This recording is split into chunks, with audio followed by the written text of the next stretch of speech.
Here on the Sunshine Coast, you'll find sunshine makes the sea sparkle. The sky's pastel.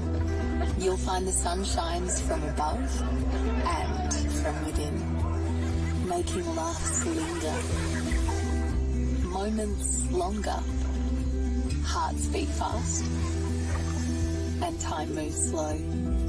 Come find your sunshine moment, for real.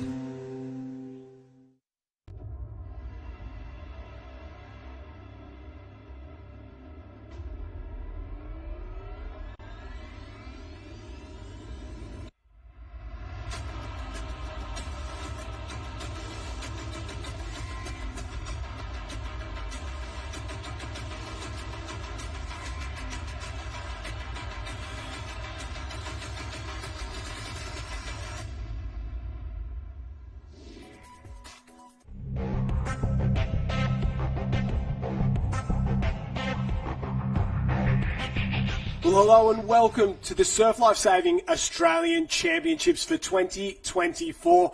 And welcome to the beautiful Sunshine Coast. Maroochydore, Alexandra Headland and Mooloolaba will host the best surf sports athletes in the world for 8 days, all trying to claim an Australian championship. I'm Josh Minogue, joined in the commentary booth today is two-time Ironwoman champion Courtney Hancock. Courtney, welcome back. You were here last week for the youth competition. It's day one of the open competition. This is what it's all about. It absolutely is. Hello, everyone, and welcome. It is. We have beautiful sunshine beach here, and it's the surf's actually picked up a lot. You know, for the youth as well. It was very sizable, and here we are again. And irons up first. I think we're going to see a few nerves about. Yeah, always nervous that day one of the Open Championship. We obviously had the youth competition Saturday, Sunday. The Masters the last 2 days. There's a lot of sore and sorry Masters getting around the beach this morning, but they did a fantastic job. The racing was great. The swells lifted, and we're in for 5 huge days. And like you said, to kick it off with the irons, we'll wrap it up with the taplins on Sunday afternoon. There is a lot of racing to get through between now and then. And as you said, Mother Nature has turned it on. The sun is shining and the swell is pumping. Harold is down with his toes in the sand, going to give us a conditions report and tell us how everybody's feeling down there, Harold. Let's go, guys. Day one of 5. Just had a chat with a few of the boys. We're actually expecting a low tide of 10:45 this morning. So on the weekend, high tide was in the middle of the day. Now we've got a dropping tide. So we have a look around and just panned around. Like you said, it is pumping at the moment. Southerly winds coming through. Conditions today, it's going to be a little bit trickier because we have got a ski board swims. We will be starting with the 17th. That is obviously going to be the board swim. But yeah, a lot of action happening at the moment. On the sets, like you said, Josh, absolutely pumping. And I guess being the local guys up there, you know, what do you think we're going to expect over the next few days? Yeah, that's exactly right. Maroochidore's always been tricky. It's been tricky for years. You add the pressure of Australian Championships on top of it. And for these iron guys, ski first. You just got to get round in the ski. Survive the ski, go to work on the board, swim hard at the end and hope you get a wave. That would be my plan. But, Courtney, you're the champion. Thank you, Josh. That's exactly right. I think when there's ski first. Harold, do you feel like being on the beach, being up there, soaking up the vibe, do you feel there's a lot of nerves going on? I know being an athlete in the past, certainly the day one of Aussies and that first race straight up, can you feel that a bit of buzz going on? Well, it's funny. We'll take another walk. The nerves you talk about, first lot of heats, it's obviously really antsy, but most of the girls through the back, they haven't seen their friends for 12 months. So it's good to actually see the girls getting into it. We might just go for a walk because there's a couple of girls at the front here and a couple of notables that we're going to check in with.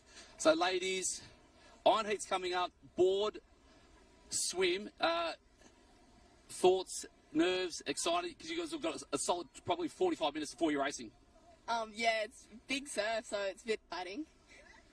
Thoughts, instructions from the coaches, watching it throughout the next couple of races? Yeah, going to have to watch how it goes. It's quite big and hard on the bank, so we'll see how it goes. Nice. And last question, we saw it yesterday with the Masters. The finish line was sort of tucked in on the edge of the rip, so if you're making your wrong decision, it could be costly. Have we got our visual points for what we're trying to, I guess, make our way back into shore with? Yeah, the surf club, just aim back home. That's it. Excellent. So the ladies are pumped-ish, but heat number one's going to be down to other end, ready to go. Well, Harold's picked probably the perfect person to ask there, Caitlin Reese. She's the New South Wales under-17 Ironwoman champion, and I would say maybe the favourite for that under-17 Ironwoman title. There is a lot of very good girls down in that age group, and it'll be a good way to kick things off, that is for sure. Maroochydore over the last couple of years hasn't really sort of kicked up when we've come here for carnivals, but traditionally you get the Australian titles here and the swell really lifts. 2016 was big and windy and really, really tough for these athletes, and I'm expecting more of the same. It was a difficult year. You raced through that one, Court. It comes down to your skills at the end of the day. You can be fit as a fiddle, but if you don't do the job, if you make mistakes, your weekend can be over before it even starts.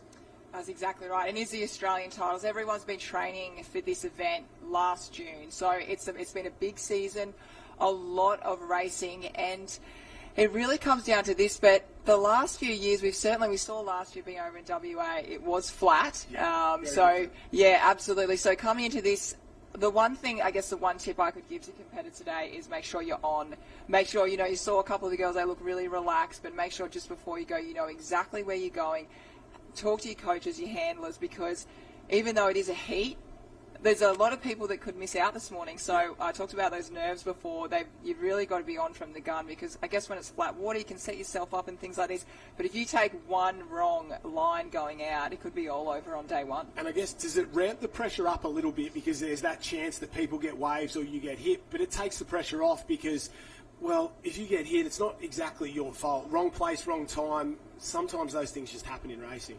I think so. I think it's also, even though it's a heat, it's good to just get rid of blow the cobwebs out. That's what I used to do. It's you feel a little bit yucky sometimes that first race, so this is a really good opportunity to get into your work and make yourself, I guess, lift yourself up a bit. All the athletes have been tapering. You usually do a week taper leading to an event like this, so you taper a little bit more, and some athletes that suits, some others it doesn't. But obviously being swim last, as you spoke about, Josh, the body surfing coming in, I think today the athletes should really get out in front, have a good ski start, settle into the board, but in the swim, try and get a big lead, because those waves, if someone gets one off the can there and comes all the way in, you've got to be in that top 6, 7 or 8, and it's really important. Yeah, it's going to be a tough day, that is for sure. A big shout out, a big welcome to everybody watching on the live stream at home. Welcome to the beautiful Sunshine Coast, my part of the world, and what a venue we've got. Obviously, if you have been watching over the last couple of days, we've had the surf events at Maroochydore, the boat events down towards Alexandra Headland,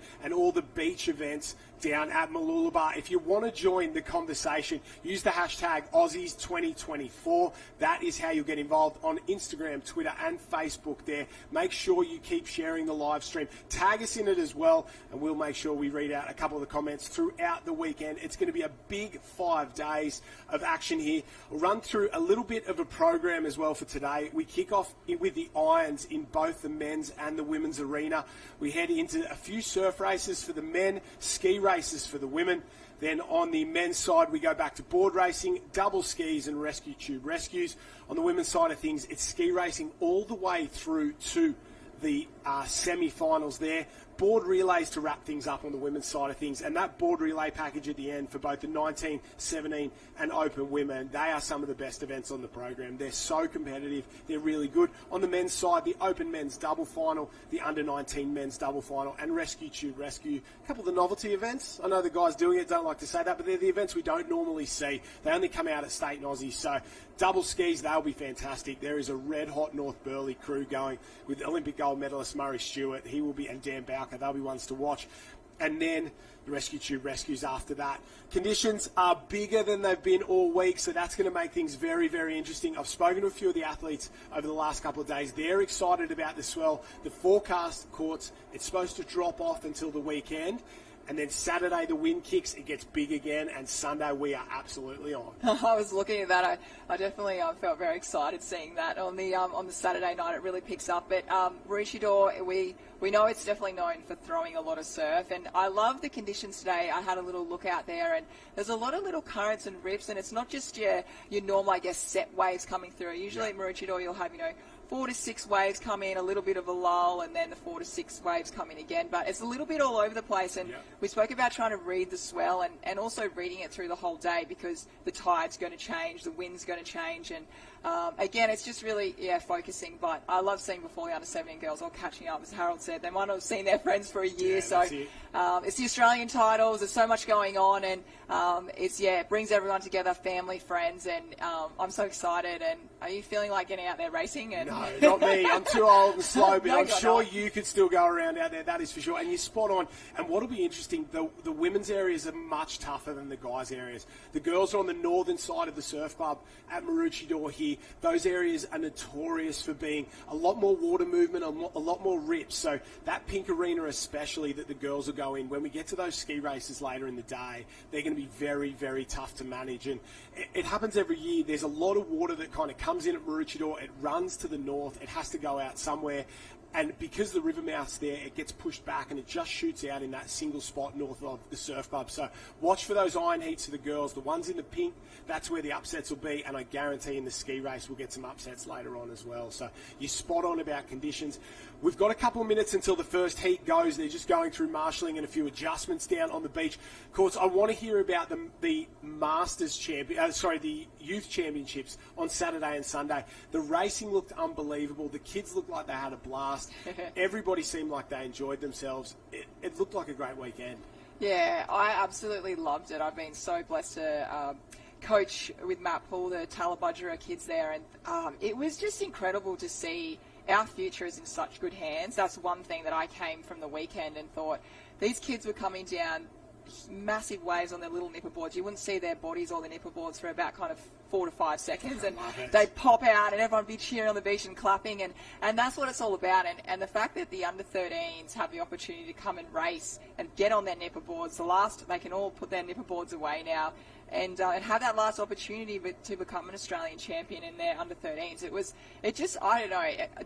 I think being on the beach and I guess being, in my 30s now and looking back and seeing how fit and how, I guess, health really going on. And as we see on the screen right now, we're actually going to jump to the open men's, and in the middle there I think I see Matt Bevilacqua. So this is going to be Heat 1. And how exciting, here we go. Yeah, that's it. We're straight into it. We were going to see 17 girls action. They're just a little slow in that area. So heat number 1 of the Open Ironman. We'll run you through the start list in just a few moments' time. We'll take a look at how many heats they are running as well. A lot of competitors, over 200 have entered in this one. 8 heats, and this is number 1. We're assuming they're going to take 8 through to a quarter-final. The start list closest to us on the screen: Cooper Armistead from Maroochydore, Ewan Dungavel from Alexandra Headland, so a couple of the local boys, they're off and away. Jack Walton from Mermaid, Lockie Merchant from Surface Paradise, Campbell Guthrie from Alex, Bryn Gaha from Terrigal, Nathan McKenzie racing out of Byron Bay, Matt Bevilacqua never won a title, he's in the lead on that red ski at the moment, this might be his year. Jacob Corrin from Midway in New Zealand, Tom Doyle from Newport, Mitch Stitt, he has been very, very good this season and he is one to watch out for. Taylor Chamberlain from Taylor's Mistake in New Zealand, Jack Barker, Wes Gould, Matthew Gilling and Tannen Linden. So a couple of the big names in this one already, and you can see they're stopping, propping and sitting up there. That's Bevilacqua on the right-hand side of his shot. Nathan McKenzie from Byron Bay and Jacob Corrin there just on the outside. That is Bevilacqua. You can see the top side of our shot there on that right. They've gotten out and away and snuck away very, very well at the moment. A couple of big guns getting hit early on, Courts, and this is what we talk about at Maroochydore. The side of the line you get, the line that you take out through the surf plays a massive role in how you perform.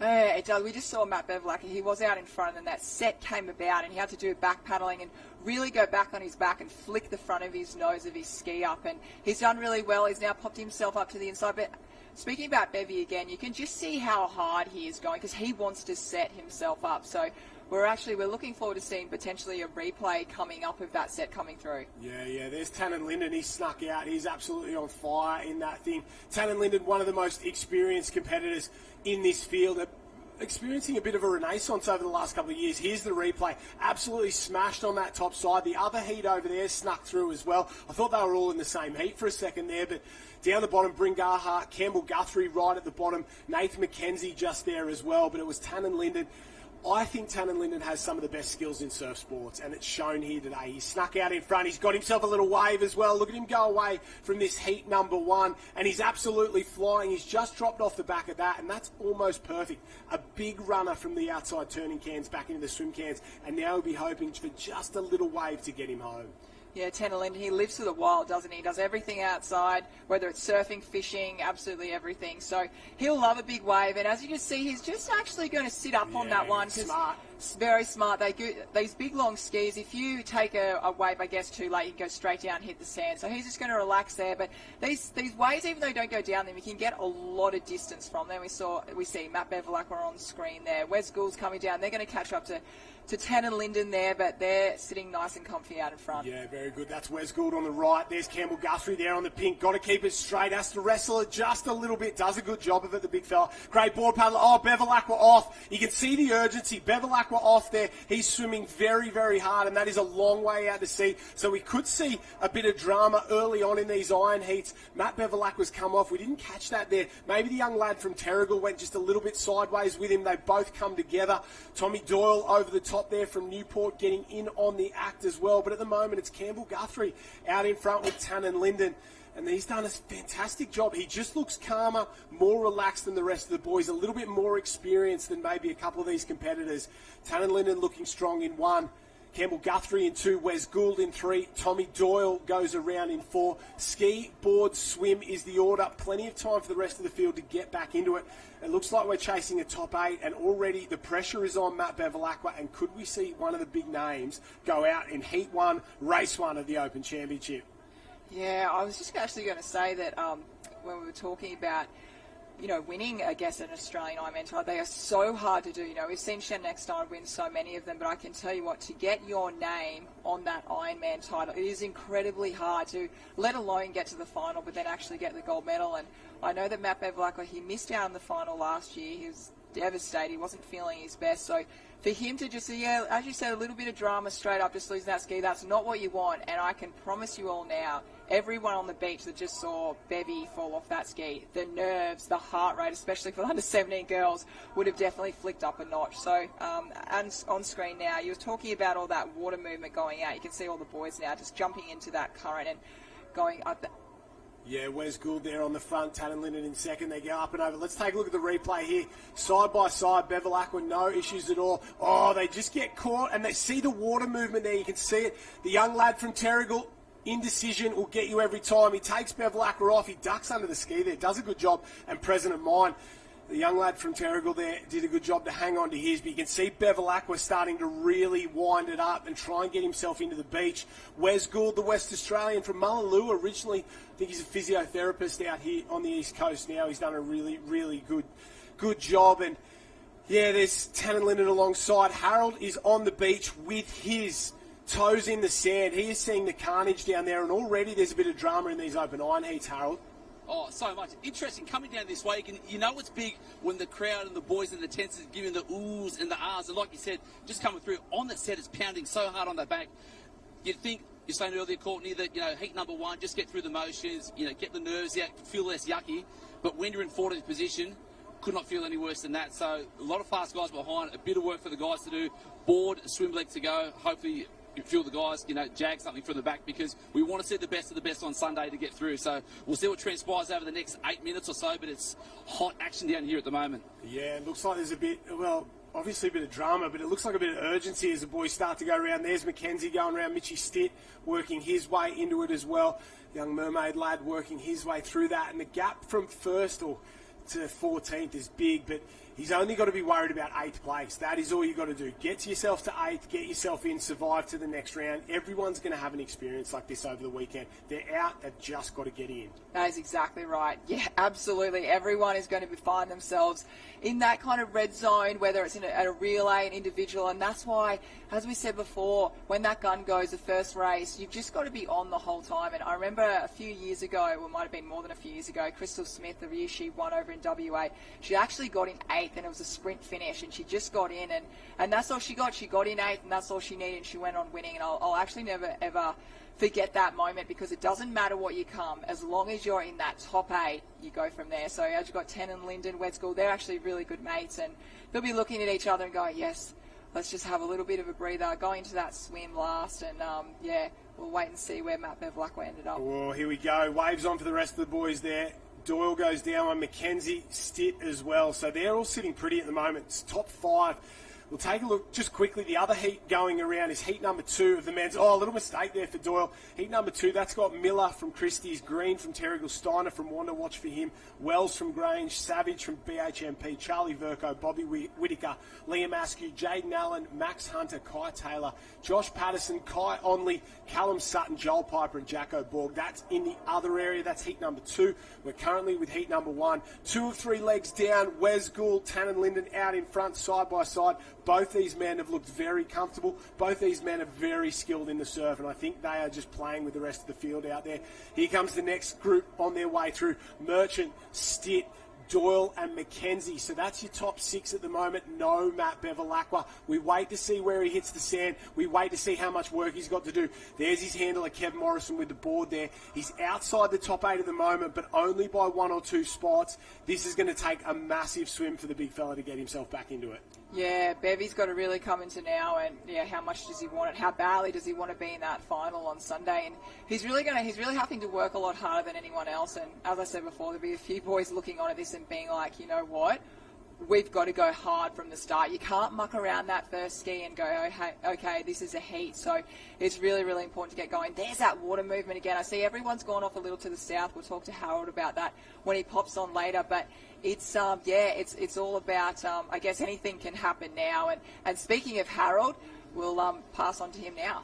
Well, that's what I was about to say, Court. So coming up, first race of the day, hard for the officials to figure out what the athletes are going to be doing, but everyone's headed that hard right. So obviously getting out through that rip, but the issue is going to be now with the racing, when we're getting a little bit more disparity between first and last, obviously the skis will be coming in that line, same with the boards, but everyone's headed far right. I say with the calibre of Bevy, he'll be sweet at the moment. So the distance between probably 10 to about 13 is a fair way. Waves are still jacking up out the back, but it's a nice swim out the back for the guys, and they'll just cruise across that 30 metres to get around that first red and yellow can. Harold, is there only one option down there on the beach? Is there a bank option as well, or is the entire field just taking the exact same line?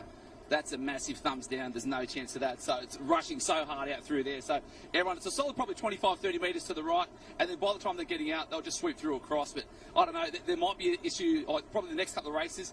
Someone's going to have to try and do something different because, if we're just being sheep following the same thing over and over, if you're not fast enough, you're not going to get through. So we might see a bit of caution to the wind over the next few races, but at the moment, that right-hand edge is where it is. I love it. Well, it's simple then. If it's just one line, I guess it doesn't take too much thought, but if you are like Bevilacqua, and like Harold said, if you're down, you've got to do something to get back into it, because if you're all just jumping in the same rip, you're roughly going to move at sort of that same pace. Our 2 leaders out in front at the moment, Tannen Linden, Wes Gould, side by side.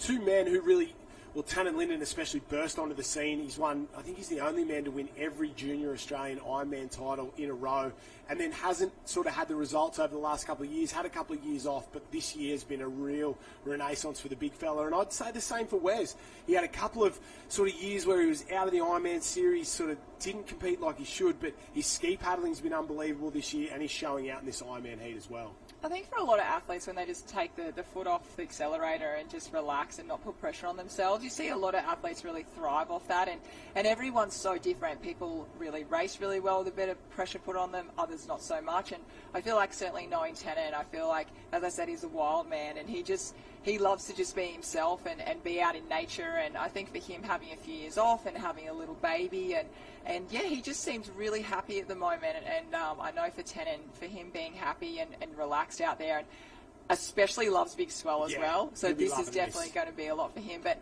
I've got to mention, being the first heat of the day, always super tough. Yeah. Every single athlete on the beach there, they're all going to be watching, going, okay, they went this way. How can I be better? So for these guys and everyone across the board, the women, the heat 2 for the men as well, it's really tough. And as we see at the moment, Matt Bevilacqua may have got himself into a position to get through. Yeah, I think he's swum himself up into about 5th or 6th spot, but there's still a bit of pressure on him because with those sorts of waves, you get a wave from behind, that can pick up the rest of the field. So he'd still be feeling it, still be working.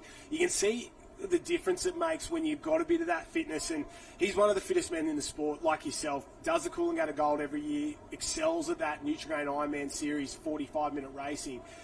He's going to work his way through this one better than just about anyone, but he's got to get himself far enough out in front that the back markers don't come through, and that's him there coming around that green and gold can. Just behind him, one of the Terrigal boys there, Doyle from the Newport Club, maybe Gilling from Mermaid Beach as well as he goes around, but they're in 6, 7, 8. That's the race for 8th place at the moment. Doyle there, the yellow with 2 maroon stripes of the Newport Club. They start to work their way home, and Bevilacqua, he wouldn't want to be in this situation this early on in the championship. Our leader's out in front. Wes Gould picks one up. Great body surfing from him. It's been a good performance. Set himself up on the ski, worked hard on the board, swam strong, found himself a wave. That is basically the recipe you need, as the jet ski almost cleans him up. Boy, that's not what we want, that's for sure. A little bit wild out there for the jet ski boys, but that's the recipe, isn't it? Get out safe, get yourself around, work hard on the board, swim, get yourself a wave. I think everybody sitting in the tents watching these iron heats will be like, that's exactly what I want to do. Definitely. You don't want to come down to the swim, as we've seen Bevy go through and go, okay, I've got to make my way, got to, chop down 6 people, and then you kind of get in that danger zone of when you're body surfing in. So you want to really set yourself up in the skiing board, and Bevy has really had to. He's been smart now, doing a bit of backstroke. The reason he's doing that so he can look behind him, and usually you wouldn't do that, but when there's big swell, you really want to set yourself up. And here we go, Wes Gould. He looks nice and relaxed, so he's done that really, really easy, and he's got his ticket for that second round coming up. But this is where all the action is going to happen. Bevy sees something. That's why he's sat up, and we'll wait and see in a second. Yeah, smiles all round for Wes Gould there. The West Australian, now at the Northcliffe Club, wins the first heat on the first day of the Open Championship. Oh, and this is where it's going to be a bit of a drama. Wave comes through. It goes over the top of the back markers there. That white water and your ability to pick it up is going to be very, very interesting. The 2 boys from Service Paradise, they'll be through nice and fine in 3rd and 4th. That is Merchant and Stitt there. We spoke about Stitt. Lockie Merchant's really come on as an Ironman as well in the last 12 months. So watch for him. These 2 boys will be stars of the future. One of the lads from Terrigal's picked up that body wave, and he's going to ride it all the way to the beach. So we've got Wes Gould across. We've got Tannen Linden across. Merchant and Stitt from Service Paradise. Stitty there, he's done a fantastic job this summer. We saw him at the State Championships, right up in the thick of it. That is for sure. They get across in 3 and 4, so we need 4 more men. The young lad from the Terrigal Club is up. No dramas at all for him. He'll get himself through nice and comfortably. Yeah, to pick that one up broken, very good skill. So that's 5th place there.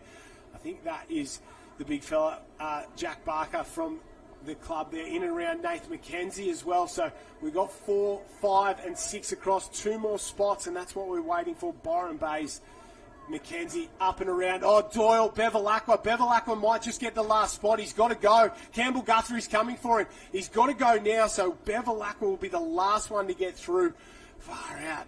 I know it was tight, and I know he did everything possible, but that is too tight for comfort for me. I just saw Tannen Linden with his mouth open, and he was just going to Bevy. Oh my God. Yeah.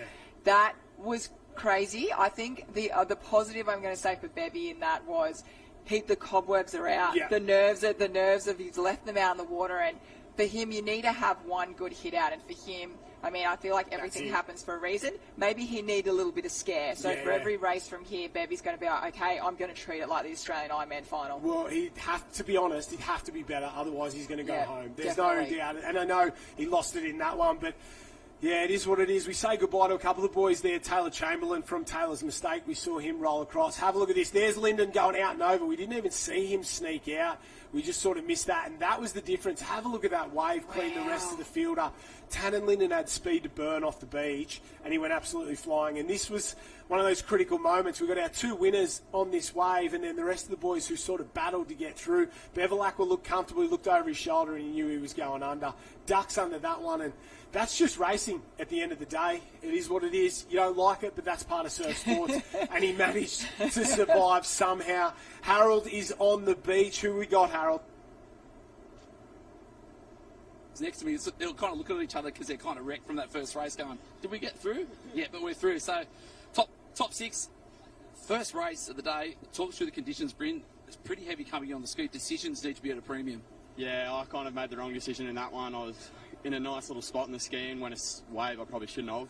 Ended up swimming the whole way in, but yeah, got lucky the last 2 legs and managed to build myself back into a spot to get through. But yeah, very tricky on the way in, definitely. Like I said, luck played into it. A few of the other guys lost their skis on the precipice. I think like Beebe came out in 14th of the ski race, and you guys would have known that coming around to the board, seeing where you are. That line for the swim league, we were talking in the commentary booth before, there's no other way out, is there? No, I ran down probably the furthest of anyone down to that rip, and it gained me a good 4 squats, and that's kind of when I knew that I was in the right spot to make it through, and I just needed to get a wave. But even coming in on the waves, like, if you don't get a set, then you're just getting swallowed the whole time. So, yeah, you got to really out-swim the wave or get one. Unreal. There you go. Heard it first from the athletes here on the beach. Bryn Gahar from Terrigal through to the next round, mate. Congratulations. Back to you guys up top. Thanks, Harold. Love your work. You're in the thick of it down there. We'll take a look at the results. Gould, Linden, Stitt, they were through nice and easy. Lockie Merchant, Nathan McKenzie, Bryn Gahar there we just heard from, Tommy Doyle from the Newport Club, and Matt Bevilacqua will be the last one through. We say goodbye to Campbell Guthrie and Matt Gilling, but we'll see plenty more of these boys throughout the weekend. Day 1, Heat 1, and drama aplenty already. Courtney Hancock, there will be a lot of nervous Ironmen and Ironwomen sitting on the beach after seeing that.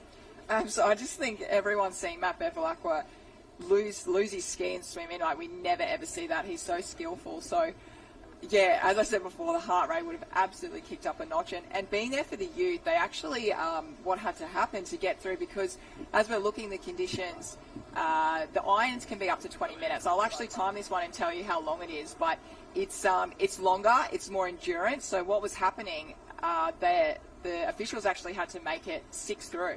So you can imagine 6 through. So that is very cutthroat. So at the moment we're still sticking with the 8, but it came down to that. And so there's competitors. You've just, again, get yourself up the front as much as you can. As we saw Bryn say before, he shouldn't have gone down that way. So that's something he's learned. Decision making is going to be really important. And here we go on screen. We might have Odin Paris and TJ Hendy. Yeah, this is a stacked heat as well. We've got a couple of big guns in this one. We'll run you through the start list from the top sort of left-hand side there. Ruben Crichton, Sean Riley, Nick Green, Saxon Coates from Burleigh Heads Mowbray Park. Bailey Krasetsky there, watch for him in the swim. Sebastian Ferguson from North Bondi.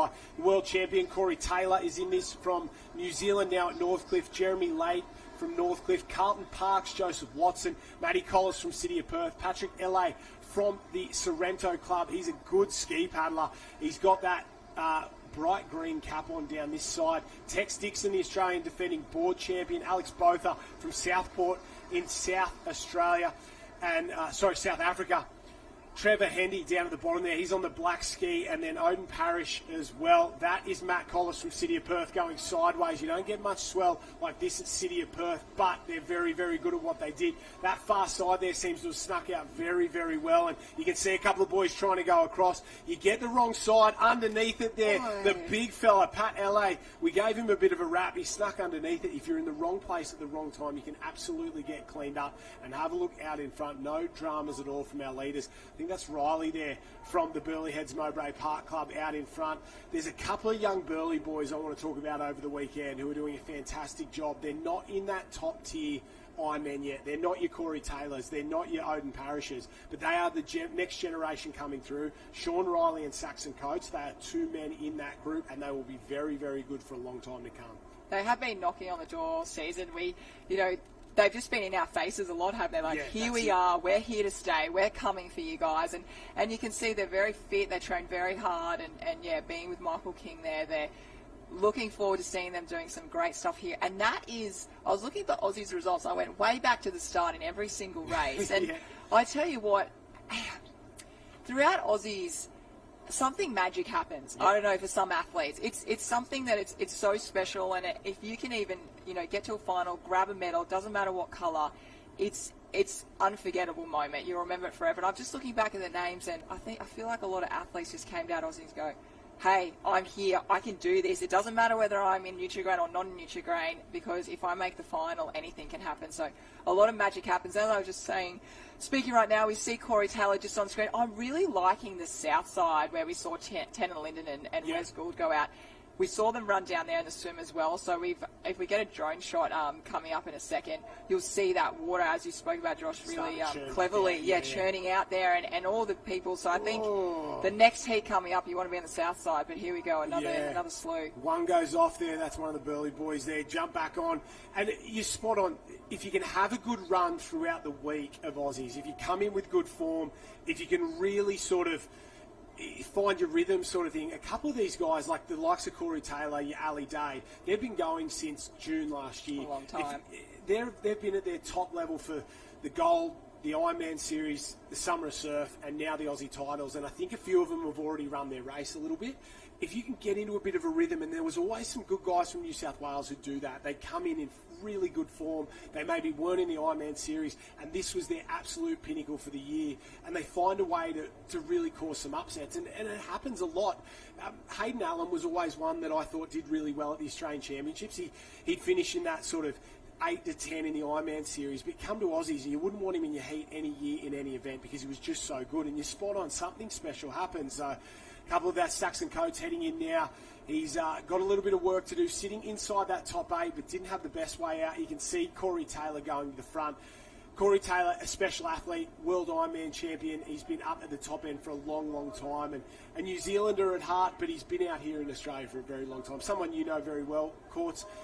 And he's a great Ironman, and this kind of carnival suits him very, very well. A couple of days, it's not quite endurance, but you've got to be fit as a fiddle when it comes to that Sunday afternoon, and that is Corey Taylor to a T, isn't it? It definitely is, yeah. He's done. He's an extraordinary athlete, and everyone wants to train with Corey. He's such a lovely person, and yeah, I'm feeling like he's looking really good. Just from watching on screen here, he looks really comfortable. He's very strong as well, very powerful, and he's now, I guess, the age he is, that experience. He's really sitting at the peak of his Ironman career at the moment. So. I reckon we'll see some really great things from Corey. He just looks good, and that's sometimes at Aussies you just see some athletes and they've got an extra shine about them. And saying that, it is a very big week, and you're right, Josh. I feel, especially with the conditions, they need to be strong. They need to be, and we just saw, as I just said, how strong. That just shows he is a really strong guy, and for him to get pushed back, that wave had to have a lot of power. And as I say that, the north side's actually popped open slightly. And I think that's what we're going to see all day. One will come through, the water's got to rush out somewhere, so it'll run through that rip, or if nothing comes through, you may be able to sneak out on this side ever so slightly. That's Sean Riley at the bottom of the screen. Odin Parrish doing big moves at the moment to come up alongside him there to really go to work. Nick Green, he's a good board paddler as well from the Currumbin Club, in the medals last year in the board race. So this is his leg to really get moving. Pat L.A. there in 4th place. So after getting hit on the opening ski leg, he worked his way into it as well. Bailey Krasetsky there from the Wander Club. I think he won the surf race at the New South Wales Championships. So he's sitting in 5 at the moment. And then Corey Taylor just behind him in 6, alongside Saxon Coates with a little bit of work to do. So 6 and 7, that's your 8. Maybe the young lad from Northcliffe, Jeremy Leahy, there just on the tail, or maybe Ruben Crichton. I can't just pick up that. So tough one already. Corey Taylor sitting pretty all the way at the back, just sitting on the edge of that red zone. And it's all about qualification at the moment as they turn for home. And this heat is a lot tighter than the one we saw before as these boys go around. Heat number 3 of the Open Ironman. I'll run you through the results of heat number 2 that went in the other area. We didn't quite catch that, but Big Papa Pump, Noah Steiner in first place. Will Savage from Burleigh Heads Mowbray Park. Kai Taylor, another one of those guys I was talking about from Burleigh Heads Mowbray Park. He got through.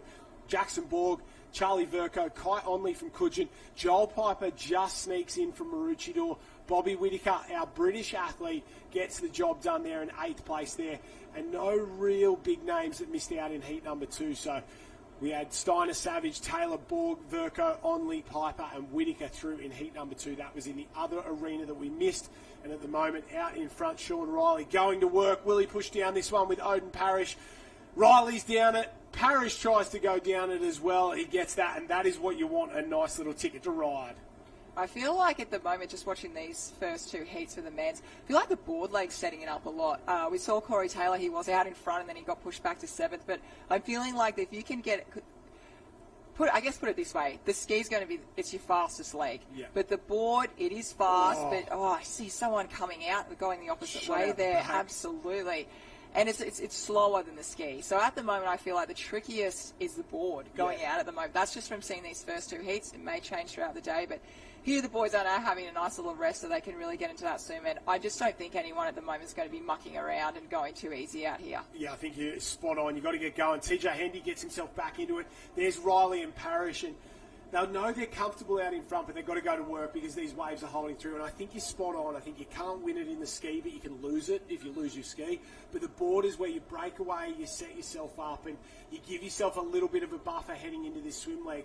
So TJ Hendy goes round, Kruzetsky goes round as well. There's Nick Green, Corey Taylor, and one of the Northcliffe lads just on the tail there. Maybe Ruben Crichton going to work as well. So very, very tough. That's your top 8 at the moment. They're set up very well, and a couple of the big boys are doing a fantastic job. Someone who knows how to win Ironwoman races down on the beach. Christy Munro, former Australian Ironwoman champion. You are with us in coverage this weekend. Welcome to the live stream, and what are you seeing down on the sand?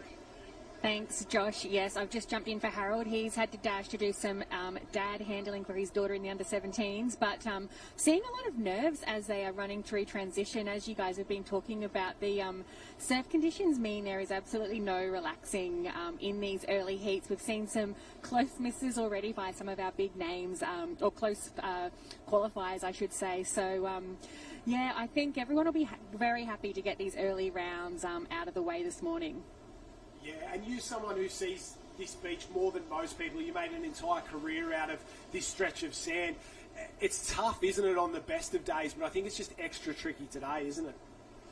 It will definitely favour those athletes who have access to the more open beaches for their training. Maroochydore is has always been known as a tricky surf beach, or maybe a great surf beach if you are one of those smart athletes who has the skills to read the ocean, pick the banks, the rips, the gutters. We've got it all going on here. A huge rip working in actually quite a few of the arenas as we walk along the beach. So, yeah, I think those athletes who have got the smarts with the surf conditions will definitely be in favour today. And Christy, you're someone who's been through this before, and you've won the final event on the final day of the championships. How do you manage day one of the Open Aussie titles and these early rounds, coming from an athlete of your calibre? I think you do need to just take it one day at a time, one race at a time. You don't want to start thinking about finals day on Sunday and get too far ahead of yourself. We often see there's usually at least a few big names that miss the finals in their pet events. So you really just have to race smart, probably go out hard early in your qualifiers so that you can set your race up and you're not having to expend unnecessary energy playing catch up, and yeah, really just race smart, look at the race ahead of you, and just tick one off one at a time as you progress through. Good advice. I'm sure they'll listen. That is for sure from the former Australian Ironwoman champion and our on-beach commentator to start the day.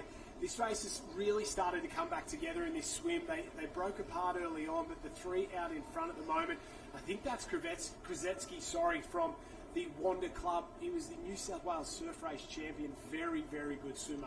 Coming from that Wanda Club under the tutelage of Nathan Smith down there, someone who's been here, done it, great skills as well, and he set this race up very well, worked his way into second place. And he'd also be loving the swell as well. Wanda, it's a great stretch of the coast along there, and having Smithy as your coach, I tell you what, you can't go too far wrong there. So, yeah, it's a wonderful club, and they've got a fantastic group.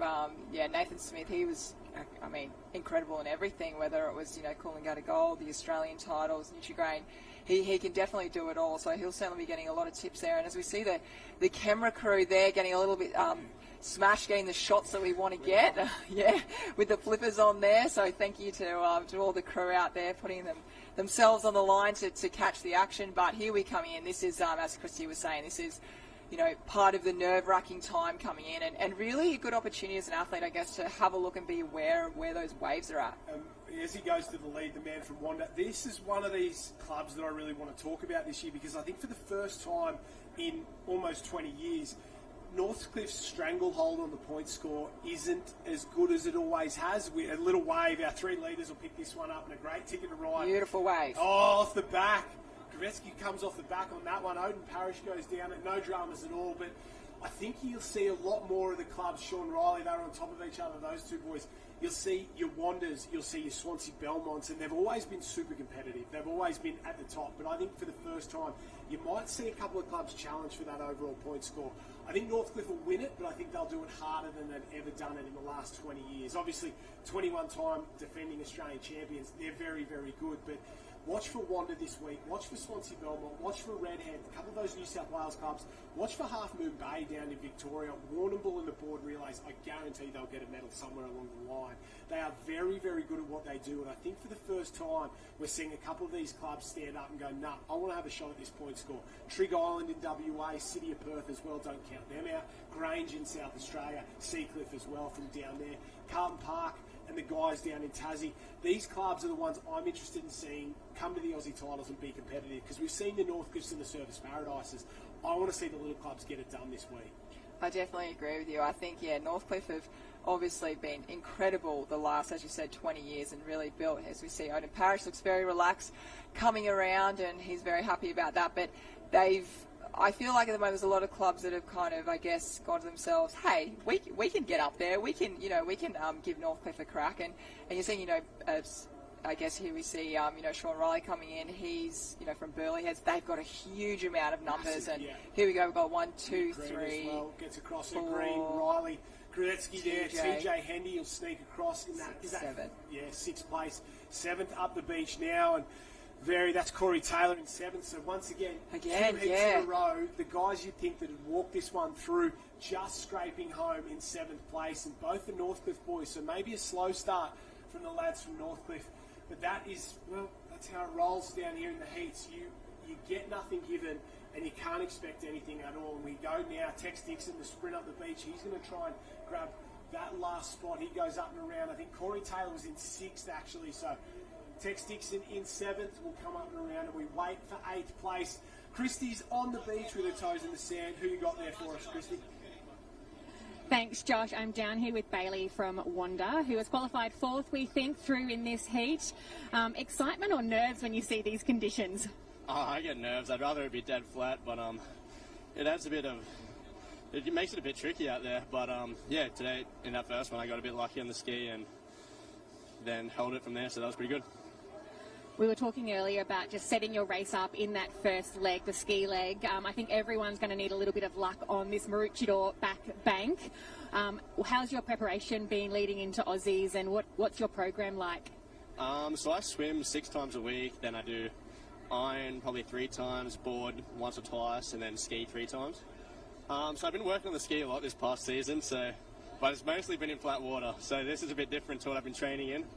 But yeah, as long as I get out there clean and come back in clean, it should be all good. I trust my swim leg enough to be able to make it through, so that's pretty good.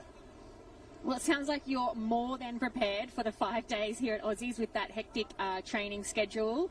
We wish you all the best of luck. What's next for the rest of the day? Thank you. I think I've got swim heat, a couple board races maybe, and then we got tube rescue at the end of the day all the way to finals, so we'll give that a good crack and see how we go. We'll be watching you closely. We'll see you soon down here on the beach. Thanks, Steve. That's a good pick. He'll be a shot at that tube rescue as well. Very, very good swimmer. That is for sure. New South Wales champion. So run through those results. Parrish, Green, Riley, Kruzetsky there. Sorry, Bales, if we're getting that one wrong. Those Euro names, I'm not so good at. We'll have a crack over them. Sure, we'll get it right by the end of the weekend. TJ Hendy, Corey Taylor, Tex Dixon and Pat Ellie from Sorrento was the last one through there. We say goodbye to Crichton, Saxon Coates. That's someone I would have expected to get through. Collis, Ferguson, Watson and Late, both are as well out. In heat number 4 that we missed in the other area there, Jay Finesse rolled through, former Australian board race champion. Charlie Morris from the Allura Club. Sam Frost, good young talent from Burleigh. Hayden Cotter, one of the big guns, he got himself through that one. Zale Outram from Sunshine Beach through as well. Sam Cummings and Ollie Monaghan, they got themselves through the other heat there, and we're straight into heat number 5 down on this one. Take a look. Harry Hewitt from City of Perth there. Lukey Chapman from Currawong. Watch for him. He's in for a big weekend. Kai Harlan, young gun, first year opens, big future ahead of him. Mal Tissa from the Northcliffe Club. Finney Askew, one of the big guns. Man alongside him, Joey Collins. They are the future of surf sports. Yoshishu Tasiki there. Sorry, Yoshi from Burleigh Heads Mowbray Park. Kent Jenkins from City of Perth. Ali Day, the defending Ironman champion. Dan Collins, Zach Morris, Ethan Jackson, Hamish, Farquhar and Selby. Fresh out of the military there for Hamish, back into racing. Good to see him. Lachlan Bradish from Umina and Gus Shivnan. This is the hardest heat I've seen all day. Finn Askew, Joey Collins, Ali Day, Dan Collins, Zach Morris. Our 5 guys who could go 1, 2, 3, 4, 5 in the final. They're all in the one heat. This is going to be very interesting. And have a look at Joey Collins go. Blue ski, white stripes on the nose. He is off and flying there, the big fella. I'm going to say he's the favourite for the Ironman for me. I think he gets it done this week, if all things are fair. But when it comes down to skills and experience, nobody can beat Ali Day. When you certainly said the hardest heat there, also the hardest to read the names as well. Yeah, I'm glad you were doing that one, Joshy. No, you did well. But as we see that signature fast start from Joe Collins, he's out in front and he's leaned that way. He didn't worry about that. He was a bit on the north side. He just made it work from his position. And I do agree with you. I think he is the favourite going into this. Obviously with Ali Day as well for his phenomenal season. But you have to think about it, I guess, as we look at the season. Joe has slipped in second almost every single race. He had the opportunity to win the Summer of Surf Series. He just slipped off one body surfing wave, and that caused the whole his whole, I guess, overall series to win that. Yeah. And then also, as we saw on the Nutri-Grain as well, he had one he would say bad result, but it's not. He got an 8th.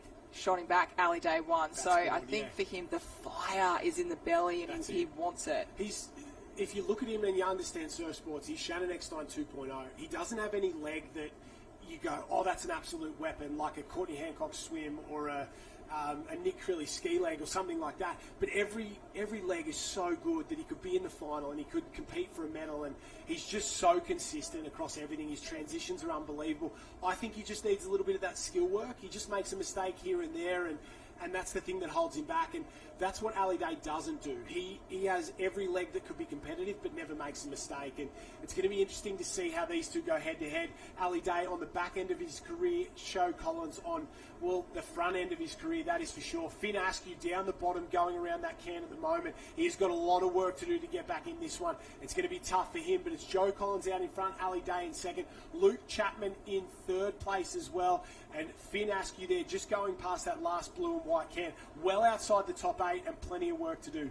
It's Day on the left, Chapman in the centre there, Joe Collins on the right, Zach Morris just fallen off the back of that. So we've got 2 of the 3 men who got on the podium in this event last year in this heat. Ali Day won, Zach Morris was in third place. So this is a very, very tough heat. Lukey Chapman, no dramas in the centre there.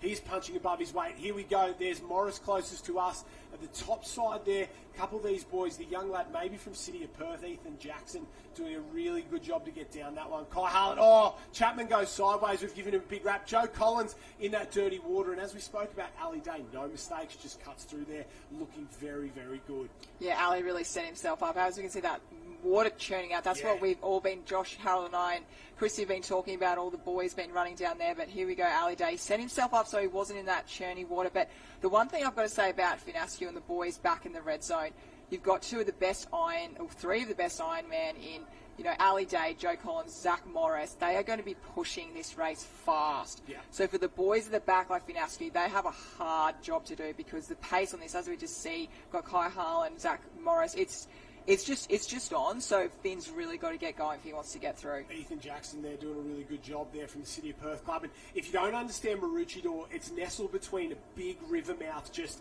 maybe 200 and 300 metres down. There's Finny Askew going around now with plenty of work to do to get back in this one. Down and away there.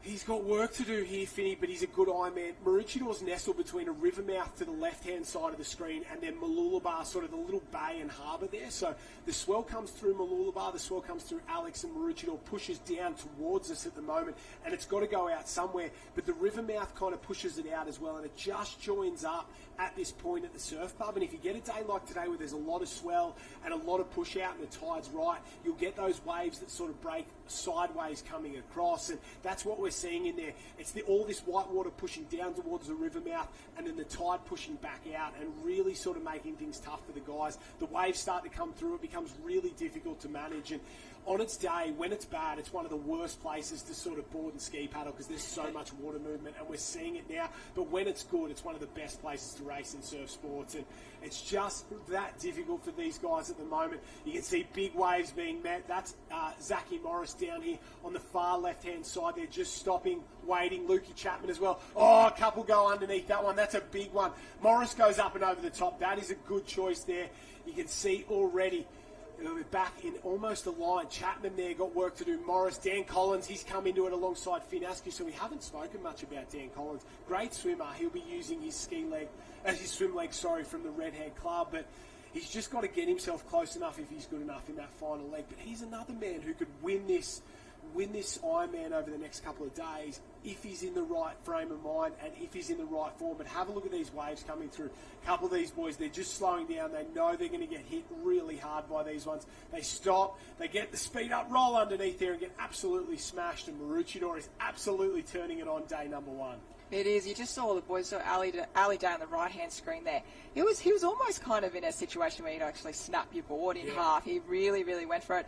But Joe Collins out in front at the moment, and again, he chose that north side, so he's showing, I guess, everyone watching on the beach that just, you can have your own position. And that's one thing I love about athletes, and that's when they become, I think, a favourite to people, is when they're not a sheep. They go where they want to go, and they have confidence in that. And that's something I really loved about, I guess, watching Joe race this year. He really did go his own way, and I know what you were talking about before. He, making a few mistakes and things like that.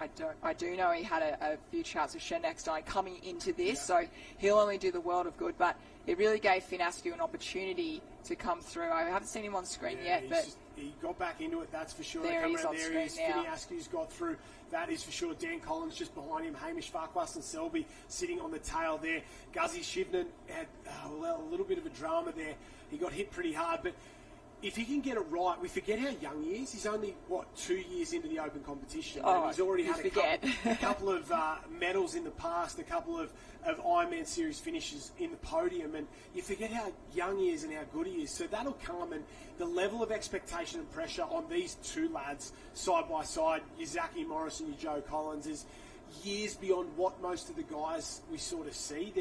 They're expected to be at the top end. They're expected to win races, and when they make little mistakes that young guys and girls do, they get sort of punished for it more than most. But they've done a fantastic job. Oh, here comes Finny Askew. Picked one up, and what a run from these two boys. No drama at all. Finny Askew's gone from, I would say, 14th place up into this wave for 3rd, 4th and 5th at the moment. So the cream really rising to the top at the moment. Ali Day there looking so comfortable and got the arms hung out in front, looking very, very relaxed at the moment. He'll know that he's got to go to work in this swim. And Christy, down on the beach, they look relaxed, but there's still plenty of work to do in this Ironman heat, isn't there? Yes, Josh, the ocean was pretty kind to them, I thought, in that opening ski leg, both out and coming back in, but they copped it, as you guys saw, in that board leg.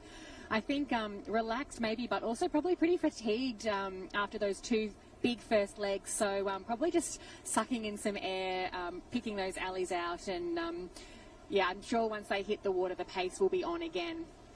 Yeah, you're spot on there. Are they all obviously heading down into that rip zone there? You just had Finny Askew and Ali Day go past you there. Were they looking comfortable? Were they looking confident? Or was there a little bit of nerves in the eyes as they went past? Look, I think they're all still looking pretty confident. Finn's probably had his bad luck out of the way in that first leg, so I think he just has that eye of focus on him at the moment. He can see the job ahead of him. He knows he's somewhat safe, but anything can happen on that back bank of Maroochydore. We can see the rip that they're in now. When that hits that bank out the back, that sucking motion with combining with the dump is not a place you want to be necessarily for too long. So I think they'll be getting through this whitewater section as fast as they can, and maybe relaxing again once they get to that green water. Yeah, I think that's good advice. Get through the break, settle around the back, and then go hard on the way home and solidify yourself a spot in the final. Might be Harry Hewitt, actually, the young lad from City of Perth there. Good young Ironman. We've seen him come across and do some of the Super Surf Teams League stuff as well. So City of Perth 3 in this one, and they're really producing. Have a look at this run from Finn Askew. Not easy to do, and then you got to adjust late because that really starts to suck. Ali Day at the top, back straps for safety. And even the best in the business, they do the same thing as nippers. You don't have to be special. Absolutely. You just got to get the job done, don't you? Doesn't have to look pretty. That's it. That was always, I guess, when I was learning how to paddle a ski, paddle a board. Doesn't have to look pretty, Courtney. You just got to get in and get safely. But you mentioned City of Perth. I was actually, when I was here for the youth, I didn't actually, catch his name, but I used to race against Emma Wynn. Yeah, City of Perth. City of Perth, amazing. We battled for many, many years, 1 and 2, throughout under 16s, 17s and 19s, and in the series. And at that time, this coach said, I actually remember you because I used to coach Emma Wynn. And I was like, wow, well, you would kind of know me because we had so many close battles. But he also trained Alicia Married as well when she was City of Perth. And he just told me that his daughter's now in youth and he's come back coaching City of Perth. So I feel like that's why we're seeing the future coming back. And he obviously did some great things for those girls back then. So it's nice to see City of Perth come back and be in the mix with things. And Maz especially, she came out here and trained with us at Maroochydore, and Alicia Marriott we're talking about, multiple time Coolangatta Gold champion, Australian champion, and one of the she's top incredible. 10 all-time Ironman. Yeah, without a shadow of a absolutely. doubt. And one of the best trainers I think I've ever seen side by side. humans, Unbelievable. But she got it done from WA, and I think that's something we've seen in the last couple of years. The Newport guys, the South Australians, the WA guys, moving to Queensland is no longer, you have to do it. It's, I can get it done from wherever I have to, and these West Australians are really putting on an absolute show here today and doing a fantastic job. Still out in front, our two boys from the Northcliffe Club, side by side, Joey Collins, Zachy Morris, they're getting it done. The New Zealanders as well. I had a chat with a couple of coaches from New Zealand, former coaches, Jace Pocock, who was part of that Kiwi team who sort of took out the World Championship. And it's really a thing for New Zealanders now that you don't have to come to Australia to be a champion. And we're seeing a lot of guys staying at their clubs, coming across. And Joey Collins is and Corey Taylor and a couple of those, Olivia Corrin, are going back, mentoring the next generation. And they are really some of the best in the business. And we see it. Sometimes you're more likely to be successful if you're coming from New Zealand or New South Wales or Victoria than you are from Queensland, because they've got that fire in the belly. They want to get it done. They're like a Joe Collins. They just want to be at the top. And we're seeing an unbelievable generation of Kiwi athletes coming through as well, headed by Corey Taylor, Danny McKenzie, Olivia Corrin, and this man here, Joey Collins, absolutely putting on a show. I think all those athletes that you just mentioned, it hasn't been easy for them. No. Certainly not. It's been cold. it's cold, mate. Yeah, they were talking about how to put their booties on and minus 0 degrees and everything. So they haven't done it easy. And I think when you have an athlete, if they come in from an area where it has been super tough, training hasn't been easy, and they've had to work really, really hard, in the pre-season, I just think they come to the Gold Coast and they just have this really great nature about the way they go about training. As I'm saying here we go, body surfing, skills are on, straight down. We see Dan Collins straight through the middle there, and he's just, I've actually seen the body surfing, a lot of the athletes, and I think a reason why a lot of them aren't holding it, not only because it's heavy, but you see Dan Collins, might be Zach Morris, got tangled up together, side by side. Yeah, and it really, I guess it really is, you can't have a nice body surfing. It's what we saw, I guess, with Bevy clashing with the other competitor in the ski. Yeah. And that water pushing them back together, it's going to be very difficult for these guys to hold them all the way to the beach. You've got to get, it's the Kai Hirsch, you've got to get your body out nice Wings and wide. out. Create yourself a bit of a plane that water can sort of land on, and you don't just spear straight into it there. And skills will pay the bills, that is for sure. I think Ali Day might have pulled off the first one and then picked up the second one. So when we talk about the difference in experience, that is it. Having the confidence to pull off the back of one and go, nah, I don't mind. Just find a way. And that's what he does. He pulled off the first one, said, I didn't like it, grabbed the second one all the way to the beach. So the defending champion books himself a spot in the quarterfinals. No dramas at all. This is a stacked heat, and he has really sent a warning signal to the beach that he is here and he wants another title. He could become one of very few men to ever win 4 straight Ironman titles. He has 3, and he had a year in there where he probably should have won one, but the titles were called off. So it hasn't been done by many. I think Kai Hurst, maybe Trevor Hendy, Grant Kenny, those sorts of men. He's in rare air at the moment. And Ali Day, well, he's putting on a show early on. Finney Askew, he had to fight for it, but he got it done there in second place. Dan Collins from the Redhead Club, big shout out to the Novocastrians there in third. Zachy Morris across the line. Joe Collins led most of the way, gets himself across there in fifth place. Kai Harland as well. So Northcliffe, they'll be happy with that one. A few of the big names surviving early on, and that's what we like to see. Young lad from West Australia there, and the City of Perth Club will see plenty more of their caps across the line. So the top 5, this is sixth place at the moment. We're still chasing a couple of guys I would have expected to get through there. Maybe Guzzy Shivnan got through as well from the Currumbin Club. Here's Lukey Chapman, and I don't know if he'll get through. So led early on, we gave him a massive rap. No, he won't. It was Jackson who got through there from the City of Perth Club, and we say goodbye to Luke Chapman. The commentator's curse is alive and well, because I gave him a huge rap at the start, and he's going to miss out. So the men through: Day, Askew, Collins, Morris, Collins, Harland, Gus Shivnan from Currumbin, Ethan Jackson from City of Perth, and Christy Munro is on the beach, I think, with the final man to survive. Yes, I'm down here with Ethan from City of Perth. We were saying that was probably one of the toughest heats for today. Unlucky to draw that one, but you've done the job. Yeah, no, it was certainly a hard race. Got out lucky on the ski and hung on to those good boys for as long as we can. No, you looked very, very strong. I'm thinking we've got a few of the hot favourites for maybe a medal or a podium in this heat. Who do you think will be one of your toughest competitors this week? Oh, I think there's a lot of them. There's a lot of boys that it's certainly just fun to have a go around with. Boys that we look up to from when we're young, so it's pretty cool just to race against them, and hopefully we can get in the final and keep going against them, but it'd be getting very lucky at that point. Well, there's plenty of luck on offer out there, so I don't think anything is off the cards. You know, we've had some really successful champions from your club. Have you got a big crew who have come over? Yeah, we've got a pretty solid crew this year. Obviously a few disrupted Aussies the last few, but yeah, good to have everyone back here and a good contingent. We love seeing the representative from the West. Well, good luck as you progress through the rounds. I'm hoping that luck stays on your side. Thanks, me too. Thanks for the chat. Oh, I want to see some confidence from Ethan Jackson. He was in the thick of it the entire way there. So I know there might be some big reputations above him on that final results sheet there, but this is what the Aussie titles is about. You get your shot at the big dogs, and we need some confidence. We'll watch Ethan through the next couple of rounds. He did a good job in that one, and I think if he just has a bit of luck go his way in terms of the surf, he's definitely got the speed and the skill, that is for sure. So that's what it's all about up there, and a big shout out to the West Australian crew. Start list for the next heat to come in. Heat number 7 of 8. Julian Bogue from the Swansea Belmont, Benny Carberry from Burleigh Heads, Mowbray Park, Stoddard from Swansea Belmont, Copeland from Coogin Headlands, Tanner Baxter, the South African, I think, from Northcliffe, Kendrick Louis, Kyle Graham, Ryan Green, Jackie Webster there from Mentone down in the south. Max Beattie will be looking for a big result here. He's had an up and down summer so far. Nick Middleton, very good swimmer. Watch for him late in this one. Josh Jones from the Coogin Headland Club. Kai Howell, another one of those Burleigh boys we've spoken about who's on the rise, that is for sure.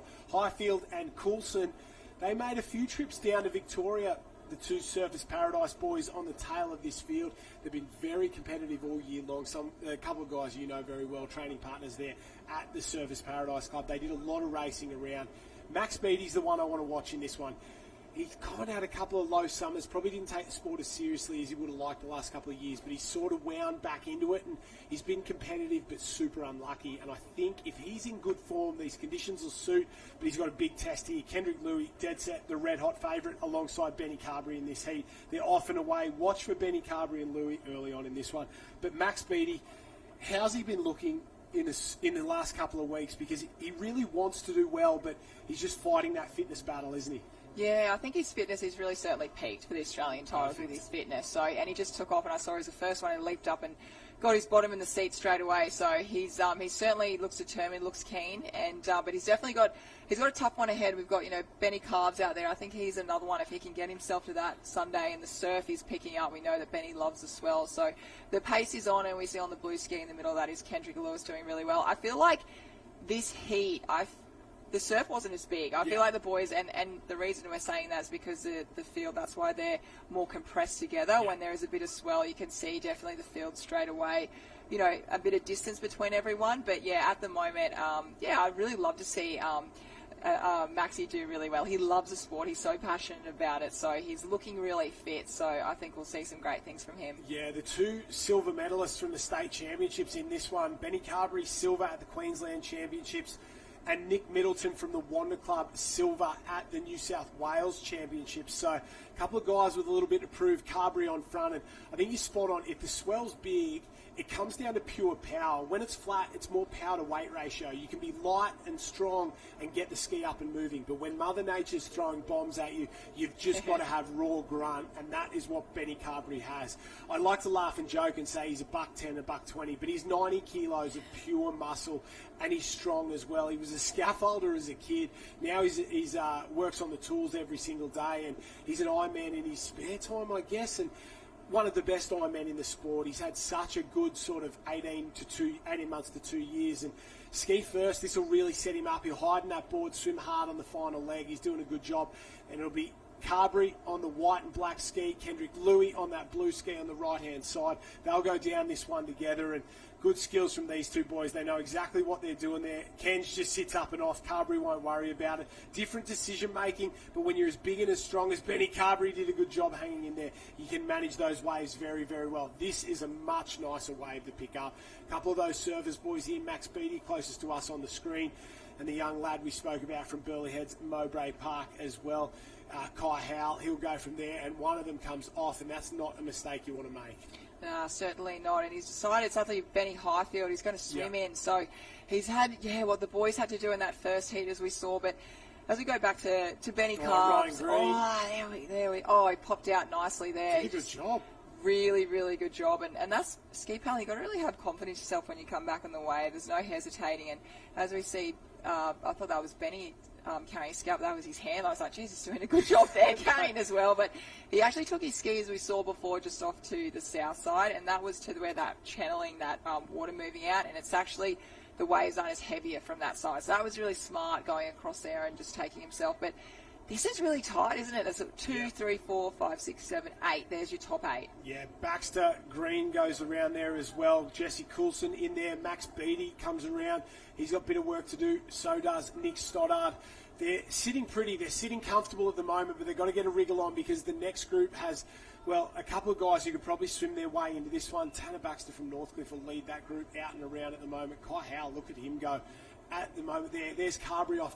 And I just noticed Benny Carberry, a little skip as he ran in. He's been battling sort of calf and ankle injuries all year long. Hasn't been able to run, and it's probably why he hasn't had the season we saw from the one before. Wasn't able to do any running basically for the entirety of the season because his legs, and there's Benny Highfield's ski making its way back into the beach. But if you don't have that running element, maybe the fitness, you might get it to 99, but you don't get it to 100. Your transitions aren't as good, and you're not perfect, and that's what Benny Carberry's had to deal with. That's what Corey Taylor's had to deal with. That's what Matty Bevilacqua's had to deal with all year long. The ankle, the calf, the Achilles injuries from all that soft sand running, and it's not something that's going to stop you, but it's definitely not something that makes you 100%. So Benny Carberry, a little hop and a skip on there. We hope he's feeling at 100% now. Oh, Kendrick Louis ducks under one of these, goes absolutely flying underneath that. A couple of boys got smacked on that one, but Kai Howell snuck in and around it. Louis up and over, and you don't want to be caught underneath that one. And maybe it was the man we've spoken about all morning long, Max Beattie there, who just, like we've said, wrong place, wrong time, got smacked, but he's got an opportunity to sneak out and over one right now. Yeah, it's so interesting being up here and just watching where, we've been running for just over an hour, and just the way the channel's changing, it's kind of slipping out from that south to north, and it's the waves have still got so much power, and as you said before, it's just so nerve-wracking. I mean, I've been sitting here on my seat. I've been wriggling the whole time because I feel so nervous for them all. But as you said about injuries before, look, I'm kind of the believer that, any age you can do anything, but certainly in this sport, when you just hit that 30, the recovery kicks in a lot more, and I guess you have to think like your knees and your hips and your back. You've been, I guess, out here a lot longer than, say, when I was racing, last season, your 20-year-olds, so 35-year-olds or 20-year-old, you've just got different needs, and that's kind of what we're seeing with the boys at the moment. But I have to say, they're all handling it really well, and you know, someone like Benny Carbs, you'd never hear him say it. He just gets the job done, doesn't he? And he works really hard. And I think at the moment, having that little bit of a rest for some of the athletes, we saw that, you know, going to the Ironwoman, Lucy Derbyshire was crook throughout the season, so she got a bit of a rest. Claudia Slavin, she wasn't actually in the series, but she came through and raced really well. So you might see some of the athletes that have had a little bit of a rest actually really shine. Bit of time off, that's right. Carberry in 1, Howell in 2, Baxter in 3, Louis there, Middleton in 4. I think alongside him, Ryan Green starting to work his way, and the 2 Coogin boys. As a little wave comes through for the top 4, it's Louis, Carberry, Howell, and then Tanner Baxter at the top there.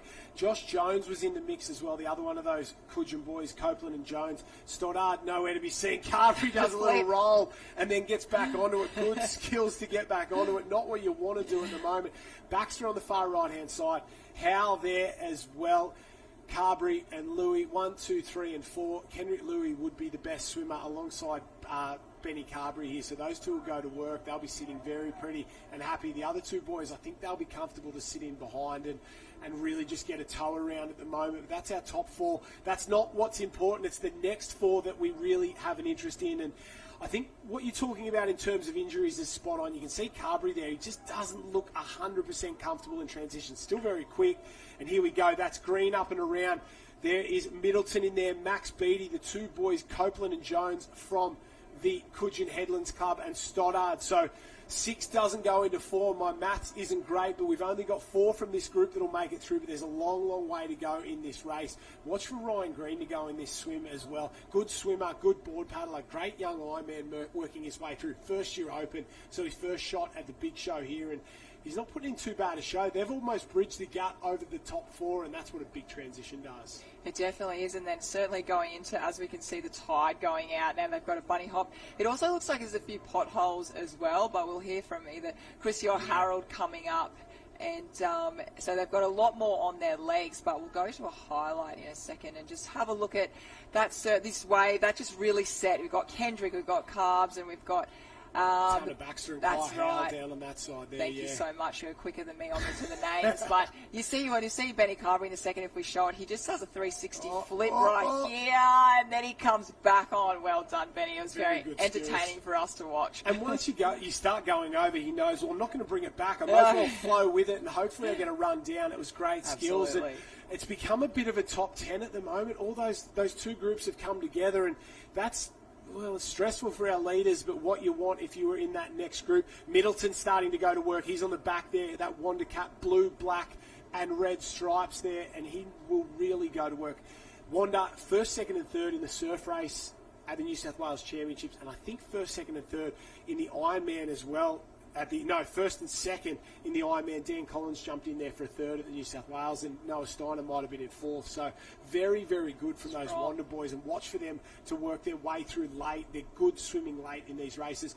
Going back to what you're talking about, 20-year-olds versus 35-year-olds, I think it's the top-end speed. I think as you get older, you can probably do more work because your body's more conditioned to it. You can run for longer. You can sort of back-to-back sessions aren't as bad as long as you don't really go into that red zone. If you're doing top-end maximum work, that's where the injuries start to come, and I think that's where these guys start to suffer.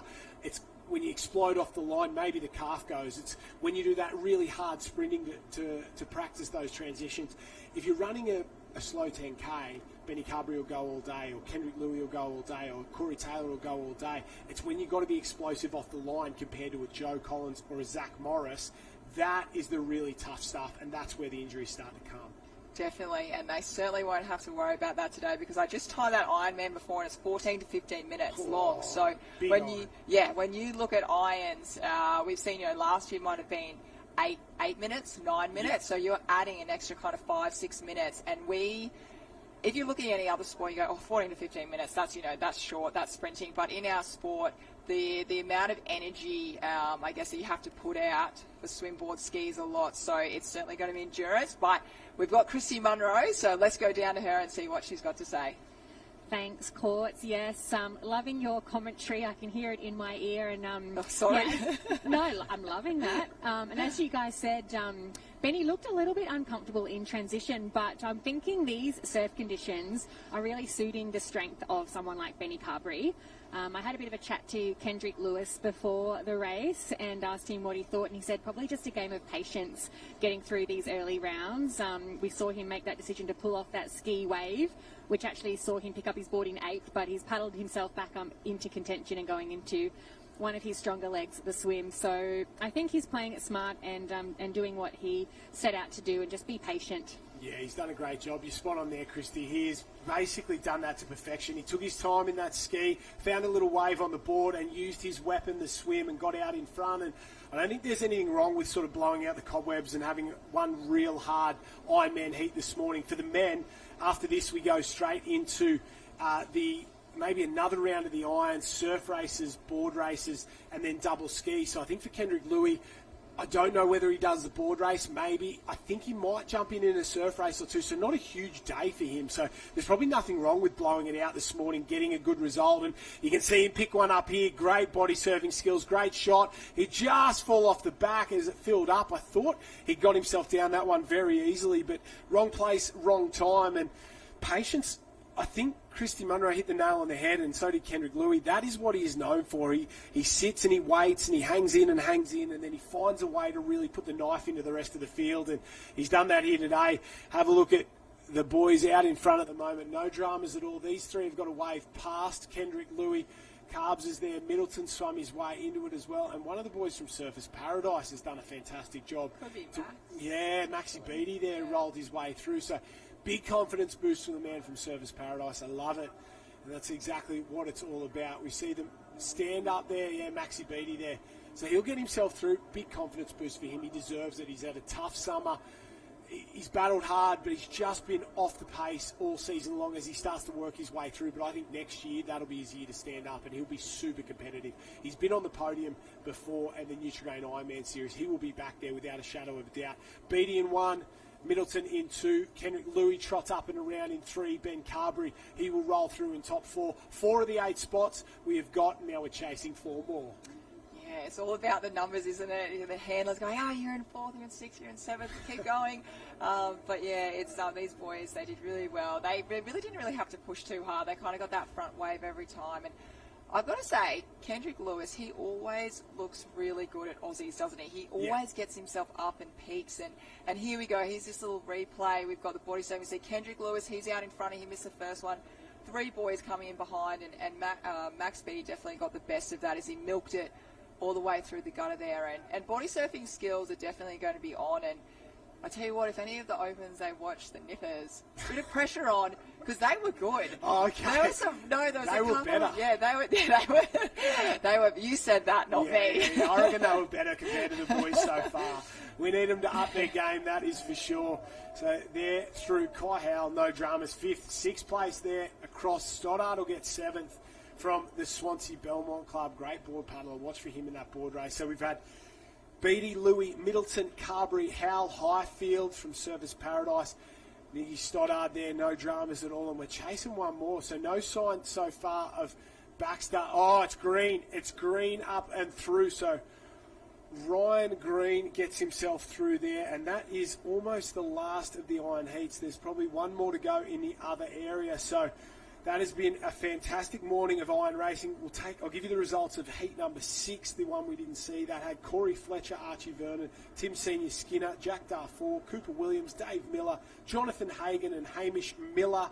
They got through, but Christy Munro is on the beach with the guys from heat number 7. I'm down here with Ryan from North Burleigh. Haven't given him much of a chance to catch his breath yet. You jogged across the line and asked what number, so were you not quite sure if you'd qualified? Yeah, no, you can't really see much out there. It's just going under some big waves and then locking eyes and coming home. Everyone's all spread out, but it's real tough out there. It's good racing. It looks like a lot of fun, as you mentioned. Very, very tough racing, tough heats, these early qualifiers. Sometimes people have been saying heats are one of the hardest things to get through. First event of the day, you're blowing out all of the cobwebs. How's your body feeling? Body feels good. I've hopefully done the work and we'll see that today, but I'm under good guidance at North Burleigh under Mike Murray and Jeremy Cotter. I'm really happy to be there, so feeling good. Well, you've done the first job, so good luck for the rest of the program. Sweet, thank you. Thanks, guys. Love it. Love to see it there. North Burleigh on an absolute flyer at the moment. They had a great youth championships. Max Beattie gets it done. Louis, Middleton, Carberry, Howell, Highfield, Stoddard and Green. Unfortunately, Jesse Coulson, Bailey Copeland, they go home out of the Ironman competition, and that is how ruthless it is. We had 8 heats, 8 through, 4 quarterfinals coming up later today. The semi-finals are on Saturday morning, so plenty of swell around on Saturday morning as well. From the open iron men to the under 17 iron women, we now go down to that women's area. It took us a little while to get rolling there, but they're into the action at the moment. 10th heat, so a lot of girls going around. I think I heard maybe 187 That's amazing, or something. isn't it? A couple Wow. of big names in this one as well in terms of junior competition. Zoe Woods, one to watch. Britt Ackley as well. A couple of local girls on this one. Ivy Miller, big shout out to the Warilla Barrack Point crew for sure. Nagus from Trig Island, she is a good young competitor as well. Good little competition family there. This age group, Courts, for mine, is the best age group we've got coming through, I think, in any of the junior ranks. Under 17 women, they are the best I've seen in a long, long time. The first year open competition girls at the moment were very, very good. They were your Lily O'Sullivans, your Charlotte Crosses, your Grace Ottos, your Gemma Smith Welshes, your Lily Finardis. That kind of age group, very good.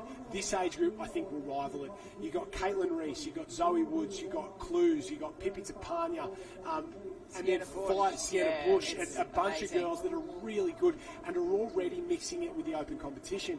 I've seen a bunch of these girls named in the Open Iron Woman, so they're going to try and do not just the 19 Open double, they're going to try and do the 17 Open double, which hasn't been done by anyone except Grant Kenny on this beach. He did the junior senior Ironman, and at that time it was an under 16 sort of competition, so this age roughly. These girls are as good as it gets in terms of an age group coming through, and we're about to see what they've got here. And there's a couple of girls with big names, big reputations, but there is a hell of a lot of girls trying to knock them off, that's for sure. Absolutely. I totally agree with you. I was thinking that last week when I was doing a bit of research on kind of the competitors and racing and everything, and it's amazing. This age group is, as you said, so competitive, and it's so incredible for the future of the women in the sport. Yeah. You know, coming through. Like, I can't wait to see the Nutri-Grain trials coming up this year. It's going to be, it's really hot. And what you said before, what Grant Kenny did, there's no reason why one of those girls you just mentioned could do it. It just depends on what their workload is and what their coaches want them to do. They've obviously got team events as well, but the only thing they need is that little bit of confidence in themselves to go, hey, I can step it up and I can beat these girls. And being ski first, you know, that would be obviously the nerve-wracking leg for them. But if they can get through that nice and cleanly and go into your board and swim, which they're used to doing all the time, they can certainly do it. And I love this age group. I love watching them, and the girls all seem like they're really good friends, and it's amazing. And certainly anyone that age group, it makes you better. It certainly makes you better. You're spot on there, and 10 heats already, 162 I think we had in the start list there, so very, very big in this competition. A couple of big names. I can't run through every heat. Obviously, jump on liveheats.com if you're looking for results. That's where we get all our results from as well. So jump on to liveheats.com. They will have every heat, every place, every race there, and make sure you join the conversation. Obviously, if you're watching the live stream, you're either on the YouTube or the Facebook. If you're doing the social media thing, hashtag Aussies2024. Big shout out to all the local boys there jumping on and commenting. We love to see it there. A lot coming back to watch it. A big history of surf sports down here on the Sunshine Coast. So it's good to see a couple of the old boys there reliving the good old days. And like you said, some very, very big names in this one. And I could list off maybe 100 girls in this age group who are super competitive. Yeah, amazing. But a couple we didn't speak about. Bianca Raywood from Burleigh Heads Mowbray Park. Isabella Tate from Coogin Headlands. Very good. Olivia Clues. I think she is probably the sleeper because she's got the best ski leg out of any of them, and she sort of transfers into that open competition better than most. Off and away, no ski for these girls. Board, swim is the order for the under-17 Ironman and Ironwoman competition. We won't see any of the under-17 Ironmen today. I don't think they're down in their own area, so mostly today will just be 17, 19 open women, 19 open men, but we'll try and get down there, that is for sure. The champions, well, the defending champion, Jazzy Raywood, one of the best in the sport. She's up into that 19 age group. Lani Waller from the Redhead Club got silver last year in this competition. She's up into the 19 age group. And just who we were speaking about, Olivia Clues got the bronze last year. She is still in this age group. Hard to call a favourite, hard to pick a favourite because it's going to be very, very tough. And it looks like maybe Britt Ackley from the Maroochydore Club has got off to an absolute fly out in front. That's Zoe Woods as well on that striped board from the Alexandra Headland Club. If you're watching the live stream and wondering why you don't recognise the Alexandra Headland cap, 100 years of the Alexandra Headland Club this year. So they are wearing the black and yellow corded cap. That's Zoe Woods there wearing that one. A traditional cap for them. That's the one they started with all those years ago. They'll go back to their traditional yellow with three black stripes next year. But Zoe Woods, one to watch. Britt Ackley, a very good board paddler. Ackley, probably the best board paddler in the age group, but that's a tough thing to say because there's so many good board paddlers in this age group. And Cream really rising to the top at the moment. Woods and Ackley out in front. They train every day on this stretch of sand. Maybe Negus there from the Trig Island Club sneaks through. One of the girls gets a massive back shot there all the way through that one. Maybe the City of Perth young lady there. And Warilla Barrack Point, no dramas at all, sneaking through. Sit, pop, prop, go up and over the top. And just as we gave her a wrap, the young lady from City of Perth goes from third place back into the chase for 10th at the moment. And the back half of the field are getting absolutely pounded by this Maroochydore back bank. They are, and it's the reason it's taking the girls a little bit longer to get out. It's actually bigger, as Josh was talking about this morning, on that north side. You just saw a drone shot before, and you saw it was flat on the south side where the boys were going. And the girls have been put actually in the biggest waves. Yeah. And as we can see just there, you see the lift, the height of the wave just there as big as what you were talking about with the rhythm mouth before. Do you want to know how it works behind the scenes? So yesterday afternoon there was a meeting with the girls about how tough this area was going to be. They were going to adjust it a little bit, get the 17 girls out of it, but because we'd set up for the live stream and we were trying to get them on the live stream and that sort of stuff, they've decided to run these girls down there. They can handle it. You can see one of the girls just lost her board there. Maybe Kearney from the Terrigal Club there swimming over to get it. She had to get it before that wave came through. So throughout the weekend, if this area continues to be big, we might see a few adjustments. Put the open girls in there, a couple of the open men in there. Take these 17s down to an area that's just a little bit more manageable for them because it is big, it is tough, and this is probably the toughest arena to race in. And these 17 girls are doing a fantastic job of it so far. We'll try and run through a couple of the girls that have gotten through so far in the other areas. It doesn't look like too many of the big names have missed out. I'm running through at the moment. If you want all the results, go through to liveheats.com, but it looks like a lot of those big names have managed to get themselves through. Your Millie Petersons, your Gibsons, Clues won heat number 5, keep rolling through as well. Caliste, Bianca Raywood won heat number 4.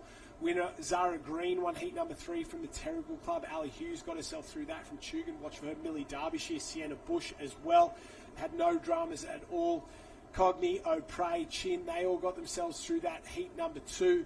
And no dramas, Dottie, Elliott and Spignall were our winners from heat number 1. So it doesn't look like too many have been out the back so far as these guys pick up a nice one. And that is a great ride all the way to the beach at the moment. Fantastic skills out the back. A couple cutting across trying to get the right line there.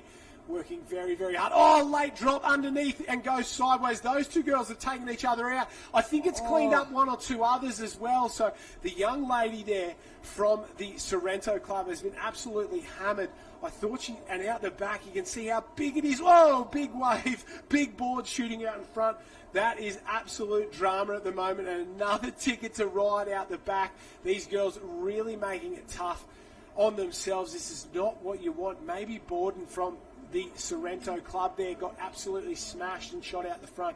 Abby Carter there was struggling a little bit with those waves, but it's the two girls from WA, Millie Cock and Annika Niggers there leading around. Fantastic job. Ivy Miller from the Warilla Barrack Point Club in there working very, very hard as well. So great job from those girls. Honey Young working her way around. So West Australians on fire. Young, Cock and Nagus there from the WA club doing a great job at the moment, but they're chasing our 2 leaders out in front.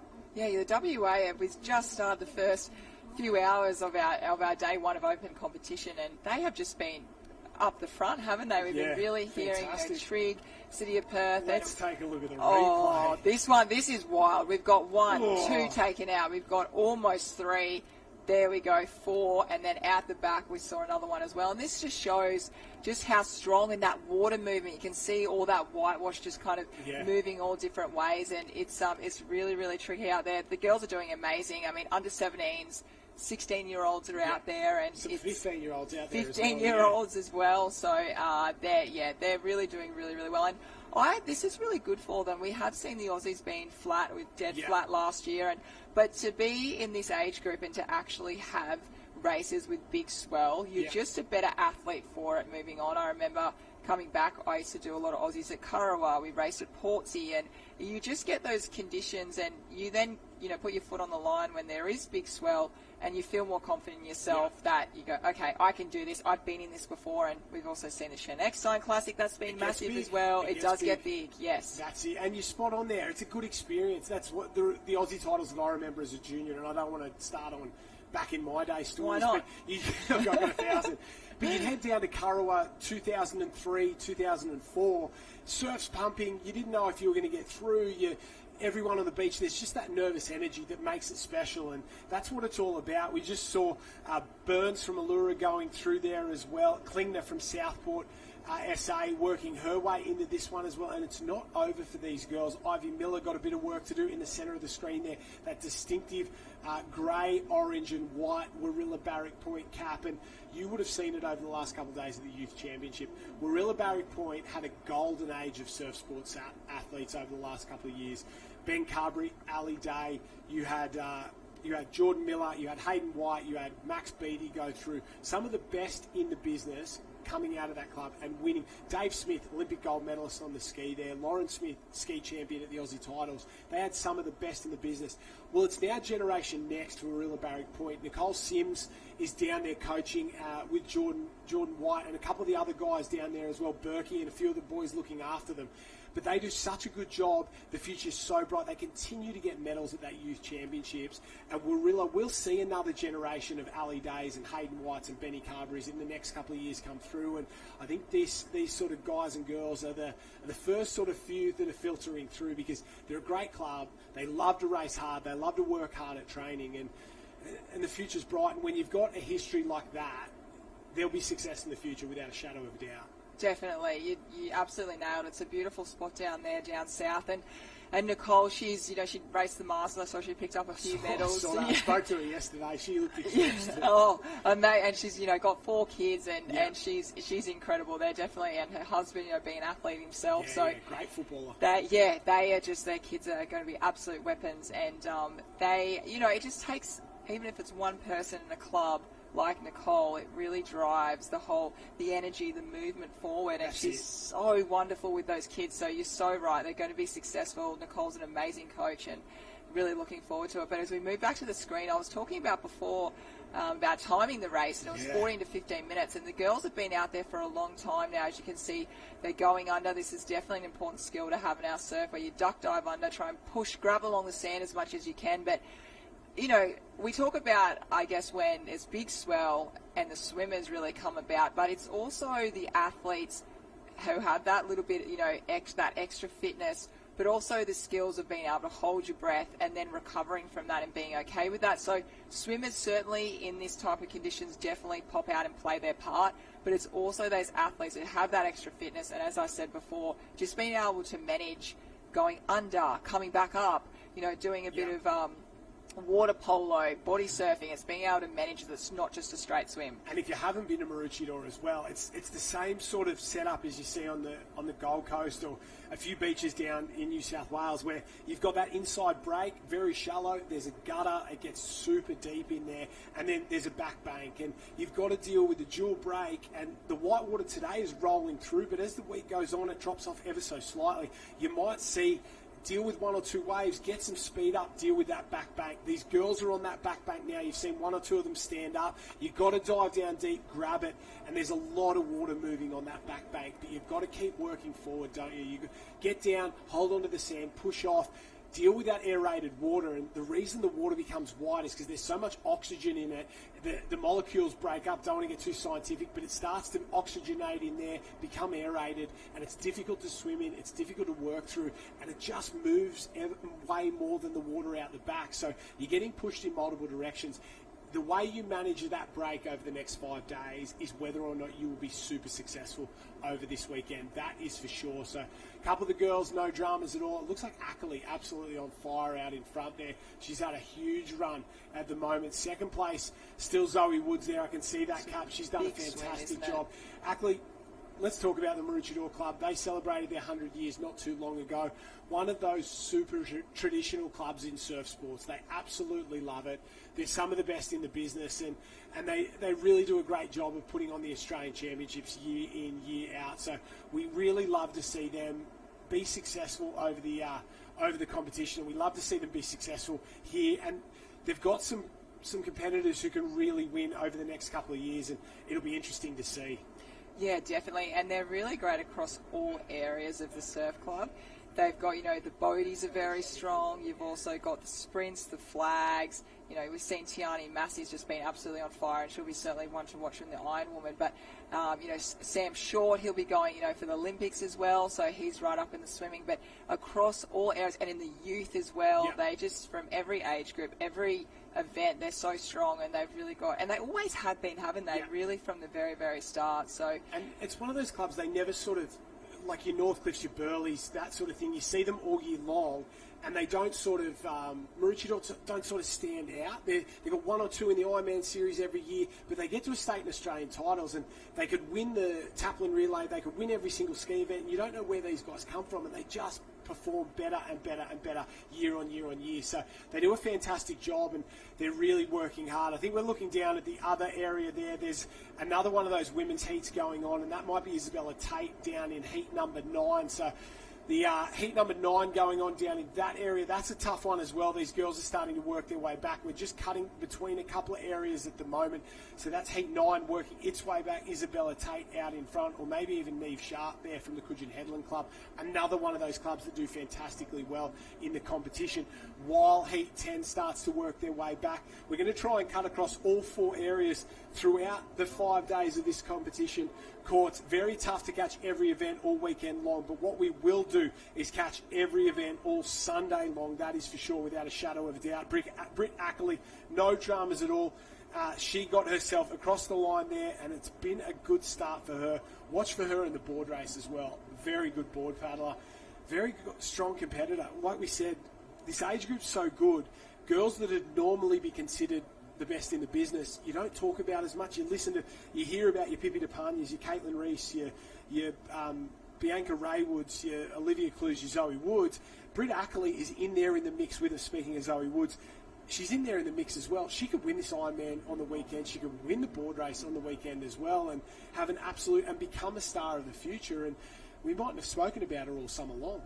She looked good at the end there. She had a smile on. She looked like she should go around and do it again. So it's certainly, she's just, I guess, at the moment just waiting for her moment to go. And remember, these girls are really young. Some of them, started a bit later as well. There we see Zoe Woods. She just wants to get that cap off straight away. I don't blame her. They've been out there for a while going under the waves. But she looks really good as well. The state titles, she was incredible. So as you said, again, we could go on about every single girl, but Britt Ackley, she's also got that extra energy being at her home club as well. Yeah, and this home beach advantage is something. It's something important. And Zoe Woods, I think she has the extra advantage of having older sister Emma Woods in the Nutrigrain Iron Woman series, has been at the top end of the summer of surf all year long. I think she finished maybe 4th overall in that point score. So there's Ivy Miller working her way up and around to try and get herself through in that one. At the moment, or maybe it's Shipley in that other area. Yeah, it's Shipley there from the Rural Barrack Point Club, so she's going to work her way up into that other area. But talk about Zoe Woods. She's got the experience of having an older sister who has been at the very top end, who's done it before. As a little kid, she stood there, seen how this whole thing plays out, and for your little sister Bonnie as well. When you've got an older sibling who knows how it's done, can tell you, can give you that advantage, that experience is, I don't think you can buy it. I don't think you can. There's no way you can absorb it if it's not happening around you every day. You see what they do, you see how they handle the week, you know what it takes, and you see a lot of second-generation athletes, and it's happened for a long time. Your Crystal Smiths, your Dean Mercers, your Dane Hurst, your Kane Ecksteins, that they're so good, almost better than their older siblings, because they've had that older sibling go through. And I think Zoe Woods is going to experience that. Yeah, definitely. It's really funny if you're ever up against any athlete that's a little sibling, like whether they're the third or the second or whatever, they've got an older sibling. Be careful, because I tell you what, they can get in and fight. From the moment, and we know that definitely from the moment they were born, they're always trying to beat you, catch you, whatever it might be, Monopoly. It could be I don't know, driving home from school or whatever it may be. But I just know that if you have an older sibling, you are always trying to catch them, and be careful of those ones. And I tell you what, the young ones of the family. They are, and as you said just then, a lot of these young girls are like that as well. So we are going to go back to Harold, who's hopefully still got that white zinc on his lips. What have you got for us, Harold? I have white zinc on my list, but also have a couple of legends from Trig. So I've got the ladies here. Went up pretty tough. Conditions last year on your home soil and beach was completely different. Talk us through about how long the surf part of that race was, and that was insane. That was just it felt like it was never ending. We never get waves like this back home, and it's just such a shock to the system when the swim takes 15 minutes. So, yeah. Were you lucky enough to get a wave in, or swam the whole way through? Swam most of the way in, because I was too scared to take a wave in coming in. Yeah. Which is the thing, right? So the waves are pounding. We're talking in the commentary box about how tough the conditions are. Talk us through on the board leg there as well, having that congestion at the start. What, I guess, instructions from the coaches was for you in that first part of the leg? Yeah, it was just more you had to avoid the waves, but you also had to avoid everyone else's boards as well, and it was just a bit of chaos at the start. But when we were coming in, we both saw a set, and we sort of looked at each other are you going to go? And we both went and got a bit smashed, I think, but... Third and fifth making your way through to the next round. I believe we're going to be up a little bit after. We've got the 19s irons, ladies irons, and then back into you guys. So all the best. A couple more rounds, hopefully, and maybe a final on Sunday. Hope so. Thank you. All good. All right, so we've got the ladies there from the Trig. We're going to go for a walk this way. Look, we're going to make our way down to the new start line. So the important thing is, guys, it's all about being fair. This is the one time per year you get an opportunity to win an Aussie medal and an iron. So where we are right now is where the start was for the boards. But the legends on the skis, we're going to go that wet start right down in the middle of the rip. So it's probably going to be a little bit more fair, but from the top there, you think that right edge is still the place to go, right? Yeah, it looks like that up there, and I think this is a great move, Harold, working them. It's all fair in the rip. Make sure they all get a shot out there, because if you've got half the field in the rip, half the field on the bank, you know how problematic that can be. Is the water still churning out there through that rip like we've seen all morning long? Yeah, it's ridiculous. It's still churning hard. So what have we got? Low tide, it's about an hour away. So we'll probably see that settle down as we get closer to 11:15, 11:30. So we're starting the skis in the middle. Transitions is still going to be back where we were for the start of the boards, but exciting stuff. Under 19 ladies semi-final, heat number 1. Let's go. I think we're on 2 in this one, and there's Harold. I think for you've seen a lot of it coming out of New South Wales. Lani Waller in this one from the Redhead Club. She won the Open New South Wales title as well, so she is one of those girls who's probably going to try and do the double down there, mate. What can you tell us about Lani? You've seen her race a lot more than we have. I've seen her race a lot. So my daughter's actually the same age group of her, so I've seen her since her Cooks Hill days, back when she was an under-9 competitor. Always fierce, always fast. But even the season, all the summer surfs, probably didn't have the greatest results, but then all through the state titles, she was calm, she was poised, she was relaxed, and then she just went out and just dominated. It was insane. Her swim legs were fast. She just seemed like she had just energy to burn, but just that inner belief and confidence. The parents were relaxed. The club had all the, the coaches knew that she was ready to go, and yeah, we hadn't seen anyone do that since who was it? Emily Doyle. A couple of years ago, did the back-to-back 19s and Opens, so yeah, it was amazing to watch. Yeah, she's a great competitor, and you were spot on in that one. I expected this to be a breakout year for her, and she sort of maybe didn't deliver throughout the summer surf, like you said, but she certainly delivered at that New South Wales Championships. And then similar conditions to what we're seeing today. It was a bit big down there, wasn't it? So she'll be one to watch out here in the big surf. Yeah, loves the swell, strong, powerful. Probably her strength would be her board leg, but even in the individual iron for the 19 ski, she probably had about 8 to 9 ski lengths on everyone, and just unfortunately slewed and didn't get that one through. So it was quite funny. That was the first race of the day, leading start to finish. doesn't get anything, and then wins every race thereafter for the rest of the day. So that's you've got to stay with it and do your best, right? Life's good when it's good, that is for sure. The girls are off and away, and they're already a little bit of carnage. We saw Sarah Locke on the green ski, very good swimmer, very good Ironwoman, lead out early on, get smashed and get absolutely backshot. One more gets backshot there as well at the top of the screen. Maybe Imogen Egan there from the Cooks Hill Club, or maybe India Holbert there from the Wanda Club as well. So our leaders early on have been absolutely smashed. There's Sarah Locke in the middle there as well. She's got to stay upright. Good ski paddler. Her sister's a very good ski paddler. One out and around. She's been shot out like a gun. Maybe McDonald from the Northcliffe Club's got away. Locke's got to go. She's got to get up over this one. She does. Sneaks up over that one. Gets just there. Wow, well done. Corbett from Southport, South Australia, trying to go with her as well. Maybe Alice Sparks from the Midway Club trying to get underneath that. Couple of rolls here. It's absolute carnage in this under-19 Ironwoman. Holbert on the inside there from the Wanda. She's one of the girls I'd expect to be in the final, but getting absolutely smacked. So's Picton there from the Kurrawa Club, working her way through. We've seen our leaders go from the front to the back, to the front to the back. It is absolute yo-yo racing at the moment. It is. It definitely in this ski right now. You just want to make sure you have your ski, preferably sitting on it or in your hand. Just all is enough. Just have it, and also your paddle as well. So for these girls, remember we're looking, they're very young. They've, 17, 18-year-olds. So they're doing super well, and it's as we said before, the waves are actually getting, when we saw the Ironman, it's more powerful. Yep. It's bigger up this side. The girls are really, I just love how they absolutely attack it. And we've had a couple of girls get out, but it's really, really tricky for them. And I just, I hope they're enjoying themselves, because as we said before, this is experience, and I know when they hit the sand after this race, there's going to be a lot of stories. Yeah. You're spot on. Definitely a lot of stories after that, and that's what I love with Big Surf. You come in, everyone's got something to say, but no, the girls are doing really well. But yeah, that would be, I think, at the moment, just got to go, back yourself, do a few back paddles if you need to, and as we see on screen. I think that's Picton swimming back to the beach there. Maybe Sarah Cleverly.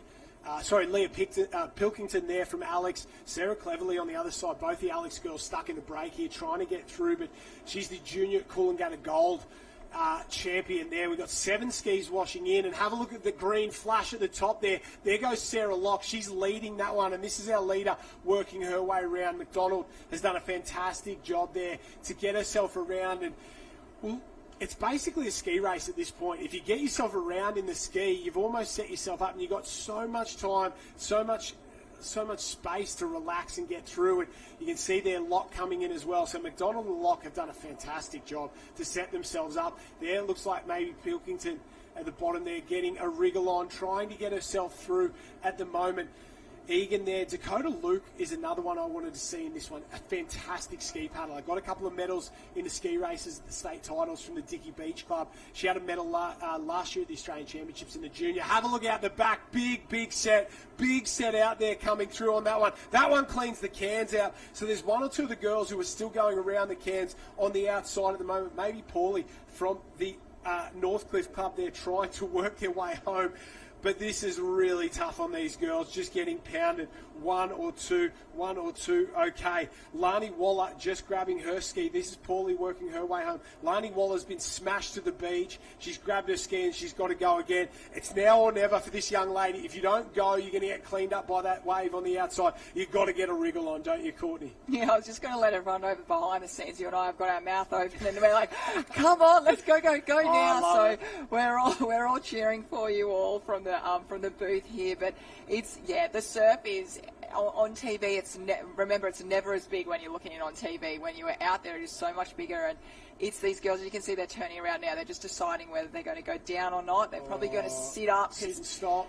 Yeah, these waves, as we saw in the Ironman, the open Ironman, you go straight down and you potentially could hit that sand. So they're being really smart. When you ski back, they can just duck on the back of that wave and get in nice and safe. Yeah, Millie Harris there as well from the Alexandra Headland Club. Anya Hocking closest to us from Burleigh Heads, Mowbray Park. India Holbert at the top of the screen there. Good safety move. A memory in my mind that's very distinct is of the Australian Championships when they brought the skiing for the women in the late 90s, and them sitting, stopping and propping and just making good decisions. And I always thought Carla Gilbert did a great job. She led early on, stop, prop, got herself through. And sometimes you got to put the pride, you got to put the ego in the back pocket, because if the open iron men are doing it, under 19 women 100% should be doing it. Stop. Wait for a good wave. I did it, but I was a bit of a coward on the old ski there. But you've got to do it. It's better to stop, wait for a wave, get yourself through, than take a giant set, get pumped and get knocked out in the opening round. Put the ego away. Don't worry about it. If you're in last place, that's the time to do it. But if you're inside the top 10, just roll, relax, get yourself through. Safety first is the key on day one of the Australian Championships. Definitely. You're spot on with that, especially getting through the heats, and you want to be there for that final. And maybe for the final, maybe you mentally think a little bit differently and go, okay, well, if I'm in that, back a bit, I want to get up the front. I'm in that 10th, but I want to be up in that, medal contention. You go for it, absolutely. But as you said, if you're sitting up there in that top 8 and you want to get through, you've got to really, and I feel like when you do an iron person race, you're making 200, 300 decisions. Do I go left? Do I go right? Do I roll? Do I pop? There's so many decisions you're making out there. So it's really just trying to, as you said, keep relaxed on that ski, especially. It is, you want to get in safely and make sure you have your ski paddle. And as we see at the moment, as you can see the competitors, we've got girls on the ski and also coming in on the board. So that's how challenging it is out there. Emma McDonald out in front. That's her on the board.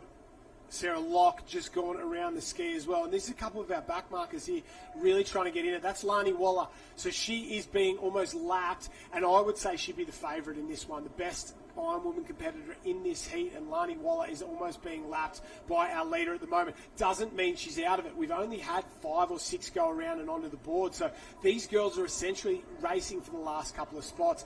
Waller's there. Picton goes over the top. Great skills on the ski from these two. Oh, just as I say it, they go sideways. Picton's managed to... No, they don't. Lani Waller's trying to stay out of trouble right now, and once again the commentators curse. I am a shocker at the moment because I said they were doing a fantastic job. This is number 7 onto the board at the moment. I think that's Millie Harris there, formerly of Torquay, now at Alexandra Headland there. Obviously Alexandra Headland, big Victorian connection. Jack Hansen, the head coach there, former Victorian himself.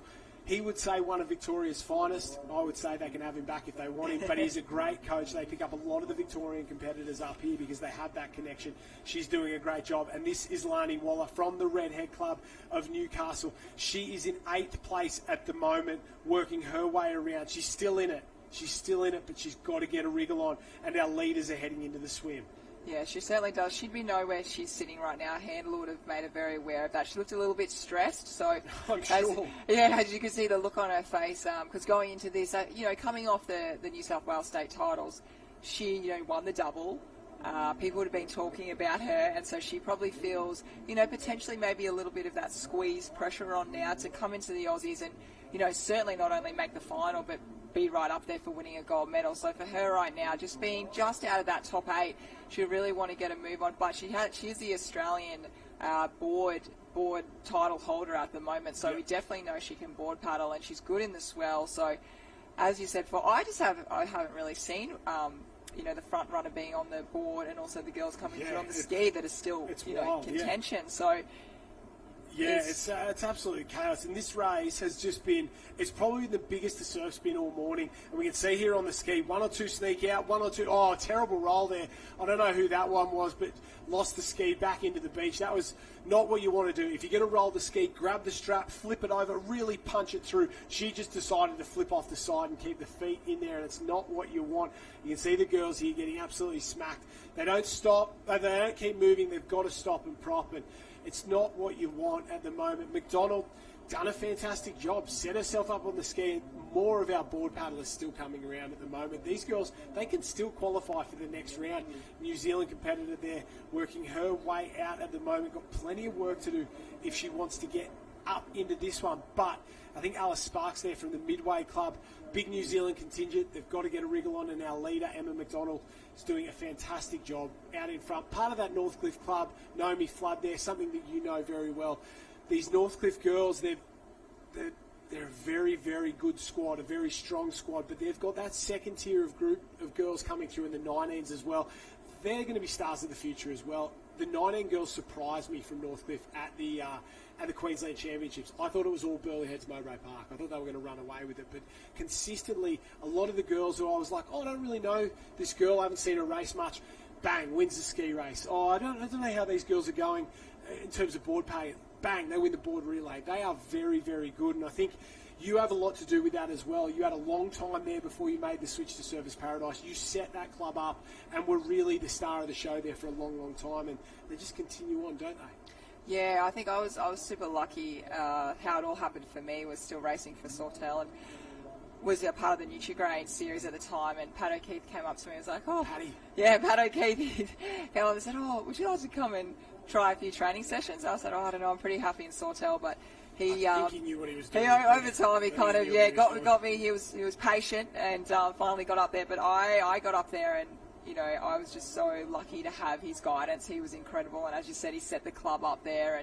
And then I got to train with Christy Cameron, who was one of my favourites as well, and he introduced one of the all-time greats. Yeah, amazing competitor, and introduced me to Carla Gilbert as well. So I just kind of came in and had these girls and was able to talk to Carla and train with Christy, and they just looked after me so much, and I'll never forget that. And then Bonnie wasn't too far behind me either, and since then we've just seen so many competitors do so well, and they've certainly, I know from being a part of that club, it certainly started off my career, and it was incredible just I think to mix in with all the girls. Christy Cameron, like I was racing her and she was smashing me, but then to come to training and I was kind of like, oh wow, this is pretty cool but scary, and so it's amazing to see see the Northcliffe girls, and a lot of them will be quite sad. Harriet Brown, probably moving to her last Australian titles, but being able to train with the likes of her, all the girls at Phil, very, very special. And it's not just Northcliffe.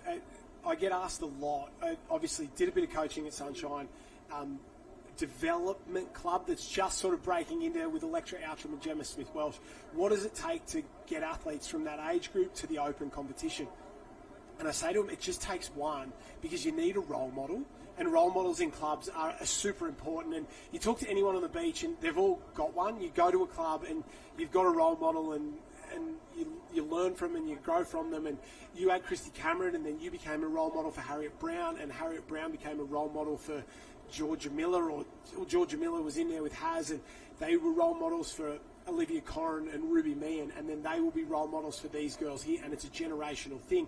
Yourself at Service Paradise with Lucy Derbyshire, Millie Derbyshire, that generation now. You look at Northcliffe, you look at Burleigh Heads, Mowbray Park, Newport are big on it.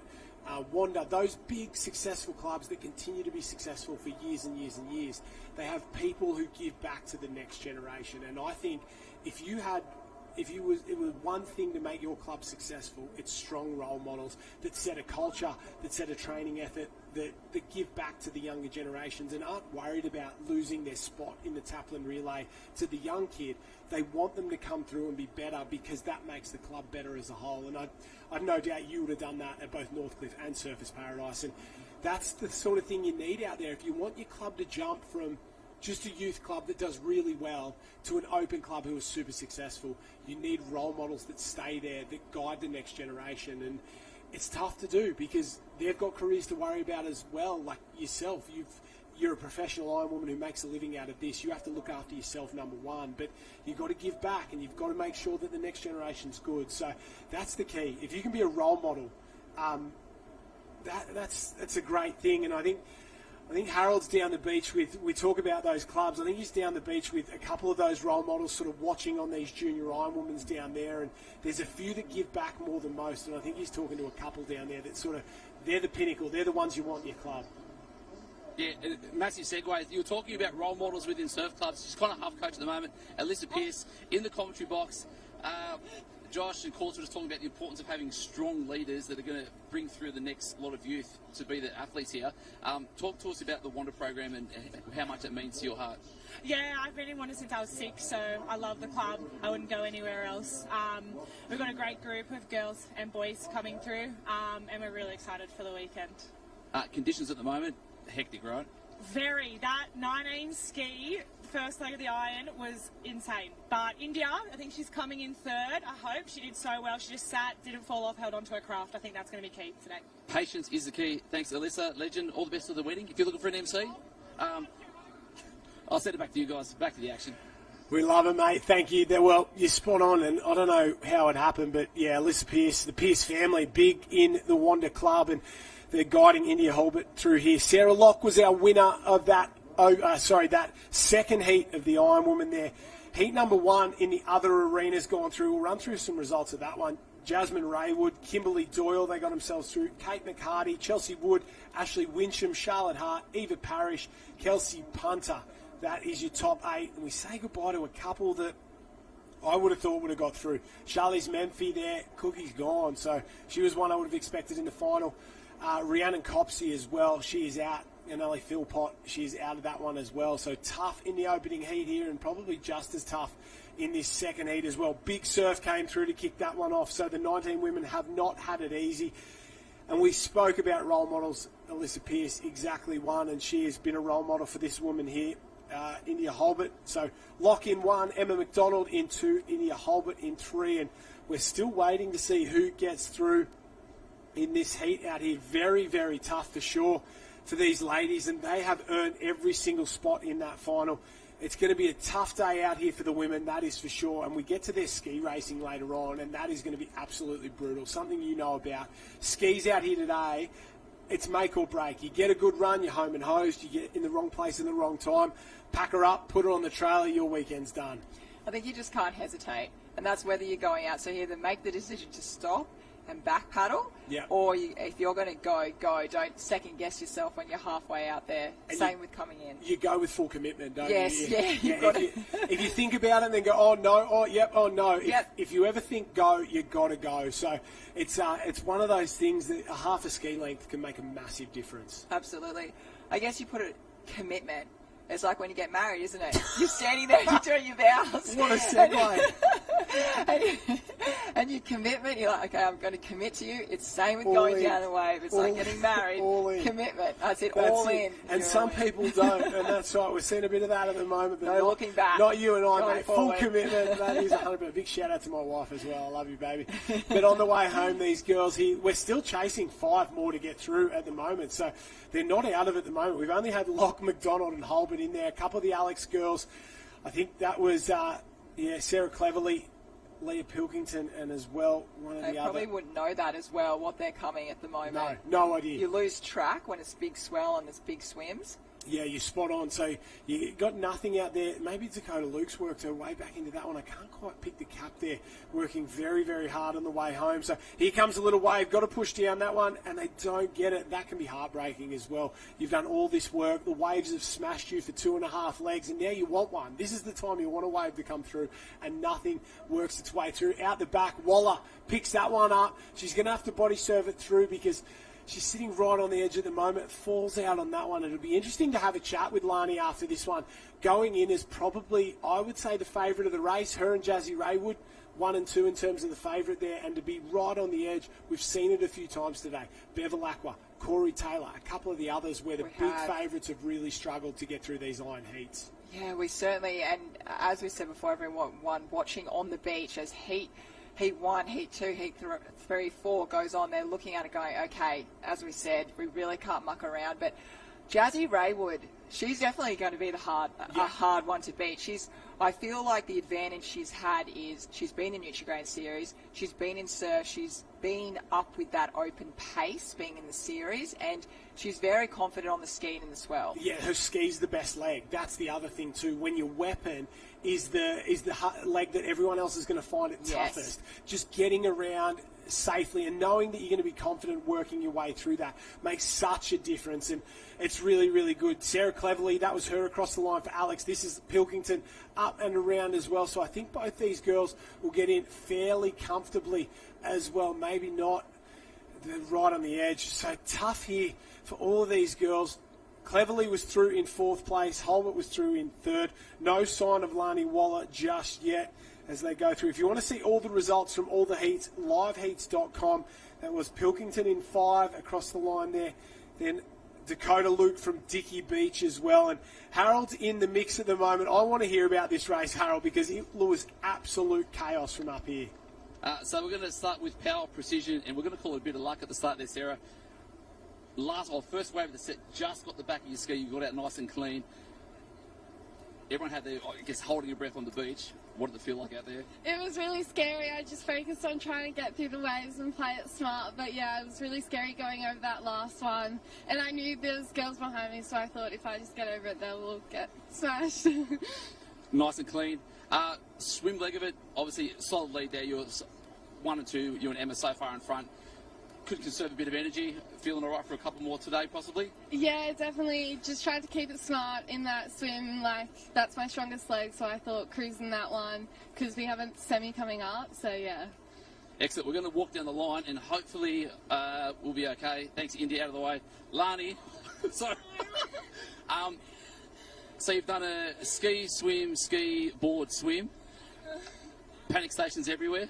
Oh yeah, definitely. That made me poop my pants a little bit, but I lost my ski and I had to swim all the way back in, but my coach was telling me that I was fine and all the girls were getting smashed, so I'm so happy for everyone making through that and then that ski, but that was gnarly. That was actually so big. I was scared. Like, scared. And come from Redhead, that says something, right? Oh yeah, it's always big at Redhead too, and I don't usually go out on the ski at Redhead when it's this big, and yeah, it just helps boost the confidence a little bit, but yeah, hopefully that doesn't happen again. We all live to fight another day, try and get some sort of recovery in, but yeah, that was nuts. So that's our top 8 on the line now for the ladies, and then we'll wait for some deliberation and see when we get the next heat out, guys. Oh, I love it, Harold. Get out of the way, India. I'm coming through. We love how he gets the interviews down there. The big man on the sand, that is for sure. Locke McDonald, Holbert, Cleverly, Pilkington, Dakota Luke got through. Lani Waller was in 7th, and Paulie was the 8th place. We say goodbye to Picton, Kempton, and Hocking there. Tough out there, and if you know Lani Waller, how good she is, if she's saying it's big, it's scary, it must be big and it must be scary, and we love it. Yeah, not only did she say it's big and scary, she said she almost pooed her pants. Okay. So that's certainly... I glanced over that one, that's for sure. So when you're feeling that feeling, that certainly means that it's certainly big out there. So yeah, as she said, well done to all the girls out there. I'm just looking at the program now for the under-19 girls. I'm sorry, we do actually have a quarter coming up. Oh, so again. Yeah, they've got to go again. Quick little energy snack and they're straight into it. I think we're going to head down to the men's arena again. I think the open surf race heats are going on at the moment. This is always a tough one, especially in the heats as well. A lot of guys go through. You generally take sort of 16, 18 through to the next one, and there'll be plenty of action, but yeah, it's all going to be happening throughout the day. We're through some of the iron heats. Men's surf race is coming up. But we're going to have a little break for the next 5 minutes and we'll be back. Well, not quite 5 minutes, but we'll be back with plenty more of the action. Here on the Sunshine Coast, you'll find sunshine makes the sea sparkle. The sky's pastel. You'll find the sun shines from above and from within, making laughs linger. Moments longer, hearts beat fast, and time moves slow. Come find your sunshine moment, for real. Yeah, the beautiful Sunshine Coast here. We love being up here at Maroochydore. If you want to be a part of the conversation, get on the socials, hashtag Aussies2024. We're on Facebook, Instagram, and of course all the social medias there. Jump on, leave a comment. If you're watching on YouTube or Facebook, make sure you leave a comment. A couple of my mates on there making some gibbering comments, but that's all right. They love the action. They're big surf sports fans, that is for sure. Get on there. And we got the start list for the Open Men's Surf Race number 1. Big start list, 32 in each of these, so I won't run through all of it. I'll just pick the eyes out of a couple of these guys. I want to see Ned Wyland. He will be one to watch here from North Bondi. One of those guys who's very good swimming background, and he'll be super competitive in this one, that is for sure. We head over the page, Harry Hewitt there from WA, Bradish from Umina. Joey Collins is back, Ruben Rees, he can swim, that is for sure. Kai Harlands and Kaimana Kimmins from Maroochydore. The Maroochy guys will love this one, that is for sure. Vernon Bruce, Sammy Frost, good swimmer in there. Ollie Signorini, former Australian surf race champion a long time ago, well, not that long ago, but maybe 6 years ago, got that one done. So one of the all-time greats here. Not in the form he probably was was then. Carl Latham as well. I swim with Carl. I won't mind him saying he is the oldest and most busted man in this race, but the waves are on and he is a shot. He's very, very good. A great swimmer back in the day. Swam 100 butterfly for New Zealand back in the day. I'm talking in the late 90s, early 2000s. Now here at Maroochy, his young daughter, the former junior Queensland Ironwoman champion, only in under 11s and under 12s. So good to see Carlos out here today, the big fella. Training with me doesn't help, but we'll see how he goes. He had, I think, a 5th in the Too Masters. hard on yourself. No, I don't help right. him. We talk a little bit of rubbish. That's all we do at swimming. But the big fella's on his home stretch of sand, and we can already see a couple of guys at the back of that line as the right-hand side as we look at it now. They're going to run up and around here. That's what you want to do. Off and away. Different choices from a couple of the boys. Oh, big Ruben Rees, a little trip on the inside there. You've got to be able to wade to get across this inside gutter there and then get into the action. And it's not quite a gutter, it's not quite a bank, it's that terrible sort of height, that sort of knee depth, and it's not what you want, is it? It's that in-between, isn't it? And that's also going back to not hesitating. If you're kind of thinking about the potholes, I can sure tell you are going to go down one, so you're best off just absolutely going for it and just hopefully see how you go and you don't cop one. But yeah, it makes it a little bit slower running in, but it's a really challenging, as we heard Lani before, she said, I swam, I skied, I ran, I did this and that, and that's happening. And a couple of swims, unfortunately. But at the moment, as we can see, the boys going out at the moment, they all know there is going to be 16 through to the next round. That may sound like a lot of numbers, but certainly when you're on and you've got big swell, and when your head's down in the water, it's not like the border ski we can count how many there is. That's it. You're 100% right. And the interesting thing about this one here is normally you wouldn't see, there's 160 odd in the surf race. Normally by the time you get to the Australian Championships, you get less than a normal surf race. You might get 90, you might get 100, because if it's flat, the competition, it's too hard. There's too many Nick Slomans, they're Olympic level swimmers. But when there's a wave on, every man and his dog's like, let's have a go. I'm in, I want to be there, I want to have a crack. And that's what I think we've seen here. Every bloke's going, well, I can ride a body wave and I can get a top 16 through to the next round. So they've jumped in, they've had a crack, and I think we might see an upset. Nick Sloman chasing 5 straight Australian Championships.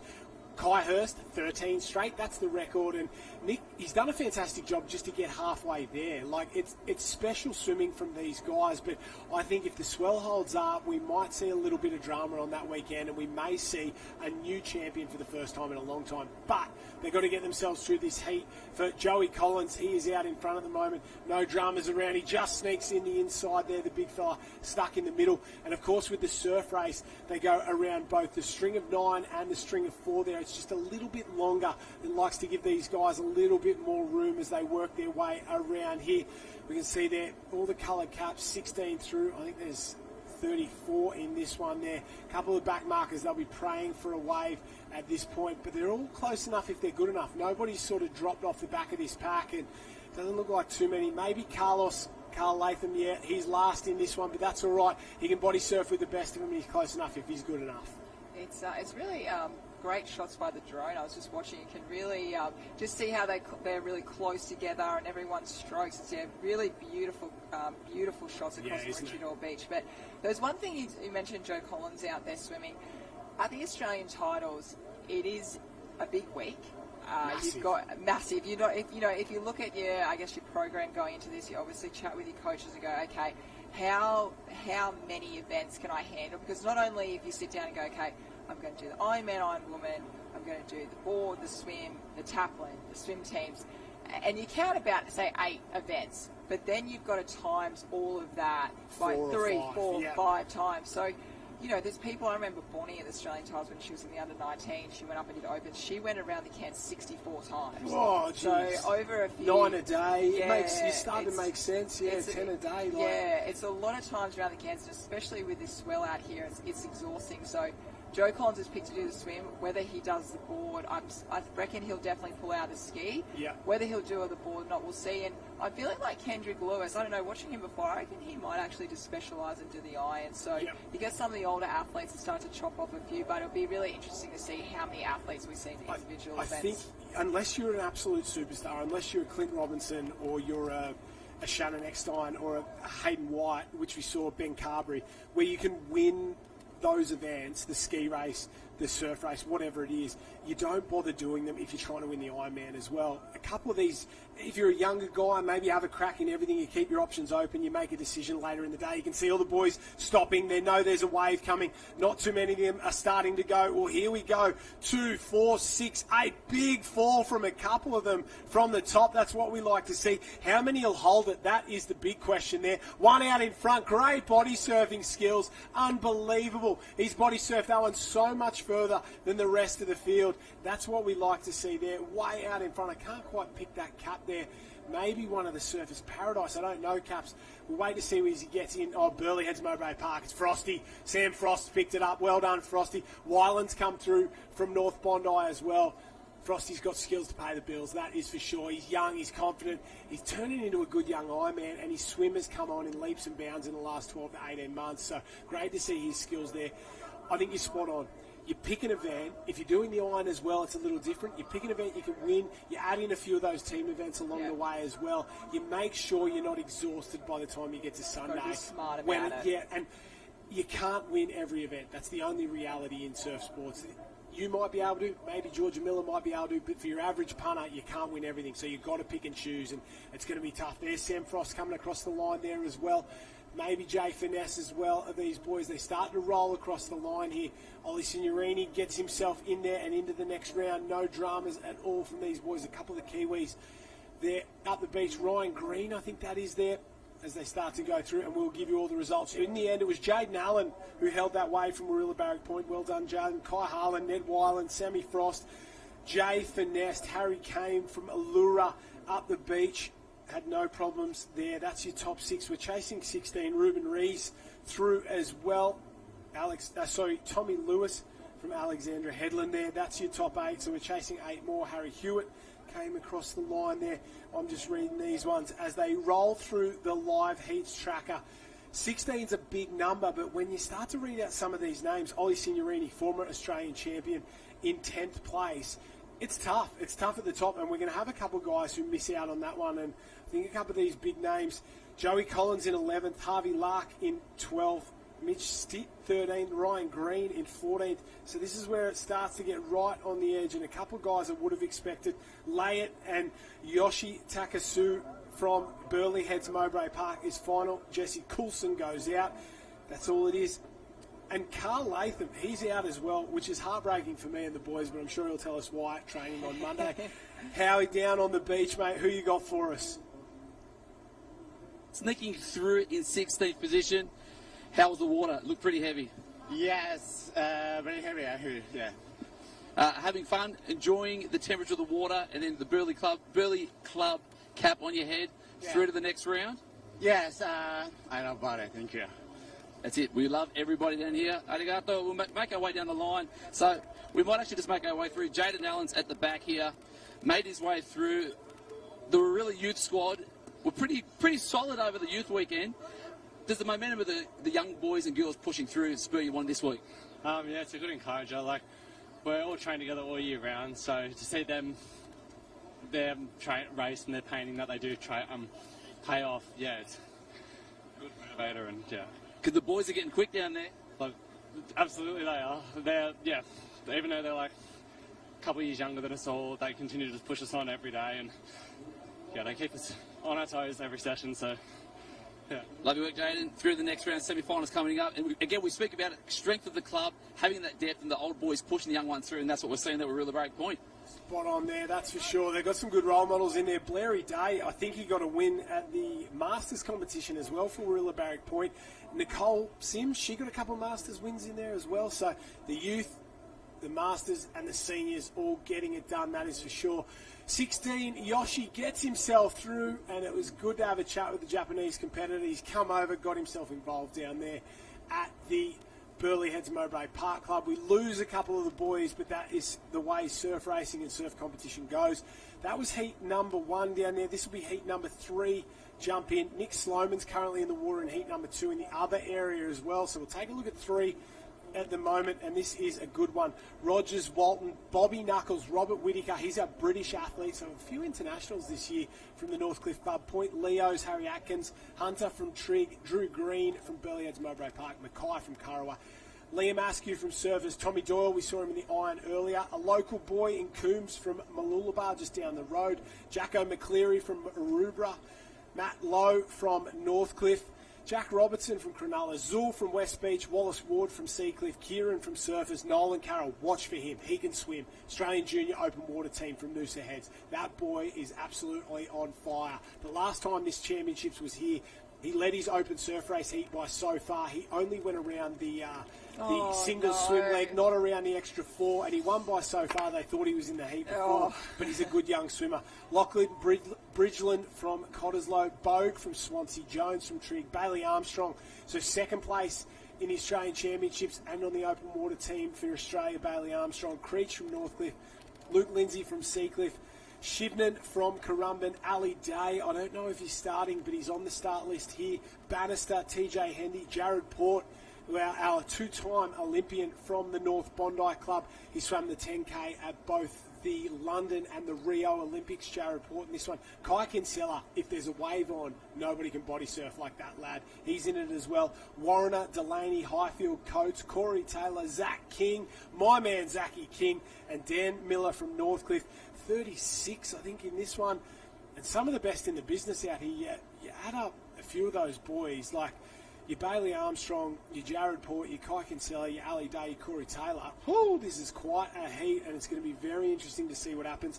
If Nick Sloman's won 4 straight surf aces, I think Bailey Armstrong has got 4 straight silvers. It is, he just needs one. Give him one. I know, yeah, absolutely. He'll be definitely nipping it.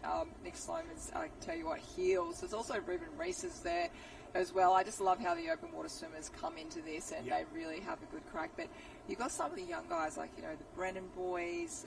They're going really well. Fantastic. I don't know if Sam Shaw's going to come and race on his home beach, just depending on the Olympics. We all know that, the likes of Lonnie Pallister, that they are getting ready for the Olympic trials. Yep. And So I've been told Lonnie Pallister will have a swim, surf race, Taplin only, as far as I know, and I think maybe Shorty might do the same. So the Australian Open Swimming Championship starts this week as well. So they've got that coming up. They've got Olympic trials a little bit later on. The last thing you want is an injury, and one of those potholes. It'll take you out, Yeah. and we've seen it in the past before in Olympic years. And the tough part for these guys, and we lose the kayakers as well. We lose most of sort of your Ali Bulls, your Riley Fitzes, a few of those sort of competitors. If you get injured, you come down here, that's your Olympics done. And Riley Fitz at the Olympics, Ali Bull, a bunch of those guys, we see them year on year, come back and come back and come back, but they only get one shot at the Olympics, so it takes precedent in these Olympic years. You might see one or two maybe. Lani Pallister, she loves it that much. She is that good at it. I think she's going to come and have a swim. I'd love to see. And Nick Sloman's the same. He's going to Paris. He's booked himself a spot, but he's got that sort of... He doesn't have to qualify yet. He's already done. He's there in home and hose, so he doesn't have to worry about the next couple of weeks and getting the trial. So maybe that's why you see him come through here. Bailey Armstrong out in front. He leads them a merry dance as they go around. Have a look at the push and shove. This is what I love about surf racing. There's only room for sort of 3 or 4 around that can, and you've got 35 of them trying to jump on the feet of Bailey Armstrong. They're all over the top of each other. A little bit of fighting, a little bit of push and shove, but all is fair in surf racing, and that is what we like to see. It's a rolling maul as they go around. Oh, it's certainly the place you don't want to be, but if you are in there, you just got to absolutely get it done, and hopefully you don't get to hit too many or pull too many swimmers when you get around there. But actually, talking about swimmers, I've noticed for the first time in a long time that there's a couple of men that are actually going back to the old school in the togs. Yeah, did you notice that instead of the jammers? I think because there's a wave on. I don't think they're the most serious boys, that's for sure. But they've decided that today is as good a time as ever to throw it back. Bringing them back. You got to, those tech suits. They work for a reason, that's for sure. They're But I'm the same as you. Let's go old school. Let's throw it back. Less is more out here, that 100%. Bailey Armstrong doing the job in one. Kai Kinsella on the left-hand side. He swum himself to the lead. Ranked second in the world in terms of body surfing, and I'm not just saying that because he wins the local body surfing comp. He is 100%. He is 100% on the World Body Surfing Tour. He goes and does events. He really loves it. That is for sure. I'm getting told by Harold down on the beach that those togs minimise the chafe as well. That's why you're wearing too much chafe. So if we get into chafe talk early on in this conversation, I think we're in for a rough one. It's too early in the weekend for chafe chat. I've got the paw always. Not that I'll be out there, but it's there. If anyone needs it, I've got paw. I love it. I love it. Have a look at Bailey Armstrong. He doesn't need any paw. He's out in front on fire at the moment. Look at that gap he's put. So silver at the Aussie titles last year in the flat. He's getting it done out here at the moment. Kai Kinsella just waiting. Gone back to the Tugan Cup. This is what he's waiting for. A little wave. They're going to have to body surf that big drop on that. One comes down on the top there. If anyone can hold it, it's Kinsella. Armstrong's been sucked up and gone out the back. You can see already he's been shot out of the back of this one. Big wave out the back. Someone's going to crack it. Oh, head up. Not good skills. Not what you want. Someone to go down that. Your guess is as good as mine in terms of who held it. I guarantee Kai Kinsella is on it, that's for sure. Yeah. Right there in the centre, the best body surfer in the sport. Stands up in the lead. He'll cruise up alongside Ali Day. Well done. And the cream really is rising to the top at the moment. Day stands up. Kai Kinsella stands up. Zachy King stands up as well. Well done to big Zachy. Got a soft spot for Zachy. He was a young Ironman coming through when his dad coached a lot of us as well. I know it isn't Zachy, it's one of the other boys, but yeah, he does a fantastic job, Zachy.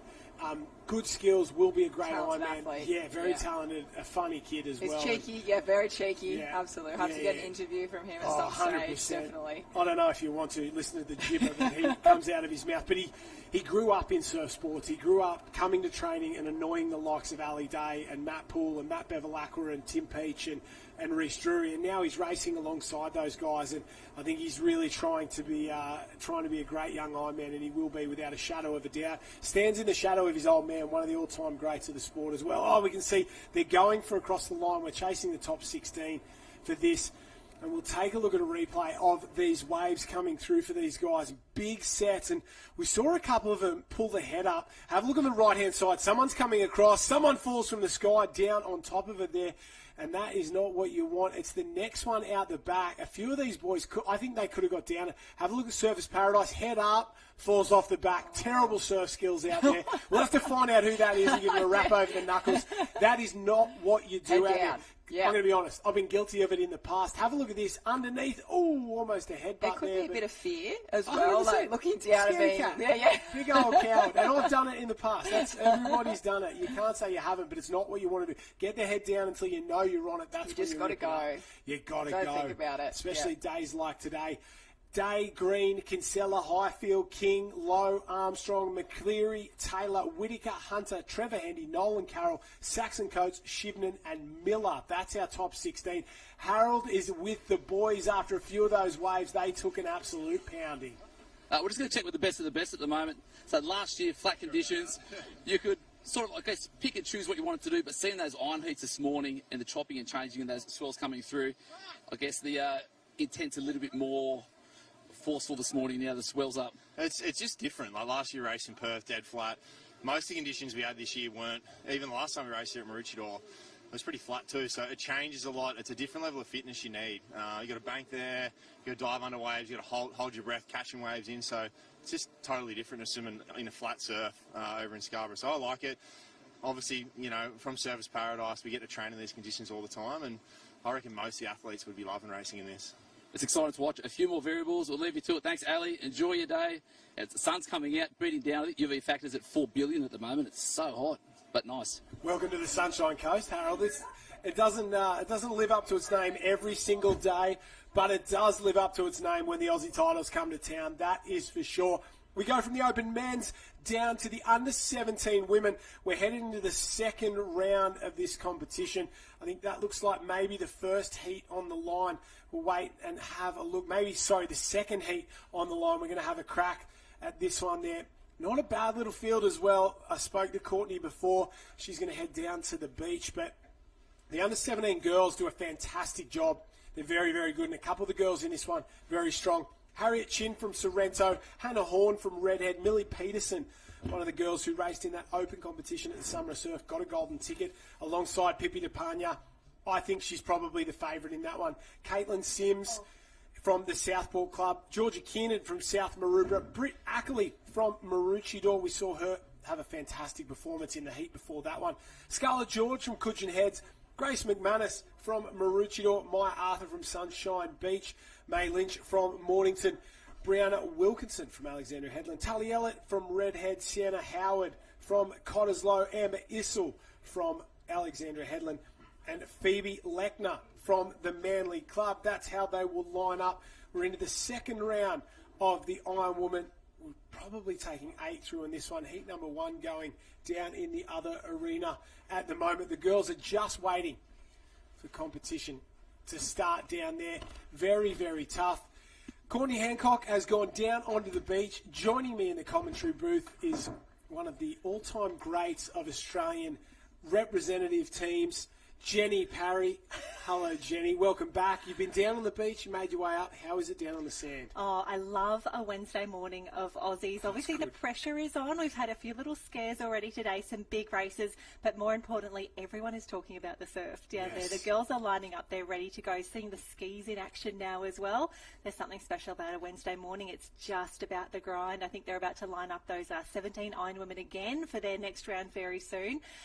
It's just the grind. Wednesday morning, you're at Aussies, everyone's excited, but there's a real feeling of like this is a marathon, not a sprint. We have got some work to do today. And I like it, and it is. And we saw it early on in those irons. Some of the big guns are, well, you can't win it, but you can lose it on the Wednesday morning. Yeah. That is exactly right. And we've seen a couple of them almost lose it. But there must be electricity in the air. When the surf's that big, the conditions are like this, one or two things. It takes the pressure off a little bit, and it gives everybody a shot. Everybody's a chance now. If you can get yourself to the final, you are a shot at winning an Australian title. Whereas in Perth, it's just not the case. There's 3 or 4, and it's not Perth, it's just those flat conditions. There's 3 or 4 that can win, that have done the work. It's probably a little fairer over there, but this is why we do surf sports. We love to see the guys win in these conditions. And to be honest, if you're good enough, you've got the skills that'll get it done here. If you're good enough, you'll get there, absolutely. We have said goodbye to a few people early on a Wednesday morning, but I think there is that, as you say, that undercurrent of excitement of like, I could be in with a chance here. Something could happen if I just get to that final, if I get to my semi. We're just going to spin the dice and see what happens. Survival is the key, isn't it? Love it. I love the attitude, and especially when I look at some of those under-17 competitors on the skis only for a few years or an even shorter amount of time, and they're just like, I'm going to take it. I'm going to go. Like, we're going to see what happens. Like, it's Aussies. Why would I hold back now? I've done an entire season and the off-season of training. This has been a journey just to get here. To use an overused word, everything's a journey. However, this is what we're doing, and as someone who is in the thick of it right now, Harold down there on the beach. So we're down with Harriet Chin from Sorrento. A little bit exciting this morning. Yeah, it's super big, so yeah, lots of excitement going around. So Sorrento, you'd be happy with the wind, a tiny bit of swell, a lot of chop, but having this rolling in, thoughts for your semi-final? Yeah, it's very different. Like, even just WA, there's not been any waves during our, carnivals, so it's very different. It is very different. So I think we're going to be a fair way off. We're going to make our way down the line because it looks like we're going to have to reset the string at the moment. Let me go through. Pippi, we won't talk to you yet because we'll probably be doing that later on. We'll check in with Southport. So 2-hour drive up here. Got through the heats all right. How confident are we for this one? Oh, not confident. These girls are pretty tough to race against, so I give it a crack. We have to have a crack. Now, what is it you love about the surf sports, and especially in conditions like this? Big waves. I love big waves and tough conditions because it evens the playing field. Yes, it does even the playing field. Now, we're just on a low tide at the moment. Instructions from the coach, which way are we heading? Straight out. Straight out, straight in? Yep. Excited? Yeah, the sweep will take me out. Nice. And then when we're rolling, holding on extra tight because we've seen a few boards exploding everywhere. Good luck, all the best. Anything you guys want to know up in the commentary box, because it's resetting the cans, because on that dropping tide, as we can look out there, it's a little bit tough down there at the moment, but it's still exciting and fun. It seems like the girls, Harold, they're still loving it out there. They've copped an absolute beating all morning long, haven't they, out in that area especially. Before the carnival, obviously that area was considered probably the toughest. Is it still looking like that? Is one better than the other in that women's arena? Nah, it's all terrible. It's all heavy. It's all no good. We might just grab Sienna from Cottesloe, because this is exciting too. We're just going to do all of our Western Australia check-ins. Just waiting for the string to be reset. How was your first iron heat? It was pretty good. We got a bit hammered on the way out in the swim, though. A bit, that's an understatement. Yeah, it was pretty hard swimming out, but yeah, it was fine in the end. Big squad came over from the west? Yeah, pretty big. Not really from my club though. Just a few of us came over, but yeah. Have you got team events as well? Yeah, I'm doing ski relay and board relay and chaplain, so we got enough for that. And that's what it's all about, doing it for the club and the team. Make your way back as we figure out what's going to happen in this area, but it's all happening. You. Oh, fantastic. Thank you so much, Harold, for the good chats. And Harold, while you're down there, I did hear that 10:30 is when the chicken burgers will be available from the Maroochydore Surf Club kiosk. I know you enjoyed those earlier in the program, so if you do get a sneaky break, make sure you get up there and support the club. Well, one of the many clubs that's actually hosting, there's action still across Maroochydore, Alex Mooloolaba, and Coolum for the board riding as well. Yeah, that's exactly right. The board riding's been going on the last couple of days. And your club, Maroochydore, down here, 100 years over the last couple of years as well. Obviously something pretty special for you guys. Yeah, lots of centenaries, I feel, are being racked up around the coast at the moment. We had ours a few years back. Of course, Alexandra Headland having the special cap this year as well. We'll explain those caps as we go. But as we reset the arena, we're going to take a very quick break. We will be back with more in just a moment. Here on the Sunshine Coast, you'll find sunshine makes the sea sparkle. The skies pastel. You'll find the sun shines from above and from within, making laughs linger, moments longer, hearts beat fast, and time moves slow. Come find your sunshine moment, for real.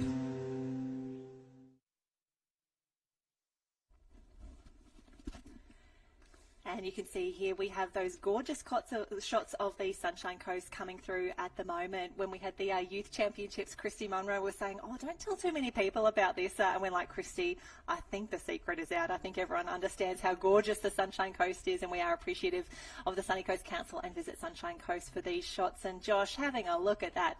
It's not like this. It's never like this. It's a miserable place. Don't come here. Stay away. It's locals only. But no, it is. I've been here, I think, 17 years now, 18 years now, and it just continues to grow and become better and better. And there's so many things to do, from the hinterland and the Glasshouse Mountains, which are unbelievably spectacular. And if you get the opportunity, you're up here for the Australian Championships, head out to the Glasshouse Mountains. The hinterland out there's a couple of villages out there that are absolutely amazing. Mullaney, Montville, go out there, get a coffee, one of the shops, all the way down to the coast. From Noosa in the north all the way to Caloundra in the south, it does not get any better than the Sunshine Coast. Do not come here, do not stay here. That's my advice, because I want it all for myself. It's that amazing. But if you're going to go on a holiday, this is probably the best place you could do it.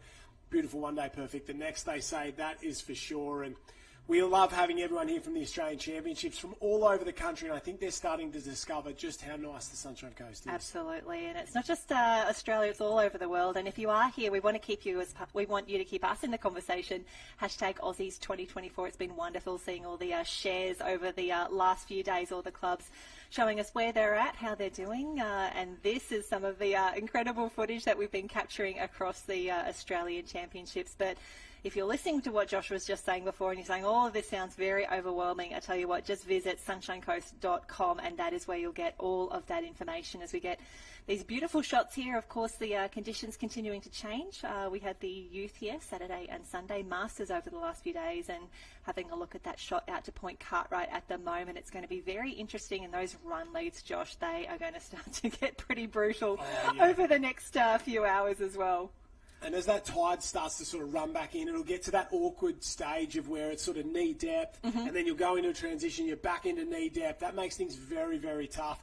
But we've got to get to that high tide a little bit later on for those ski races, make things a little bit more even, especially on the women's side of things. Plenty of ski racing today, all the way through to the semis. I know there's a few girls that are very excited about ski racing in this swell, and there are a few girls who are not so excited about ski racing in this swell. But this is what it's all about. Very tough conditions. If you're not used to them, if you're always in the flat, this is going to be tough. But swell's expected to drop off over the next couple of days. Saturday it picks back up. The wind kicks in. That southeaster will really start to blow. Sunday we're expecting more of the same, and that's what we want. Swell for the Aussie titles. We haven't had it for a couple of years. it's back and we love it. Yeah, we have missed it over the past few years. And speaking of ski paddlers and speaking of the girls who do love a little bit of surf, I saw Danny McKenzie wandering around earlier today. She was in South Africa only a few days ago. She had an incredible New Zealand Championships, nearly took out the iron win there as well, which is incredible. And loving to see that everybody wants to be part of the Aussies. Everybody wants to be in the action. And to use the words of Nick Sloman a few years past, he's like, I just got to have a ticket in the raffle. I just want to be here for the finals on Sunday, which has been a really, really special. But it's been a big few days of racing already. We're going to take a look at some of the highlights. This is just from earlier today, Josh. I love that we're seeing this already. These are the conditions that our competitors faced. Race 1, start 1. Thanks for playing. And exactly, you either commit, you get through like Tan and Lyndon did, or the rest of the field gets absolutely hammered on the way out. And it's great. It's like what we want to see.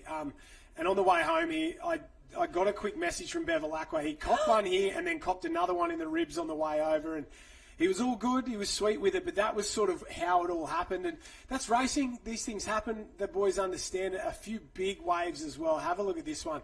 Boys, a ticket to ride out in front here. Fall from the sky. A lot of heads up there.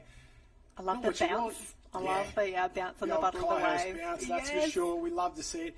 Leave a comment if you want to see something. If you want us to give a shout out to someone there, a couple of boys, Corey Taylor pulls the old head up off the back, not what you want to see, but this swell's meant to hang around the next couple of days, so it'll be good to see this action all weekend long. Odin Parrish doing a fantastic job here. Down at the bottom, Bailey Krasetsky there, who's a very good swimmer, and you know if he's waiting for a wave, it must be big. Decided to pull off that one, fall from the sky, and it's expected to hang around for most of the weekend. This is what we want. Plenty of swell, plenty of action, brings more people into it, but it's actually the Shannon Eckstein argument that everyone says more swell means more people can win.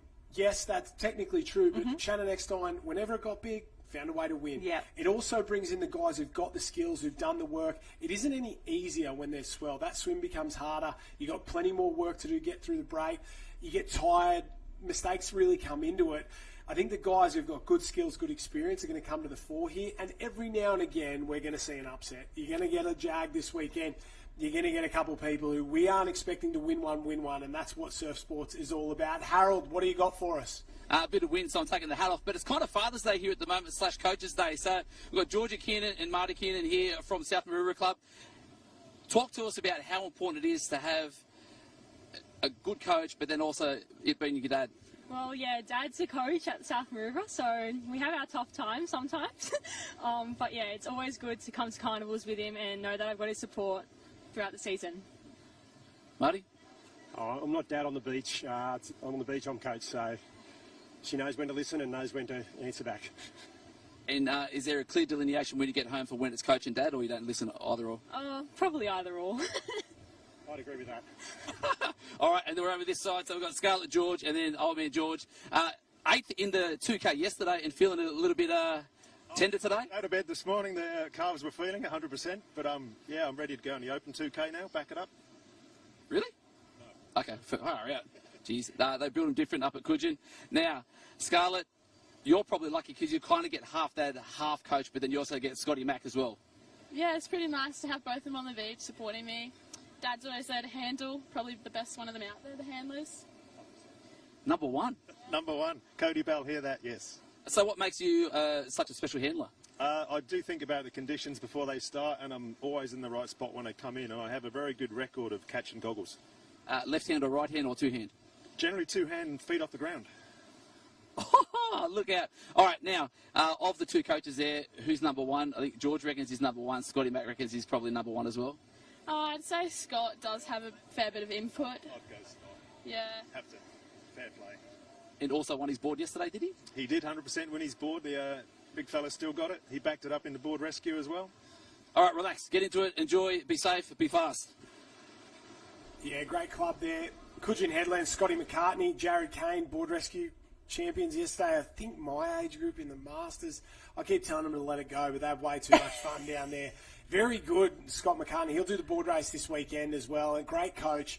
He's brought through some absolute champions of the sport. He's got Isabella Tate at the moment and a couple of others, but Lily O'Sullivan for a long time coached her there. A fantastic club, the Coogin Headlands Club, and it's good to see them on fire. And That's probably the first time I've ever heard an iron person say that their handler does a good job, because normally it's always their handler's fault. No, they screwed up, they didn't have my paddle, I did this. They tend to be the punching bag a little bit when it comes to Ironman racing. So dad and handler's a really tough one, because you got to go back with them at night. Sometimes you like to separate church and state down there, but they do a good job, both the dads, mums, and all the handlers. The girls are off and away. Heat number 2 of the under-17 Iron Woman, round number 2. The girls are in to the water and haven't been met with too much wave so far. Britt Ackley out in front, Pippi Tapania side by side down on this bottom edge, and they're the two big guns in this one. They're the two that I expect to go to the front and really lead from the start. And the advantage is that the ladies, of course, have already done a round of their Iron Women today. So they've been out in the conditions. They understand what it will be like. Of course, no race is ever the same, but at least they've had an opportunity to be out and about there. And that was Harriet Chin, the bright green cap from Sorrento on the bottom of the screen earlier. But the girls knowing that they just need to get out clear, because the advantage, if you can be a Pippi Tapania who's got a solid, nice little lead at the moment, you can see that right-hand side of the field just getting the run out, while Harriet Chin on the bottom of the screen just continues to get hit by the white water as they come through. And I do love, Josh, that Aussies is really the celebration of such a massive season. I feel like I've called Pippi Tapania's name so many times over the last few months alone, let alone these seasons that she's been building up to this. And it's just as a few of the girls come off their board there. Look at the speed. She's determined to make a break. Up and over. Good job there. She saw the gap. She went. Britt Ackley just got clipped ever so slightly. Massive hit there for a couple of the girls. But see the difference that it's made. Ackley sideways. Got to get back on her board. That's her on the yellow and black there, starting to work back into it. Tapania went, Ackley stopped, Tapania gets through, and that'll make this race a whole lot easier for her. The whole field stuck side by side. Some of them will push forward. They'll try and get themselves through. They'll get hit and go backwards again. Hannah Horn at the bottom there.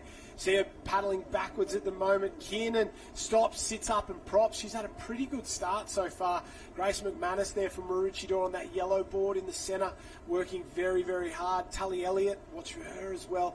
Another name, Millie Peterson. She won one of those Race 1 golden tickets earlier in the year at the Summer of Surf, so she's had a big dose of the open competition and experienced just how hard it is to be Georgia Miller, or to beat Georgia Miller and Lana Rogers. So good experience, that'll help her out here, but they're all getting absolutely pounded at the moment in the centre there.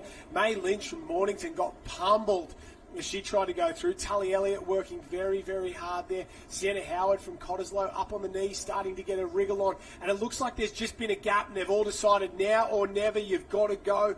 Maybe only Arthur from Sunshine Beach dragging the chain just a little bit, and Amber Issel as well has got a little bit of work to do at the bottom there. Is that Millie Peterson who's got a little bit of work to do at the bottom? They roll under the thing, and just as I thought they were out, they get hit again. And Pippi Tapania is on the way home. Oh, we can see her on screen now. That perfect decision that she made. She saw a break. She put the speed on. She knew she hurt a little bit there. And again, she is now on her way home. She's probably about to hook up a wave to get back to the beach. These girls have been battling the whitewater the entire time. And this is really when you start to fatigue. This is where you start to make maybe not the best decisions, as Harriet Chin ducks under that one, just gets her head through. And I love it. You can see when the lull comes, because the girls go, I've got to go. I've got to go now. I've got to get my rating up. Oh, get underneath this one. Whoa, sneaks through there. Well done. The next two have to roll. You can see the power of it dragging them backwards. That is very, very tough. And here's Tapania just on a lovely cruisy wave home. This is what you want. This feels like the perfect way to start. You make the good decisions early. You put the work in early. You are rewarded, and she just needs to cruise through this swim. And the thing that makes it harder for the junior girls to get through, or the two aspects that make it harder, is strength and speed. If you're on the board, the difference between Lana Rogers, Georgia Miller, Pippi Tapania is the strength that comes with age, so you can get the board moving and you can fight the whitewater when you do sit and pop or when you roll underneath it, and board speed. You can see they all get to that one spot, they continually get hit because they've got no board speed. Lana Rogers gets that thing up and going. Hannah Scully gets it up and going. Danny McKenzie, the best of the best, they get it up and going, they get it through. If you've got strength and speed, that's the best way to negotiate the break. And for the under-17 girls, it just isn't there naturally compared to the open women. It comes with time. So that's probably the big difference between these under-17 girls, and you look at them and go, well, they're doing the same thing. They're paddling hard, they're popping, they're rolling. Strength and speed, it plays a massive factor in this sort of environment. And they will build that strength and speed, not only in their training, but being able to race in conditions like this and to get pummeled a few times, to learn from these sorts of things, to make decisions under pressure. We always say, racing is the best training you can possibly do. And unfortunately, get on she's it, still on there. It. No, we thought she'd roll back onto it there. She did a great job to hold on to that one. And again, you need to be doing some really tough racing like this, and you need to say, do you remember that time that we were in that semi-final at the Australian Championships and we got caught on the bank for 10 minutes and it was the absolute worst? 100%. But they need to stop. They need to take a moment, get ready, because they've still got a swim leg to go. The top 8, we're thinking, will progress to the next round. Pippi Tapania, she's flown, she's bolted. But for these girls, I love that they're staying on their feet as long as possible, because the legs would be burning by now. That's exactly right. Peterson, Ackley, McManus, they're the next 3 around. So that is 2nd, 3rd and 4th. Christy Munro, you are in the action. They're just coming past you right now. I could see a couple of the girls were smiling because they got absolutely smashed in that opening leg. Yes, we can see the swimmers heading out to the cans now, and actually some of the last back markers on the board are only just getting out past the break. So huge amount of carnage in that first board leg. I had a little laugh. I saw Millie Peterson running around that turning flag, and she looked to the Maroochydore competitor next to her, and they had a little giggle and a little chat. I think they were just happy to have a partner to swim out through this break. Plenty of water movement still happening down on the beach area for these under-17s. Oh, Christy, thank you so much. And for some of the girls who are starting to come through now, there's a few specialist swimmers in the mix here. So even if you haven't had the best board leg, I think for some of these girls we'll see see who's making some smart decisions, who's finding the rip. There's always this one beautiful rip right in front of the surf club. I saw Jason O'Prey earlier on the beach, and he's like, I have never seen this rip pull out as fast as this today. Well, we saw that in the Iron. A couple of the rips in there just churning out. And I said, to understand Maroochydore, there's a lot of that water moving and a lot of the water coming out of the river mouth as well as the tide goes up. So here's a replay. Couple sneak under this one. McManus just gets through there and then absolutely pummeled these girls. You can see how hard it is just to get back on your board, and then another big wave comes. Maybe the young lady from Mornington there rolling over the top, and you spot on. That rip is really churning out at the moment. We're loving it from these guys. Sit back, relax, and enjoy the show today, because this is going to go on all day long. And it's all right now, but when that wind kicks in a little bit later on, that wind side cross chop, it's going to become more and more difficult. Just in time for those double ski finals for the men, a few board relay finals for the women, a couple of ski races for the women as well.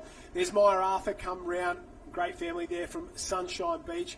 Maya's youngest sister, I think, was the Australian under-15 board race champion a couple of days ago, so good to see Maya still going around. Great young lady, and good to see her getting it done at the moment.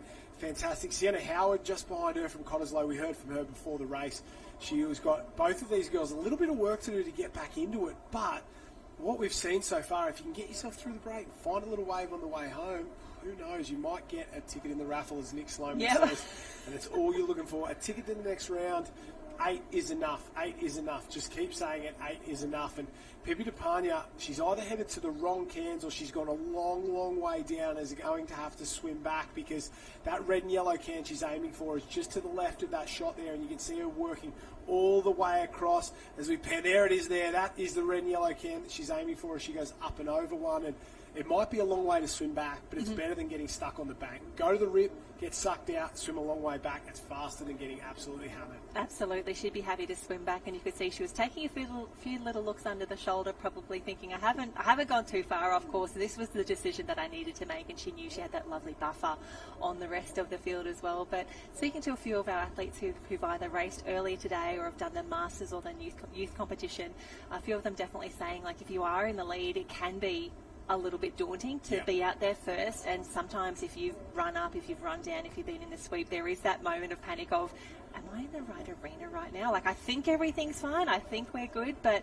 you can see when you get this view, like at the at water level, you're just hoping for the best. You're trusting in your preparation and the decisions that you made on the way out. And I think with Howard, before talking to parents, coaches and handlers, that's where they really come to the fore. Where if you've got a coach that you wholly trust and you know that they're not going to send you down the wrong line, or they're not taking a risk, or dad, and sometimes parents aren't the best because you're a little bit too close for comfort, because you get into an argument, or this morning they told you to clean your room or whatever. Sometimes you need someone just one step away that is like, no, this is the line, trust me, I've done this for 20 years, 30 years, this is it. And they don't always get it right, but you know that they've got your best interest in heart. So that's the time for Pippi DePania. You might have a Trent Herring there from the Newport Club saying, no, this is it. This is your line. This is where you've got to go. Follow, or a Lizzie Wellborn, or a Piper Harrison, or you name it. You trust those people with your life, with your series, with your weekend. And you just, I think sometimes when athletes sort of second guess the things they've been told, that's when they get in a little bit of trouble, or they go, oh, I see this, I think this is better, and they make decisions on the fly. You've got to come up with a plan pre-race. You've got to listen to your coach. And I think, especially for the juniors, if you're Ali Day and you see something and somebody's telling you to do something else, I'd go with Ali Day gut instinct. But if you're an under-17 boy, especially, because under-17 boys don't do the smartest things, I would listen to your coaches, shut up, get in where you're told, get going, and that's probably the safest way. And don't worry about the fact that no one's around you. It's probably a good thing. Yeah, we've all had those nervous moments of, running down and you're thinking, I've been running so far already. And then you're like, no, I have to run to the blue team, and that's where I turn in left to jump in. So I do love when we see those wonderful examples of the kids, or I shouldn't say the kids, of our athletes really backing themselves, sticking to a plan, and it will pay off, as we see Pippi DePania just trying to get through a wave a little bit deep for her just there. And while the girls do look to have put a little bit of distance into her, she's still got an incredible lead. The fact that we're yet to see a competitor behind her as we pan back, this one might deliver something. That's what you want. And a wave out the back. Come on, girls, that's what we like. Yeah, head up. Oh, There's a couple head up all day. We've seen it a few times. Open men's surf race. A couple of boys pulling the head up there. That's skills pay the bills. You get the head down, that tips the hips forward, gets you running down the wave. And Pippi DePania, this has been a strong start for her. She had a good heat. This has been a great second round race. Really, it's professional, if I could really describe it. She doesn't make mistakes. She does everything she's got to do. And she's the star of the future. Out of North Kirkhill originally, now at the Newport Club, and we know how good those Newport girls are. The best ski ranks in the country, without a shadow of a doubt. And I would say the best junior ranks coming through in terms of 17 women. A few of these girls in this age group are very, very strong, and the future's very bright for them as well. You add Piper Harrison, Annalise Kibble to the likes of Lizzie Wellborn and Gemma Smith. The future's bright at Newport, and Pippi DePania's leading the charge. Absolutely, as we see her just come up around now. If you hear us say, oh, they're in the pink arena, what that means is that they are running up around those pink flags on the beach here. So Pippi DePania coming through a nice little win. This is how you want to start your Aussies campaign, because for some of these junior competitors, they will be doing an incredible volume of racing over 5 very big days. And if you're doing board relays, if you've got board rescue, if you throw a belt and a tube rescue in there as well, there's a lot to get done, and the luxury that comes with having, I don't want to say an easy race, because she had to work hard to put herself in that really good position in the board leg. This just helps you along so much more. The ability to put the handbrake on a little bit and really ease off the accelerator is, it's something very, very special. That is for sure. In the third and fourth making their way, McManus and Ackley there, the two Maroochydore girls, have done a great job so far. On the home beach, I spoke to Courtney about it, but she sort of couldn't understand it just as much. What does it mean for the Maroochydore club to have successful Maroochydore athletes at Maroochydore? Like, it's one of those, I find it not a bit weird, but it's a special club because you start there, it's a bit like a cult, and I don't want that in the worst way. In the nicest possible you're way. ingrained in there, and you never leave, and you love it, and that's something it's something special about this place, that there are multiple generations, that your grandpa's grandpa was in this club, and your grandkids will be in this club as well, because once you're in, you're always in, and then nothing they love more than a Maroochydore winner on Maroochydore Beach. Oh, I tell you what, it's a very special club to be a part of, and I love you know, every club has their sayings, every club has their mantras and things like that. When we talk about Maroochydore, what we talk about is loyalty, guts and glory. And, you know, we see some of our incredible athletes doing amazing things now. You know, Tiani Massey had that wonderful win at the Murphy Holmes Maroochy Classic earlier in the year. And she always talks about, oh, little Tiani, you know, would be watching this. You know, she started here in Greencastle. Her whole family is here as well. Sam Short did Nippers here as well. So it's a pretty special club to be a part of. But I think we could nearly make the same argument for so many of our clubs. There's a story under every tent on the beach right there. But a lot of pride in being a Black Swan, and to be able to showcase to the rest of Australia and the rest of the world, you know, here, this is our beach, this is our home. You are so welcome to be here. We love showing it off to everyone else. And it takes a village to put on any sort of event like this, and if you have a look at the workforce, I will tell you more about that, because right now we're going to head down to Christie on the beach. Thank you, Jen. I'm down here with Millie Peterson. You've had an absolutely amazing season so far. Ticking through these qualifying rounds, I saw you have a little chat around the turning marker. What was going through your mind? Yeah, it's pretty tricky conditions, just trying to race smarter, and we had a big gap sneaking out in the board, so Britt and I were just chatting it up. Our race plan, stick together. Yeah. And I saw you made the decision to head straight in for that swim. How did that align you with that first can once you're out the back? Yeah, I was held up on the bank a bit, especially with my foggy goggles, but it was all right. We ended up 1 can south, but not too bad for the swell. Right, so what's the plan for the next round? Obviously, maybe get some clearer goggles. Yes, definitely. Just make it around, race smart, just give it a crack. Well, you've been an absolutely amazing superstar this season. We want to see you finish off the season on a high, so all the best. Thank you. Oh, fantastic work, Christy, and thanks, Millie Peterson, and your foggy goggles. She made it round, she made it through. And someone who has been spending a little bit of time down on the beach. Harold, welcome back to the booth. Air-conditioned comfort is a real thing. Welcome to the luxury. It is so sneaky hot out there. The absolutely athletes having a ball out there. I just said to Josh before I hopped on, it's insane how big it was this morning, and you would have seen that too. We've had some. We've been treated to a few replays already, and I love that it's only 11 o'clock on the first day of racing, and we have got enough for a highlights package already just from the races that we've seen. And we do say a huge thanks to Josh Minogue, who's been hanging out in the booth. He's about to head back down to the action, and that is where Christy Munro is right now. Yes, Jen, we still have the qualifiers coming through here from this heat, but I'm down here with Scarlett from Coogin. You've qualified safely through. Did you know where you were when coming across the line? No, not really. Just going out on that swim, there was so much wash, you couldn't spot anyone. So I was just trying to get out there. It was so hectic. All of the girls doing an absolutely fantastic job out there. What would be your strongest leg, the swim or the board? Definitely the swim. I just struggle on the board a bit, but coming into these body surfs aren't doing me any help. Like, they're so dumpy, I can't get down them. It's crazy. We've seen everyone struggling to hold these waves all the way into the beach. Yeah, definitely sucking up and dumping on that bank. But swim last might be a good order for you coming the next round. Yeah, maybe. It just depends if I get one of them sets on the head again or not. Yeah, it was wild. Well, we wish you all the best. We'll let you get your breath and get prepared for the rest of the program. Thank you. Enjoy your day. Scarlett George from Coogin, little legend in there. So results from that one, Pippi Tapania from Newport taking that out. Britt Ackley again showing that dominance. Grace McManus, that's your 1, 2, 3. Millie Peterson, Brianna Wilkinson from Alex making it through. Scarlett George, we just saw there in 6. Harriet Chin from Sorrento, we spoke to her earlier, sneaking through along with Tally Elliott from Redhead. That is our top 8 making it through to the next round. And yeah, tough stuff out there, Jen. It is, and I think it's actually the top 9 going through. Christy's just sent us a message on the chat, so thanks, Christy, for the good intel down there. I think we've got 5 heats in this round number 2 for the under-17 female iron, so fantastic work to see a few extra coming through. And here we've got the next round coming up.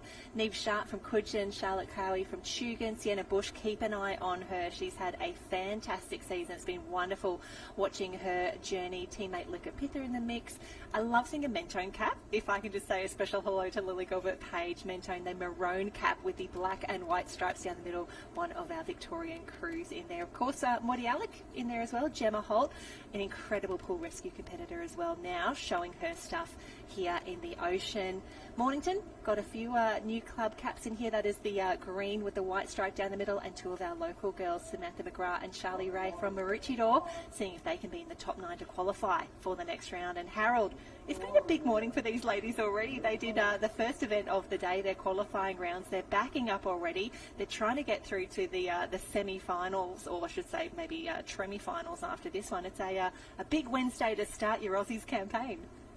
One thing I have noticed about talking to the athletes on the beach is, regardless of what their result is, there's not really too many tears or hurt feelings, because it's today, regardless of what errors are made, if the ocean wants you to be in that top 8 or 9, it's going to put you in there. Yeah, absolutely. We talk about making your own luck in conditions like this, and I think you have to put a bit of trust in your skills, in your coaches, in what you're doing here. But I do love the vibe down on the beach at the moment. It is something to be special, something special to be a part of at an Australian Championships, and when there's a little bit of surf on as well, it just makes it that little bit more exciting. We can see really a difficult start here for the girls, because we like to talk about the snipers that come out here at Maroochydore Beach. Those potholes can be absolutely brutal, so you've got to keep on your feet as long as possible, but there's a certain point where you just got to jump on, keep that board speed up, and off you go, especially when you're facing into some of this white water. Yeah, it is going to be tough stuff. One to watch, bottom of the screen, right-hand side, is Neve Sharp from Coogee Headlands. Probably the fastest paddler in New South Wales in under 17 age group on flat water. Big call. No, and in surf, that is guaranteed. Most of the girls in our age group for under 17s in New South Wales would ask who's the fastest in our age group, and they would say Neve. She is dominant, she is fast. So she needs to put a lead on to try and hold them off in that surf league, but straight through the middle there, you just see the class of the local legends getting it out there nice and early. Yeah, great racing here. And another one to keep your eye on is Bianca Raywood from Burleigh Heads Mowbray Park. That is the black cap with the green and gold stripes. Bianca took out her first round earlier today. We had a little chat down on the beach, and she just said, look, I just need to get through. I'm loving a little bit of surf. But again, speaking of the girls who have got a massive program ahead of them, I think Bianca is actually toying with the idea of doing the 2x1k beach run as well. So action everywhere as the sets start to come through, Harold. This is where the girls need to be making some smart decisions. Yeah, so smart decisions is what it is. Left-hand side with Neve Sharp making her way out, and then a couple of girls are just going to get clipped, and that's going to probably give her an extra board length. That might be 6 out there at the moment. A few of the girls are getting absolutely pumped on the inside, and just so much volume, height and depth to these whitewater after these waves are pounding on that bank. But it looks like we've got 7 or 8 out in the lead at the moment, and it's Coogee out to that early and strong lead as we make our way around the red and yellow can. Yep, that's exactly what you were predicting there. We can see the top 6 on screen at the moment, remembering that the top 9 will go through. And I love it when we get these shots across the beach and you can see multiple arenas in action. There is just thrills, spills, heartache, great, basically ride the roller coaster of emotions up and down Maroochydore Beach right now. It's a lot happening. But while we're grinding through these early races, I can't help but look ahead on the program, Harold. We've got Aussie gold medals handed out today. We've got the board relays, the double skis, and I think the 17 surf teams as well. That's a few big races to be closing on the Wednesday of Aussies. First day momentum. I love it. Opening the account is such a big thing, right? Yes. Getting some medals around your neck for the club, for yourself, for the team is so important. And then it just builds that confidence throughout the residual 4 days as we make our way through. But it looks like it's going to be Alex Coogee in the lead at the moment, with Burleigh Heads there tucked in at third. Yeah, I'd say that's Raywood in the mix there. And you can see the girls just pulling off the accelerator a little bit, just waiting. But here is when they will put the speed on. As we can see, a few of the girls from further out, they will bring their momentum through. I think, yes, there we go. 1 is definitely down, joining 3 on the wave here. And Harold, I think another constant chat that I've been having over the last few weeks and months is how much the drones have changed our sport. The fact that we get this sort of vision and view, and oh yes, waves out the back for the girls. This is what we want. I'd say that is top 6 on screen, or just in these first 2 waves there. And unfortunately, you can see some of the girls still trying to make their way out. If you get stuck on that bank, that is the difference that it makes. Unfortunately, it's really tough to recover from that position. Yeah, and recover is something these ladies are going to have a little bit more time to do, because we've had hot tip that the under-17 ski that was due on this afternoon has now been pushed to tomorrow. So a little bit too strong today. Yes. Look at you. That's it. All the inside intel, I love it. It's what I do. So 1, 2, and 3 out of the water at the moment. Trig cap there looking strong there. The ladies working really strongly. That's Millie Cock there from Trig. Again, earlier this morning she said loves the conditions, loves the big surf because it's fun. So 1, 2, 3, and 4 on screen at the moment, and no surprises there to see Raywood working that sand hard to be the first one out, and they're going to head back across to the right-hand edge of that rip, which is where all the action has been this morning. Absolutely. Sienna Bush from North Burleigh, that is the white cap with the 2 green stripes. She's so good across the sand. As we get another shot back, this is what we want to see, the girls coming down the big waves. Oh, and someone else still making their way out. That is always rough. I think that might be Kate Riggle from Cottesloe doing it tough at the moment, but here we see the girls coming through, and as we see the shot of the Powercraft there as well, Harold, we've both been down on the beach earlier today, and it's getting shallow on that inner break there. I saw a few instances earlier today, some of our athletes getting in a little bit of trouble. I saw one girl put her hand up at one stage in a swim. Powercraft arrived within about 3 seconds. It was the most wonderful thing to watch. Very safe, very attentive, and especially in these early rounds, just keeping an eye on everyone, a little bit of extra care and attention. A huge thank you to all of the officials, the water safety and the Powercraft, keeping our athletes safe. Because without them, we can't get it done on screen. Gemma Holt, younger sister of Paige Holt, again, another unbelievable representative in the water. Great swimmer, pool rescue, national level there as well. Oh, absolutely. Oh, and the girls, this is where it's tough, trying to swim through that white water. And the white water means that there's a whole lot of oxygen in there as well. And that means that your hands really can slip through the water. It's hard to get a good grip. As 2 of our local competitors, I can see it looks to be Alexandra Headlands and Maroochydore coming through from the Alex crew. That is going to be, I just had them up here, Eliza Parrish coming through. She's had a great season. Would love to see her in the top 9 to get through to the next round. But gee, it's getting messy out there, and as a local, let me tell you, she gets messy in the afternoon here. It is rough, and we've seen that in the juniors as well. Now, interesting here, Sienna Bush looks like she's swimming in a different direction from the other girls at the moment. She's either getting around that little bit of white water, or she's realigning herself on that red and yellow can. Cannot wait to watch some board rescues later in the event, because I think it's going to be really tough for the girls to sight the cans, to signal to their patients, and for those board paddlers back on the beach to actually see where they are. Yeah. You just said the girls getting down nice and early there. Talking to Ali Day just before, you were saying it's a different level of fitness today. It's a different kind of fitness compared to what it was last year in Scarborough. Having to hold your breath that little bit longer under the waves, just trying to stay under. And because they're so thick, getting that extra, 1 to 2 seconds of time under the water to pop out as far away from that breaking wave is so important. And on screen, Charlotte Logan from Mornington, great squad. Met Kev the other night. Yeah. Just loading the squad. They're on the uprising there. And again, culture's the main thing, right? Yeah, I actually we saw quite a few of the Mornington crew in action at the Youth Championships on Saturday and Sunday, and very excited that they're bringing that same strength and skill into the open competition. And that's Charlotte Logan doing a great job at the moment. But tough conditions out there. We can see the girls will have to swim back a little bit just to land on that red and yellow can. I think it was when Chrissy was having a chat earlier to Millie Peterson, she said, yeah, we lined it up pretty well. We just had to swim back one. Swimming back one can in these conditions, that's a win for me right there. I was like, Millie, give yourself some credit. That's a great job. Yeah, because that's only 10 metres. Yeah. Which isn't too bad, but Raywood out in 1, Neve Sharp there from Coogin, just holding on, trying to keep touch at the moment, but top 9 is at magic figure, and they'd know there wouldn't be too much panic at the moment. And with the shape of these waves, no one's sticking these body surfing from front to back. Yeah, absolutely. You've got to, as you say, do your best, try and hold on that extra second or two, because again, either heading out under the waves or on the way home, if you could hold on an extra second or two compared to your other competitors, that's a 3, 5, 7 metre gap already. And the girls heading out, I think they so yeah, Raywood and Bush. So Raywood and Sienna Bush making 1 and 2 out, and that is Sharp making her way around with Alex. Was that Eliza Parrish is tucked in behind. Oh, here we see that great wave from earlier, the girls coming down there, and the relief that you feel. You're like, I'm on a good wave, there's got some power behind it. Yes, I've got a few people around me, but they're not too close. The girls just knowing that they can get this most of the way through. You take a beat, you get the big breaths in, and we can see the girls out the back saying, I'm just going to wait. I'm just going, and I'm a little happy, giving a little applause, saying, yep, we're going to take this one. And the girls, here we go, down the drop, keeping that nose nice and high. They come together. And this is where you also get the opportunity to line up that turning flag on the beach and put yourself in the best position. And that was definitely Charlotte from Tugan there clapping, saying, thank you, sweet Lord baby Jesus.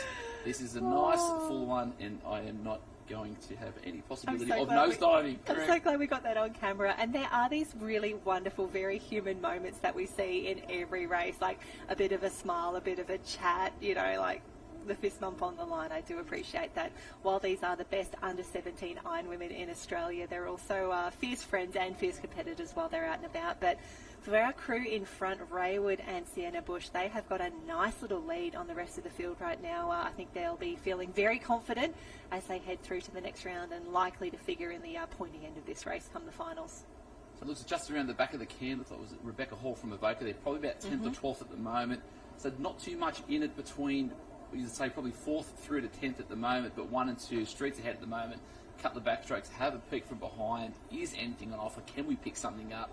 But these two, having expectations, they would think on a perfect day, there's no reason why I couldn't be crowned the Australian champion. Oh, absolutely. And I think a few of, definitely Raywood at the state championships and Sienna Bush as well, just coming through, starting to get a few big wins. And not just that, they're consistently up there as well. And that's where you get the confidence. And it's not just, oh, I just jagged a good wave or I had one good race. It's like, no. These are the ladies that are consistently getting some wonderful results. They see that this is not a fluke. They really start to build that confidence, which is wonderful to see. And both of these ladies have wonderful teams around them as well. So exciting to see them, you know, pushing each other here.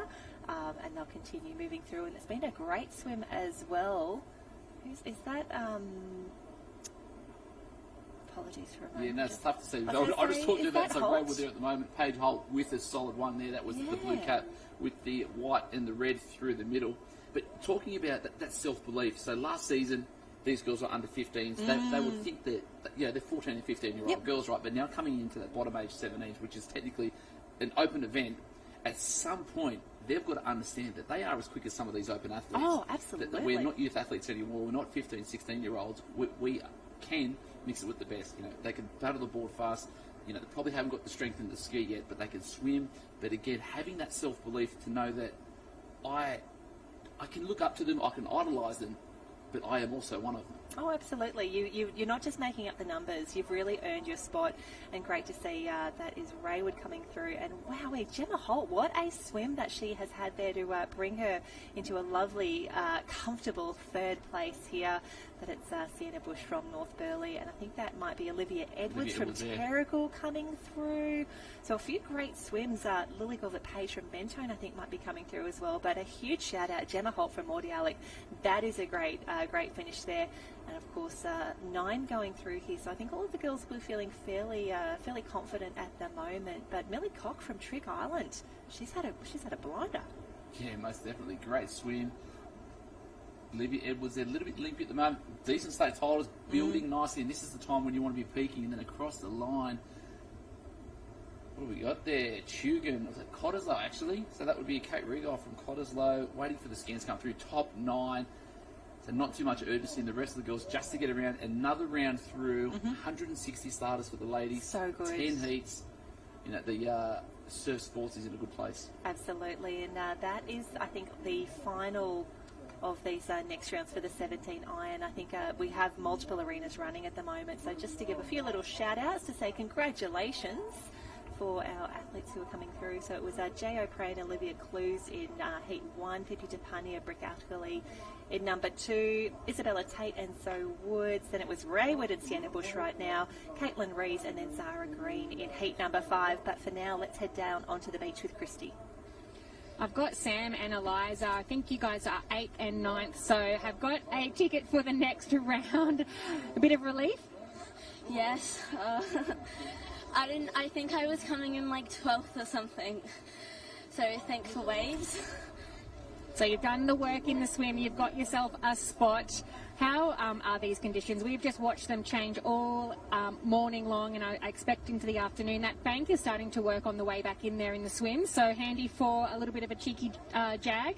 Yeah, it's pretty good. The waves are so tricky though. Like, they either break on the left or the right. You just got to get lucky when you're heading out. And Sam, home club Aussies, how special is it, and what's the feeling under the Maroochydore tent? Oh, it's quite exciting. Maybe home beach advantage comes and helps us out. And this will be, I imagine, your very first Aussies at your home beach. The legacy is living on for Maroochydore. What's been the advice from your coaches? I think most of it has been that we're quite lucky because, like, we have the rip and we know the way how the beach works, and to go hard, I guess. It's certainly a tricky beach to read, so you certainly do have that home beach advantage. And for you, Eliza, just down the road at Alex, you train here a lot. Are you confident with the knowledge of this beach? Oh, somewhat. We've been training here for the past couple of weeks, so in prep for Aussies, which has been pretty good. But today it's just a whole different beach, it feels like, with all these waves. It's been a little flat lately. Well, we'll let you go and recover for the next round. All the best of luck for the rest of the day. Thank you. Have fun. The girls are wrecked, but massive smiles on their faces. Congratulations to the two host clubs making their way through to the next round. Westpac Helicopter doing its thing, checking out over the top. And as a not-for-profit organisation, volunteer organisation, community-facing, so vital that we have the continued support of these corporate giants to, keep our beaches safe. And when you say the continued support, they've actually just reached a 50-year sponsorship milestone, which is absolutely incredible. So wonderful to have the Westpac Lifesaver Rescue Helicopter in action today, just keeping an eye on everyone. And Harold, in some exciting news, I think we've got the Open Iron Women up next. I think this could be heat number 2. 5 heats in total for the Open Iron, and this is one of the big events of the carnival. Very much looking forward to not only the final, but those semi-finals on Saturday morning, one of the most pressure-filled events of the carnival. Also, being the man I am, the hot tip on hot news coming out of the team managers meeting is we've got 5 heats for the Open ladies, taking 9 through, and then we're going to the Tremmies. Tremmies, love a good Tremmy. Yep, we're going to basically 2 semis after that, top 8 into the final 16, which is where you want to get to on Sunday. Absolutely. So having a look at the form guide here for heat number 2, we've got Charlotte Cross and Soraya Lee, both of Burleigh Heads Mowbray Park. Lily O'Sullivan, teammate, is in there as well. We've got Carla Papik, our former Coolangatta Gold champion, in the mix. Electra Outram, one of our Nutrigrain Iron women. And then, as expected, and as I would say we will have in many of the rounds, we've got quite a few from the Northcliffe crew. We've got Chloe May, Sabrina Cowett, Emily Doyle, Lily Finardi and Caitlin Miller all in the mix. But for now, Harold, you just got to get out on the ski. It is. You have to be safe. You've got to try and keep your butt in that seat. So important. And we haven't seen these skis for probably about probably 30 to 45 minutes now from the 19s making their way through. And it is a matter of survival at the moment. Try and ride out these sets. Try and stay away from the skis, and these sets have been relentless. One's going to sneak out there at the moment. Go, and this is where that strength and power getting over the top there. And, she's still on. What a correction. Now, this is where you can't panic. Patience is the key because we're taking the top 9 through. Though you may have lost your ski, you may be upside down, you may be back paddling, making the right decisions, being patient, and wow. Heavy on that bank, but we can see at least 2 of our ladies are through and out the back. I think I might have seen a cushion cap. Yeah, that was might be Sophie Boyd. What a fantastic start for her, and a few of our crew just in a little bit of drama right now. And again, you can see when they're stopping, when they're pausing, you know that means a set is coming. But wowee, Carla Papik from Noosa Heads, she's in a fantastic position, sitting in 3rd at the moment. Alrighty, the girls are going. Is sending it through. So this is where you kind of need to paddle scared, panic, but at maximum rate. Ronnie Ayres from Avoca just sneaking through that one inside left there. And now the girls they're stopping again. Not on the outside right. Go. I love the confidence of the girls on the southern end of the screen. They said, look, I think we can get around. Unfortunately, a few of the girls in a little bit of drama, but a few of them, it's either Charlotte Cross or Soraya Lee on the bottom of the screen just there. No, that's Avoca. My apologies, Bronte. But unbelievable. So the top-hand side sent it through. Not too sure if that was Lily Flanardi, Emily Doyle. Absolutely thought, this is on. I'm going to meet this. Perfect roll at the end and still got lifted up and shot over. And we can see on screen one of the girls heading back in, and just on the bottom left of your screen, that's Lily O'Sullivan in a little bit of trouble at the moment. However, top 9 through. Top 9 are going through, so the girls are coming in now. Or did I get my skis mixed up? Is that Lily O'Sullivan there? Yeah, she loves the big swell. My apologies. But here we go, 1, 2 and 3 on screen. So Harold, it's one thing to get out, then you got to get back home. We've got to get you back. As you say that, and look towards me, another one gets shot through, but that's okay because it's Lily O'Sullivan's on the way through. Got to be safe. This is a cut and paste of the heat number 1 for the under-19 ladies on. This is tough stuff. I think that's Charlotte Cross. possibly. Alrighty, either way, the girls doing an incredible job as they come through, and this really shows you how shallow it is here as the tide continues to go out. The girls have got a little while just yet.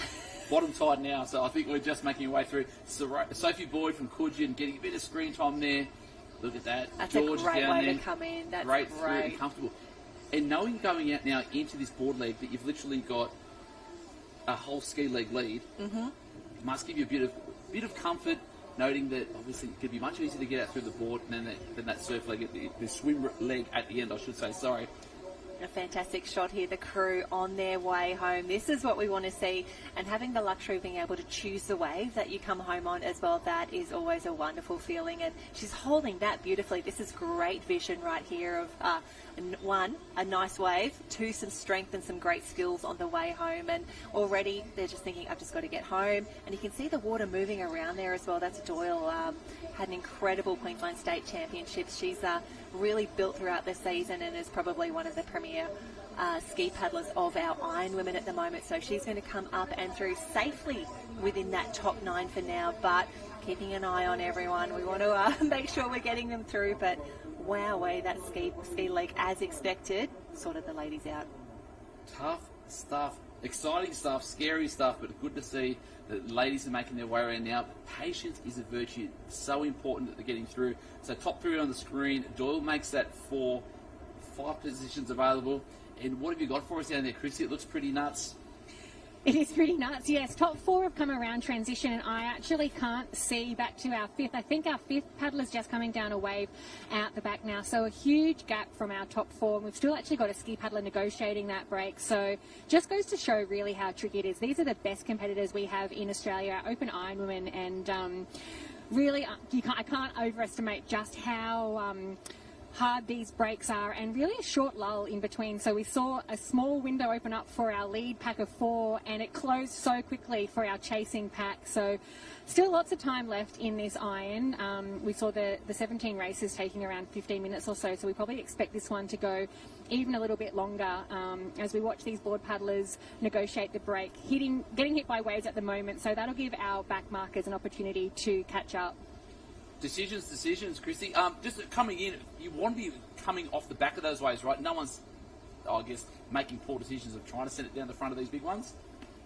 Yeah, no one's coming down a bomb on purpose, I wouldn't imagine, in these qualifying rounds. So it's about getting yourself into that right spot, maybe, as you mentioned, running off the back of a big set and then trying to just get one of those smaller in-between waves to get comfortably in on your ski. And I suppose the same on the board. We have seen a lot of our paddlers become unstuck on a board, which is unusual and a little bit tricky to do. So definitely patience and making those smart decisions.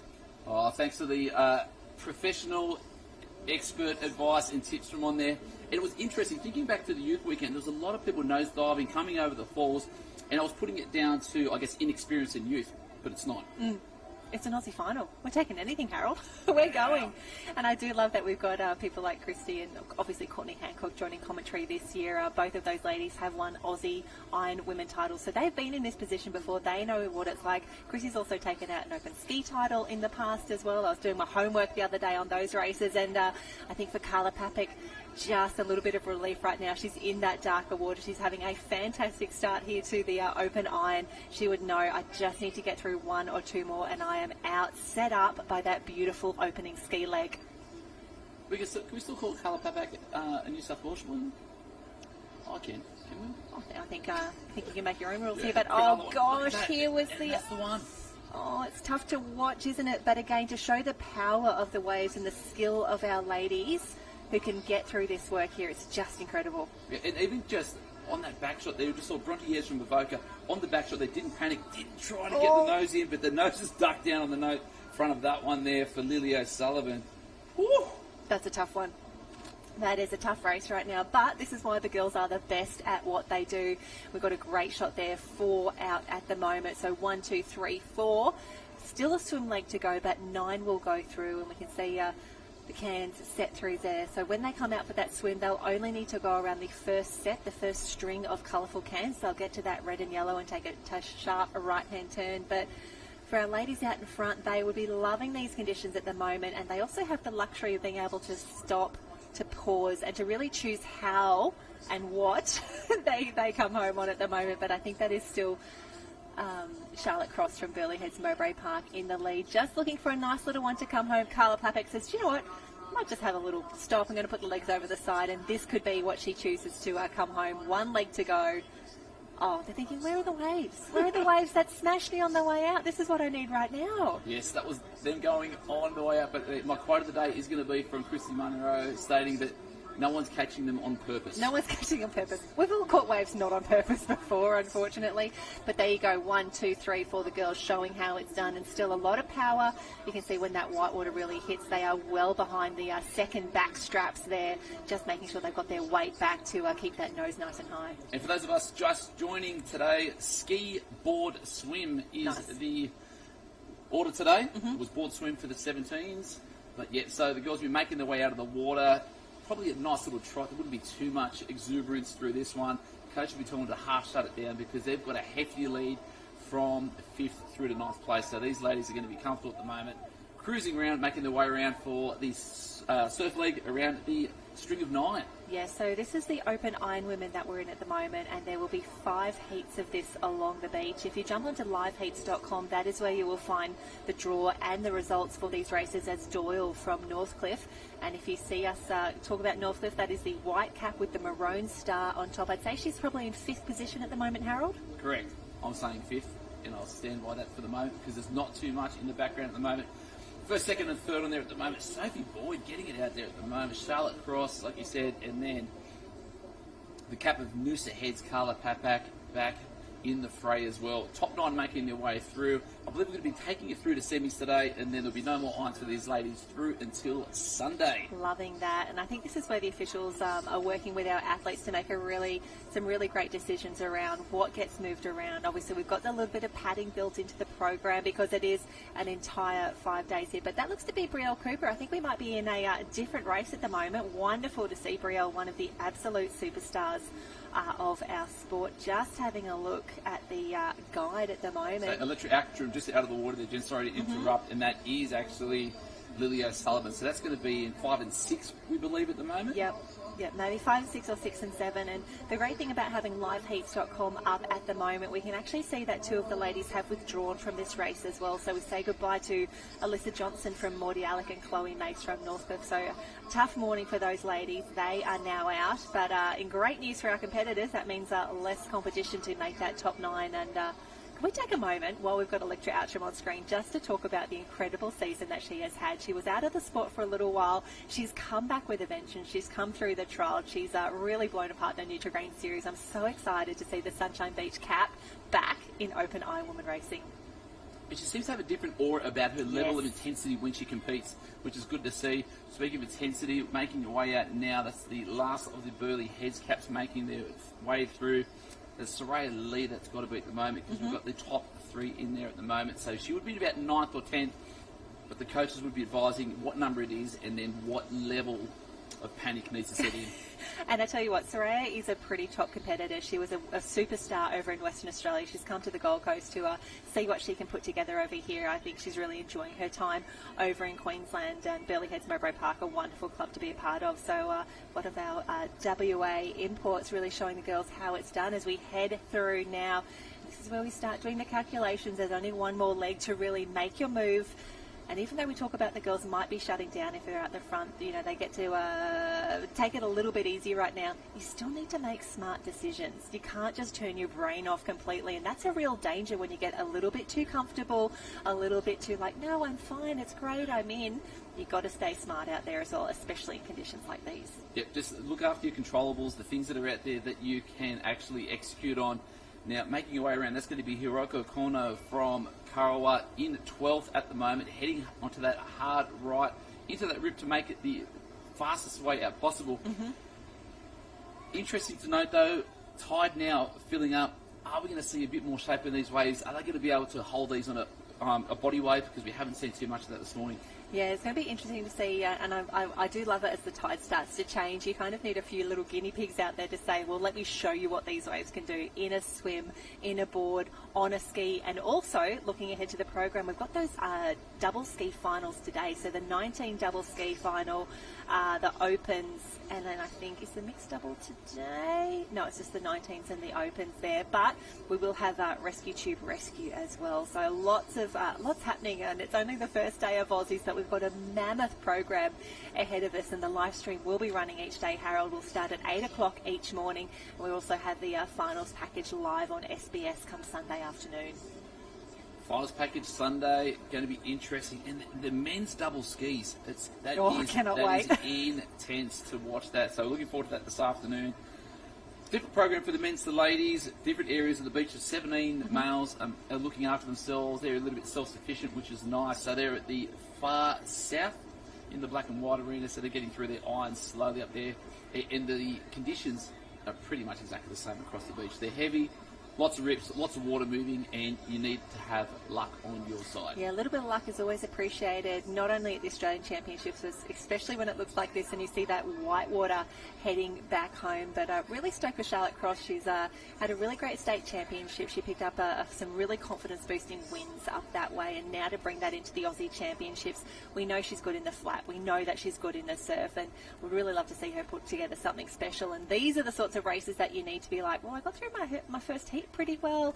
And you can see Carla Papak just again taking a little bit of a beat, just looking for that surf.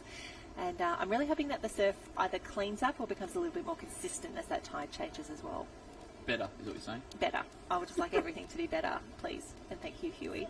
For day one, the confidence and momentum is a thing too. So, want to be in that. Please be in the right spot at the right time. Yes. Lovely work there. So this will be interesting to watch. So we haven't seen too much of this morning. Beautiful streamline, watching at home. Just record this part because that's exactly what we want to see. We don't need too much arms flying over. Hold your breath. Strong kick, and that is picture perfect. That is really, really great. And Harold, you and I got to watch a lot of the youth competition and have a look at that. She's basically mid on her knees there, so she's managed to hold that into the shallower water, which is a fantastic job, especially remembering her heart rate would be so high at the moment. The girls have been racing for close on to 15 minutes by now. She gets to say, where am I? Haven't got my cap on. What are we doing? And off they go. But just thinking back to those youth championships on Saturday and Sunday, obviously we had some great surf for those events as well. I need to tell you just how impressed I was with the surf skills of those young athletes across the weekend. Some of the body surfing that I saw Saturday, Sunday, young kids picking up broken waves, holding them all the way to the beach. You can tell who's done the practice. You can tell who just loves catching a wave after their proper sessions are finished. It was really special. King of the Beachboard Championships. So important to have at the end of your sessions, right? If you're not doing the World Champs, then have you really gone to training? So 1 and 2, making their way out of the water swim from Emily Doyle. Yeah, that's strong, impressive. Confident. And again, keeping that confidence, growth mindset, looking to get through the next couple of rounds because you want to be in that race come Sunday. Electra Outram, Carla Papak, that's our top 4 at the moment. 5 just tucked in from behind. 9 is that magic number. So a few good moves in that swim there. Electra Outram really coming through. Emily Doyle, we know how great a swimmer she is already. And I'd say that for someone like Emily, ski, board, swim as the order, that could really work in her favour. So if she can put together a good ski paddle, like we know she can, in an individual race, not just an iron, I'm quite excited for her as her Aussies shape up. Yeah, it'll be interesting to see. So when you talk about the ski, board, swim family dinner the other night, we were talking about who we thought our favourites would be. Is it going to be a back-to-back championship for Northcliffe? Possibly. Potentially. Naomi Scott's ski paddling has been insane the last couple of years. Still one of the best swimmers in Australia. And when we talk about swimming tired, I would back her any day of the week as well. So ski, board, swim, very excited to see what that is. And honestly, that Open Ironwoman was one of the races of the carnival at the championships from Perth last year, watching her and Danielle McKenzie just really battling that out. Now, Danny is here this weekend. Great to see her. She's made I think she's literally just flown in from South Africa. I wasn't even expecting to see her here. And as I may or may not have been eating a bacon and egg roll from the Maroochydore kiosk this morning, there goes Danielle McKenzie. So wonderful to see her here. And there is Soraya Lee from WA. Bay originally, now from Burleigh Heads Mowbray Park. Pretty sure she's done enough to get through to this next round. Lily O'Sullivan, I think, has just crossed the line in 6th, so it could be another Burleigh Heads Mowbray Park through. And Lily Finardi, the silent assassin, sneaking through in 5. I'm not going to say sneaking through because that would have been some great execution throughout that ski leg. Unbelievable board pattern, and she has a motor that she can go all day. Yeah, absolutely. Great to see Lily making the move to Northcliffe this season as well. Looks like she's having a great time wherever she goes, and that's one of the things that we do love about her. We love a happy racer. So more Northcliffe coming through as well. There are no easy heats, especially in the open iron women. So we're thinking only a few left to go, but for now, Christy down on the beach, how's things? Thank you, Jan. Yes, I'm down here with Electra Outram, Sunshine Beach. We were talking about you throughout that race. You've had a bit of another breakthrough season this year, got yourself back on the series, and you're looking as fit as ever. Thank you. It was very tough. I mean, the surf conditions are really putting on a show. Makes hard work for us competitors. We have been talking about the surf obviously all day, and it feels like it's changing with every race. Obviously that wind has picked up now and it's becoming really messy. We had some clean conditions this morning, but you'd be used to this at Sunshine? Yes, Sunshine gets the surf, so I'm right at home in a way. And how's your training been up there? I imagine you're under the eye of Wes Berg, and he's been setting your programs? Yes, Wes Berg is an amazing coach. The whole Sunshine crew and the whole Sunshine squad work really well together. And even my swim coach, Max Pettigrew, who's got a background in the club, he's been fantastic in helping me get to where I am. Well, we've seen the strength in the Sunshine Beach Nippers over the past few weeks, and you're definitely flying the flag for the senior club, and we can't wait to see what your club can produce in the future. All the best for the rest of the program. Thank you very much. Oh, fantastic work, Christy, and thank you so much, Electra, for having a little chat with us. It's been wonderful seeing her back. So we're just confirming in that top 9 there, Sophie Boyd did sneak through from Coogin, which is a fantastic result. She had that incredible start there, but here is Charlotte Cross on that incredible body wave. She will make her way all the way through to the shallow water, and you can just see, even as she comes in on that wave, there's the amount of water that is pushing back out as well, making it difficult, just creating a few little eddies as they go through. It's tough conditions out there. She did an incredible job to get through there. But just having a look at the other results for the Open Iron Women, obviously we have a few arenas in action at the moment. A huge congratulations. Sarah Tazaki from Northcliffe actually took out heat number 1, our Japanese champion there. But for this one right now, it was Charlotte Cross, as we saw, from Burleigh Heads Mowbray Park, ahead of Emily Doyle of Northcliffe, Electra from Sunshine, Carla Papek of Noosa, Lily Finardi, Lily O'Sullivan, Soraya Lee, Bree McCowett comes through as well. Congratulations, Bree from Northcliffe, and Sophie Boyd, the final qualifier there from Coogin. But Harold, just thinking about that heat number 1 earlier, Sarah Tazaki in 1, Olivia Corrin in 2. So Sarah actually raced for the Japanese national team at the last World Championships, and I do remember at the Japanese national event, to qualify for that World Championships, she won the swim, the board, the ski and the iron. She's an absolute superstar and a huge player for the Japanese national team, so to see her in the mix is wonderful. But coming up next, this looks to be heat number 4. Annalise Kibble from Newport, Britt Pearce from Wanda, Georgia Ray from Shelley, Jasmine Fillingham from Avoca, Holly Holmesby from Currumbin. Great to see Emily Mathers in the mix, Lucy Stroud from Burleigh Heads, Phoebe Woodhouse, watch out for her in the ski at the start. The big one, Georgia Miller, absolute superstar from Northcliffe. All eyes will be on her. We've also got Hayley Smith from Coogin, Dom Snit from Mooloolaba, and Tegan Richards from Burleigh Heads and Mowbray Park. So that is a tough heat. And let's face it, any race that has Georgia Miller on the start line, you're like, okay, so they're taking 8, not 9. I need to be in there. But great to see all the ladies racing up, and having a look at heat 5 as well. That's going to be a tough one as well. But let's face it, in these conditions, anything could happen. Yeah, so you're hoping that the decisions you're making are the right ones, but also the athletes to your left and right are making the right decisions as well, because we've seen too many times where people have been aggressive, overconfident, maybe, I'm not too sure what the correct words to say in the correct manner, but sometimes other people's poor decisions could make an end or basically sign off your Iron Championships for the 2024? Absolutely. And again, you mentioned when we were at family dinner the other night, talking about, the amount of rounds that you used to have to do and still do need to do to get through an open ski or something like that. And especially when there's a bit of surf on, you could do the best ski rate, execute it perfectly. If the person next to you slews on a wave and takes you out, it's race over, it's Aussies over, it's season over. So it is really, really tough, and you are not just at the mercy of the elements here, but often you are at the mercy of your other competitors. So we all have our commitment to each other to stay as safe as possible and keep to ourselves as much as possible. But it is really tough, especially when there's so much water moving around here at the moment. But it looks like a really great clean start for the girls. On the top of the screen there, I think Holly Main just paused for a moment just to wait for a little bit of water to come through here.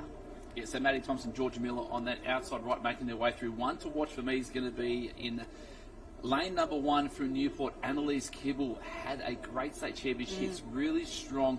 She looked a little calm this morning, poised, ready to go, smiling, enjoying just, day 1 of 5 here at Aussies. And she'll be looking to just be comfortable enough, get through this ski in good fashion. But here we go. We saw it with the last few heats. Girls trying to get as close to that breakdown as possible, and then when it's time to make that decision to go, it's go. Absolutely. Annalise Kibble. So she was second at the New South Wales Championships. I think it was Lani Waller. I want to talk about her in a moment, that big win that she had. But I think at the New South Wales Championships, it was Lani Waller and then just Newport, Annalise Kibble, Piper Harrison, Lizzie Wellborn, and then into the Manly crew of Georgia Singleton and Ella Garrett. So a fantastic championships there. That looks to be Georgia Miller on the far left-hand side of your screen at the moment, just very carefully picking her way through. And you can see she's just put the left rudder down a little bit there. She's seen something that she likes. She wants to stay out of all the drama and hopefully get around some of this white water. Yeah, Maddie Thompson following suit there as well. So if G's making the decision, you kind of need to go. So Britt Pearce underwater at the moment there. Emily Mather's there as well.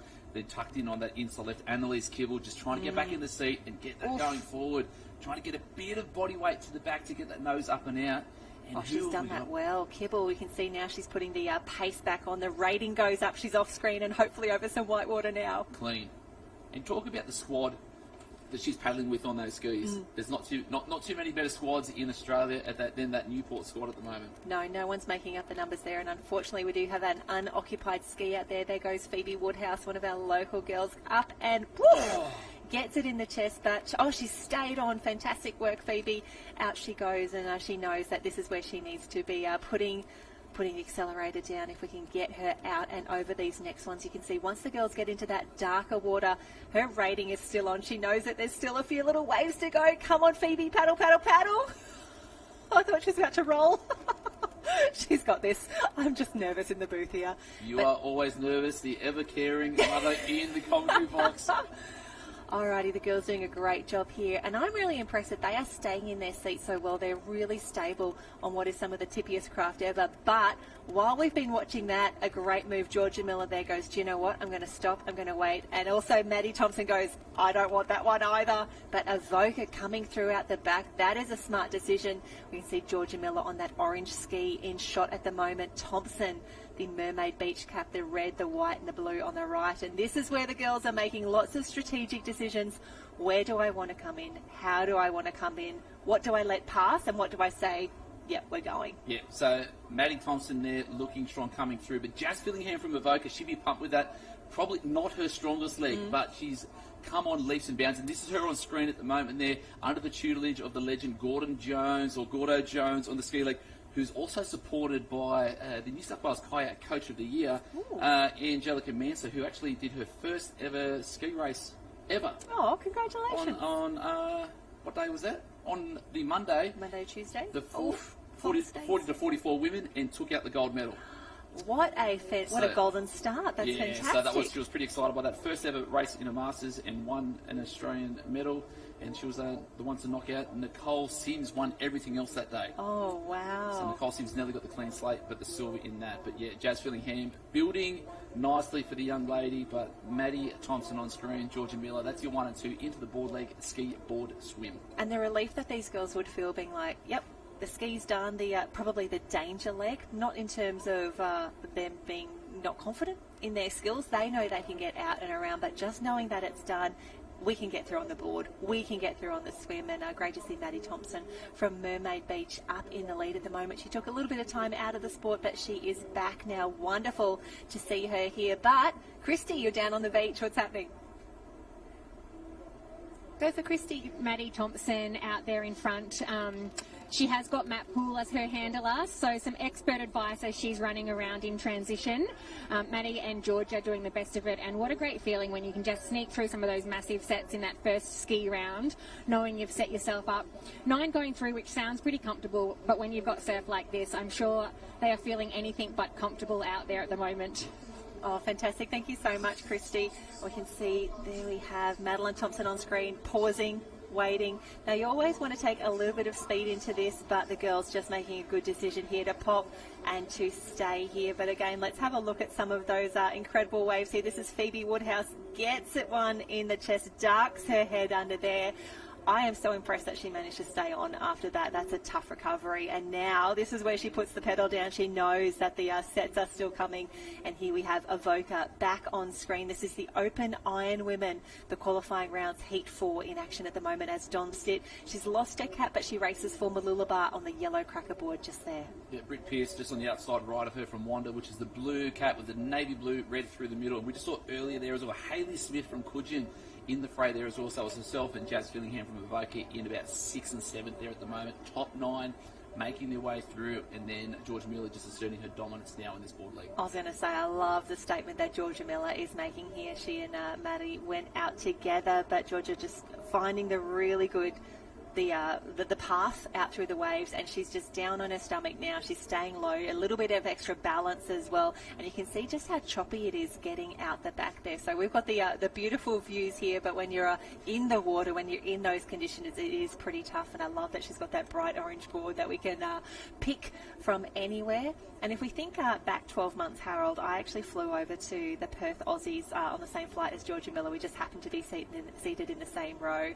And this was just after she had her back injury, and she was moving so gingerly, like she was in a lot of pain just to get over there. I can't believe it's only been 12 months. The recovery that she has had, the physical and mental resilience that she has shown in the last 12 months to be not only back racing, but back in the Nutrigrain Iron Series, back winning rounds, back now, leading Open Iron Women races here at the Aussie Championships, one of the absolute superstars of our sport, already in the Hall of Fame. She's probably midway through her career at the moment, and great shots here of Georgia Miller on screen, coming through in the board leg, one of the superstars of our sport. The superstar of our sport. Yes, probably the number one. You said back so many times when referring to her back. Was that a cheap shot? No, it sounded like I'm just teasing. I'm just playing with you. We're all friends. We're having fun. So interesting to see, especially when we get down to that next cross. Would love to hear from Christy, because it does look a bit more choppy. Has the wind picked up? Is that the yuckiness that we're expecting this afternoon becoming that little bit earlier? Because when we get into these ski races a little bit later on, it is going to be diabolical. I know, it's so hard not to get ahead of yourself, but I am looking forward to those skis, because I think we've got a few individual ski qualifying rounds early today. But our lady down on the beach, Christy, Georgia Miller, coming around for the transition. Yes, Jan, we're watching Georgia come around now, heading out for her final leg of this Iron Woman heat. She's looking really comfortable and really composed. I was having a chat with her coach, Naomi Flood, on the beach a little bit earlier. It's Naomi's birthday today. Happy birthday to Naomi. So she's really confident with her squad and their preparation leading into these Aussies, and Georgia doing a fantastic job leading the way in this heat. She hasn't taken much into account with this sweep. She's just jumped straight into that rip, which seems really smart. And yeah, I don't envy these girls with what they're facing at the moment. I'd imagine they'd be glad those craft legs are out of the way so that they can just consolidate this final swim. So what's that going around now? Is that 2 through 5, just around that can behind the flag behind you? Yeah, so that's 2nd, 3rd, 4th and 5th placing, and it's a long way back to 6th. I can't actually see our board puddler in 6th. I think just pulling down a wave at the back. So they'd probably be able to switch off a little bit now, knowing that they're fairly safe. I think the top 6 have done enough in these early 2 legs. Oh, fantastic work. Thank you so much, Christy. Loving your insights throughout these transitions and loving seeing this pack start to form up now. The girls saying there might be a little bit of a safety in numbers or strength in numbers, but Newport, is that Kibble who's now making her way through the field? Yep, Kibble there with Fillingham just tucked in behind, so she's got lots of syllables in her last name, but she's swimming fast at the moment. Should be wanting to hold on to Annalise at the moment. And again, just upping and down, just trying to maintain some sort of rhythm through their Jen without swallowing any water must be tough. Oh, everyone's taking on water at this point in the race. You're doing your best, but you can see how tough it is. And a gorgeous shot there. I think that's Georgia Miller, and she went through nice and deep, nice and early under that one. And this is where it's really tough to force yourself to go deep, to go early. You're absolutely exhausted. Even if you are switching off a little bit, your heart rate is high. You've got a bit of fatigue already, as we see Phoebe Woodhouse making her way through. But you know, if you can go deep, if you can get as close as possible to the bottom there, as that white water goes over the top of you, it just sets you up beautifully. And we can see Georgia are still, I want to say, a little bit to swim back here. She will side up that red and yellow can. She's one of the best surf swimmers in the game, so wonderful to see her there. Unfortunately, no one is getting anywhere near her feet. No one's getting any wash. They're a solid 30-40 metres behind Georgia Miller at the moment. So these races at the moment, Jim, we're probably about 20 to 25 minutes. Oh, they're so long, honestly. So long. That it's also, even there, so we've got Emily Mathers there from North Cronulla just working hard, trying to make her way around. One of two competitors for the North Cronulla Wateries. Yep.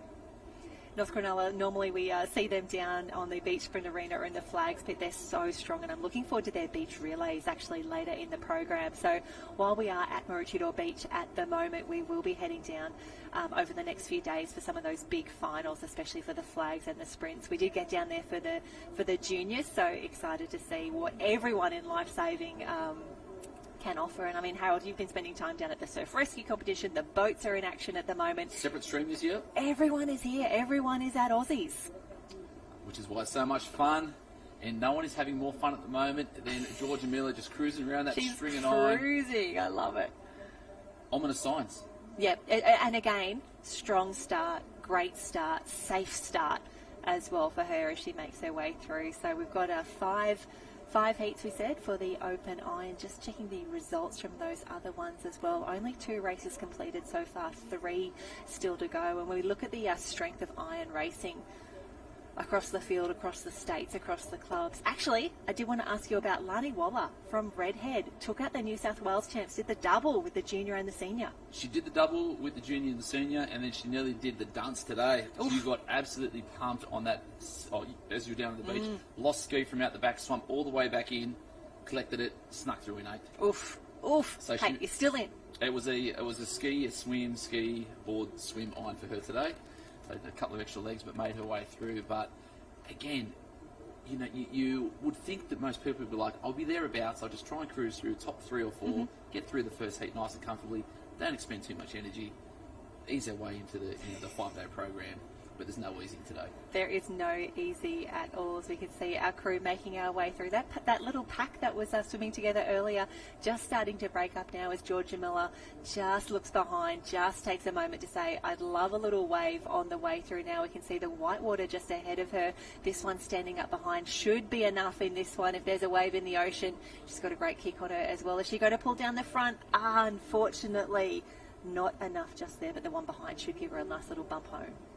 It's that little bit of Chuck Norris about her where she doesn't catch the waves catch her. Yeah, absolutely. Georgia Mill will tell you when she's getting on this wave. Thank you very much. So solid lead. So I think we saw Kibble moving comfortably into second there. Fillingham still thereabouts. Maddie Thompson as well. Hayley Smith. That's our top 5. I've said 5 names there, but all about Georgia Miller out front at the moment, and she'd be loving this. Just like, you know, pretend you're a surfboard right now. Stay stiff, stay straight. Little bit of kick as you can bring it in. But a wonderful way for Georgia to start her own iron campaign, knowing that there's really only a semi-final and a final to go here. But the girls of Northcliffe, lots of team events. They were everywhere last year. Oh, as Annalise Kibble gets swamped by the whitewater there.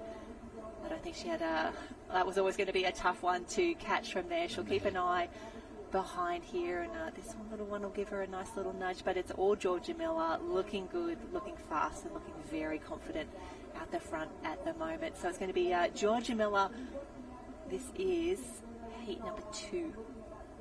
heat number 4 Yeah. in action. So we've got 5 heats. We're actually going to a tremi before a semi. Oh, tremi before. Yeah. So it's top 9 into tremis, then we're taking the top 10 out of that into 2 semis. Oh, top 10s. Yeah. So I think the girls are still going to have a couple Oh more. gosh, that's tough. I thought they might have just gone a little brutal and taken top 6.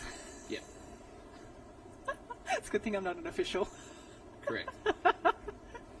This is Aussies. We want to give everyone ample opportunity to compete at their best, Jen. We're here for a good time, not a fast time. I know. I do have my level 1 officials if you need any help down there, but I think it's better for everyone if I just stay here. As we see one of our early leaders, Maddie Thompson, that is the Mermaid Beach Cat, the red, white and blue, coming down a wave here with Avoca and Kudjin. So a great finish for the girls here and a great start to their Aussies campaign, especially now that we know that there is an extra round awaiting these ladies as well as Annalise Kibble comes through. What a swim for her. That's exciting to see that she really swam away from those 3 other ladies. Yeah, that was really solid from Annalise Kipple. So comfortable second there. Then the third 3 there. So we said Maddie Thompson, Hayley Smith from Kudjin, Jazz Fillingham from Avoca. Always good for an interview, Christy, if you get bored down there. Loves a chat. But fit, strong, on-screen Annalise Kibble. Yeah, it was great to see her really blossom this season. So many great races, and again, no longer making up. Well, I mean, she's never been making up numbers, but I think really establishing herself in that open national competition has been really wonderful to see, and it's really, lifted all the girls around her as well. Well, it's the self-belief we were talking about earlier, right? Just to know that she is one of them, and on her day, she will beat anyone in Australia. So she's looking strong, she's looking fit, she's looking confident. And then, Trent and the squad there have the Newport team firing. I know that the few of the coaches have had chats about, can this be the year that we could possibly knock off, BMD Northcliffe? Is there enough points that we can take away from them so that someone's going to be close enough for them to, take out the overall points championship? Yeah, that was definitely a point. I think it was both a prediction and then a discussion topic on the 10 Talk podcast that I listened to as part of my study on my way up to Aussies here. And I think when they made that early prediction, I kind of rolled my eyes a little bit and I was like, yeah, that's not going to happen. However, the Queensland State Championships, I think they only held on to that win by about 13 points. Admittedly, with maybe not a full strength team, but it's wonderful to see so many clubs really starting to build to get some great results, and this makes everyone better, wanting to win, wanting to do well, and being here with an incredible team around you, as well as we see Phoebe Woodhouse come through. So just having a look at the results, Georgia in 1, Annalise in 2, Hayley Smith from Kudjin in 3, Madeline Thompson, Jasmine Fillingham and John Snit are through. But for now, Christy down on the beach. Jan, I'm down here with Georgia Miller, just saying it was pretty nuts out there. I heard you say you took a few back pedals in the ski. Was it just the matter of just racing the smartest out there? Yeah, definitely. Today it's just, making sure you do the little things right. And, I saw one coming and I just thought, nah, legs over. I'm just going to stop. And I actually did a few back pedals. So then when I did get going into it, I just sort of popped over the back of it. But, yeah, it is so tricky. Anything can happen out there. We've seen some crazy races. So I'm just happy to have made it through that one. And then we'll deal with the next one after that. And it's just, taking one race at a time today, especially in these conditions. It is just getting that ticket to the next race. You have a special affiliation with the Aussies. You've obviously had some incredible results over the years. How special is this championships to you? Oh, it's everything. It's like my favourite week of the whole year, and I'm so lucky to be a part of a club that thinks it's the best week of the whole year as well. So, BMD Northcliffe obviously prides themselves on this event, and 20 years running, they've been the best at this event. So I'm so lucky to be a part of it, and I just love the Aussies. I love the feel of it. I love the pressure of it, the team events, just everything. It's just such a great vibe down here, and it's so great to be back here at Maroochydore. I had an incredible year when it was here last, and it's something that I really treasure and am very proud of, and so I'm just happy to be back racing. I haven't raced Aussies in 2 years now, so had that one off last year. Unfortunately, I was with you guys in the commentary for a little bit, so it's nice to be back down here wet and not up in the commentary box. You've definitely had some adversity that you've come back from, and that's what we love so much about you. You seem to come back stronger every single time. As you were racing, I gave a shout out to Naomi, your coach, her birthday today. What's been her advice coming into this week? Yeah, big happy birthday to Floody. She's the glue that holds our group together, and she's just incredible at her job and incredible at just making sure everyone is treated the same, whether you're just trying to make it out of your heat or whether you're trying to win the final. So, yeah, that's one thing that I really love. There's plenty of things I love about her, but I think that's one of a really one-of-a-kind characteristics of hers. And, yeah, we're just having so much fun under the tent. It's awesome that we can really do these team events up here at Aussies, because sometimes during the year we just really focus on the individuals, but now it's really digging deep for the teams. Well, we'll let you have a little break. I think you've got one more of these qualifying irons to get through to book yourself a spot in the finals. So we'll be wishing you all the best of luck with that. Question with her? Thank you so much. See you on the next. Oh, wait, they're going to one more question. Yes, go. Can you ask her specifically, Harold asked, was it more stressful out there in the surf or trying to plan a wedding? Was it more stressful qualifying for the iron or trying to plan a wedding? Honestly, both at the moment. I'm in the thick of it all, like in the thick of Aussies and in the thick of wedding planning. So, yeah, big helps having Riley obviously helping me out, but he's off overseas on Friday. So, yeah, wishing him the best of luck and all the kayakers going overseas. Well, there we go. Yes, well, best of luck for the Aussies and the wedding planning. Thank you so much. Yeah, wedding planning is important. We all know he's doing nothing. Stop it. All the best, Georgia. Exciting. So results up on screen. Georgia Miller, Kibble, Smith, Thompson, Fillingham, Stitt, Woodhouse, Pearce sneaking through. So too Holly Holmesby of Currumbin. Unlucky there for Tegan Richards. Back into the under-17 next round. Up on screen at the moment. That is Izzy Tate there from Coogin, making her way out and about. So tough conditions again. More full tide. Izzy Tate looking strong at the moment. There we go, back to the 17 iron, and so you can keep an eye on all of the results at liveheats.com. So just thinking back to those open iron women, great to see Georgia and the crew there. In heat number 3, that was off camera, Naomi Scott, Tiani Massey, Piper Harrison, Georgia Singleton, Michaela Whitney, Grace Otto, Olive Pearce, Summer Ralston and Holly Main are all through to the next round there. So that was great racing for heat number 3 of the open iron women. Heat 5 is upcoming there, but for now our action and our attention is now back on the under-17 iron women. Tough racing. The great news, though, is that they must have already done their ski leg. No, 17s, not 19s. Oh, 17s, my apologies. All good, Board swim. Board swim. We're looking good. So this is quarter-final. The girls have still got to get through the top 8 of this to get to the semi-final, then into the final. So leading us out at the moment, Izzy Tate from Coogin. Tucked in just behind her is Tully Elliott from Redhead. We've got the caps there, Alicia Cuthbert from Manly. This is actually a really, really strong head moment. Zoe Woods, Brianna Wilkinson, Charlotte Coffey there from Tugan. 8 are going to have to make their way through. Zara Green, bottom 8, strong there as well. But Izzy Tate from Coogin leading us out at the moment. Fantastic. Just bringing up the events that we're looking at the moment. We're actually into the quarterfinals. That's why I couldn't see it. We're on the wrong page. But yes, quarterfinals now. For the under-17 iron, and a great shot. These girls have gone around the cairns quite a few times already, which is actually quite taxing when you consider the conditions that they're in at the moment, and having to be out and back in so many races at the moment, Harold. It's really tough to get your nutrition and your hydration right as well. You don't want to go too close to the race, but you also know it's only lunchtime on Wednesday. I need to be performing Sunday lunchtime. I need to be strong for 5 days. Yeah, the thing I was talking about earlier with the under-17s, luck is on their side a little bit. We're not running their ski races today, so that means that for most of these ladies, they would have had round 1 plus a heats and a quarter-final and a semi-final for the skis. So that's 4 efforts around the Cairn in massive surf that would have been taxing. They've now been taken off the schedule, so they could probably put a little bit more onus on trying to maintain those top 8 positions as we make our way through to the quarter-final. Izzy Tate from Coogin, solid and strong at the moment, trying to find something from behind, but there's nothing there at the moment. Woods in the 100th centenary cap there from Alex. Having a look around there at the moment. Millie Derbyshire from Surfers, but at the moment, Izzy Tate paddling through the middle there. She's going to go over the top of that one. Who's got the momentum on the outside? Looks like it's going to be Alicia Cuthbert, but then changing tide, fattening up on the inside. Not much luck there from Tully Elliott from Redhead. And they're just shooting out a screen that left Alicia Cuthbert getting a little bit more purchase from that one. and then Ali Hughes from Tugan making her way through, and then all of a sudden we have a party wave Here double up over the top. Everyone. And I think for our Coogin competitor, I think that could actually be Layla Hutchinson out there as well. I think that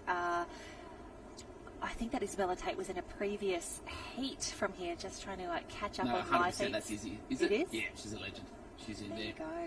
Fantastic work there. I love seeing a lot of Coogin caps around that sky blue camp there, but Christy is down on the beach. Yes, Jen, our winner is just surrounding our pink transition flags, and I think there's maybe a pack of 7 or 8 chasing her, so a much more tightly bunched heat, this one, without having the ski leg for our under-17, so it might all come down to this final swim leg of these qualifiers. So we can see the rest of the chase pack coming around now, as we've got 2, 3, 4, 5, 6, 7, 8, so that's our top 8 on screen, with our following 4 or 5 not too far behind. So they had a great opportunity to watch our open competitors in this same arena right before them, so they'll have worked out their tactics with the coaches, watched the open girls and have seen what has worked and what hasn't worked. Majority of the field choosing to jump in that rip. We have a lone swimmer, I think that's Redhead, who has decided to go straight in, so we'll see how she matches up with them as they head out towards the bank. Interesting, Christy, because we saw Georgia Miller do that in her surf race. Obviously, her swim skills are much more superior than that of her under-17. Does it look like the right decision at the moment? Hard to tell. That rip is really moving, so I would think the girls who have run that extra 20 metres and jump in that rip have got the best of it at the moment. It looks like a really strong swimmer, our swimmer from Redhead. However, really hard to match the speed of the rip here, and it's a notorious one here at the Maroochydore Beach. That rip is known for its speed and its strength, and it has really turned on today. So I think she's still in a comfortable position, but I would imagine the heats who are lining up behind us will probably, based on how they are out there at the moment, probably pick the rip. Yeah, whatever you say on this stretch of beach, we are going to do, so we'll stick with that. Thank you for your insight.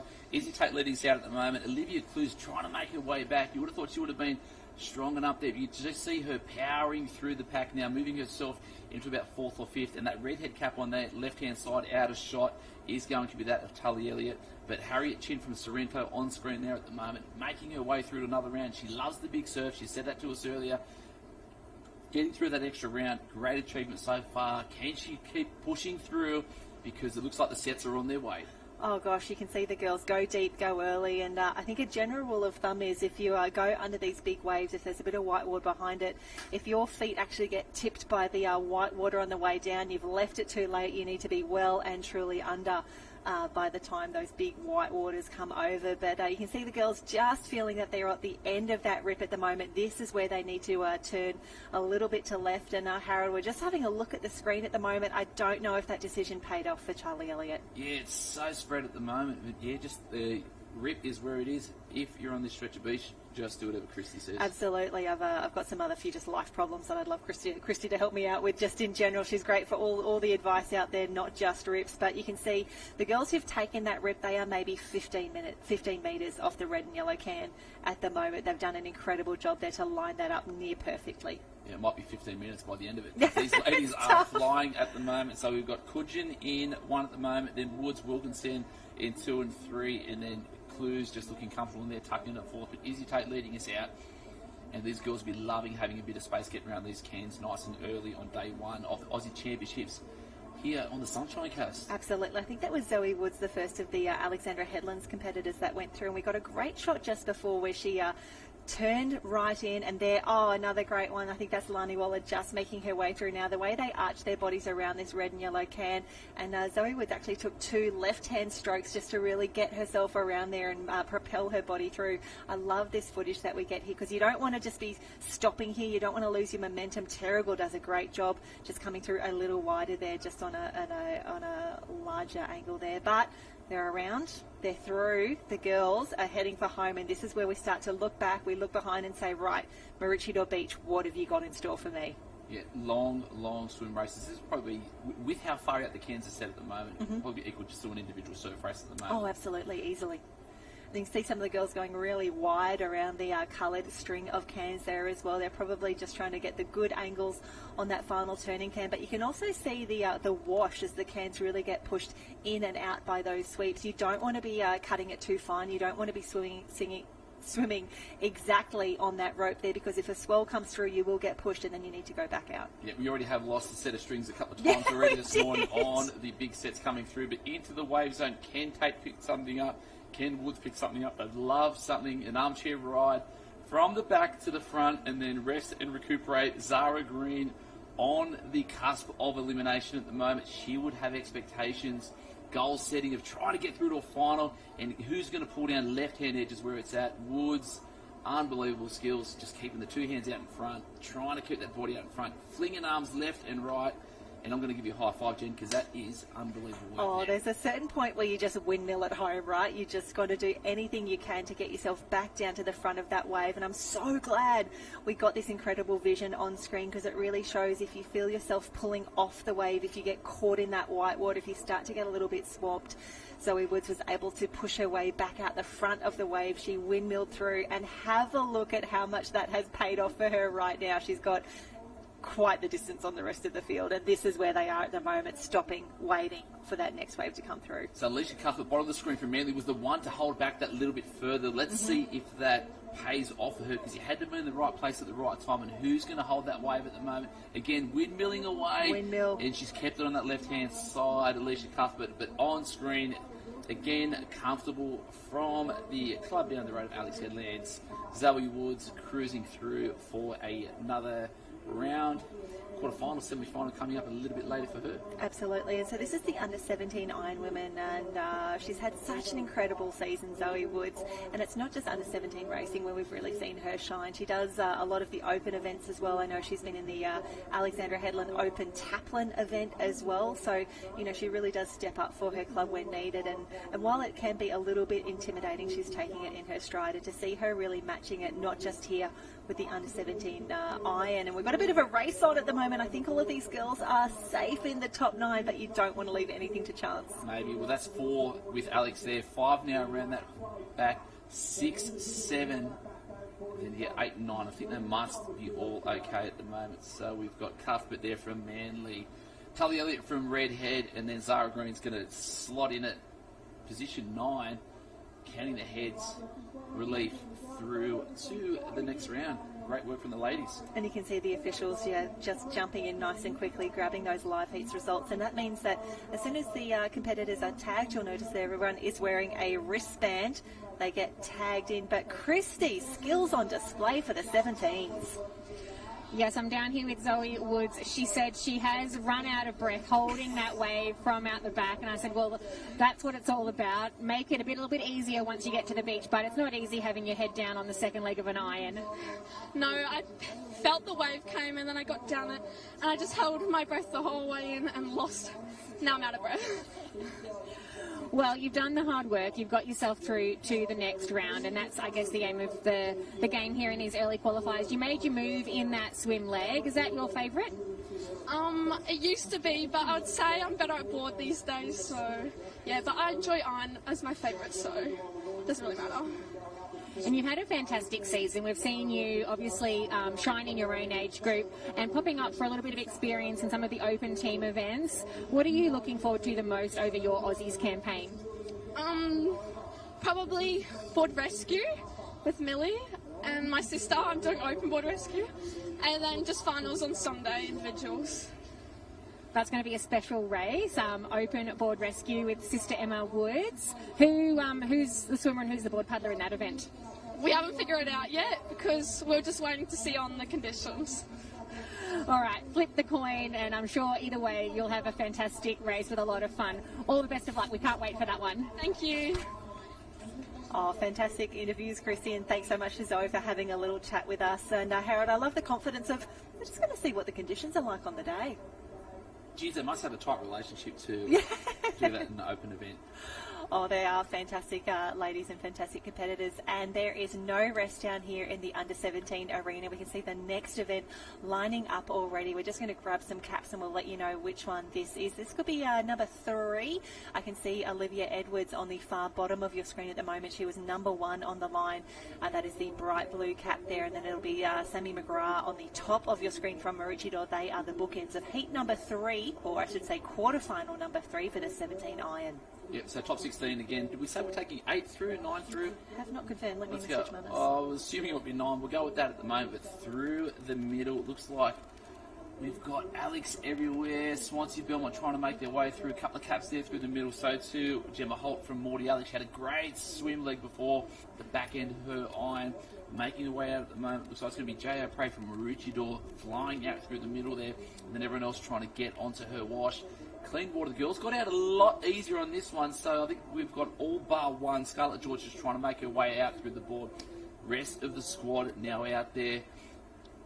They are out, but a little bit of white water starting to come through now. As Chrissy was talking about the conditions earlier, she said, yep, the sets are good, the sets are strong. Not a huge lull between them as well, so it does feel quite wonderful that the girls are this far out into the ocean so quickly into their race. They would be very grateful to be in such a great position already as we see the crew make their way through those. The first of the swim cans will probably be in sight very, very quickly. But I want to say these girls are gone. They are out. This is the perfect start, especially if you're a great little board paddler. You can just put your head down and go from here. Is this what we're going to see with the tide filling up? Is that something that's usually happens here, just a little bit more calmness? It can. I think it's actually going to depend arena by arena, and that's what we're going to have to be really careful as we watch these different races across the day. But you can see Alex in 1, Maroochydore in 2 and 3. Burleigh Heads Mowbray Park in there as well. And is that one of our... Is that Morty Alec? Is that Holt back in the mix here? Back in the mix. There's Gemma Nikolov, Terrigal, some more. Jesus, Alex Fest everywhere. Been to Northcliffe. So Xanthi Kolov, Kalia Kingston there from Swansea Belmont. Great swimmers, great board paddlers, obviously making their way through. And if it gets a bit tricky, we've also got Taylor O'Shaughnessy from Dicky Beach. Let's all have the same cap. Yeah, that is fantastic. That makes it nice and easy for us up this way, just watching the girls come through. And this is something, Harold, that we haven't really seen today at all. This many ladies, or this strong a pack, making their way on the way home, staying together. The way the surf has been so far today, everyone is broken up. It's normally just 1 or 2 or 3 together. This is very different, and it looks like a wave could be starting to stand up for the girls now. Yeah, so even the last one around the cans was Scarlett George from Coogin Headland. Not out of it yet. Anything can pop up from behind. How many are we going to see on this one? Oh, here we go. Oh, could be a late takeoff for some of our leaders here. This is tough as Holt from Morty Alec comes through in the background. Okay, we've got at least 5 on this one. This is what we want to see, just confirming how many ladies will be going through. I don't think they'll be dropping too many if we're in tremies at the moment, and then potentially going to semis if they're following the same logic and the same calculations as they did the open iron women earlier today. Yeah, we'll see, because we've got our... Yeah, it's going to be tight to see what it is, because we've got the quarters here, 3 heats. You can only take top 10. 6 into quarters, yeah, let's go 10. 10 sounds nice. Top 10, and then you only get to, to 15. Yeah, maths. There you go, and it's Holt from Morty Alec coming through. Alexander Headland's in the mix as well, so the girls feeling really good. I'd be feeling confident if I was Gemma right now, coming through, having a little chat on the way through, using the arms for the conversation. But a lot of racing happening already today, and you can see the girls just lining up where they're going to go, picking their line out. 1, 2, 3, 4, 5 are through, 6 there. That's the rest. So, and that's what I'd probably want to see a little bit more intent on these transitions, because... Well, Terrigal heard you. She's got to run on. Yeah, so Liv Edwards putting it down there. So that's 12 that have gone through now on screen. Top 10 or 9 are making their way through. So the ladies are working hard. Christy, what have you got down for us? Top 10 going through? Guiding them after that first board leg. We're getting a little bit of everything down here. We've had a few sprinkles of rain. It's certainly feeling like that Aussies weather coming through. I'm not quite sure what the afternoon will bring, but 10 sounds like an easy cut. But when your field is this close, they got out the best we've ever seen in the board leg so far. Nothing really separating the field. So probably in the favour of the good swimmers, I'd say, for this second leg of the 17 iron. Oh, fantastic, Christy. Thank you so much for that confirmation. And yes, top 10, we're loving the sounds of that. That'll be 30 to a semi, and then we can just go halvesies from there. That's the way we'll do it. And you can see that rip just continuing to deliver. But you can see also the girls moving side to side. There's so much water just moving around. And as you said earlier, Harold, it's so tough to get in a good swimming rhythm with conditions like this. Yeah, so, and here's the panic stations there. You can hear the coach giving the final instructions just on in the right ear of Christy Munro to say, go, go, go. We've probably got about 14, 15 spot. But can the surf gods be on this side of our last lady making her way out from That was Jo Prey from Maroochydore. Now, she is the defending champ in the surf race for this age group. So if anyone is going to make her way through the race here, it's going to be Jo Prey. And we'll talk about her Aussies win in just a moment, because this was the wave that we wanted to see. 4 on cleanly, and they pick up the leader from Alexandra Headlands. 5 on the wave, and that's really how they came through. Nice little buffer on the rest of the field for the girls, just showing the power of the wave. And I think after this, when they go to the drone shot, they really just showed it wasn't an even wave that started to curve through. But Jo Prey, Australian champion. I was on the beach for that one. Wasn't it incredible? On the beach for that one. It was incredible. It was crazy. It was unexpected. Sheep mentality. Yeah. It was people not paying attention. It was strong swimming. It had everything. Yeah, so just for those of you who may not have been on the beach for that one, Jo Prey in the surf race at the Perth Australian Championships. Unfortunately, we had a few competitors swim off course, or they didn't go. I think they turned right at the red and yellow. Jo Prey was one of the few that was like, no, I've listened to the briefing. I know that we're going to the second set of cans, and she was the first one through, and she will always be an Australian champion from that. Whoa, deep and early girls under that one. I think that would have taken a few of the girls by surprise. They would have thought that they were pretty out and they were clean, and you can see some of the girls popping up, grabbing a big breath really, really quickly, and needing to recover, because girls, you got to go again. Now this could work out well for Jo Prey, making her way out to the beach right now. The girls out in front. They're only just at the red and yellow can right now. The big set's starting to come through. Conditions changing with that tide. Tough stuff. It's like the ocean thought there was skis in the water then, because we haven't seen that on a surf league yet. But just jacking up that little bit there, nearly on the cans. And look at that. That is so far out there, Jen. That's probably, 5 to 6 metres away from the cans. And then that next bomb that come from behind was nearly on that red and yellow can. But got to get deep, got to be strong, right? They pop up too early in that white water as well. That really took them by surprise, and I can't blame them. You would have finally thought, I'm in the deeper water, I'm going to get into my stroke, I'm going to put 10, 15 good strokes on, and then all of a sudden, white water to the face. So we've got 4 out in the lead there at the moment, counting the rest. So just about to pass the green and white stripe can is in going to be 10th spot at the moment. 11 and 12 just on the red and yellow, but in the lead at the moment, Raywood. Yep, this is a familiar side. Jasmine Raywood making her way through the field using that weapon of a swim. Sorry, I always get my Raywoods mixed up. And and they are all incredible as well. She actually raced in the Super Surf Teams League across the series. She was part of the Makos, the light blue cap, and she and Brennan were the only team to be undefeated across all 3 rounds, taking the win in the Surf Teams race. It was, or Surf Teams relay, I should say. It was really, really wonderful to see, and a great claim to fame for those two. Too good. The cream rises to the top, but Raywood at the moment, Holt from Mordialloc looking really strong there. Again, top 10 through, so not real panic stations at the moment. Just see the couple of girls popping up, couple of backstrokes, jacking up a little bit, but we're just on that right edge of the rip there, so not as much shape as we see on that left-hand side. We're definitely going to get, surely, no, just too deep. You could see the back of the wave was too thick there.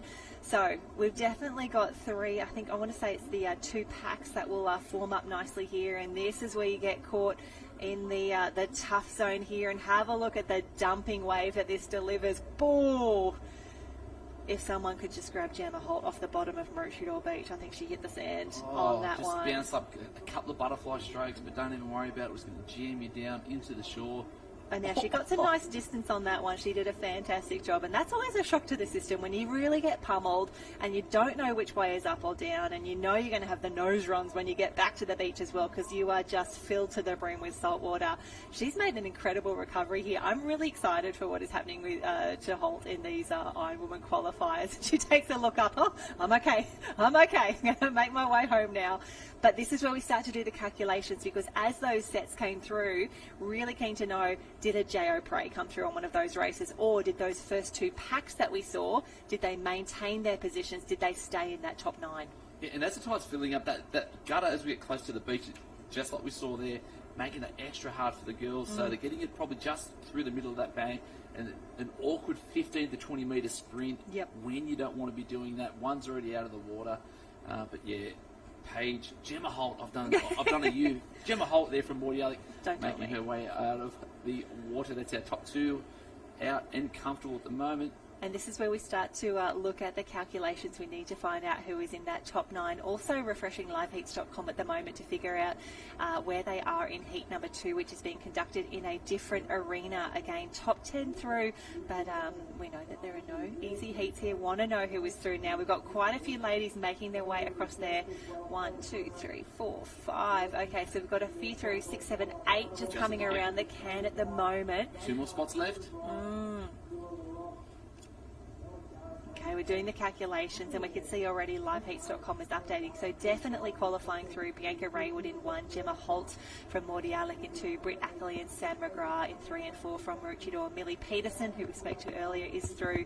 Olivia Edwards from Terrigal, Taylor O'Shaughnessy from Dickey Beach, Xanthi Kalov from Swansea, Ava Crellin from Northcliffe as well. Great to see her get through. That is our top 9, and this could be number 10 right now, Kalia Kingston from Swansea Belmont, but we will wait for liveheats.com to update. That would be fantastic if we could see Kalia from Swansea Belmont progressing through to the next round. Jackpot, she is through. So both of the Swansea Belmont girls making their way through. Xanthi Koloff, Kalia Kingston, Timmy Fawn will be happy with that. Yeah, Squad's up on the rise. But one of the legends we've seen of late, Gemma Holt from Mordialloc, is now with Christy. Let's go. Rain coming down on the beach here at Maroochydore, but I really want to ask you, how was that wave?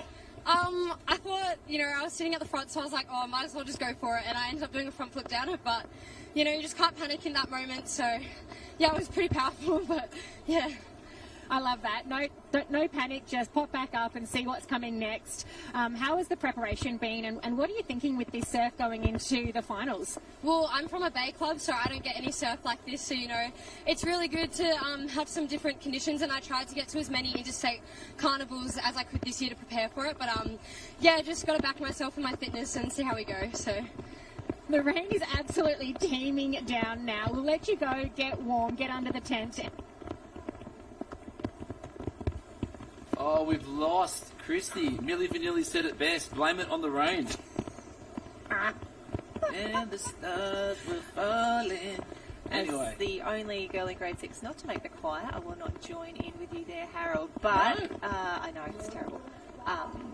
So, having a look at that, wonderful to hear Gemma Holt talk there around, I've been trying to get to as many carnivals as possible. I'm trying to get to as many interstate events as possible. She's really putting in the hard yards here to make a good case, and it's really building. I want to say it's paying off come Aussies as well. She's second now in this semi-final, which is wonderful to see here. So there we go. It was Raywood Holt, Britt Ackley, Sam McGrath, Millie Peterson, Olivia Edwards, Taylor O'Shaughnessy from Dickey Beach, Xanthi Kalov from Swansea, Ava Crellin of Northcliffe, and Kalia Kingston from Swansea as well. And the rain is definitely coming down. We can hear it from here. Just checking those Heat 2 results are not through just yet. I can see some boards down there on the line. And Harold, there's a lot of programs still to go. I know it's 12:30 already, but we've got single ski qualifiers yet to run. And that'll be for the 17th and 19th and the Opens. And we've got the 19, 17 and Open board relay heats as well, and that will go all the way through to finals today. What is happening with your weather here? I'm blaming you for that because you're the local. But it is my responsibility, yes. So the thing's going to be now, in the shade up here in the sunny coast, it's quite cool. Mm-hmm, absolutely. The sun is way too hot. There's never an in-between. So these athletes are going to be absolutely freezing down there at the moment because it's windy. It's going to be cold. I don't know if we're going to see much more sun come through. We are, 4 and a bit hours through the program today. And this is the part where keeping your warmth, hydration, food, and then staying out of the elements. Absolutely, and it also speaks to how do you pack for a day at the beach? How do you pack for a day at Aussies? Did you bring a jumper? Did you bring a raincoat? Did you bring an umbrella? No. Are you ready to go? Because I think there will be a few athletes who maybe got caught out with their packing today. And I know that sounds silly. I know that sounds like logistics, but it's actually really important in terms of planning for the day. Harold and I are just going to take a quick little planning break right now, go to a commercial. We'll be back in just a moment.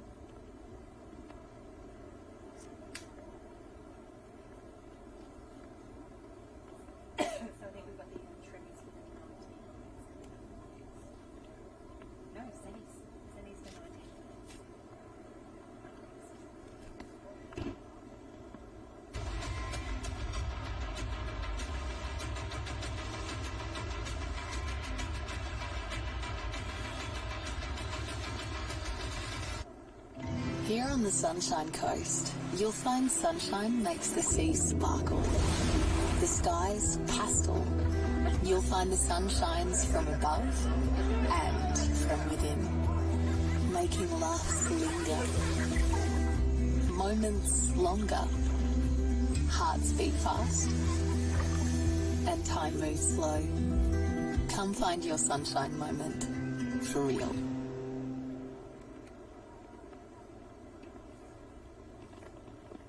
Welcome back for the Aussies 2024, proudly brought to you, I'm going to say by Jen and I because we're pumped to be here, but the Aussies are supported by Queensland Government through Tourism and Events Queensland. Be part of the action and discover your next Queensland event at queensland.com/events. There's no place like Queensland.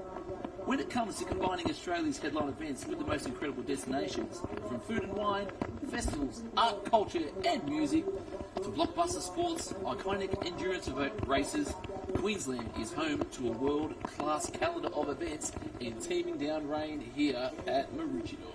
Yeah, we've got all seasons in a day down here at Maroochydore. We do hope that Christy Munro managed to find a little bit of shelter down there while she's doing her interviews across the day. But again, this is what is happening. And just going to run through a few more Sunshine Coast announcements because we do know that they are part of our incredible village to put on an event like Aussies. So Aussies obviously supported by Tourism and Events Queensland through the Queensland Government, and you can discover your next Queensland event at queensland.com/events.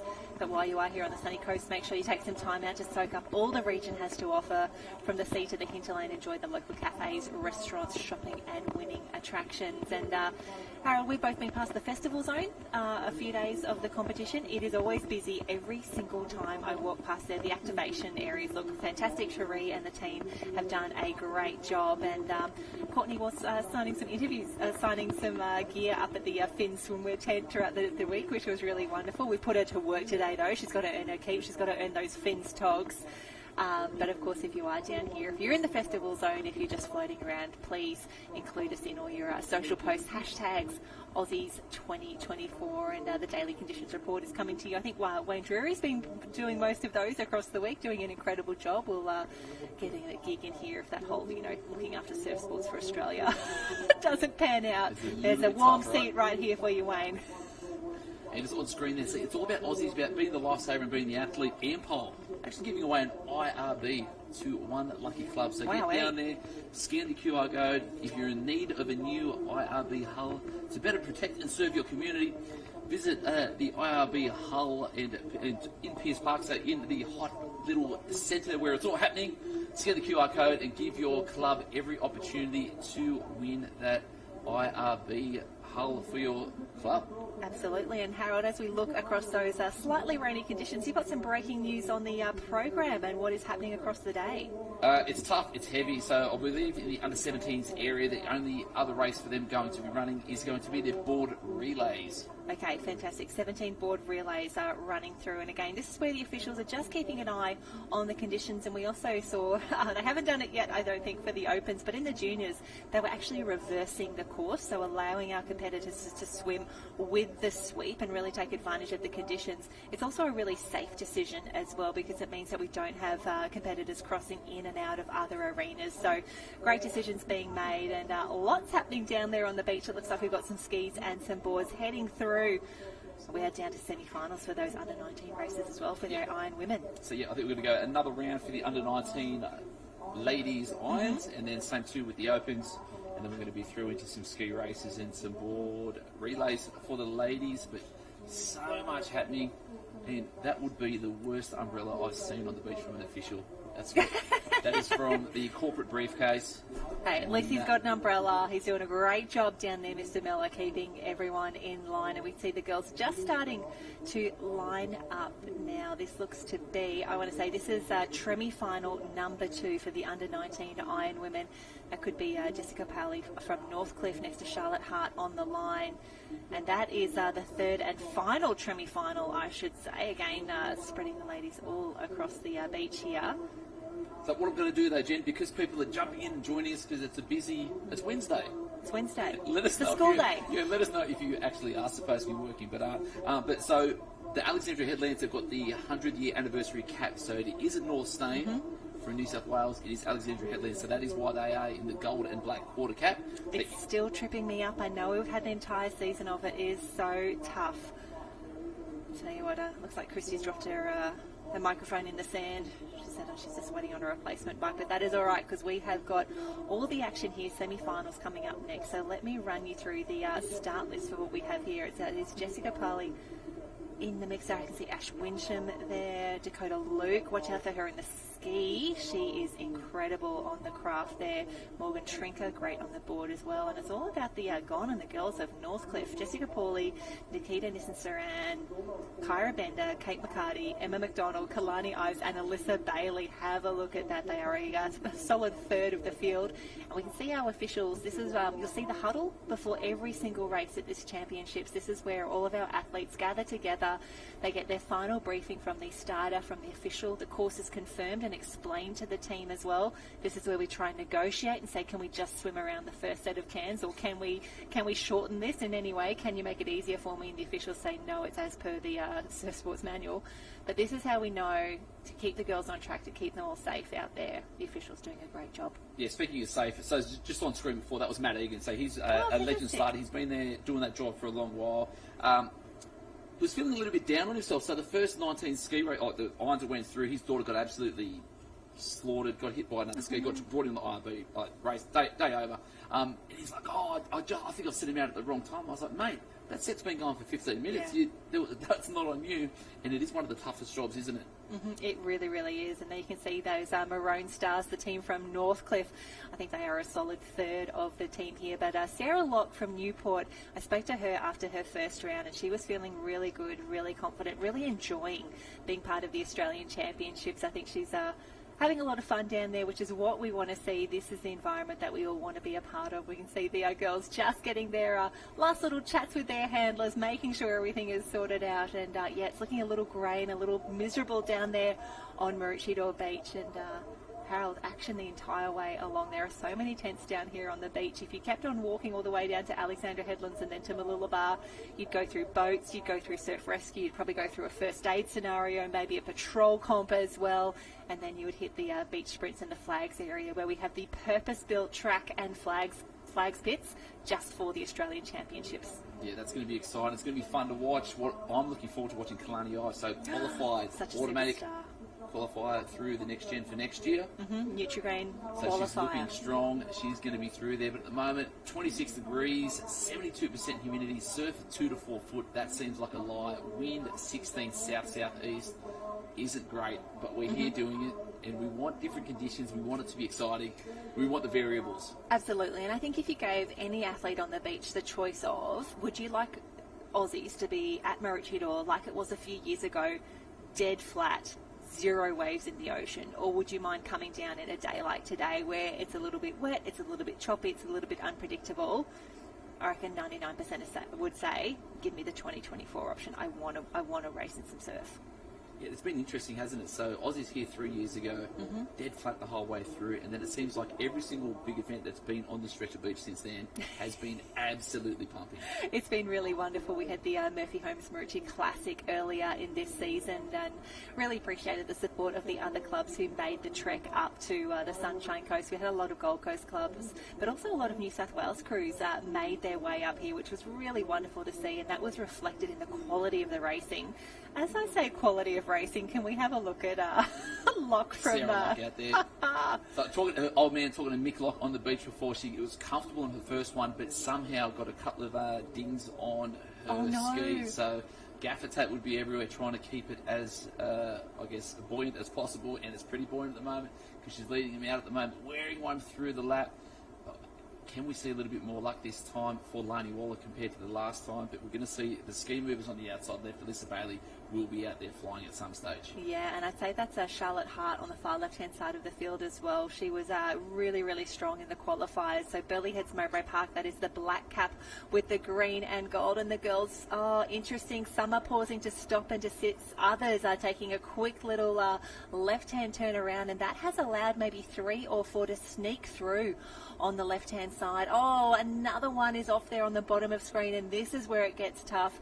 But again, this is the danger leg in the semi-final number 2 of the under-19 Iron Women. A few more up and over. Unfortunately, that yellow ski is gone.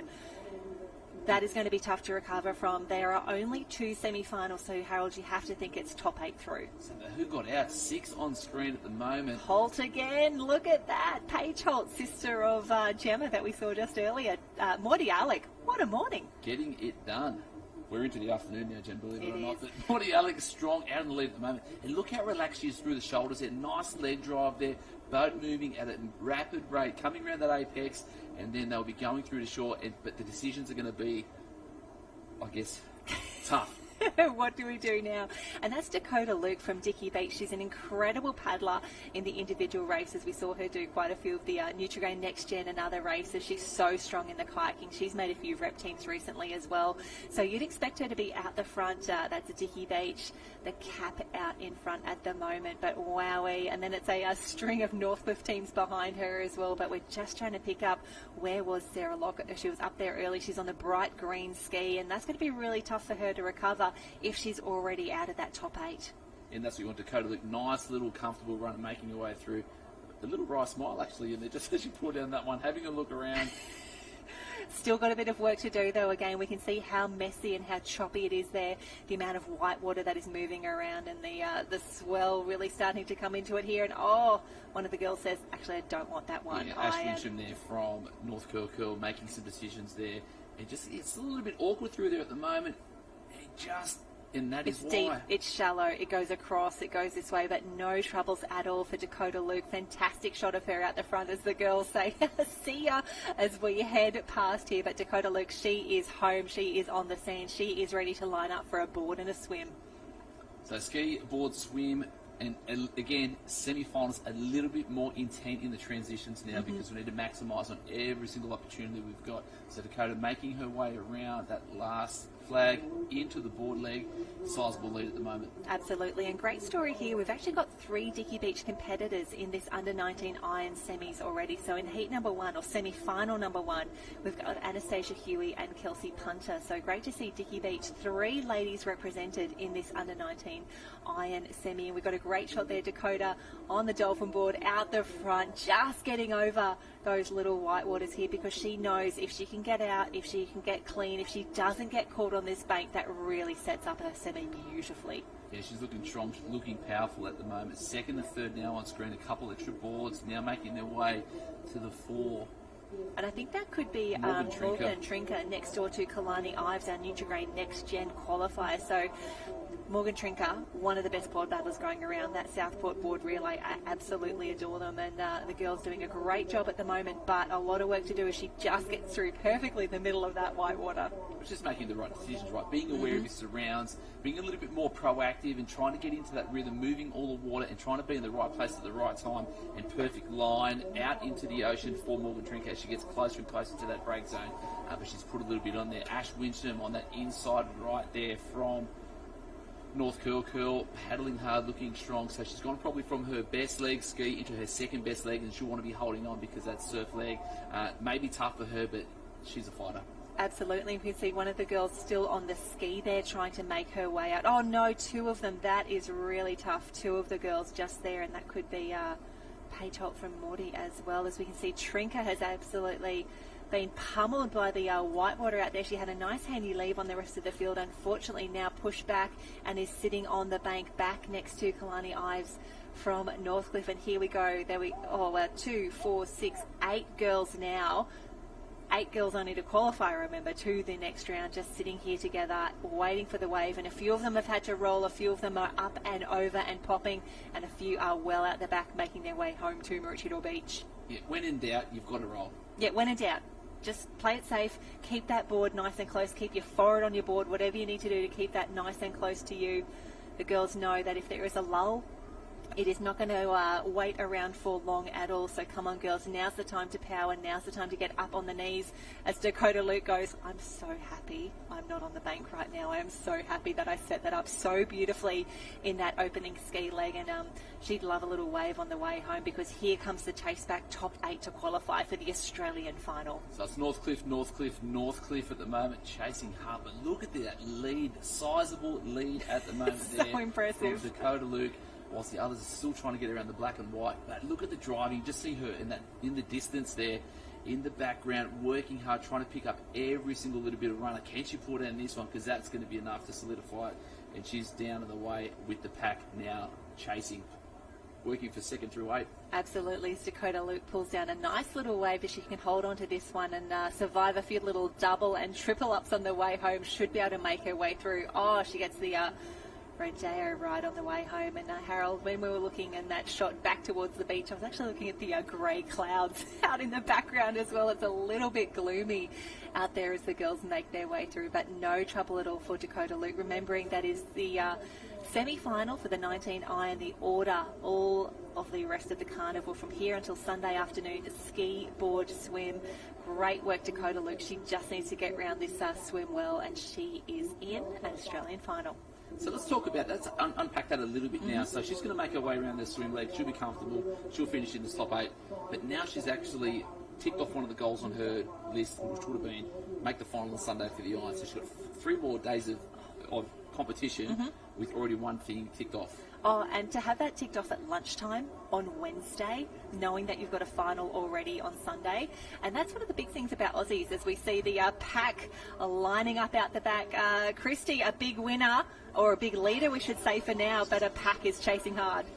Yes, Dakota Luke hit the sand, and our chase pack we're just rounding the board can, so she's got a really comfortable lead going into this swim leg. We've got second place Northcliffe coming in on a wave on her own now, and then a chase pack of another 6 or 7 competitors. So tightly bunched sort of towards the mid or back of this field, but no question for our early leader, and she's looking really strong, obviously coming up for the final on Sunday. So all important final spots up for grabs. We can just see second coming around transition now, and then the chase pack is on.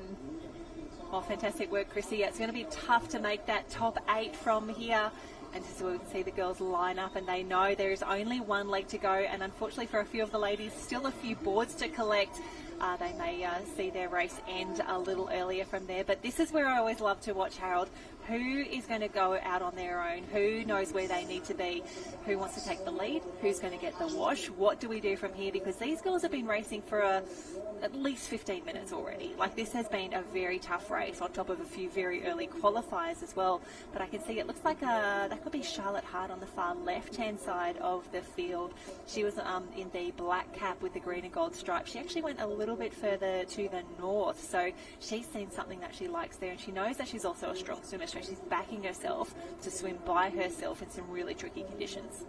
Yeah, taking that gamble early, because I guess if you can extend that lead, by all means go for it. But did you want to risk it to possibly make that wrong decision to not make that final? But this is where the fighting, the tussling's going to be making their way through. I thought Sarah Locke was just thereabouts in the middle of that chase pack, so she won't have any issues there at the moment, because she's probably going to be one of the top 3 swimmers in this race at the moment. Oh, absolutely. But Dakota Luke, picture perfect, getting down nice and early, staying deep, staying long, popping up under, getting back into that 6-beat hit and trying to get out of this white water zone as quick as possible. Absolutely, and just as Dakota Luke goes under, I love that she was nearly vertical on the way down there. She knew that she needed to get out and under that one. The good news is, even though she is going through this white water, and this will slow her down a little bit as she gets another big duck dive under that one, she knows she's got a good lead on the rest of the field. She just needs to stay safe, swim well from here, and we can see the pack starting to form up, but again, a few ladies choosing to swim by themselves, and we can see at the bottom of the screen just one little lone cap starting to pop up here.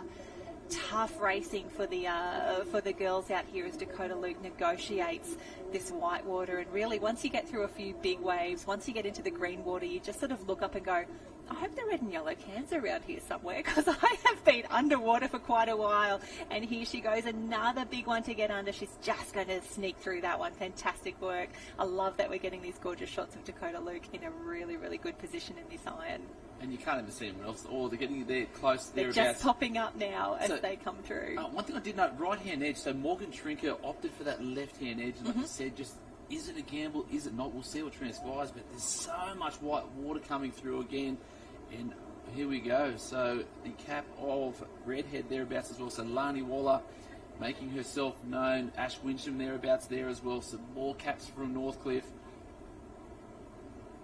So that's our 1, 2, and 3. There'll be second, third on the screen at the moment because our leader, Dakota Luke, leading this round, that first red and yellow can.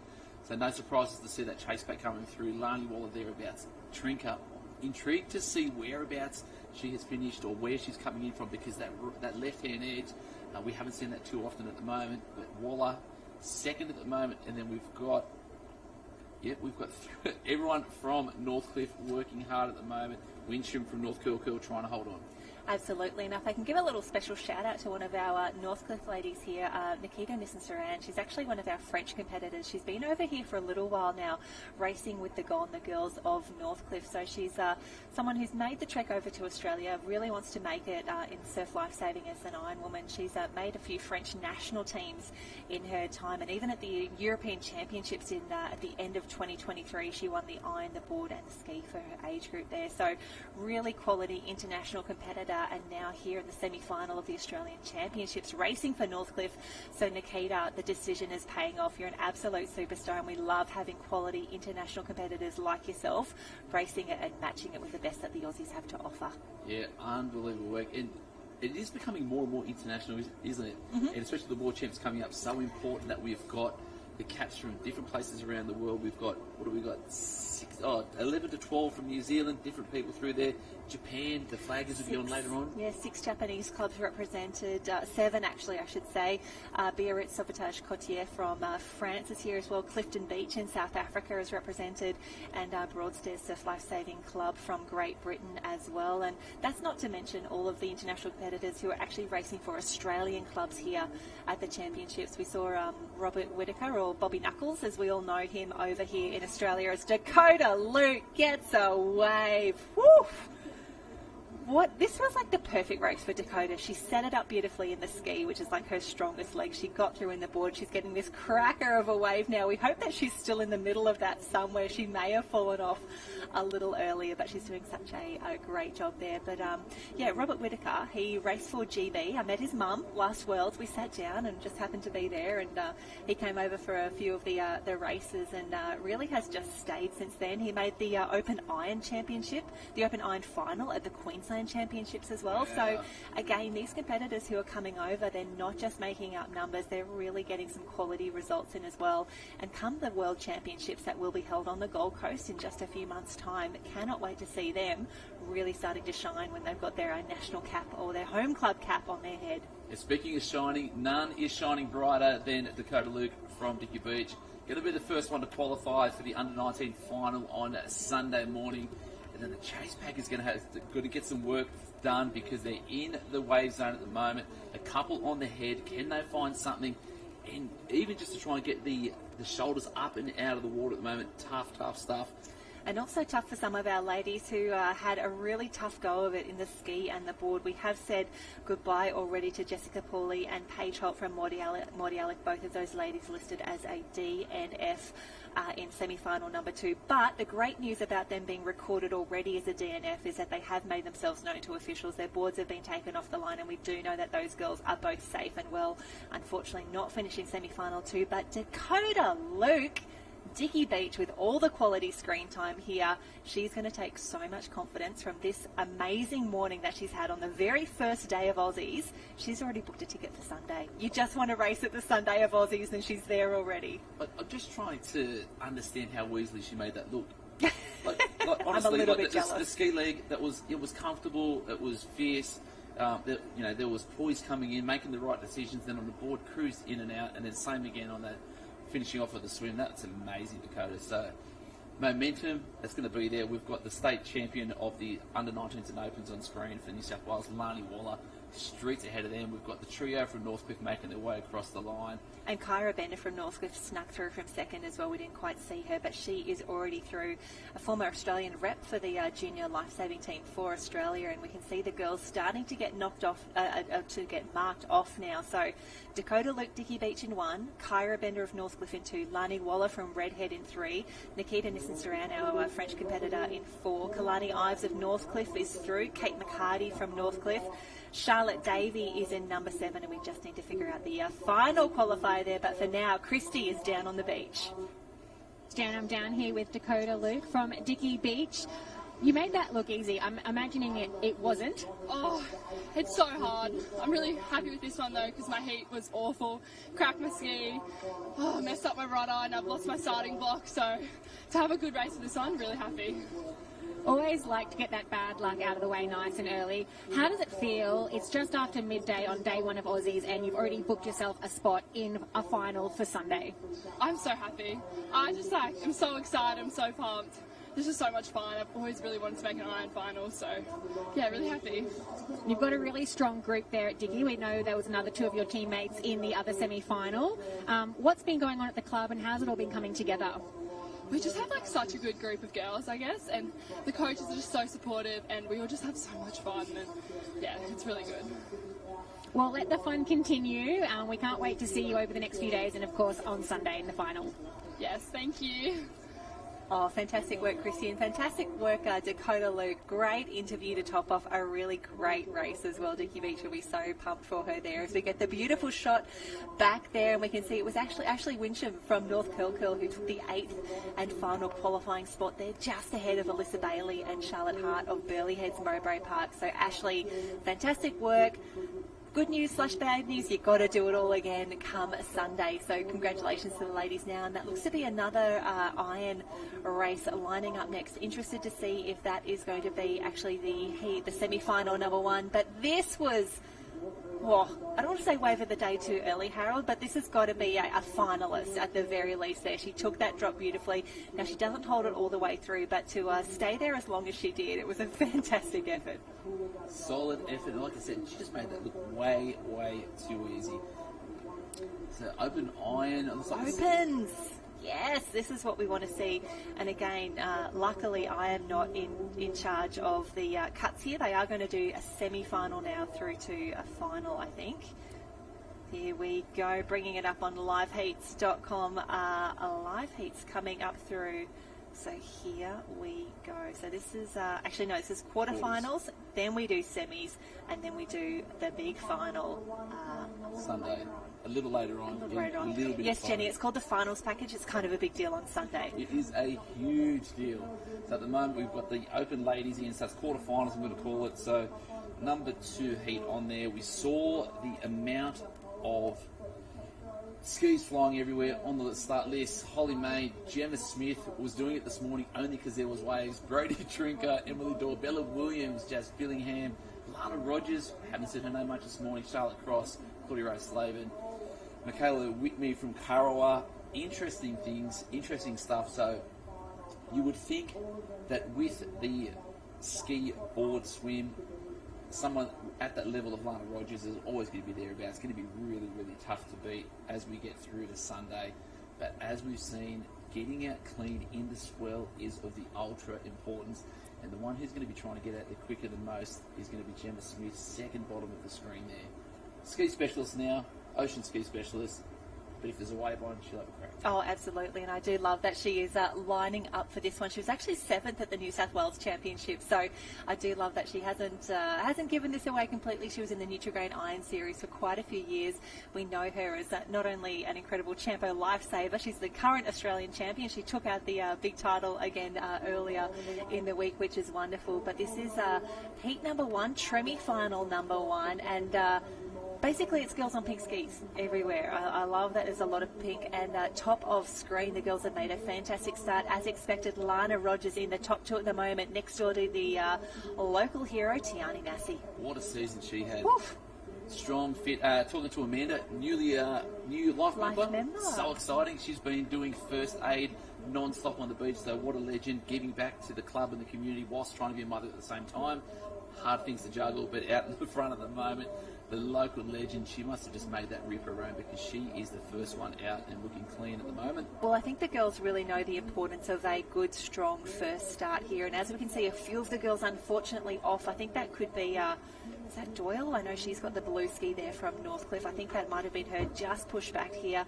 This is heat number 1, Tremi final number 1 of the open iron, and a really great start there. We saw Morgan Trinker in action in the 19s. Brody Trinker is in this one here. She's got the navy blue cap just on the top of screen right there on the right hand side. But this is a really tough, again, I say this in every iron race, it's a tough one. Gemma Smith, Brodie Trinker, Emily Doyle, Bella Williams in the mix there. We've got Maddie Thompson, who we saw earlier, Charlotte Cross, Claudia Rhodes, Slavin is in here, Tiani Massey, Lana Rogers. Now, the good news, 10 through. The good news, you just need to be in the top 10 for now. However, you've got to set it up earlier now. It is a battle between, that looks to be Gemma Smith and Tiani Massey. Yeah, and this is going to be interesting to see who's going to make these big decisions. So me thinking Gemma Smith would probably want to send it on one of these because she hasn't been doing the work on the board or in the pool. So if we can get any sort of distance on the pack, let's go. Yeah, and I think from there she'll just try and tuck into a nice little pack there. She can get some good wash riding on the way through.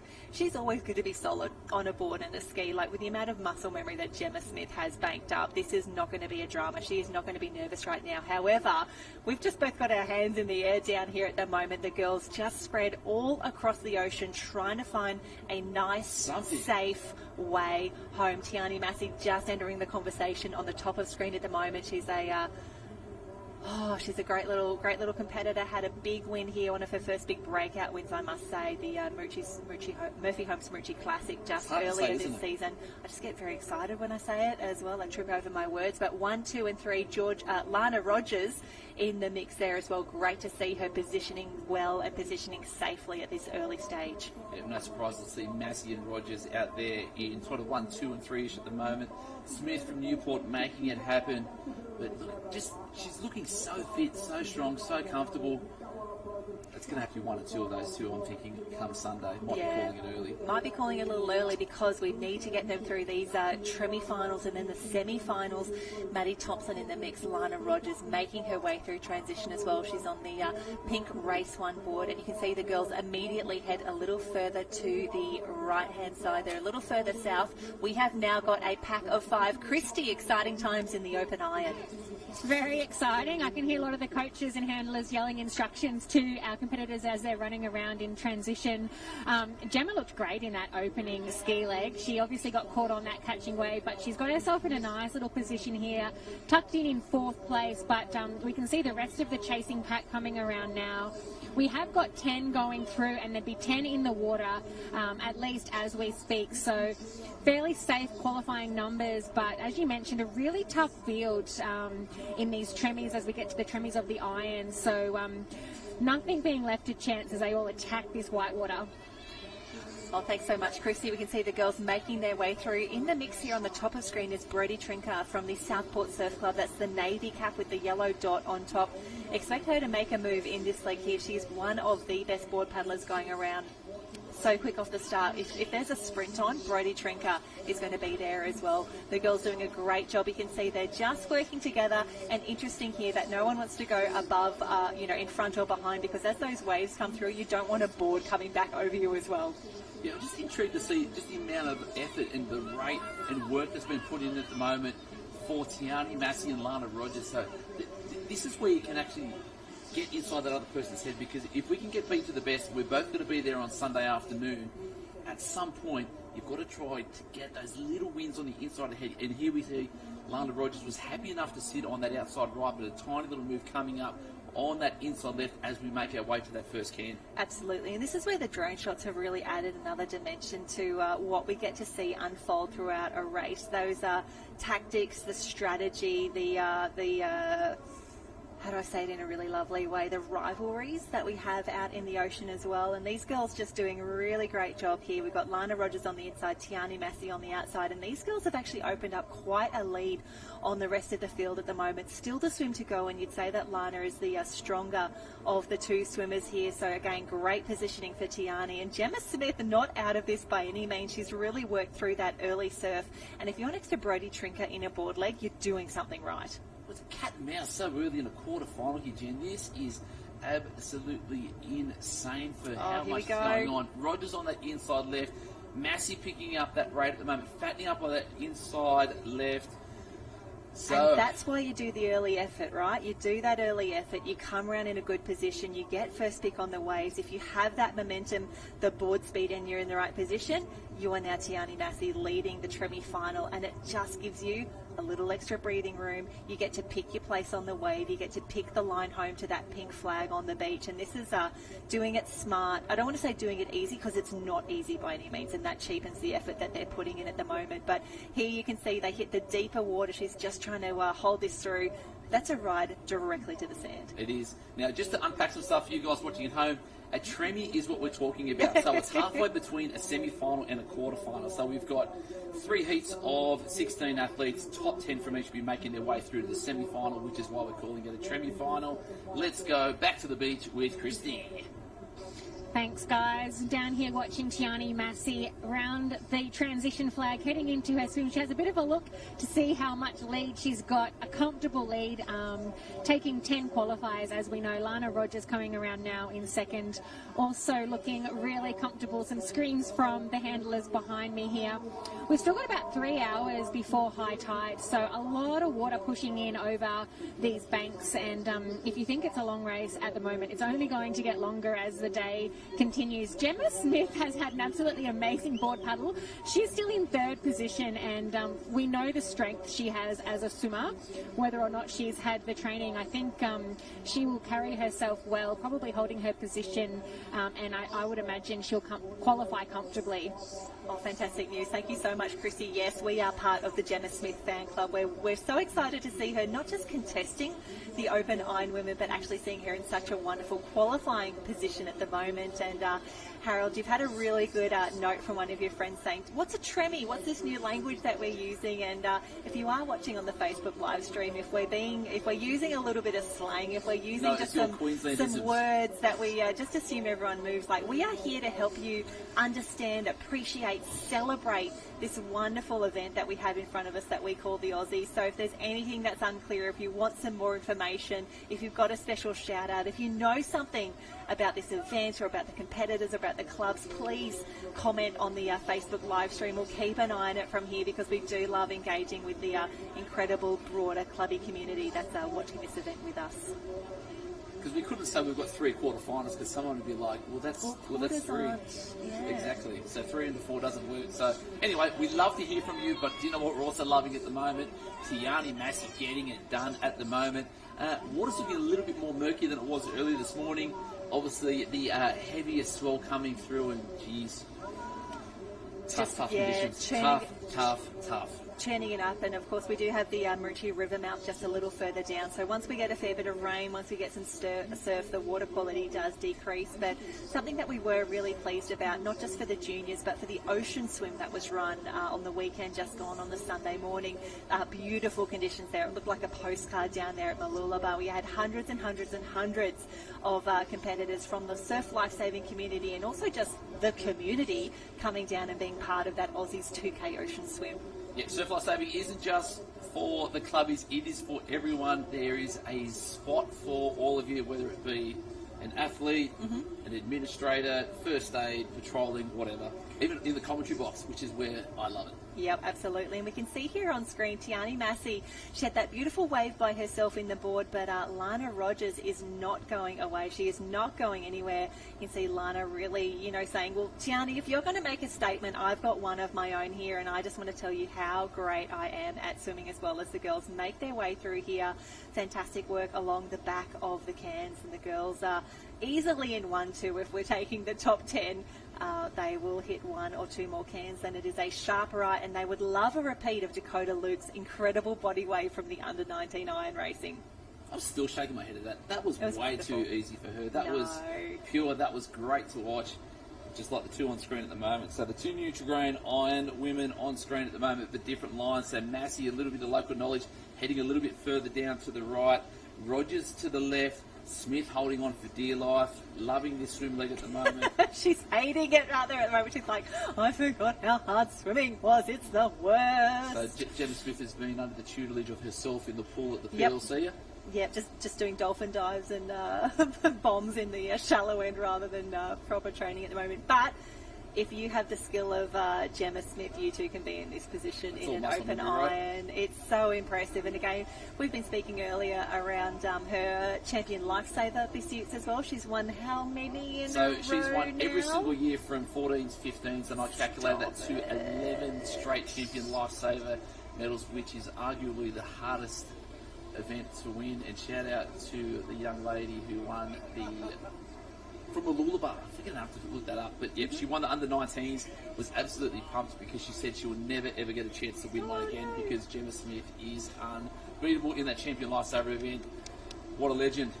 What a legend, but we can see the girls making their way home now. This is where it gets interesting. This is where it gets really, really difficult. Those waves sticking up the back, and unfortunately Gemma Smith may be either a little too... Oh no, she's still behind this one here, and that is Lana Rogers, a fantastic swim on the way through. Is she able to pick this one up broken? It is so tough to do. The girls making their way home now. This is semi-finals for the Open Iron. 10 to qualify through as we try and find Tiani Massey in the mix. She got a nice little wave on the way home there. She's just stopped, and that is the worst place to be swimming home. It's a little bit deeper. You've been racing for a solid 15 minutes already, but she manages to make the most of it. She picks up a nice little wave here. She is going to cruise across the line easily in the top 10, easily in the semi-final, as she has a little smile to the crowd. Yeah, one more iron left today for her to book her spot in that elusive final come Sunday. But it appears as if the swell has just settled down after that rain has come through. Interesting to see what is going to happen across the day. As we said, it's still even though it's lunchtime already, a massive program of events still to go. Individual and ski relays yet to go as Lana Rogers canters up the beach as well. A really strong start for her as well. No dramas at all. Easy done. Tiani in 1, Lana in 2, and 8 spots yet to go here. This is semi-final number 1. 3 races, 3 qualifying events to get to the semi, to get to the final. Yeah, so top 10 through. 1 and 2 are just making their way through on screen now. Easy work for the top 2 there. Little sneaky high five. Get your scan on. Smith getting through as well. Great work, Gemma. Newport, another lady qualifying for that semi-final coming up later today. So Tiani Massey 1, Lana Rogers 2. A right smile from the athlete there. Smith's going to come through in 3. So we've got the 3 semi-finals. An embarrassment of riches, which is what we love and what we expect here at the Aussies Championships. Yeah, that looks to be Bella Williams in the background as well. So Gemma Smith's actually going to come through in 3rd here as well. So an easy qualification for her. A fantastic race. And again, a few yet to go. That's Bella Williams. She's didn't finish last year in the iron? Let me tell you. No, it was Lucy. Last Aussies, please hold. Sorry about that, to put you on the spot. But anyway, great racing, momentum coming through. Trinka on screen there. Great in the board, making your way through to there. Exciting stuff. A couple more irons to go, and then we'll get into some ski action. Yep, this is what we're excited for today. And again, it's all about the Australian Championships, and I've been loving seeing so many clubs over the past few weeks doing their throwback celebrations to previous Australian Championships, because we know how rare and how precious those Aussie gold medals are. It feels like we hand out a lot of them each year, but everyone is special and everyone tells a story. So we can see Maddie coming through here. Brody Trinka was through earlier. Claudia Rose Slavin, wonderful to see her in the mix. Claudia Rose was actually 2nd at the Queensland Championships behind Lucy Derbyshire, which is a fantastic race there. So great to see those girls continuing that good form as the girls come through. But Christy, down on the beach, great racing. Amazing racing, Jen. I couldn't help but grab Gemma for an interview. We were just having a little bit of a chat off camera about her flatwater campaign, but you still look pretty amazing for a flatwater now paddler as an Iron woman. Yeah, no, it's been fantastic. I always really look forward to Aussies to sort of culminate our surf season, and yeah, it's definitely been a focus of mine these past kind of 12 months, the kayaks, but it's always great to be able to jump back into the surf. So when I turned up to the beach this morning, I had no intention of doing the iron, and then I saw the surf and I was like, oh, I've got to throw my hat in the ring and have a bit of fun, because I love racing in conditions like this, and it's just fantastic to be back out on the beach and have such a great atmosphere here this morning. Well, you certainly look like you have not lost a beat in the iron racing, and yeah, I think these conditions are going to play right into your hand. You look so strong and still obviously so fit. What's the program looking obviously over the next 4.5 days, and now that you've put your hat in the iron? Yeah, so it'll be pretty busy racing for me over the next couple of days. It's always so much fun lining up for all the team races. It's my favourite part of lining up at Aussies is to be able to, throw the Newport cap on with the girls and also in some of the mixed teams. So really looking forward to being part of the mixed tackling for the first time this year. It'll be unreal come Saturday afternoon to see that final come underway on the beach. So, really excited to line up in a lot of racing, and it'll be, definitely back-to-back and just making sure that we're resting and recovering in between each days. But, it'll be great. Lots of fun. Well, you'll be drawing on that muscle memory for sure, but all of those years of training will not go to waste. I'm sure that your body will know exactly what to do.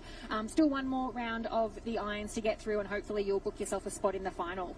Yeah, hopefully. It's just a bit of fun for me to be able to line up out there. So, it's great to be able to race with no pressure, and I think sometimes that's when I race best. So it's just, lots of fun, and just really, really glad to be back putting my foot on the line with these girls. It's just awesome to be able to catch up with so many people from around Australia at the Aussies. So, can't wait for the rest of the racing to come. Well, you're definitely a crowd favourite. We love watching you race, and we wish you all the best. Thank you so much. I just love her. I love her so much. You know what I love more than Gemma Smith? Kerry, her mum's pavlova. It is one of the best pavlovas you will ever have. Fresh baked meringue from Kerry. You are a legend, and Bronte's pretty good at that as well. Yuck. Ominous. I don't know. How else are you going to explain that? It's ominous. It's a little gloomy out there, but again, we have had a few wonderful days in a row already down here at Maroochydore. Alex and Mooloolaba, incredible host for the Australian Lifesaving Championships for 2024. So it was never going to be a postcard for every single day, but here we are. It's the Wednesday. We're ready to be here. We're having a look at the line at the moment, and this is heat number 3, Tremi-final number 3, we might say, for the Open Iron Women. That is a Sunshine Beach cap on the far left-hand side of the screen. That is Gemma Smith-Welch from Sunshine Beach, the red cap with the black and gold stripes. And we've also got Holly Holmesby from Currumbin, Carla Papik, our former Coolangatta gold champ from Noosa Heads, Annabelle Patterson. Great to see a Bondi cap let's go. in the mix here. There we go. Annabelle Patterson, thank you, team. Abby Tolano from Alex, Phoebe Woodhouse from Marucci, Electra Outram from Sunshine, Emma Woods, Naomi Scott, and Sophie Boyd in the mix. So Emma and Naomi definitely expecting to see them feature here, two of the stars of our sport. And then finishing off the field, we've got Piper Harrison, Harriet Brown, Grace Otto, Freya Wilson, and Annalise Kibble. So only 10 to go through, but that's a tough 6 or 7 that you'd be like, well, of course they're going to be there. Of course they're going to get through. But for now, we can see that is... grabbing a cap. Sorry, I'm not helping. I'm actually just going through the start list going, Kibble should get through. Otto should get through. Brown should get through. Harrison should get through. Scott should get through. So I was going through the whole lot. I know. We all want to get them there. Carla Papik, she is on fire this week. And we've only seen her in a few races so far. I feel like we haven't seen her enough across the season, though. And she has had a fantastic start. She's on the red ski. She's got the white cap with the maroon stripe. That is Carla Papik from Noosa. Next door, we can see Electra Outram from Sunshine Beach and Phoebe Woodhouse from Maroochydore on the white ski closest to us. And 2 Sunshine Beach tucked in there beautifully. 2 out of the top 4 from Sunshine. Great segue. I'm going to leave that on a Sunshine Beach segue. I'm going to go on Dad, and Joshy's back in. Harold, thanks so much for hanging out. It's been wonderful. Go down to the beach. Take your umbrella. Take a rain jacket as well, maybe. But we will keep you posted on the live stream here. 8 o'clock every day. We will be here bringing you all the great news and information and some wonderful racing as we see Phoebe Woodhouse, Carla Papik, and Electra Outram 1, 2, and 3 10 to qualify through to the next round of the Open Iron Women. And Carla Papik looking really, really strong. The order for all of our Iron Men, Iron Women, our Taplin relays this weekend will be ski, board, and swim. So the girls just in a little bit of dead water at the moment, but the waves about to come through. It's about to get interesting as Emma Woods comes through into the conversation as well. Yeah, thanks for having me in here. Hello. What's going on? Electra Outram getting down one. These iron quarters, iron semis have been fantastic so far this morning. Been loving it down there at the moment. Big swell, makes it very tough. And Carla Papik, a little bit of sideways. She knows she's going over, and all that hard work goes out the window when stuff like that happens, isn't it? Oh, I thought she was going to hold. Actually looked a little wobbly. I thought she had it, but unfortunately she lost it. The great news, I was about to say she's nearly back on from there. Grab the paddle, get back on. Yes, grab everything. How good was Tiani Massey in that last one as well? Oh, you can see there a little bit of drama. Gemma Smith-Welch in the background there. Very tough for these girls out at the moment, and I don't think you get I've just been out on the beach. I don't think you get an idea of just how heavy it is on the live stream, because it is absolutely coming down as Abby Tolano goes sideways, and skills are going to pay the bills. If you can just keep it upright on the way in and the way out, you will go a long way in this Ironwoman competition. And you can see how much water's moving around, and every time somebody goes off, that just gets you up one more spot. It releases the pressure just ever so slightly. Oh, it's tough work there. Is that Piper Harrison, closest to us from Newport, Phoebe Woodhouse from Alex is in the mix, Tolano from Alexandra Headlands. Now, Josh, the great news is we're taking 10 through here, so there is a little bit of wiggle room. However, nothing is easy down here, and one woman who knows that is Christy Munro, who's down on the beach. Thanks, Jen. No, nothing easy once you get to the semi-finals here at the National Championships. Some of our heat winners or contenders who looked really strong in the heats this morning are also looking the goods here in this Tremi. Electra Outram is doing the best of this group at the moment. She's leading the way on the board as we've almost got the whole field.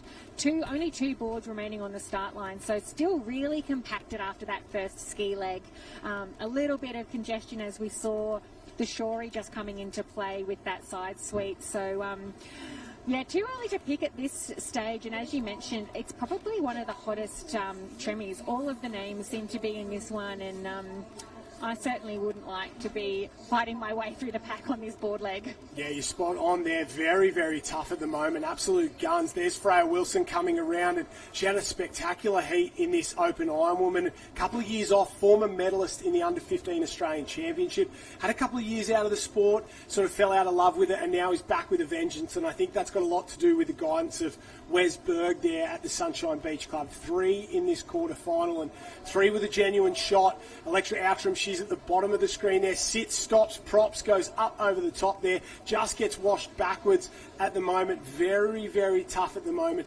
You can see Outram beginning to go. You can see a couple of the Northcliffe girls there, a couple of the Newport girls, Kibble and Piper Harrison at the bottom of the screen there, really starting to wind up, trying to get in on the act, and Emma Woods at the top of that shot there on the green and white board starting to go as well. So now is the time. You can't hang around, because if you do, it's race over. Top 10 going through, but if you leave it all up to that final swim leg, there is going to be a bit of drama in there, because we can see how much it's coming through. And just coming off the beach for the last couple of hours, it is really coming down hard. Those waves are so difficult to pick up on the way in, and they're so difficult to hold. So you might get one, but can you hold it all the way to the beach? And if you do hold it, how long can you hold it for? They are the big questions. Outram leads round in 1. Emma Woods on the inside in 2, doing a fantastic job. Scott there in 3, the defending Australian champion. Harriet Brown, Carla Papak, Piper Harrison, Annalise Kibble. Grace Otto is the last one in the right-hand side of the shot from Burleigh Heads, Mowbray Park. So that is 6 or 7 of the best iron women in the country, without a shadow of a doubt, all starting to go to work here in quarter-final number 3 of the Open Ironwoman competition. And you can see just how many bumps are on the ocean as they start to work for home here. Outram going to work, looks over her shoulder, really has had a renaissance since moving to the Sunshine Beach Club as well. Was at Noosa for the last couple of years, was successful without being spectacular, but has got herself a couple of podiums in the Nutrigrain Ironwoman Series, and now putting in some performances like this at the Australian Championship. Scott closest to us, Outram, Emma Woods, Piper Harrison, Harriet Brown, and at the top of the screen, Carla Papak. Maybe Kibble is the only one who missed out on that one. Yes, she did. Kibble's missed out. And it looks like Gracie Otto's missed out as well, so they're going to try and get the wave behind and run down that. But these are our leaders at the moment, looking very, very comfortable, and this is the position you want to be in, heading into the final leg of a quarter-final at the Australian Championships. Have a look at those shots there. Scott on the green and gold. The blue's Outram, the green and white is Woods, the grey board's Piper, the Viper Harrison. Harriet Brown was on that distinctive yellow, and Carla Papak has the red gear, and you can see them start to go to work. Carla Papak, a bit of a background in running, and Christy Munro on the beach. That is a bit of a change up. This group of 5 will be feeling very comfortable. Yes, Josh, we've actually got a lead pack of 6 here, so they've done some of the hard work in that board leg to get the breakaway. So the top 6 hitting the swim now. We've got a chase pack of 3, followed by another 2. So it's really a race. I'm trying to pick up our 10th and 11th competitor as they come around transition. So this is the end of the section of the race where we'll really be interested to see this will be where our qualifiers come from. I think our top 6 are pretty comfortable now, but it's our transition, our athletes coming around transition who are vying for those last qualifying spots. Gemma Smith-Welsh from Sunshine Beach, she is in 7th place. Annalise Kibble in 8th from Newport, and Gracie Otto in 9th place from Burleigh Heads Mowbray Park. That's Abby Tolano from Alexandra Headland going around. I think she is on the red zone right now, just outside the top 10. So these 3 girls, they are sitting just inside qualification. Gemma Smith-Welsh, very, very good swimmer and has really come on in the last couple of years. All these girls, they're roughly around the same age. There's 1 or 2 that are a little bit older, probably Scott, Carla Papak, a few others, but the rest of them are all around that first-year open, second-year open age group, so they would have raced each other a lot, and Annalise Kibble knows exactly what to do. Get on the feet of the motorboat, and that is Gemma Smith-Welsh there, the red, yellow and black cap. She will fly out to sea, and I reckon she'll jump onto the back of this pack and make it a group of, well, 8 or 9 if Grace Otto can hang on and get herself back into it at the moment. You can see Kibble's just fallen off at the moment. Smith-Welsh continues to work there. She dives deep underneath it. Kibble goes under as well, and it's very, very tough for these girls. You can see them pop up, take a huge breath. Swimming 3rd leg of an Ironman doesn't get any tougher. In big surf, in aerated water, it's all about guts. You've got to get the legs going. You've got to be able to fight. Swimming style goes out the window ever so slightly, and it's all about how much you fight. Gemma Smith-Welsh not even duck diving underneath it, just basically doing a bit of a teabag up and down, but it's being effective because she's getting away from Annalise Kibble at the moment. That's out in front, that's not Kibble there, that's Piper Harrison working her way into it, and Naomi Scott going to the lead of this front group. So good from Scott here. She knows what to do. She knows how to win these competitions. She's gone to the front of that group, started to really wind it up, and we'll take a look at a replay here and have a look at Carla Papak. She comes down this one on her own. She knows it's going to get a little bit wild, little smile on the face. The concentration's there, and as she goes sideways, throws the leg over to try and keep the ski upright. It flips over the top of her there, and that is not what you want on the way home in the first leg of an Ironwoman, but she's managed to deal with it very well. This is the race for 6, 7, 8 and 9 at the moment, and have a look at Gemma Smith-Welsh. She's swum herself up onto that lead group. She's dragged Annalise Kibble. Gracie Otto in the far background there, not doing the job that she thought she would. She should have just jumped on and hung on, but she hasn't been able to do it. It's Naomi Scott leads around in the final leg of this Ironwoman there. Harriet Brown hot on her heels and doing a fantastic job. Piper Harrison in 3rd place. Oh, Carla Papak, Electra Outram, former training partners at the Noosa Club, now at 1 beach apart at Sunshine Beach for Outram. They are in 4 and 5. A little bit further back to Emma Woods. Gemma Smith-Welsh has swum her way onto the back of that pack. Annalise Kibble in 8th place there, working past that black can, off into the distance. Gracie Otto in 9th, and 10th is a long, long way down. So it's going to take something special for any of those girls outside the top 10 to get back into it at the moment. But our leader turns for home, and this race is far from over as they come in. Maroochydor's got plenty to throw up for them at the moment. And the former Australian surf race champion and the current defending Australian Ironwoman champion, Naomi Scott, leads this really quality quarterfinal around. Top 10 to go through. They're just chasing a spot in the semi-final later on this week, and it's been a tough day for all these girls, and you can see how hard they're having to work just to get themselves back into that bank. Scott keeps looking under her arm at the moment. Harriet Brown's not even worried about it. She's head down, full acceleration, work for home, just keep pushing and pushing and pushing, because you don't want to end up getting washed out and missing one of these waves. So she's not worried about what's coming until she gets right in on that bank. Now Brown starts to go up alongside Naomi Scott.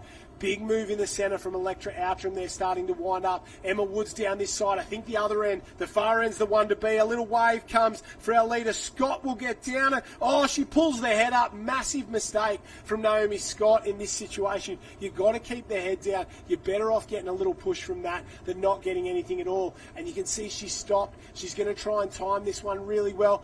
Down on the bottom side, no. Harriet Brown misses out. Will Naomi Scott get down it? No, she won't. Another little double up. Good body surfing from Emma Woods there. Just pushes through, and that might put her to the lead at the moment. Great little body surfing skills from Emma Woods. No dramas at all, and that will set her up. And I think it might be enough. A little body wave. Kibble gets down one. or maybe it's Piper Harrison actually gets down that one. A couple of the Sunshine Beach girls. Now Kibble gets down one on the outside. So does Gemma Smith-Welsh. They'll go straight past Electra Outram, so a bit of bad luck for a couple of the girls, and especially the leaders there. The jet ski comes notoriously close to the girls at the moment. But this is our leader, Emma Woods, stands up, one of the best in the business on the ski and the board, and she can fight it out with the best of them on the way home. She will win quarterfinal number 3 and start to work their way home. From 9th place into the water in the swim to 2nd place out, Gemma Smith-Welsh has done a fantastic job. Harriet Brown has swum very valiantly as well. Smart racing from the veteran in her final time. It's not her final time competing, but I think her final time as a professional Ironwoman. She said she might be back to fill up some teams in the future. That's Piper Harrison. She's charging up the beach. Got a little body wave on the shore to get herself through as well. So a great job from Piper the Viper Harrison to get herself through to the semi-finals. Fantastic performance there. She will come up and around. And we love to see it. The Newport girls on fire this summer, and she will win this one. Gemma Smith-Welsh in 2nd place. Harriet Brown in 3rd. Emma Woods in 4th. A reminder, we're chasing the top 10 from this quarterfinal to go to 3 quarters, top 10 through 2 semi-finals of 15 later in the competition. So that's Brown and Woods. Kibble, we saw her come up and across. And we wait to see top 4 through. No dramas from these girls. Can't wait to have a chat with a couple of those girls because it was an absolutely ding-dong battle, that is for sure. Here comes Electra Outram, no dramas. Naomi Scott's through as well. Electra Outram will get herself through. That's our top in 6th place. Outram working her way up. Kibble in 7, Outram in 8 as she crosses the line. The next few through was supposed to be maybe Gracie Otto and a couple else, but we wait to see. It's all going to come down to waves coming back through the break at the moment. So those girls are still working their way up and absolutely flying. Someone's charging up and around. We wait to see who gets across there and see. I'll wait and have a look on live heats. Maybe Gracie Otto across the line and a couple others. Jenny Parry has gone from the booth to the beach. That race was absolutely spectacular, Jen. Oh, you'd expect nothing but spectacular racing from this lady here. How good is it to nearly be booking a seat on Sunday racing? Yeah, it's really exciting. I'm really looking forward to a big week of racing, and to get through the Iron Semi for tomorrow is a really good start to the week. And yeah, in tricky conditions, you never know what's going to happen out there, so I'm relieved. I can't believe it's Wednesday afternoon and you've already done so many races. We're only on day 1. Yeah, I know, it's going to be a massive week. It feels like we've been on the beach for hours. I think we have. But, yeah, still 4 more days to go after this. So, yeah, it'll be a good week. And lots of team events coming up for the Newport crew as well? Yeah, I think that's what's so exciting about Aussies. It's definitely a teams-focused carnival. So I'm really looking forward to jumping on the line with my teammates and getting some good team races in, yeah. Well, you've had such an incredible season already. We can't wait to see you really celebrate what has been an incredible season over the next few days. Rest, recover, we'll come back, we'll do it all again. Congratulations on qualifying now. Thank you. She is one of the happiest girls on the beach, that's for sure. And why wouldn't you be? She gets a win there. I think from the women's area, we've been there for a while now. We're going to head down to the men's competition. Double ski semis, heat semis, and finals are all going on today. So all the action is happening, that is for sure. For those who are interested, the other semi-final, the one we didn't see, Georgia Miller got the win there, Lizzie Wellborn, Lily O'Sullivan, Dom Stitt, Olivia Corrin got through that one, Lucy Derbyshire, Georgia Singleton, Hannah Scully, Lily Finardi and Sarah Tazaki. That was quarterfinal number 2. The one you're seeing now is quarterfinal number 3. Top 10, Holly Holmesby survives, Freya Wilson and Abby Tolano go home. And that is how brutal this sport can be. Freya Wilson did everything right in that one. So from the girls to the guys, it's time to get a bit of double ski action into us for the first time on the coverage today. We'd love to see it down there. And if the Ironwoman's anything to go by, this double ski racing is going to be really, really good. Take a look at the boys. They're off and away. A reminder, jump on live heats if you want to know who is getting through every single round, every single race, what's coming up. Open men's double ski. And we're in the thick of the action. Semi-final heat 3 and heat 4 are in the water at the moment. And a couple of teams really struggling there. Maybe Maroochydore and one of the Bondi clubs as well, absolutely getting hammered on the way out. I think this is heat number 3 out in the water at the moment. And looks like Alexandra Headland absolutely flying. There's a good Newport team in this one as well. So a couple of the big guns in this action. and really starting to fire up. This field's been very, very spread out. We'll take a look at a replay here from the start as we welcome Christy Munro into the coverage. You can see just one or two of those waves absolutely cleaning these teams up, smashing them. 9 through to the double ski quarterfinal, so we're taking the top 9 through as they go around, and they're looking very comfortable, our leaders out at the moment. Something that I know, Christy, you've done before, double ski. You're a woman of many talents. You've done Iron Woman racing, single ski, board, all of it, you name it, but double ski. Later on in your career, you sort of came back and had a few races in that. It's a little different. It's something that you don't do every carnival, but it means a lot if you win one, doesn't it? One to pair with a club mate, whether it be the doubles that we see on the screen here. I also really enjoyed the mixed double ski, which is one that we only get to do at our state and Australian championships, so not something that you can jump on at some of our carnivals every weekend, but really, really fun one to win, to race in and to win, but particularly when the surf's up, everyone really enjoys jumping in a double. Yeah, don't they ever? Boys from Half Moon Bay leading us on the way home. A couple of teams missed the cans there, not what you want. And then a couple of the Newport Club skis out in the front. On the far left-hand side, that's Jonesy. Luke Jones and Mitch Trim there. And their partners in crime, Fletcher Armstrong and Harrison Torrens, there in the centre.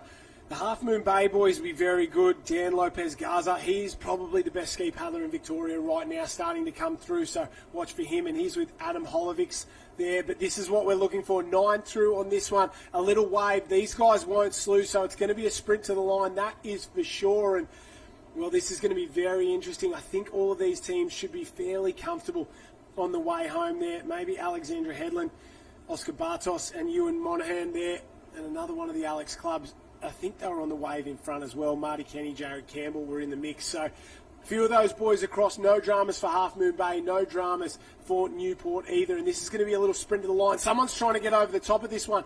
No problems there for Alexandra Headland. Oh, Bondi just missed it. That's not what you want. Get it around. Get it through. You've got to get the nose across. And they've taken out the flag, in the same way. This will be interesting here. I think both these teams will miss out. So top 9 to go through.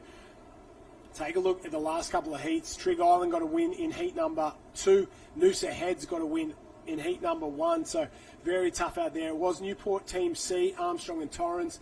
Half Moon Bay in second place. Newport Team A in third. So very, very comfortable for all those guys. And you'd expect those guys to be in the mix when we get to the finals time. There's a couple of big names that are really good ski paddlers.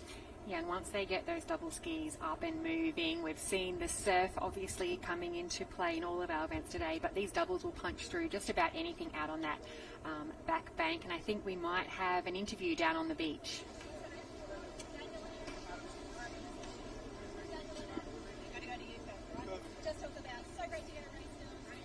Jenny Parry, talk to us, Jenny. I'm sorry, I'm making friends down in the ski arena. Dan, how good is it to get through early? Got the big smile. This is what we want to see. Oh, it's amazing. We got really lucky in the line out, and we milked it all the way in and back for another race a little bit later. Now, there was a little bit of drama behind you on that line. How good is it to be clear of all that, just knowing that you're through? Oh, it's pretty good to be away from the mayhem. Normally, it's sometimes us in the mix, so it's really exciting to be a little bit in front of those other dudes. And how good is it when Victoria is in front of Queensland and New South Wales? Oh, yes, it's unbelievable. We just need to repeat it in the finals as well. A little bit of pressure on. How are the nerves? How's the confidence feeling? I think we've paddled with Dan together for a while now, and, I think we're in a pretty good mindset, so we can just calm ourselves and, just focus on the job.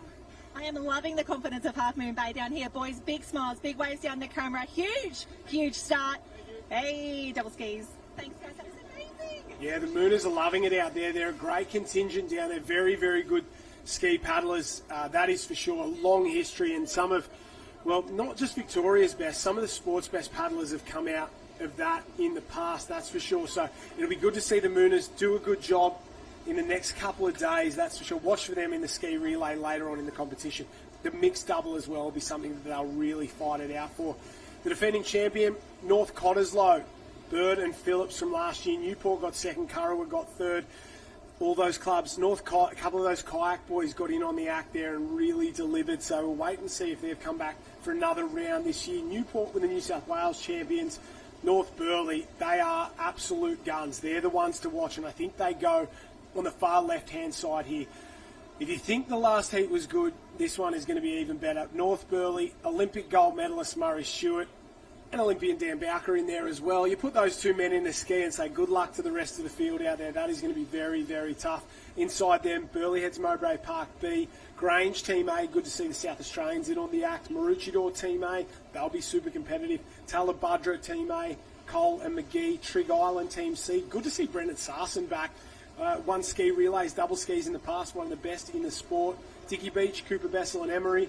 They're in this one, up to their eyeballs. And have a look at North Burleigh go. They're already in the lead closest to us. If they can sneak over this one, it might almost be over before it even gets started. They do. The rest of the field gets hit. You don't give an Olympic champion a jump like that.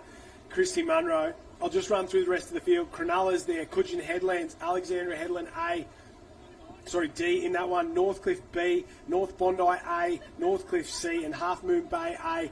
Our leaders out in front are absolutely flying. Yeah, you called them off the start as maybe the hot favourites, if not for the event, particularly for this heat. We've got heat 4 of 5 heats of the open male double ski. We've also got Ben Walker and Jim Walker from North Bondi Father. Yes, so trying to spot where I can see the Bondi cap just to the right-hand side of our screen, heading out to sea. So fairly tightly congested, except no doubt about our winners out in front. Yeah, Murray Stewart, Dan Bowker, two for a long time the best kayakers in the country and the best surf ski paddlers.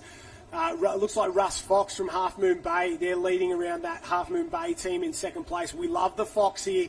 He's been around for a long time and been super competitive. Hasn't managed to get a win at the highest level yet, but could this year be the year for the Mooners in going around? Maybe Tannen Baxter and Ruben Crichton for Northcliffe C in there. Northcliffe B getting their work on there with Jai Duffy and Chris Bolt as well. And then very jammed up, as you said. Only one team out the back. But have a look at the leaders. They've got enough time to just sit back, relax, let that ski run most of the way home. But here comes Half Moon Bay to get in on the act. We're just chasing the top 9. And look how relaxed our leaders are out in front. When you've won an Olympic gold medal like Murray Stewart has at London 2012 in the K4, I don't think the heat of a double ski race at the Aussie titles is all that stressful, but in an Olympic year, it's good to see our Olympians back racing in the sport they started in. And to be honest, for Muzza, the sport he really loves. Yeah, they were looking very, very comfortable out in front. Had a little bit of a look to see where those waves are coming, but picking up a nice one here. You don't want anything too massive in a qualifying round. Something pretty big building behind our crew from Half Moon Bay, but I think they're far enough in front to stay out of trouble of that one. Absolutely no problems at all for our leaders. As we would expect, showcasing a fantastic display out in front as they cross the finish line now. I'm not sure who that is, if that's... I don't think that was Half Moon Bay. I think it's Coogin. They've gone sideways, so the Coogin guys, they've got to get back on, plant the left foot in that pedal, swing it around and get yourself across the line, because there'll be plenty more teams coming there. So the Coogin boys, they're all gone wonky. Scotty McCartney and John Wilkie there. Macca, the coach. Half Moon Bay gets across. One of the Northcliffe teams. Obviously, there's carnage out to sea that we're not seeing at the moment, but one of the Northcliffe teams, plenty of skis going everywhere. Big set that's come through. All those skis backwards at the moment. So this will let a couple of the back markers come through. Maybe Maroochydore sneaking home. Northcliffe, where's your partner? Get your partner in. Burleigh off and over as well. Trigg Island with Sarson and the boys. They might sneak across as well. That was absolute carnage. Who we thought we were going to get through did not. Northcliffe's out. Trigg will get through. You're disqualified if you get across without your partner. It's a team event, this one in the double ski. And that wave exploded. Have a look at them all swimming. Get the IRBs out there, because we know ski paddlers can't swim. Yes, well, we'll have to wait for those official results. But as you mentioned, the crew there from Trigg Island may be sneaking through, I think. They had a bit of a late start. I think they were probably out towards the back of the field, out and around the cans. But everything came unstuck for our middle of the pack, or those second wave. That second wave that has taken out probably the majority of those crews. So some of the back markers getting a little bit lucky in this early round. Yeah, you're spot on there, and that's what happens in surf. If you can't hold the skis, and you'd understand it better than most, trying to wrestle a double ski, keep it straight if you're on the front, you're just using both of those pedals and a small rudder on the back, so it can be very difficult. Jenny Parry, carnage in the back half of that race, but one of the best performances we've ever seen on the front half. Oh, crew, fantastic work down here. And with the North Burleigh crew, the Queensland champions making their way through so far for the qualifying. There's a lot of relief to come through like that. Yeah, no, it's going to be like that all day today, I think. Just hope that you get through. You want to win the last one, but between now and then, you really just want to get through. So between now and then, are we just executing the same race again? Do the plans change at all? You've really just got to paddle to what you see in front of you at the moment. It's I think plans went out the window when the surf decided to do what it's doing. So, look, you just got to paddle to the conditions.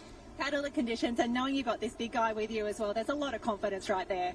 Very handy. He's a big engine in the back, so... Now, North Burleigh has such a strong history in the double skis. You guys are doing so well. As a club, you've got the strong nippers, we've got you guys at the top end. It's a club that's doing wonderful things at the moment.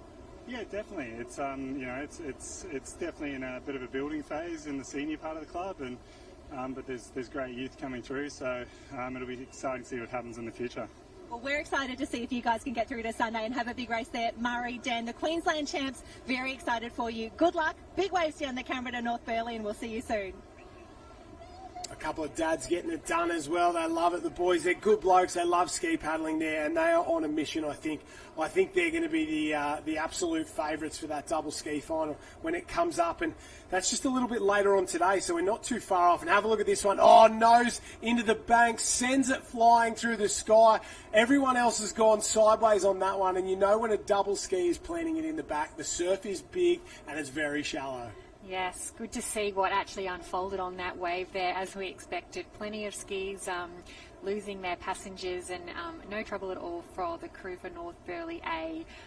Names that we have known for a long time in ski paddling, and they don't look like they're slowing down anytime soon, the North Burleigh A team. I don't know about you, I've got a couple of kids and I can't manage to get any training at all, let alone come here and be the favourites at the Australian Championship. So a big shout out to the partners there for the boys, because it is a team effort down here, isn't it? Yes, absolutely. It does take a lot. We speak at our youth championships just how much is involved in helping athletes train, and certainly with our open competitors who are juggling families, full-time jobs and everything else that we manage. It's really impressive to see still that amazing quality of racing for those who are potentially doing this in their spare time. Yeah, spot on there. We saw a couple of favourites in the last one. This is going to have some good ones as well. The boys from Northcliffe, 3 from the bottom. The Norton brothers there, they'll go. Manly as well, just below them. Oscar Jones and Eli Newton. And the Allura team there, they are 3 of the big guns in this double ski event. The Manly, Northcliffe and Allura all side by side and together. Half Moon Bay C team are in the mix, so's their D team across there as well. Maroochydore D, Warrnambool, big shout out to the Warrnambool guys there. They've got A and B in this. Curra was in it, Kyle Allen, Dan Mole. Christie's Beach, watch for them, Humphreys and Bristow. Another North Bondi team here of Jermaine and Phillip. And at the bottom, Redhead B, Hatcher and Rowe. But Northcliffe out in front, Allura and Manly side by side. Half Moon Bay hanging on. But these are some, if these guys are going to be challenged, I think the Norton boys might be the ones to do it. Great downwind paddlers, great ocean paddlers, fantastic ski paddlers as well. And who wouldn't you rather paddle a double with your brother? That is what it's all about. Yeah, and they're looking pretty in sync there at the moment. Tom Norton and Sam Norton. I think it's Tom on the front of that Northcliffe ski as they're making their way towards that blue and white turning can. Just maybe switching it off a little bit. We can see Allura sneaking in on that inside, and the team from Manly just 3 wide.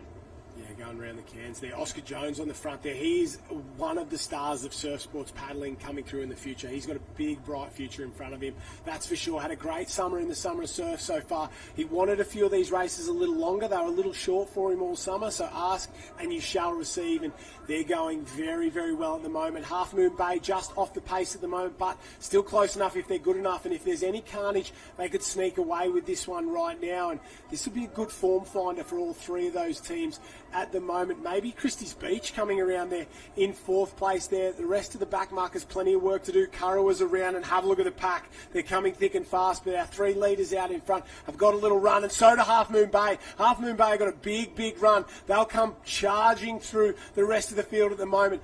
Out in front, Northcliffe, Half Moon Bay, Manly and Allura, all 4 of those, barring any mistakes, will go through to the next round. And Well, all of these teams, I think they'll be close to the final as long as they don't make a mistake. They're going to have to keep paddling through this section there, but I think safety first for Northcliffe. They've decided just to run off the back of it. So's Half Moon, but the young boys from Allura and Manly side by side, they're going for broke and they want an early win. Yeah, I think smart decision there from the crew from Northcliffe and also Half Moon Bay. That gets so tricky in that little double up section. So our 4 crews comfortably across there in qualifying. We'll have to have a look back and see. This is the race here for the next 4 qualifiers. Drama there. You don't want to get onto them late. A couple of teams, you can see them getting sucked back out to sea at the moment, but no dramas for the 2 teams that'll sneak across. Have a look at that. Swimming, race over, carnival over. Look at the water moving on that line. That's one of the toughest finish lines you'll see. That water's not actually pushing up. It's just the run of that rip coming across it, the force of the waves coming through it. It makes it look like there's waves breaking through there. And it's so tough. On a single ski, it's hard, but on a double, it's almost impossible. Yeah, so tough luck story for our 2 crews. You can see their skis have crossed the line. We'll see them swimming in shortly. So, and here's another couple of crews. Not quite sure if they've qualified, although I think we will have had our 8 across the line now. So I would imagine that these crews have all missed that qualifying position. Yeah, very tough. A big shout out to everybody who's commenting on the live stream. No boat racing today from us, that is for sure. They'll have their own stuff going on later on in the week, but no boat racing for us. And a big shout out to everybody watching at home. Make sure you comment, make sure you get involved, tag us, send your friends the link so they can watch as well. Big shout out to the Bulleye boys there as well. Jamie Caldwell, Lockie O'Grady. A couple of good blokes down there from the Bulleye Club getting it done. They were a bit out of time early on, but they got themselves back in and they might have even got themselves through to the final as well. We'll take a look at the replays. This was a good race. I enjoyed this one there. You can see the 2 younger teams there, the Allura and Manly boys deciding to go for broke, and Northcliffe and Half Moon Bay. Experience comes into play in the early rounds. No points for winning the heat. Yeah, the wave just doubled up a little bit underneath those 2 crews there, and had that been a final, we would have seen them push down the front of that, but just not taking the risk in these heats. Here we can see the chase pack coming down, and 2 of our crews coming unstuck on this wave here. Yes, might be the, was that the Alex or the Christie's Beach in this one? Maybe Christie's Beach in that one. The poor guys there. Tough run for them. They went a little bit sideways. Christie's Beach there. Not the way you want to finish that ski, rolling up and across the line, but that is racing at the moment. We see Karawa at the bottom there. A little smile, a little high five at the beach. They got themselves through. That is for sure. And Jenny Parry is on the beach with a couple of our double ski paddlers. Jen, who have you got? Oh, I've got half of a crew down here. Strategically, one of them said, look, I've got to go and get my live heats wristband scanned, but we will have the chat here. It's not an Aussies if we talk to the Nortons. How are you feeling? Yeah, pretty good, Jenny. We had a good heat. So, yeah, I think we got away quite well and played it pretty safe coming in. Just caught a nice little wave to bring us home. Yeah, so the heat was good, but now we're on to the next round. And it's lovely that you had the luxury of making those strategic decisions. From here on in, are we just taking anything? I think it gets, you get progressively more aggressive as it goes on. I think in a final, you take anything that comes. But we've got to get to the final first. That's it. Yeah, so, and I mean, sometimes you don't have that luxury. There's a lot of good crews and everyone's close together. And it's a pretty big surf. So you've really got to give it your best effort and not be too clever about it or you might miss out. It is the perfect storm. Now, we talk about Sunday for Aussies finals, but a little bit different down here. The pressure is on. We're doing the final for this event today. You've got to perform right now. Yeah, I think that makes it exciting. So you come down day one and you're straight into it going hard. And I think maybe, I don't know, it might sound funny, but maybe it eases the nerves that you're not building everything up to Sunday. You've got something different each day to focus on. There's no time to get nervous. I tell you what, we're going to let you go. You got to get tagged in, get ready to go. Big waves down the camera. We can't wait to see what you need next. Look, good luck to you and your brother. Great, thank you. Yeah, those Tasmanian Norton boys now racing up for the Northcliffe Club. And, well, it was in the end. Bulleye did get through. They were the final team across the line there we saw before we cut away to some of the other shots, and they survived. So Manly, Allura, Half Moon Bay, Northcliffe, then Redhead, Karawa, Maroochydore, Half Moon Bay C, and Bulleye survived. They get themselves home. We say goodbye to Christie's Beach. Warrnambool did not finish. They were the 2 teams that went across. Warrnambool B and North Bondi as well. All of those teams will move on. The quarterfinals are set, and it looks like We've got a few more double ski races coming up in just a few moments' time. But, Chris, it's been a huge morning. Day number 1 of the Australian Championships. We've already got a couple of big upsets in a few events, especially down in that Iron Arena. The double ski, we've seen a lot of carnage all morning long. We're going to hand out some gold medals there. A couple of the junior ski races have been canned for the day. 17 girls ski races canned for the day. But we will get to open board relay finals later on. It is all happening. Yes, I think Maroochydore has dished up everything we've hoped for this morning down on the beach. A real Aussies vibe. We've had a little bit of a rain sprawl come through as well, which we love.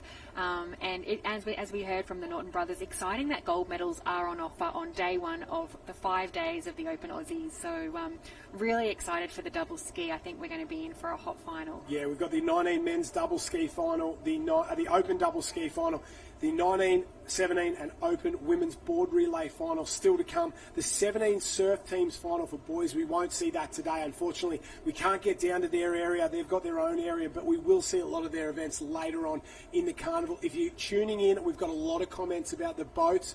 The boats will be on their own stream a little bit later on. So it's been a huge day of action so far. I know you and I have been loving it down here. Good to be on the Sunshine Coast, even though it isn't so sunny all the time. And there has been plenty of action, that's for sure. Let's take a look at some of the highlights right now of what we've seen so far this morning. Early on, a couple of those Ironman heats, big sets. It was a lot cleaner earlier today, even though it probably doesn't look it. Maroochydore has thrown up a huge challenge, hasn't it? Yeah, and we're taking a look here at the Ironman early qualifying rounds, and we saw, you can see the size of those waves dumping down on the bank there. It was beautiful conditions early on in the morning and giving us plenty of thrills and spills. I think everyone we expected to probably get through those early qualifying rounds in the Ironman have so far, so probably no major upsets, which is great. We do keep our fingers crossed. We know we love the big surf, but we don't like those heartbreak stories on day 1. Oh, that's a good one. I like that. How good's that? A bit of carnage on the inside there, but you're spot on. A few more dramas in the Iron Woman, but Brielle Cooper out in the heat. Lana Rogers almost missed out in the heat as well. Yeah, we've had a lot of close calls. We're looking at the Iron Woman on screen at the moment, and here we go. One of the competitors deciding. We saw a fair bit of that, and as I was interviewing some of the athletes in what were their tactics, they said just patience and racing smart. You don't have to take everything in those heats, and it's the nicest way into the beach, but you just want to qualify through. Yeah, that's it. And sometimes you've got to take one of these sets in the heats, and other times it's like we saw the Norton boys before. Sit back, relax, just cruise through that one. And it's been good. The junior girls is what's impressed me so much. Those under 17 girls in the Iron Woman have been absolutely spectacular all morning long. They have not taken a back step, and while some of the older girls may be pulling off, those young ones absolutely sending it for everything. So the future's in good hands with those young girls, and we are in for a big show in terms of their finals later on in the competition. 17, 19 Iron Women have been really good so far. And they're down, I think they're getting started in ski racing down there at the moment. We've got plenty of double ski action happening in the men's area as well. Plenty of irons go on the morning. Not too many upsets. We had a couple miss out, but as I said, that is Rubbings racing. That is for sure. We love to see it at the moment, and it has been relentless all morning long. Yeah, as we see some more of these fantastic highlights coming on screen now. I think it's great for the competitors, our water competitors, getting those iron rounds out of the way. They'll settle into the 4.5 days left of competition as we roll through the qualifiers, as you mentioned, for all of the different events. But a lot of nerves in those first and second rounds of the irons, and I think I'm glad that they're out of the way and the competitors can take a little bit of a breather. But it's been so much fun watching the competition unfold down on the beach this morning. Yeah, we love it. We stick with double ski action down there. We're into the quarterfinals now. I think we're taking top 10 from this Open men's double quarterfinal. Sorry, there's 3 of those. And then we're going to go straight into the semi-finals, and then we're going to hand out some gold medals later on this afternoon. All that action will be up soon. Let's take a quick break, and we'll be back here at the Australian Surf Life Saving Championships. Here on the Sunshine Coast, you'll find sunshine makes the sea sparkle. The sky's pastel. You'll find the sun shines from above and from within, making laughs linger. Moments longer. Hearts beat fast and time moves slow. Come find your sunshine moment for real.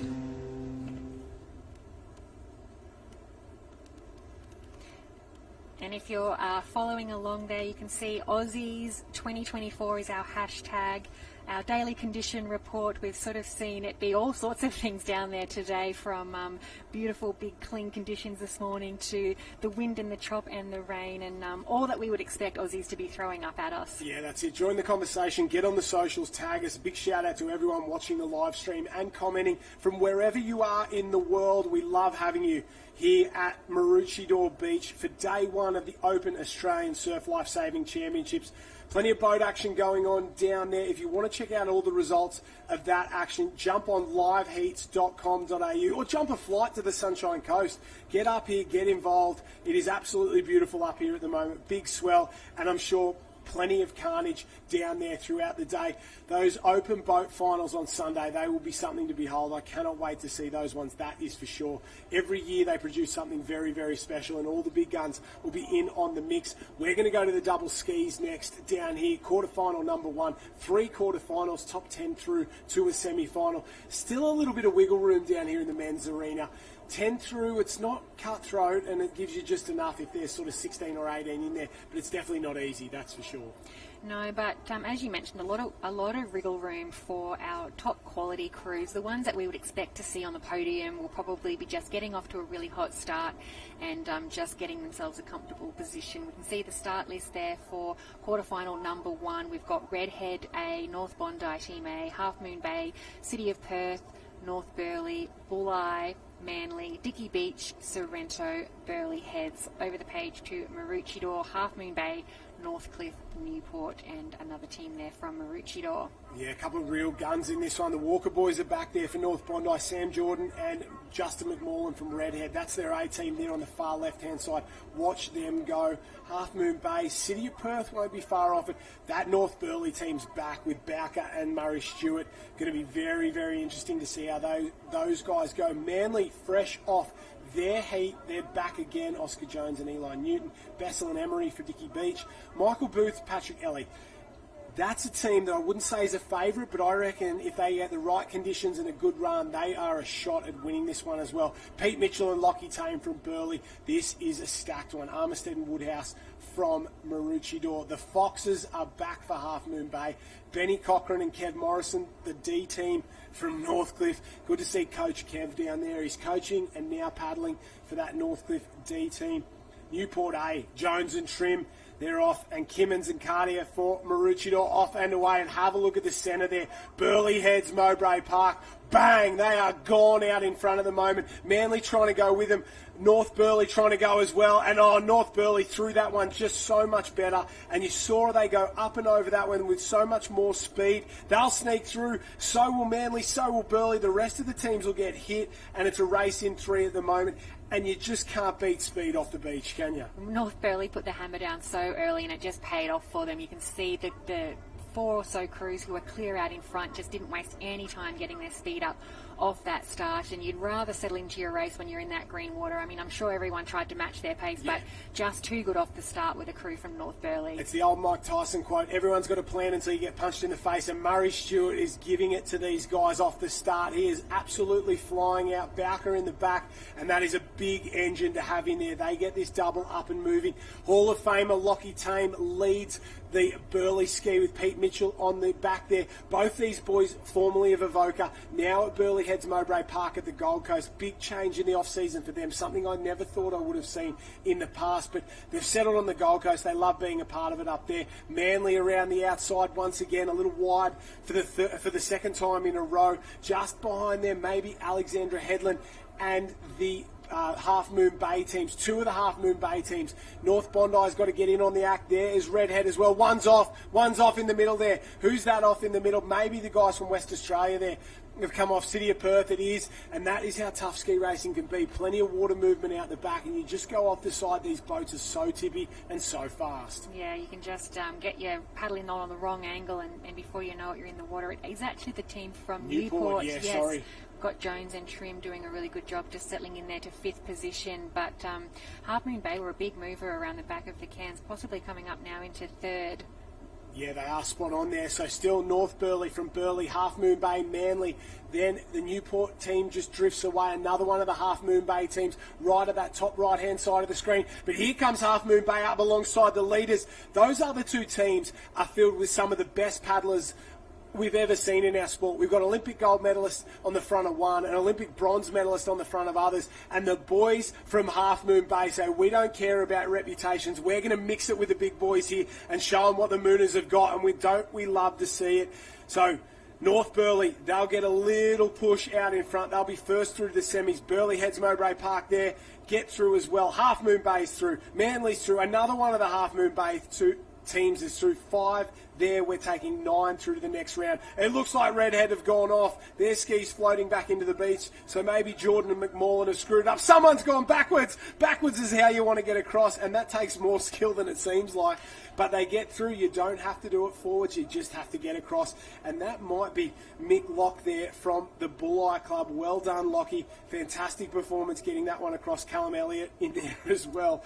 The old Sea Dog Mick Locke gets across backwards. We love to see it, and he's through to the semi-finals. Yeah, so I think we've had all of our qualifiers across the Northcliffe crew on screen. I don't think we'll make it through. Kevin Morrison will have to wait for those official results, but I think they have just missed qualifying. Around the course, safe though, so still beating plenty of our crews in this first quarter final of the Open Male Double Ski. And as you mentioned, some really quality paddlers already in quarter final number 1. I can imagine we've got some quality still to come, but you mentioned the Olympians, the Australian champions in our ski, so I'm just excited to sort of see what comes up. We'll have a look at the replay here of the start that was of North Burleigh on the top of our screen, just sneaking through, and that's where they set their race up. Yeah, spot on. They hit that whitewater with so much more speed than the other crews, and you can see a couple of these teams, Dicky Beach gone, Maroochydore gone, and you can't give anyone an inch.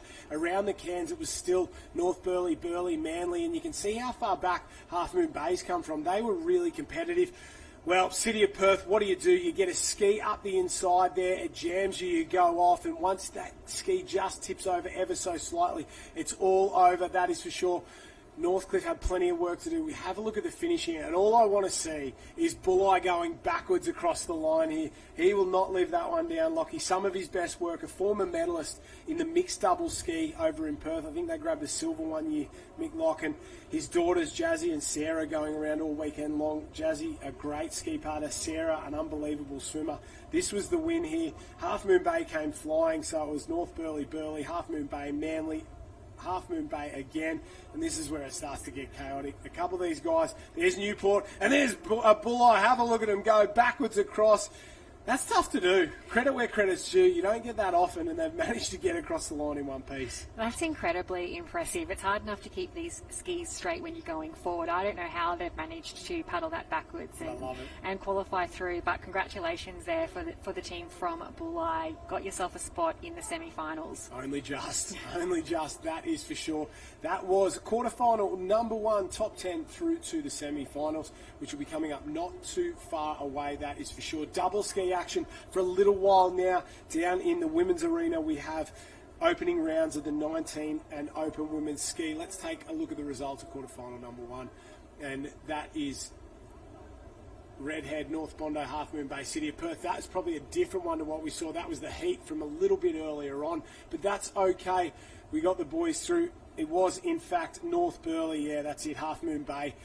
Manly, Half Moon Bay, Newport, Sorrento got through. We didn't speak about them much, but another good team there. And I'm sure Bulleye and the rest of the boys got themselves through as well. Drama aplenty down here in the double ski area. Chrissy, what has been the highlight so far, and what are you looking forward to most for this week? For me, it's been those early iron heats and the drama that were going on. It was really stressful. But there's plenty still to come, isn't there?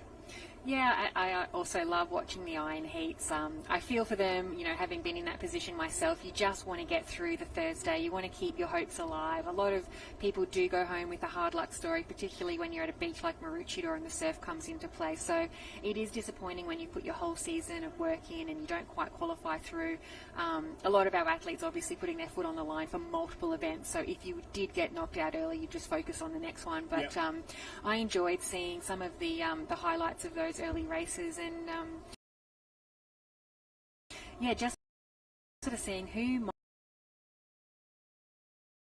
is hard to tell after the summer that we've had, just who shines through. Sometimes it's someone who's been consistent throughout, and sometimes it's someone who has a breakthrough win. Yeah, that's it. And maybe they haven't done the Ironman and Ironwoman series. Maybe they haven't been to all the summer surf rounds. They've skipped one or two of those big events and really tried to peak for Aussies. And it happens. Guys spend their summer and go, well, I'm going to go to the ones close to home, but Aussies is where it's at. And a couple of the old guys, they've got families, they've got kids, and they decide, no, I'm just going to put all my eggs in the Aussies basket. So you spot on there.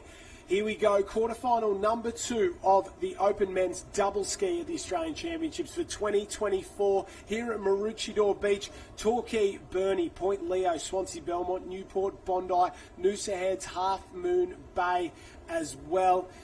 Lorne, Team A, Alexandra Headland, Team B, Alexandra Headland, Team A. They'll get off to an absolute flyer, that is for sure. Northcliffe C, Trigg C, Kurrawa B, North Burleigh, Team B. Former Australian champions in there as well, Rhodesy and Brad Rogers. So when you're a B team for North Burleigh and you are a former Australian champion, that's pretty good, and they're putting on an absolute flyer at the moment. They've gone off like they've been shot out of a gun.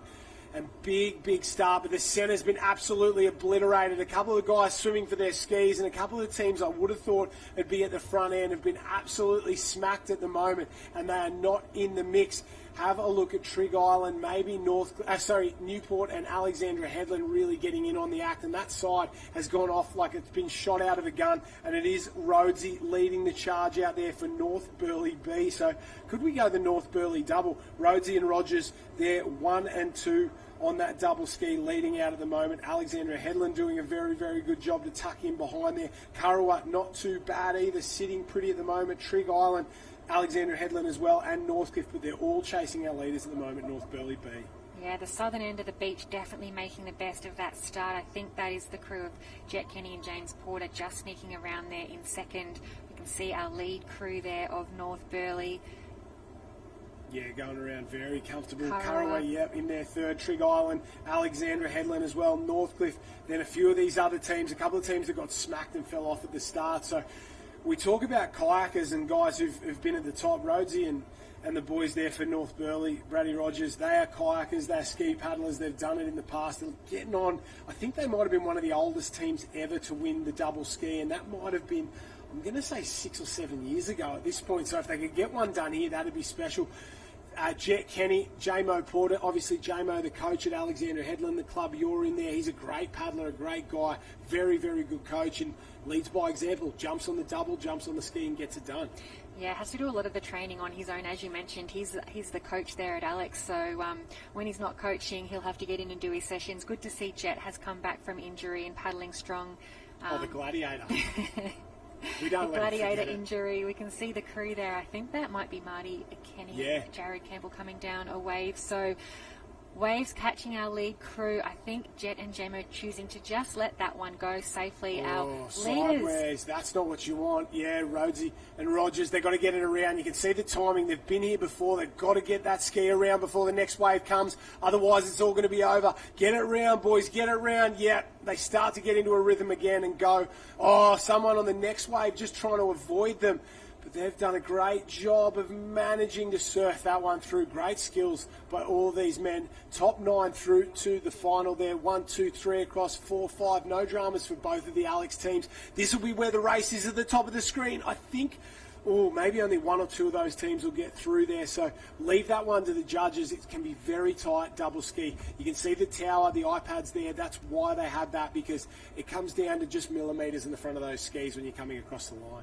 Yeah, a little bit longer to determine the finalists in our double skis. We'll leave that one up to the judges, but David Rhodes and Brad Rogers, wouldn't that be a great story to see them come through for a medal or perhaps a sneaky win. So looking strong in that quarterfinal. Number 2, we'll have a look at the replays of that race there. This is the start.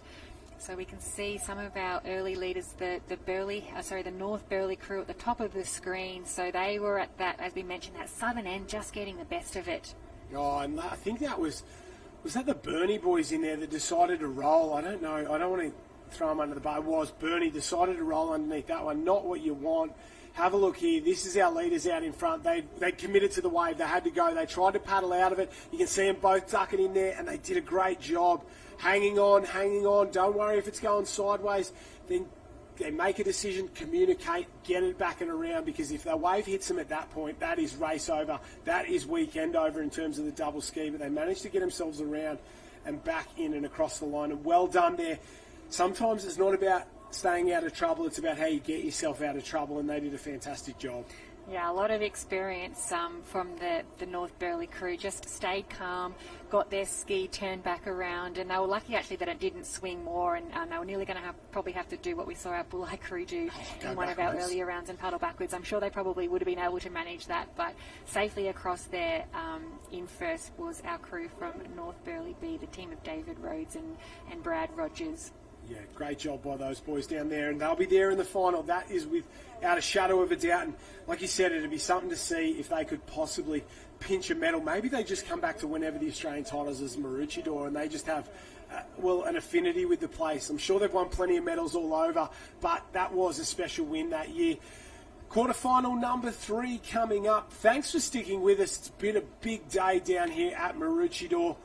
And they have done a fantastic job to get through so many events, testing conditions out there for all our athletes. We love it. Day 1 of 5, but realistically, it's day 5 so far of the championships. 2 youth days, 2 masters days, the first day of the open competition. And for a couple of these guys, yourself included, day number 5, there's a few weary souls on the beach walking their way up and down.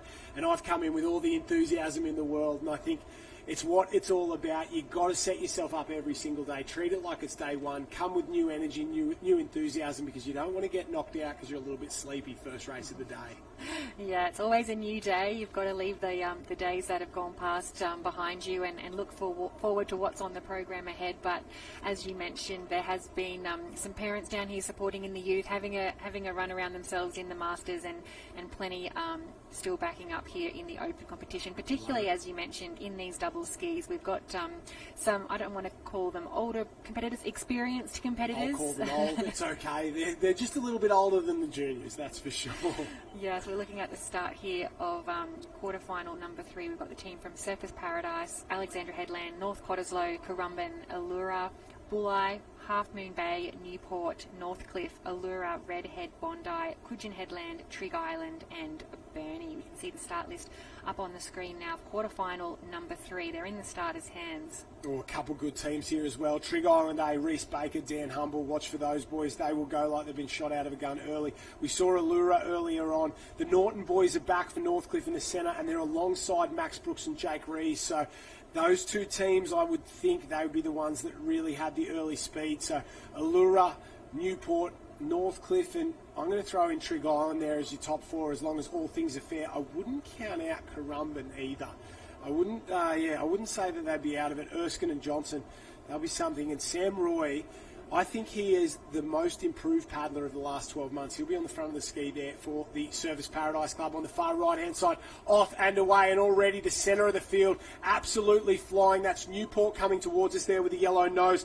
Up alongside them, that's Northcliffe as well. But those Newport boys, very quick off the beach, just get clipped ever so slightly, but it hasn't slowed them down. And it is Newport 1, Northcliffe 2. Maybe on that far side, it looks like the Allura boys starting to get in on the act as well, and they're absolutely flying. But they've got to get through this one up and over. No dramas at all. Oh, a couple have been absolutely belted.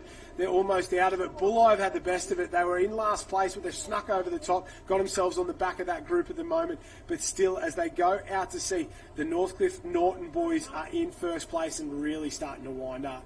Yeah, we can see Bulleye, Northcliffe, Newport and the crew from Manly. I think that was also the crew from Allura joining them. A little bit tricky to tell those clubs apart, but here are our early leaders again, just that southern end, sneaking around that bank, and we saw the crew from Surface, as you tipped, off to a great start, but just getting clipped on the bank. Yeah, they've done a great job. Redhead B in there as well. I think Redhead having an absolute flyer at the moment. So Northcliffe, Redhead, a little bit further back. Newport are there. Allura not too far behind them. And probably should have spoken about the Redhead crew when we were talking about teams that are a genuine shot. So Hatcher and Rowe, they're the B team there. They're doing a fantastic job to really sit in on the inside. And wouldn't you get a run? Two big lads as well, bigger than the Norton boys there. So they've got a bit of muscle. And you've got to be big to move these boats. They're so heavy. They're so long. Power to weight ratio doesn't work. You just need pure power and pure grunt. Newport getting in on the act. There goes Allura, that light blue cap on the way round. Maybe Manly and Allura B, as well. Coogin Headlands, they've got themselves into the race. Bernie's there as well. There is Surface Paradise. Alexandra Headland starting to wind up, and the rest of these teams need something special. And the commentator's curse for Currumbin, I have absolutely butchered them because they got smacked on the inside, so they're going to need a wave. Northcliffe's got one out in front. Newport's trying to push down one. So's Redhead. We're chasing 10 through to the semi-finals. Oh, they're looking over the shoulder and they know there's a big set coming, Christy Munro. Yeah, choosing to pull off that one, but you could see them have a look and go, we cannot wait here. We're going to have to out-paddle this next wave. And that's really smart paddling by our crew from Northcliffe. I can't quite tell if the crew on the top of that might also be Redhead. If you can paddle in between a set, then you've done quite well. We can see. Oh, Redhead gone. Redhead gone. Wrong time. They did everything right there. The Redhead team's been absolutely obliterated. Northcliffe will get through. Newport will as well. But Redhead, they did everything right. You got to feel for the boys there. First and seconds across. The rest of them, there'll be a bit of carnage out there. Yeah, you can see Coogin going sideways. They've got to bring it around there on the far left-hand side. Allura A and B will get through. No dramas at all. Here comes a big push from a couple. So there's Allura across as well. The Currumbin boys are through. What about that? Great performance for them. They were in second last place going around the cans, but they'll survive. So will Coogin. I think all those teams will make it. But Redhead, oh, what do you do? First, second around the cans all the way, and then you're just in the wrong place at the wrong time, and you get exploded by the Maroochydore back bang. Yeah, I don't know if they pulled off that wave or just didn't get down that front wave, and then they were stuck in that danger zone where you have no choice but to try to out-paddle that wave behind, and they didn't quite do that job, and so it swallowed. Double ski snap on the tower. Oh, it happens. Somebody call a repairer because they're going to need it. I think that ski snapped. Yeah, it's not going to be in great shape, so maybe a good thing they haven't qualified. You can see the crack in that Justin ski. McMullen there, he's out there. Big shout out to the officials that didn't jump down and try and save it there, but Justin McMullen there, you can see a huge crack in it. He'll have a smile on his face. Jenny Parry, there is carnage in the double ski area. Oh, there is carnage in the double ski area, but there's also some spectacular finishes here. Boys, how good is it to know that you're through to the next round? It is, yeah. One more to go than the final, hopefully. So, as I said, very tricky, and it's just trying to get these big boats around, and they don't move as easily as the singles, so you've got to be switched on and just try and get it around clean, which we're lucky to do. And those starts just so important. We saw a few of the crews come into trouble really, really early, but you managed to get through nicely. Yeah, it's something we practice a lot is the start. We knew it's, kind of first out, has a shot of getting through, so that's been our focus, and will probably continue to be our focus as well. Now, Newport has some very happy memories of double skis down here at Maroochydore Beach. We'd love to get a few more crews into the final with you as well. Repeat some of that magical history. Yeah, definitely. I think it was 2 or 3 years ago we got 3 on the podium, so 6 of us, which was, pretty cool. And I think we got 1 bronze since before that. So, look, we've done pretty well since. We just try to, stay in the top 3, and that's going to be our goal, but just get through the final first. Alrighty, one more big race, then it's the final, boys. Good luck. Love handing out Aussie gold medals on Wednesday. Big smiles, big waves down the camera. We'll see you the next round. Thank you, Jen. The team from Newport, Max Brooks and Jake Reed. And we don't see many times where we'll go from the heats, the quarters, the semis and the finals. So a huge program for our double ski paddlers. We'll have a look at the highlights of our quarterfinal number 3. All I want to see is snap skis. All I want to see is snap skis. I love it there. You can see Surfers Paradise on the left, just sitting and waiting. The boys on the right-hand side shot out through that one. It's a decision you make. If you sit and stop, you might get a better run at it. But if you go and you miss time it, it's all over for you. And you can see how well Redhead got away on that far right-hand side. They were leading early on, and well, they didn't get through. And then they had the drama of snapping their ski around the tower. So a tough day out there for the Redhead guys. But this double ski racing, this is where it's at. It is fantastic. And have a look. This is what we were talking about. They mistimed it. Wrong place, wrong time. Gone in that one there. Just no boat speed at all. And then you think, oh, that's all right. It's no dramas. But that ski continues to move, continues to drift down to the tower, straight into the tower. And, well, the repairers at Interceptor, they're going to have a bit of work to get themselves back in the mix on that one. Yeah, and you can see just with that sweep taking that ski, just how much water movement is still happening across that bank there. We can see the tide still pushing in, so plenty of water moving over these banks, and also still plenty of water pushing to the north as we see those two skis come together. Jet ski just heading out to make sure our paddlers are all fine. Here we go. This is it. Here we go. You can see them come together. And a couple of the guys on the beach would have seen it. I know Justin McMorland went running. He's going to try and get there. He'll come into shot in a minute. Everyone trying to get out of the way instead of trying to stop the skis. Jump down and get it. Oh, they're just... Oh, here we go. Boom! Gone. Oh, dear. That's $6,000 worth of carbon fibre gone. There's Justin McMorland coming into shot. One of the best athletes and coaches down at Redhead there. And tough day for the Redhead crew. You get knocked out and your ski gets smashed. That is one to forget, that's for sure. Looking at the results now of quarterfinal number 3, it was the crew from Northcliffe A, Newport in second, Allura A and B, Currumbin, Burnie, Coogin, Surfers Bulli, and the team from Alexandra Headlands.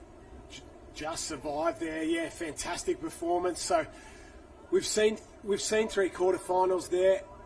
Very, very good racing from a few guys. We go into the semis. Sometimes the semis are harder than the finals, aren't they? If you can get through the semi, you've got a ticket, but they're just the hottest racing, and we saw from Maxie Brooks and Murray Stewart and those sorts of guys. They know how every round it just escalates and escalates. What were your thought patterns going into those semi-finals? You've been in some of the most high-pressure ones over the years, and it's all on the line. What are you thinking when you put your foot on the line there? You normally have a bit more time to reset between races, but the double skis are just, the craft. We do need to kind of put them back-to-back on the program. So the crews will be just trying to recover, just trying to massage out those forearms. They seem to be the part of the body that really blows up in these double skis. You mentioned earlier they are a heavy craft, so a lot of strength in the arms to get them up and moving. And so it'll probably be perhaps, who is actually the fittest, because they've had a heat, a semi, a quarter, a semi, and then a final. So, yeah, it'll be probably a little bit of that recovery time. Yeah, and I guess maybe if you get quarterfinal number 1 and your semi-final number 2, you just get that a little bit more space there. So it'll be interesting to see who has got it left in the tank when we get to these semi-finals coming up. And you've got to think your North Burleys, your Burleigh Heads Mowbray Park, your Northcliffe and your Newport. And I know we hear about them year on year on year, but they're the big 4 power clubs. And Alexandra Headland, Sorrento from WA, Trig Island, I wouldn't count them out either. I don't know if Redhead are going to go around with that double there, but it'll be interesting to see those top 5. They'll be the ones to watch. These are the ones to watch as well. A big thank you to everybody who makes this live stream and the Australian Championships possible. A big 9 days here down on the beach. Tourism and Events Queensland, they allow us to do what we can here. BRP, Finns, Sunshine Coast Council, a couple of big changes in the last couple of weeks in Sunshine Coast Council, and Tourism Sunshine Coast as well. The Australian Government and the Australian Sports Commission, they play a huge role in keeping our sport going and keeping our sport fair. Of course, Ironman Food, Nutrigrain, that is what we love to eat, and they keep us fueled for the entire weekend. TFH and the hire companies that allow us to do what we do, and our major national partners who look after not only the Australian Championships but surf life saving in general, Ampol, DHL, Isuzu Ute and Westpac.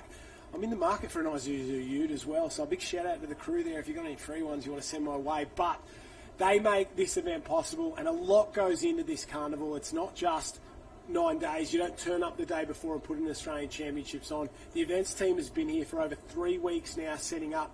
Made life a little Well, interesting out there in terms of parking at the beach, but when you see in a carnival like this, you know it's all worth it. The Sunshine Coast community loves it. They love surf sports. Everybody's involved in a surf club.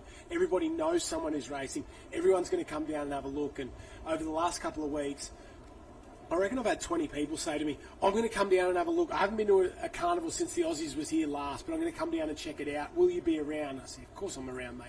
I'm in the thick of it, here, there and everywhere. And that's what it's about. The Sunny Coast embraces surf sports, doesn't it? We really do. I think the Sunshine Coast, whether it's surf lifesaving or other water sports, we love our water activities. And as you mentioned, everyone's either involved in a surf club or knows somebody who is. It's a really accessible event spread between Maroochydore, Alex and Mooloolaba. So plenty of action to come down and check out. Maybe bring the pushy if you don't want to have to fight for a car park. Perfect. Might be the way to go. And that way you can even cruise up and down the coast and have a look at all the different beaches that have our events on display. Yeah, and that's what it's all about as well. Go and see some events that you may not. You might always watch the ski racing or the Ironman, but go and check out the beach flags and definitely get down to Alexandra Headland and check out the boat racing going on down there. It's unbelievable. The Sunshine Coast is genuinely one of the greatest locations on earth, and I know I'm a little bit biased in saying that, but from the hinterland out west, the Glasshouse Mountains, and some of those little villages out there, your Mullaneys and your Montville, all the way into the hubs, your Maroochydore, Kawana, Mooloolaba, it is, you can have basically the best of both worlds in one day, can't you? You can be in the beach in the morning, you can go on a hike in the afternoon, and that's what we love about living on the Sunshine Coast. You and I are locals, and I don't think we talk it up enough, but I don't want anyone to come here. I want you to stay away. I think the tourism wants people to come here, but you know what I mean. It's our hidden secret, and it just gets busier and busier and more popular, and you can see why. I know. I think the secret might be out, and so fortunate are we to get to explore this beautiful place, by the ocean, paddling up and down our coastline as we have, running up and down it as you have as well. So many beautiful pockets and headlands to explore. So we are very, very spoiled. We can see here some of our First Nations on display. We've got the Cubby Gubby people here of the Sunshine Coast, and just a really, really proud region, so rich in its history. Yeah, that's it. And you can get out into the Mooloolaba River right there and head all the way down towards the southern end. And it's something we probably don't talk about as much, Caloundra. It's a beautiful part of the world, and you got to get down there and come to the Sunshine Coast. Visit sunshinecoast.com if you want more information on there. Check it out, and it is a holiday you will not regret, I guarantee it. Come back, if not for the Australian titles, make sure you get here and get involved, because we'd love to see you up here on the coast. Double ski action, the semi-finals are coming up next. 2 semi-finals, top 8 through to the final, and these are absolute crackers. We'll run you through the start list of the first one. Coogin Headlands, McCartney and Wilkie. Northcliffe C, Baxter and Crichton, Sorrento, Booth and Ellie. From the WA side of things, Burnie, Cross and Roebuck, watch for them. Trig Island C, Howes and Sarson, Alexandra Headland, Morris and Dungavel, Newport B, Brooks and Rees, we heard from them a few moments ago, Allura B, Burn and Levings, North Burleigh A, Bowker and Stewart, Alexandra Headland A, Kenny and Porter, Bulli, Maroon, Caldwell and O'Grady, Surface Paradise, Roy and Campbell, Alexandra Headland in Campbell and Kenny, North Bondi Team B, Eakins and Smart, and Northcliffe Team A. And I was going to say this one's stacked, but I think they're all stacked when you get to the semi-finals. There's no easy semis, especially in double ski racing. Who do you like in this one, Christy Munro? Well, as you mentioned, we can't really go past the Norton brothers. As you mentioned, they're just the last paddlers in this first semi-final. I'm not quite sure. I think the way you read them, we'll see Coogin Headline will be at the northern end of the beach. So I'm thinking, given that the southern end has probably been the best so far, I think the Norton brothers will be hard to go past. I think this one will be a big indicator of who does well in the final. I think there's a couple of teams here that I would expect to finish in the top 5, the ones you've spoken about, obviously. That Northcliffe team, North Burleigh as well, Newport, Allura's in there, and a couple other, Alexandra Headland as well, and Sorrento. So I think your finishing order in the top 3 is your favourites going into the final. You maybe sprinkle 1 or 2 from that other semi, but I think this is the one. You win here, you're the favourite for the final. Yeah, absolutely. And we can see we've got a couple of Alex crews, but Jared Campbell and Marty Kenny have looked really great in their qualifying rounds, and they've also positioned themselves or drawn a position on the start line, which is down that southern end. So if they can get off to a great start, I think they will potentially be in a good spot to qualify through to the final. Marty Kenny is the best looking 50-year-old anywhere in the world. He is a big old jacked human who can move that ski unbelievably. A great bloke as well, an absolute champion family of surf sports, and he's one of the best, that is for sure. And it's good to see him still mixing it with the best in the business at, I want to say, mid-50s, late 50s, somewhere. I won't give up an age, that's for sure, but he is absolutely on fire, and he looks better than most 20-year-olds on the beach. So they're floating their boats, heading out. You were spot on. Coogin Headland, Coach Scott McCartney there, leading them out. They're closest to us, just above them. Northcliffe as well. That green and white ski, the two boys with the long rashies on there, that is North Burleigh. I think they're the pre-race favourites. We're about to find out. Allura with them, Northcliffe as well. Centre of the field, so much can go wrong in a semi-final. You just want a ticket to the big dance. 8 are being handed out in the final and the final stages of this one, and it's going to take a hell of a lot for these guys to get through. You've got to get off to a good start. Every team so far has said the start is critical. I know they're getting hit, but you've got to be first shot at that back bang. Yeah, and a beautiful aerial shot there of our crews and the starter just trying to get them an even start. You can see lining up next to that green flag there, edging forward as they are wanting to give themselves the best opportunity to get off this beach nice and clean. The starter will hold them until we've got a clean start, which it looks to be not too far away. Yeah, after maybe this little runner comes through there, you've got to get them off clean. You've got to make sure there's plenty of water under everyone, but not too much so they're up to their armpits. It's a dark art starting ski races, and even tougher with double ski. You've got twice as many athletes yelling, and when you get to this point, they're very vocal about it. They're sort of telling each other to move. They're telling the starter not to go. They're sort of imposing their will on everyone around them. You push people across. You try and give yourself a bit of space. There's a little something about it there, and you can see them starting to creep. They know that it's going to happen soon. They take a step or two. North Burleigh, the furthest out in front, they're probably the most experienced of all the teams, and they know how to get themselves off to a good start. So you can see they've pushed out the furthest. That wave just coming across. The starter there, barking instructions. It's tough stuff starting ski races, isn't it? It is. They started back in line with that green flag, so you can see how much our teams are creeping, and they've gotten away to a clean start now. The crew from North Burleigh in the middle of the screen on that green and white, out to a fast start as you expected. Newport as well, absolutely flying off there. They've gone off like they were shot out of a gun. A couple of half strokes there from the North Burleigh boys off that start, and have a look at Half Moon Bay go as well. They're really flying at the moment. Maybe Alexandra Headland on the right-hand side. Alex is trying to go around it. They stop. J-Mo Porter on the front there slows it down. They go up and over. Oh, will they stay up? Yes, they do. North Burleigh in there as well, and they managed to get away, but it's Newport in the lead at the moment in 1. North Burleigh in 2. Alexandra Headland. They go up and over. 1, 2, 3. Allura just sneaks through as well, but have a look at Newport. They have flown out. They got the best of the start by a country mile. Alex shot through after that, and North Burleigh are there and thereabouts, and we're going to find out just what they've got and see if they can start to wind up and get back into this one, because if you give the Newport boys an inch, they'll take a mile, that's for sure. I think J-Mo Porter and Jet Kenny did a fantastic job of managing that one. They slowed down, they stopped, they had to get hit by that white water, and they really got steamrolled, but they managed to stay upright, and here come North Burleigh charging through the centre. Yeah, you don't see very often these double skis come to a complete stop, but I think a great decision by our 3 crews out in front, choosing just to let that wave drop and break. We can see that might be Marty and Jared, who we had. Oh, the Norton boys.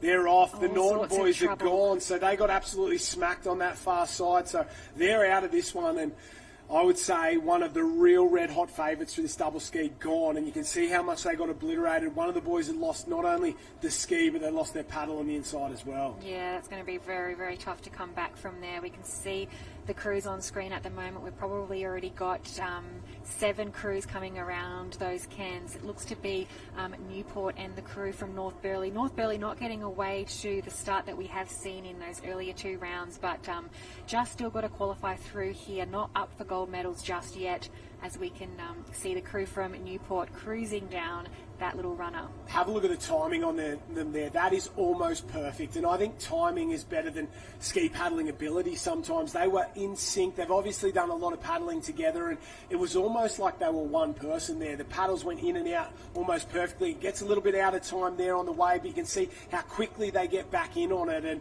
that's the key to being a great double ski team. You might not be the fastest, but if you're the most in time, you can go a hell of a long way in this double ski. North Burleigh go down one, Alex on the next one then. So Newport through to the final. They booked themselves a spot there. Great job from the boys. So to North Burleigh, so to Alex. Coogin Headlands as well. Oh, no, drama. They lean back. Another one of the Newport teams maybe. Or is that Bernie? Goes sideways. Here comes Allura down and across. That's second, third, fourth. Coogin get there. Scotty McCartney, well done. And the Coogin team, they'll be very happy with that. I don't think they would have pictured a double ski final in their future, but they managed to get home. Sorrento get across as well. High fives all around. Boothie in the front of that one, he'll be happy with that performance. Maybe North Bondi as well. So great job there. Bernie sideways, drama for them. And it's not what you wanted. The chasers on Trig Island trying to get across. Maybe Bernie as well after they got back into it. But we'll leave that one for the judges there. I will not give you a top 8 because I guarantee I'll get it wrong because there was teams coming left, right and centre there. Smiles all round for the back markers. We say goodbye to one of the Alex teams. We say goodbye to Surfers Paradise as well. Not what these boys would have wanted, but that is the tough double ski racing world. Sometimes, just like the Norton boys, you do everything right and one wave can end your day. Probably the biggest upset that we've seen so far in this open male double ski is Tom Norton. Yes, I'm not quite sure. There, yeah, it's probably perhaps even in last place. I'm not quite sure if we've got any crews still to cross the line, but Jen, a bit of an upset in that semi-final. We'll throw down to you on the beach. Oh, thanks so much, team. We didn't get to interview after the previous round. It doesn't matter because you're in an Aussie final now. Yeah, pretty good. Always a pleasure to be in an Aussie final. I'm really happy to do it with my coach, so looking forward to it. And repping the WA crew as well. That's always special. Yeah, always. Obviously, a rich history of WA paddlers have come through over the years, so hoping to keep that trend going. Yeah, fantastic. Now, it takes a lot to get to this point in the day. Can you just see how many people are watching this? I feel like it's race of the day on at the moment. Yeah, always a big crowd for the doubles, which is good. And look, really looking forward to it. Pretty nervous now, so we'll see how we go. That's all right. We're going to let you rest, recover, rep the WA crews as well. Double skis, Aussie gold medals on offer soon. Congratulations, boys. Big waves down the camera. That's what we want. Yoo-hoo! Oh, big shout out to the Sorrento boys there. We didn't hear much from Boothie there. Paddy doing all the talking. And Boothie, he runs himself a little bit of a podcast as well, loves to chat. So hopefully we'll hear from him if they do well in that final. The big fella, formerly of Newcastle from the Swansea Belmont Club. Then he bounced around a few clubs, did some international racing, and now he's back in WA. Let's take a look at the highlights of those double ski races. Off and away, you can see a couple of half strokes there from the green and white ski of North Burleigh. That allowed Newport to really get away, but it was these waves that slowed him down. Alex got in on the act. These are the back markers there that were just getting smashed, and you got a feel for these guys. Marty Kenny there, you can see him blowing up. Getting that ski up and moving once is tough. Doing it a second time is not what you want. And there are the Norton boys. One of them was swimming in, trying to grab his paddle.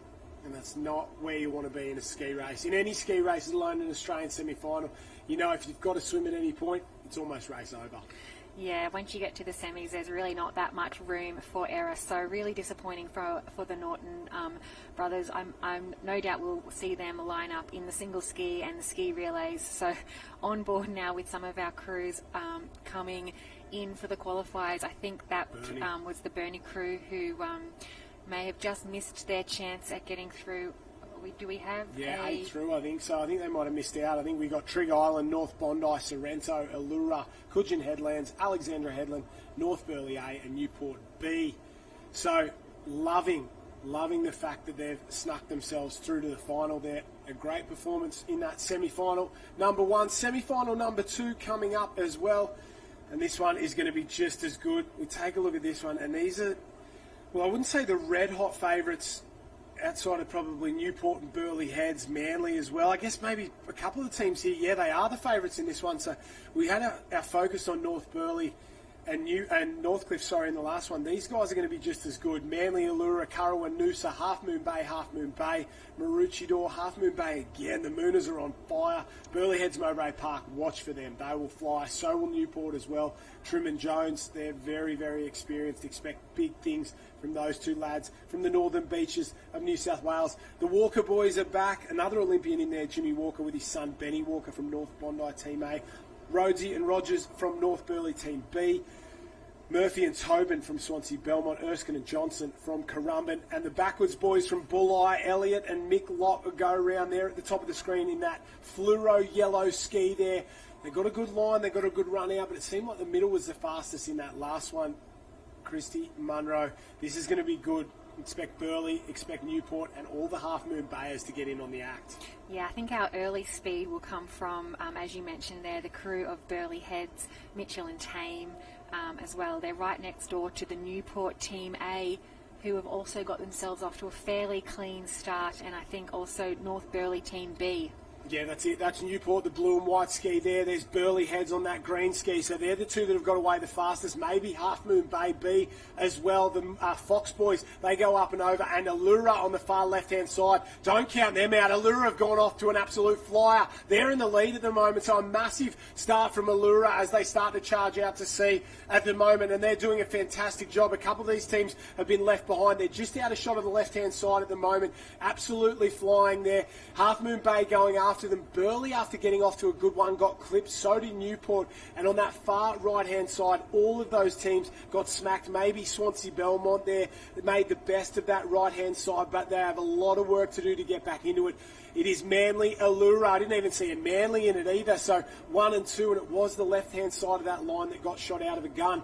Manly in 1, Allura 2, Half Moon Bay in 3. Newport working their way up into 4. Burleigh Heads, Mowbray Park as well. You can see the timing, maybe not as good as Newport there, but very, very good from the Manly boys. They're only young, but they're very fast. Yeah, they've done the best, as we saw there on the northern end of the screen. Rhodesy and Rogers there from North Burleigh B. They've decided to pull the pin there. I think maybe their ski, maybe a rudder's broken or something like that. I don't know what's up with them, but we saw them spinning around. So one of the early favourites gone as well here. Manly and Allura 1 and 2 as they turn for home. Yeah, the Newport crew sitting there in third, just off screen at the moment. No problems at all for our first two. We aren't seeing any carnage around the cans as we can see the back markers now. Half Moon Bay, I think that might also be Noosa. Maybe in that 8th spot at the moment, so that's our cut-off zone. That's what we're chasing, top 8. So Manly in 1, Allura in 2, Newport in 3. 4th place maybe Kurrawa, 5 Half Moon Bay, 6 Swansea Belmont, 7 Noosa in there, and then Half Moon Bay and Burleigh starting to wind up. Burleigh have got a lot of work to do if they want to get in on this, and maybe the early favourites, maybe not so much after this one because Manly are off and flying. Burleigh get a run there. They've got a run past a couple at the moment, so I thought they were out of it for all money. But they've managed to work their way through past 3 teams and into that, and cometh the moment, cometh the man. Lockie Tame has found a way to get that crew back into it. Swansea Belmont at the top, Burleigh Heads, Mowbray Park, Kurrawa, and then at the bottom of the screen there, they're just going sideways, Newport. I think they're going to have a bit of drama here. They're trying to cut back across and fall off the back of that one, so lots of drama there, but no problems at all for our leaders. Manly across the line in first. It looks like they'll sneak through. Kurrawa there, Burleigh there, Swansea Belmont as well. So will Newport. Great job. This is where it gets interesting. Half Moon Bay and Noosa side by side. They'll both get through. This is the run. Burleigh, Bulli might get there. Across the line. I do not know. We leave it for the judges. A couple of Half Moon Bay teams as well. I can't tell you whether they're B, C or D, but I thought Burleigh were out of it coming around the can, but they managed to find a way to get back into it. Yeah, they were outside of that top 8, so an amazing finish there by the team of Burleigh Heads, Mitchell and Tame. So I think they are probably still up there with the favourites for this final. If you can come from behind and do that, yeah. So if they can just get off to a better start come the finals, but an impressive finish by those 4 lead teams who came down that front wave. Just taking a look at the replay now. So they got off to a pretty good start, the team from Burleigh, but maybe just got checked out on that back bank. Yeah, they got hit on that second one and allowed Manly and Allura just to absolutely fly. And I think After watching these, Manly are a shot. Manly are in that top sort of 5 or 6 teams who are a chance. You can see North Burleigh B there just stopped, and this is that Manly team. Oscar Jones on the front, very, very strong paddler, and have a look at that. Great timing there. They just fell out on a wave or two. He was the run from Burleigh Heads, Mowbray Park, through the centre there, went straight past Noosa, went straight past Half Moon Bay. They picked up a wave with Currawa, Swansea, Belmont and the Newport boys as well. Newport boys thought better of it. Sit up, stop, go around the back and get yourself through to the final. But Manly in 1, Allura in 2, and well, they've sent a message to that first semi-final. We have come to play. They may have bigger reputations from semi number 1, but that performance was as good as any you'll see. It was impressive, wasn't it? We'll wait to see the official results of that semi-final number 2. We can confirm that it was Manly across the line ahead of Allura. But Jenny, while we wait for the results, who have you got down there on the beach? Oh, I'm down here with Burleigh Heads Mowbray Park, getting a blow-by-blow of what was an incredibly dramatic race. Boys, are we okay? Oh, I don't know. I feel like we've been saying all season we got slapped hard on the pokey at a surf club, so it's a bit of fun out there. And tell me about your incredible teammate here. You guys just combined so well together. Yeah, Pete and I both joined up earlier this year, obviously from Avoca. I'm living there. We just want to have a good race and stick together, and had a good race, made the final, so hopefully we can pull something out. And just to be in the final, I mean, the fact we're handing out Aussie gold medals very soon, it's quite a special moment. Pretty pumped. Obviously not thinking about that, trying to survive what just happened that weekend. So we pulled that off. We should be in a shot. So. And you actually didn't have contact with your ski for a moment in there. The legs went up. It was all akimbo. Yeah, it was hello ladies. It was what did they say? Hello boys. Yeah, it was quite scary. Well, we're going to let these boys rest and recover. Big waves, big smiles down here. You're in the Aussie final. Anything can happen from here. Burleigh Heads Mowbray Park. Superstars. Lockie Tame has more lines than any comedian you'll ever hear. I love it. Slapped harder than the surf club. Pokey. Hello, boys. That's a throwback to the 2000 Olympics. I think Roy and HG. A little bit of gymnastics commentary there. So good to see is he a 5-time Australian ski race champion, Hall of Famer, Olympic bronze medalist. I don't know his resume, but when you're that good, it's pretty easy to pick it up. And now he's into the final, but they're not going to just let him have it, are they, the big fella there? These boys, they come to play when it comes to double ski finals. We've whittled it down to 16 teams on the line, and after seeing that, anyone's a shot. I think there's 5 or 6 teams you would call in that group of favourites, and then if there's a wave on, and it seems like maybe it's just dropped off ever so slightly, but I don't know if it's the coverage from us or if it's actually dropping away ever so slightly out there. But if you get hit, you lose a wave, you have a bit of drama out there, any one of those teams can win this double ski final. Yeah, and it doesn't take much of a wave to stop these double ski momentum. A small little wave on the nose will be enough to really set you back. So everyone will be jostling for positions on the start, edging forward for I guess that clean breakaway. And whoever's out in that green water first is going to have a real shot at the medals. You're spot on. First to the back of the break, first to the cans, first on the wave on the way home.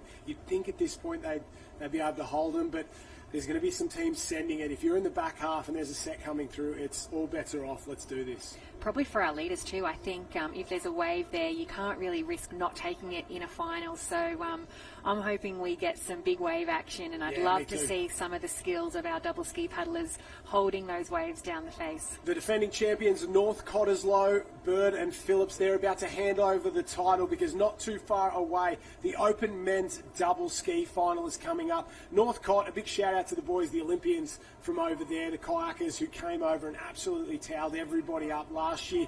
On their home stretch of sand in WA, didn't make the trip this time. Newport got second, Currawa got third. Newport and Currawa in this one. Newport, they got the New South Wales title. North Burleigh got the Queensland title. Allura, Alex, Newport, the other team, and Northcliffe with the minor medalists. You'd have to think those teams, you add in Manly, you add in Burleigh Heads, Mowbray Park, this is going to be one hell of a final. I know. How do you pick a favourite? Right. Can you pick a favourite? I would, but they'll probably lose if I did, so maybe I won't there. You'd like to think North Burleigh would be the red-hot favourites. They've got the experience, they've been here before, they've done it at the highest level, at the Olympic Games and at the Australian Surf Life Saving Championships, so they're my favourite going into it. I'd love to see another team jump up and really challenge them, and I think that'll happen, and there's so many good teams in this final, it wouldn't surprise me if any of them got the gold. Yeah, we don't want to put the commentator's curse on any of them, but as you mentioned, North Burleigh will be hard to beat. Manly team have been impressive in these earlier rounds today, so I expect them to be up there, as have Allura. Yeah, they've been great. Going head-to-head with our Manly crew. Of course, can't ever discount Alex. They seem to be big final races, don't they? Yeah. Jet and JMO. And they've come close in the past, silvers and bronzes in the past in this event. They have. They've paddled together for a lot of years, as have a lot of our crews. So they know each other's pacing and stroke rate so well. Yeah, they're one team to watch, and I think Jet Kenny, he strikes me as a big moment athlete. Like he'll be 5 out of 10, 6 out of 10 through the heats, quarters and semis, and then when he gets to the final, it's an absolute 10 out of 10, and that's what you like to see 100%.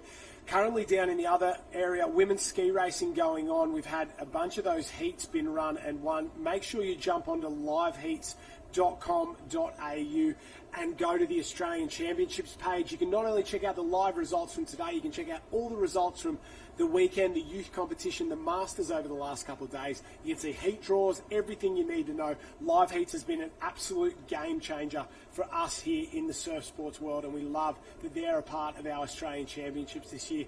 I'm just running through a couple of the results. Heat 7 in the water at the moment. No big upsets at the moment. Plenty of people going through.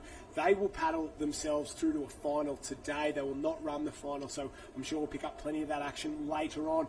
And the men's double ski final, not too far away. It's going to be a very, very good one. And that will, well, it doesn't wrap up the competition. 19 double, I don't know how much we've got of that left in the day, but there's rescue tube rescue events still to go. Board relay finals that are potentially going to go on down in that women's area. So plenty more action despite being 3 o'clock local time up here. And you can see the wind's just gotten into the swell ever so slightly. It was beautiful and glassy this morning, but that afternoon devil wind out of the southeast has just kicked in. And it's what some of these ski paddlers will want. Make it a little harder for the kayakers and the flatwater guys to really get a rhythm. And if you're a pure ski paddler and you like a wave, that's what it's all about. And it's going to make the afternoon very interesting, isn't it? It certainly is, and as we await those official results and our start list for our open male double ski, Jen, do you have someone down on the beach? I do. I've got Scott McCartney down here as well. Cudgeon cap on your head. How are we feeling, champ? Good. With the waves that they are, it's kind of a lucky dip. So bit of fun out there. I'm hoping on the way out that we get, 5, 6, 7 waves on the head and then a big one on the way in. There you go. Perfect race plan about to be executed. I asked you earlier if you were nervous at all, and you said, do you know what? Not really. This is where you want to be. Well, you can get nervous, but not really when there's waves, because you have that wild card X factor where you can have the perfect race plan and a wave can come and completely ruin it for you. So it's just good fun to get out there, and we've got a strength everywhere along this field today. So it'll be a fast race. That's what we want, and we love the surf. I think everyone arrived a few days ago and just went, yes, this is what we want. You'd pick this over flat Aussies every day. Absolutely. I mean, I know all the boys, and they're absolutely going to send it if we get a set, so be ready. It'll be funny to watch. So. You heard it here first. We're sending it in the open men's double ski. Good luck to you and your partner. Who have you got with you? John Wilkie. So he's come to Cudgeon this year, and he's an ex-Olympian. So he's doing all the work, and I just sit on the front and look good. If you could get a good claim at the end as well, just to make it picture perfect, that'd be fantastic. I'll spear the paddle. I've always wanted to do it. So. Well, keep watching, everyone. Open men's double ski final, Aussie Championships on the line. Big wave down there. Super excited. Good luck, champ. Scotty McCartney has been doing none of the work and looking good for over 15 years at the Cudgeon Club down there. Now, he's one of the best blokes in surf sports, a fantastic coach and a great junior coach. He is an absolute treasure to the sport. The way he guides kids through there, he has so much fun, and it's good to see another Olympian down there paddling there. It's great to see. We'll take a look at some highlights while we wait for this final. These are the 2 semi-finals. And Scotty McCartney, he's one of those guys, he's got an infectious enthusiasm where you want to go to training because you want to hang out with him, you want to race with him. I was the same age group as him in the club at Cudgeon with him. We won medals together in Taplin Relay and that sort of stuff. And he is an unbelievable board paddler, one of the best board paddlers probably never to win an Australian title. And this year might be his year. He won the 35 to 39 old man's division the last couple of days, but still mixing it with the big boys. And it's that kind of attitude. He's like, I hope we get waves, I hope we send it. And that's what brings Well, Coogins on fire at the moment. They do a fantastic job down at the Kingscliff stretch of sand, and it's good to see him being successful and the club being successful, because they definitely deserve it, and it's him having fun that I think drives a lot of that. Yeah, and as you've mentioned, I've seen a lot of those age groupers from the Coogin Club coming through, so he's obviously having a massive impact in that coaching space, and as she said, an infectious personality. Yeah. I'm kind of now secretly backing them. I want to see that claim. I want to see that paddle spear across the line. The paddle throw is actually, it's called the Robbie Miles, because you throw the paddle way too early and then just ride the ski across, because it almost went south for a couple of the boys there along the way. A big shout out to Robbie Miles if he's watching, one of the surf sports great blokes as well, from the Coogin Club and from the Ballina stretch of the world. This is the second semi-final there. A little bit more drama for a couple of the teams in this one.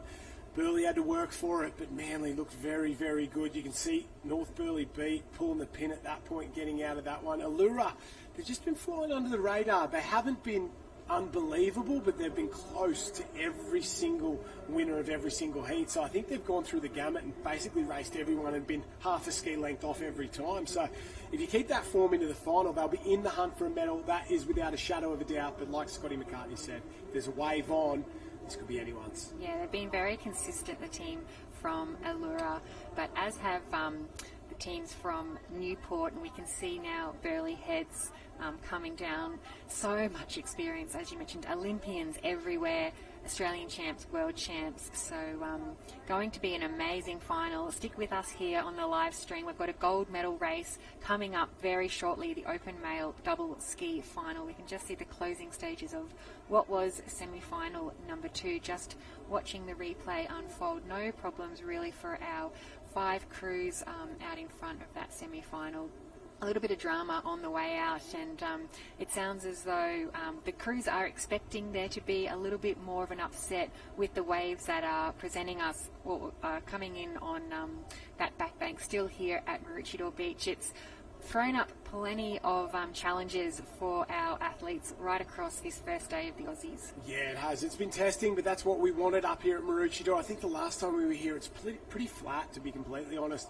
The time before in 2016, the surf was pumping, and that is why we come. You want to see a bit of swell, and it's certainly tested a lot of the guys and girls this morning, but that's what it's all about. It's the best surf sports athletes anywhere in the world, and forgive me, at the world titles, I think it's harder to win than Australian titles. I think the level below that top is so much deeper here. You've got to go through so many more rounds, and as we've seen in the double ski, back to back to back, and there's so many guys who want to do well. Last minute adjustments from a couple of the athletes down there on the double skis there. You've got to get them right. You've got to make sure they're running true, and it's what it's all about. They'll get final instructions from the starter, they'll float their boats, and then they will cheat as much as they can to get that little advantage before the starter brings them back. They'll push forward again, the starter will bring them back. It's a bit of a cat and mouse game they play out there. It's all about getting every little advantage. Cheating, maybe not the right word, but you kind of push forward, you want to get out in front, you just want that right position on the line, and everybody does it, and it's a skill in ski racing, isn't it?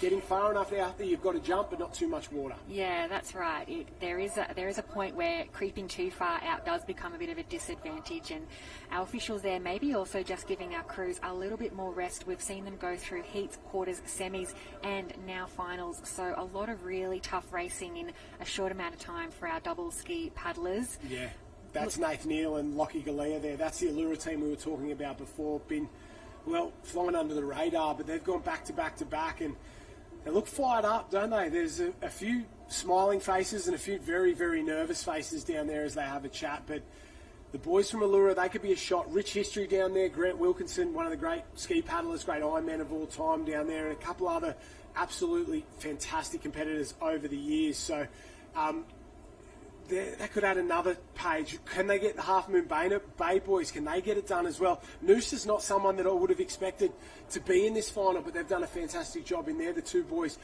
are in the mix, and there's Oscar Jones, the man on the front of the Manly car boat. So the boys have been told to float the boats. We'll read you the start list now, and from top to bottom, the Australian Open male double ski final. Newport Team B, Max Brooks and Jake Rees. Sorrento Team A, Michael Booth, Patrick Ellie. Kurrawa Team B, Kyle Allen, Dan Mole. Newport Team A, Luke Jones, Mitchell Trim. Trig Team C, Drew Howes, Brendan Sarson. North Burleigh Team A, the red-hot favourites. Dan Bowker, Murray Stewart. Burleigh Heads, Mowbray Park Team A. Pete Mitchell, Lockie Tame, the boys out of Avoca, now up at Burleigh Heads. Alexandra Headland, Team A, the young guns, Jet Kenny, J-Mo Porter. Swansea Belmont, Team A, Josh Murphy, Greg Tobin. The Fox Boys from Half Moon Bay, Coodrin Headlands, Scott McCartney and John Wilkie. Noosa Heads, Team A, Jaden Ellis, Christopher Kither. Allura, Team B, Byrne and Levings. North Bondi, Ekins and Smart. Manly Team A, Oscar Jones and Eli Newton. And on the final and far side of the line, Allura Team A, Lockie Galea, Nathan Neal. 16 teams, 1 gold medal. And they've already started arguing with the referee. I love to see it. This is what double ski racing is all about. We're about to find out who is the best in the world at double ski paddling here. 16 teams on the line, the best 16 clubs in the country. Yeah, you can see the starter just trying to get them in line. They're pretty well in line at the moment. The Czech starter almost up to their chest. Fairly even start at the moment. We can see the team just at the top of it. That might be one of the Allura crews just with their arm up. They might be just in a little bit of trouble or asking the starter to move the crews just to the north a little bit so everyone's in some clear water, clear depth. You can see as soon as someone throws their hand up, that means I'm not happy, I'm not happy. See how Oscar Jones there, he's saying I'm up to chest depth, I'm chest depth. That means he wants everyone to take a step back, a little bit less water on there, and the boys will bicker and argue the whole time and trying to get that perfect advantage. You can see Allura already arm up as well. If it's not one end of the line, it'll be the other because these waves aren't coming through perfectly clean. It's all right if it's one set line, but when waves are coming on angles a little bit deeper in other places, the boys really like to blow up. And it's a big risk. You put your arm up and they're off and away in the centre. Have a look at Burleigh go. North Burleigh and Burleigh in the centre have gone off. Absolute flyers at the moment. The absolute big guns of the sport, the 2 Olympic medalists, have got off to an absolute flyer there. Burleigh Heads, Mowbray Park just gets clipped. North Burleigh gets clipped as well. The boys are taking the rashie off. They must have gotten serious there. Burleigh Team A down on the bottom side of the screen. Maybe a Newport team got off as well. Alexandra Headland there are starting to fire and they're in the mix and already it's the big guns. Burleigh Heads, Mowbray Park, North Burleigh, Alex, Newport and Half Moon Bay are in the mix. The centre of the field, as you predicted, got the best of the start there, and didn't Burleigh Heads save something for the final? I think they found an extra level than what we've seen them in the heats and the semis, matching it there as we expected. The team from North Burleigh and the team from Alexandra Headlands just at the top of the screen there, so they might get the inside run if they can get a little bit of a wriggle on here. Yeah, Alexandra Headlands sitting pretty. They've got to get across to Burleigh and sit on that wash and get a run around. So Burleigh in the lead, the white and green skiers North Burleigh, the blue ski of Newport starting to really wind up. On the far side there, the white and yellow of Alexandra Headland. Swansea Belmont behind them. We didn't talk much about the Swansea crew, but they're in the top 5, close enough to stealing a medal. Half Moon Bay is there as well, and so is another one of the Newport teams. North Burleigh's gone to the front. Burleigh, Alex and Newport just sort of, well, caught each other up going around the can, and it's advantage North Burleigh at the moment. They really put a squirt on going around the cans there. North Burleigh in one. Alex just gets jammed. Burleigh does as well. Here comes Newport. And don't give Murray Stewart and Dan Bowker an option because they will take it and they will run away with it. Half a ski lead's turned into 2 ski lengths already and they're on the way home. North Burleigh out in front. It's their race to lose. Newport big movers around the outside, choosing to go the outside line there. Luke Jones and Mitchell Trim just staying out of trouble, as you can see closest to the bottom of the screen there, the crew from Newport. Yeah, they're absolutely flying. On the far left-hand side there, out in front, North Burleigh. Burleigh Heads, Mowbray Park behind them. Oh, there's a wave on that far side for Newport as well. They're going to get a push down it. Will Burleigh come? But I think North Burleigh have got their own run. Alex is on the wave behind, so if anyone makes a mistake, they're in trouble. But out in front, Burleigh Heads, Mowbray Park's got to push down it. Newport's missed it. Newport's missed it. It's the Burleigh stretch at the moment. Burleigh Heads closest to us. North Burleigh at the top side. It's going to be a straight sprint to the line. Oh, they're going to have to try and come across. I think they're worried about missing that final finishing area. North Burleigh have the better run. Burleigh Heads, Mowbray Park on the right-hand side are starting to wind up. They're probably in better time. It's a straight drag race to the finish. The race for third. Burleigh Heads, Mowbray Park. Park have got it done there. Lockie Tame pulls something out of the fire. Murray Stewart can't believe the race for third place. I think Alexandra Headland might have got there for third, just ahead of Newport. And I guarantee there's going to be a blow-up from some of these clubs in on the line. Lockie Tame, Pete Mitchell, they looked horrid in the semi-final. They did not look anything like a gold medal winning team, but they have turned it on. Cometh the moment, cometh the man. Champions do champion things. They turned something on in the final. Right from that start, they were real serious contenders right from the gun. Only just snuck through or were out of it in their semi-final, and I don't know if they can believe it themselves. Oh, Lockie Tame's got enough gold medals that he could gold plate everything in his house, but this one probably means a little bit more to him. They've made the move from Avoca. They're both Avoca boys, and a big shout out to the Avoca club. Lockie, living up on the Gold Coast, part of the Burleigh crew now, brought Pete up with him as well, and you can see what it means to everyone down there. I'm sure there'll be a very, very happy bunch of Avoca guys there as well. Pete, he's got to be happy with that one, the big fella. He is an absolute powerhouse ski paddler and one of the best blokes on the beach.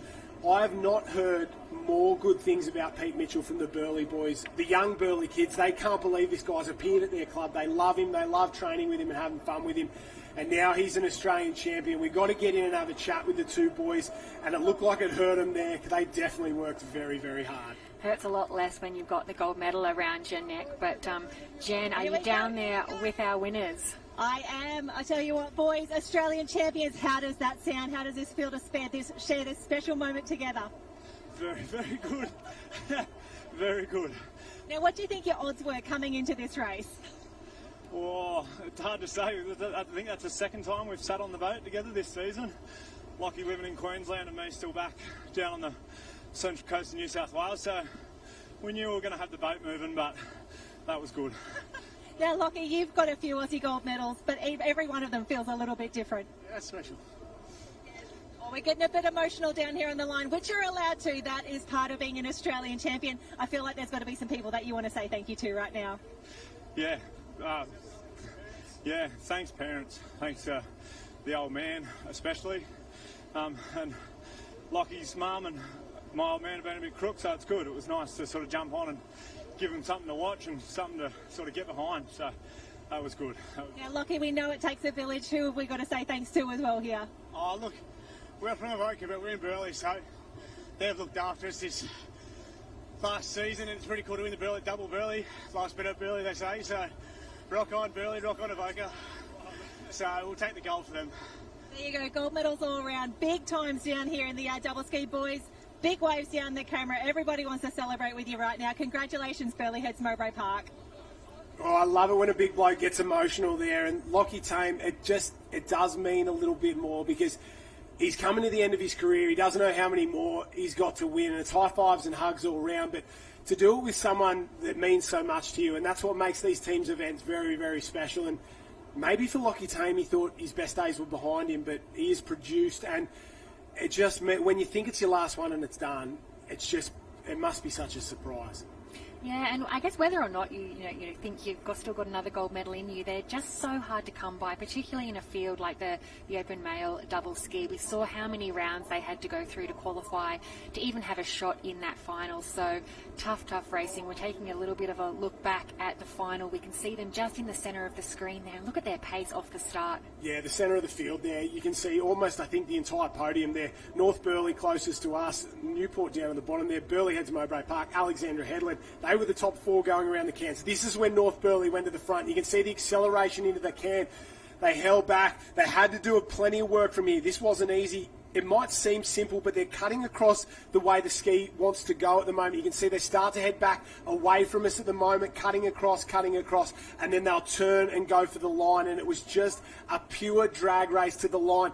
North Burleigh, they sort of slowed there. They got away from the whitewater, and it's all about timing at the moment. They would have got to push through, and if that finish line's a little bit further down, maybe North Burleigh get there, but you can see what it means to Lockie Tame on the front of that one. Alexandra Headland sneaks home ahead of Newport, Swansea Belmont, Newport as well. So good results all round for these boys. Great racing, and I'm not crying, you're crying in terms of Lockie Tame there. It's good to see the emotion and the big old hello boys there, and they will celebrate I think long into the night, maybe they might have to ride off the rest of the carnival with these two boys. I'm sure we'll see them back in the single ski and hopefully a ski relay. But yeah, plenty of emotion, and any medal, no matter at what stage of your career, does mean so much, and not just to the athletes, but as we mentioned there, they've done it for their club, they've done it for their family as well. So that's a wrap on the open male double ski. I think we've still got some ski action coming your way. We will take a look soon at what we've got. Yeah, women's single ski, down in those northern arenas. So we go from the south of the carnival to the north.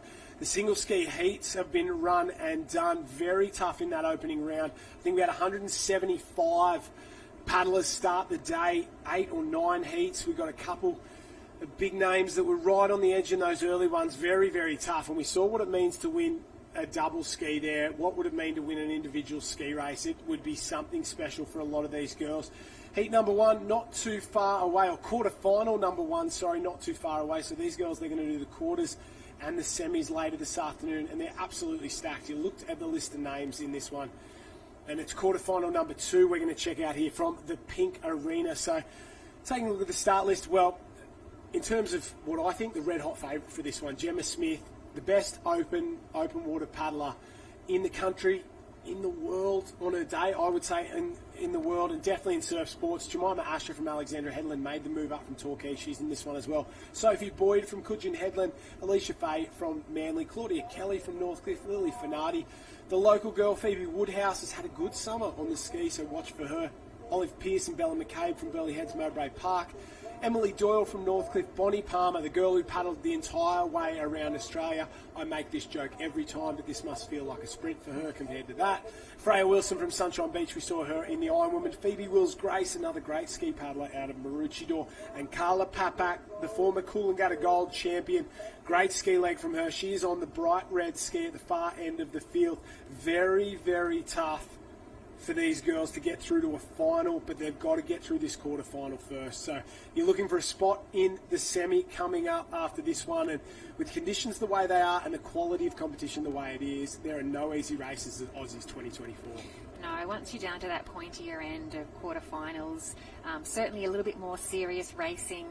You mentioned there we've got the likes of Gemma Smith, Bonnie Palmer, and also I would be looking for Emily Doyle. She was really unlucky in those Ironwoman early rounds, so she'll be looking for some redemption now in some of her other events, particularly this ski quarterfinal. So I'd imagine Emily will be up there and fighting for a spot in the semi. I wondered what Emily Doyle had done in the off-season to make her ski paddling so much better. She's in the middle there, that race 1 ski, the light blue with the black nose there, just going to the lead. So I found out she had an injury where she couldn't board paddle and swim. All she could do was ski paddle, and she just put weeks and weeks and weeks worth of effort into ski paddling.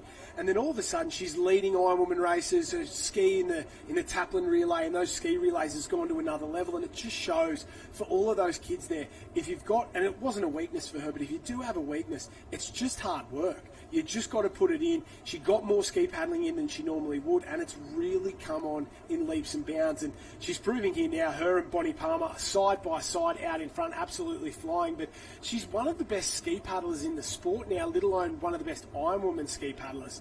So that hard work's paying off. You can see Gemma on that red ski. Off. She just tried to sneak around the corner. I think she'll another be wave. able to regather. She's got to get back on. Underneath that one, rolls. Oh, this is drama of plenty for the early race favourite.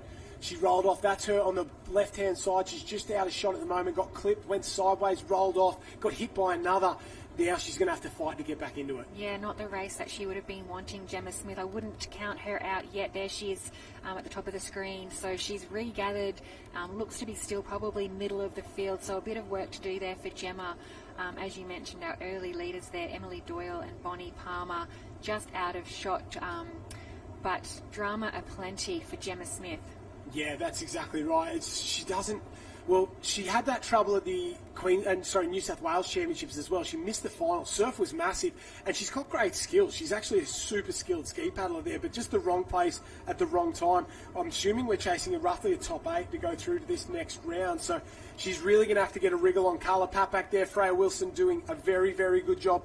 Wills-Grace trying to get in it, and there's Gemma Smith. You can see the urgency, the rating. She's back on that pack, and when you've got an absolute Well, some speed on the ski like you do, you can get yourself out of a little bit of trouble and make a mistake and still survive. And hopefully that's what Gemma Smith does, because we want to see her late into this ski race. Yeah, absolutely. Stealing with the chance is Gemma Smith. Look at her making that move at the top of the screen there.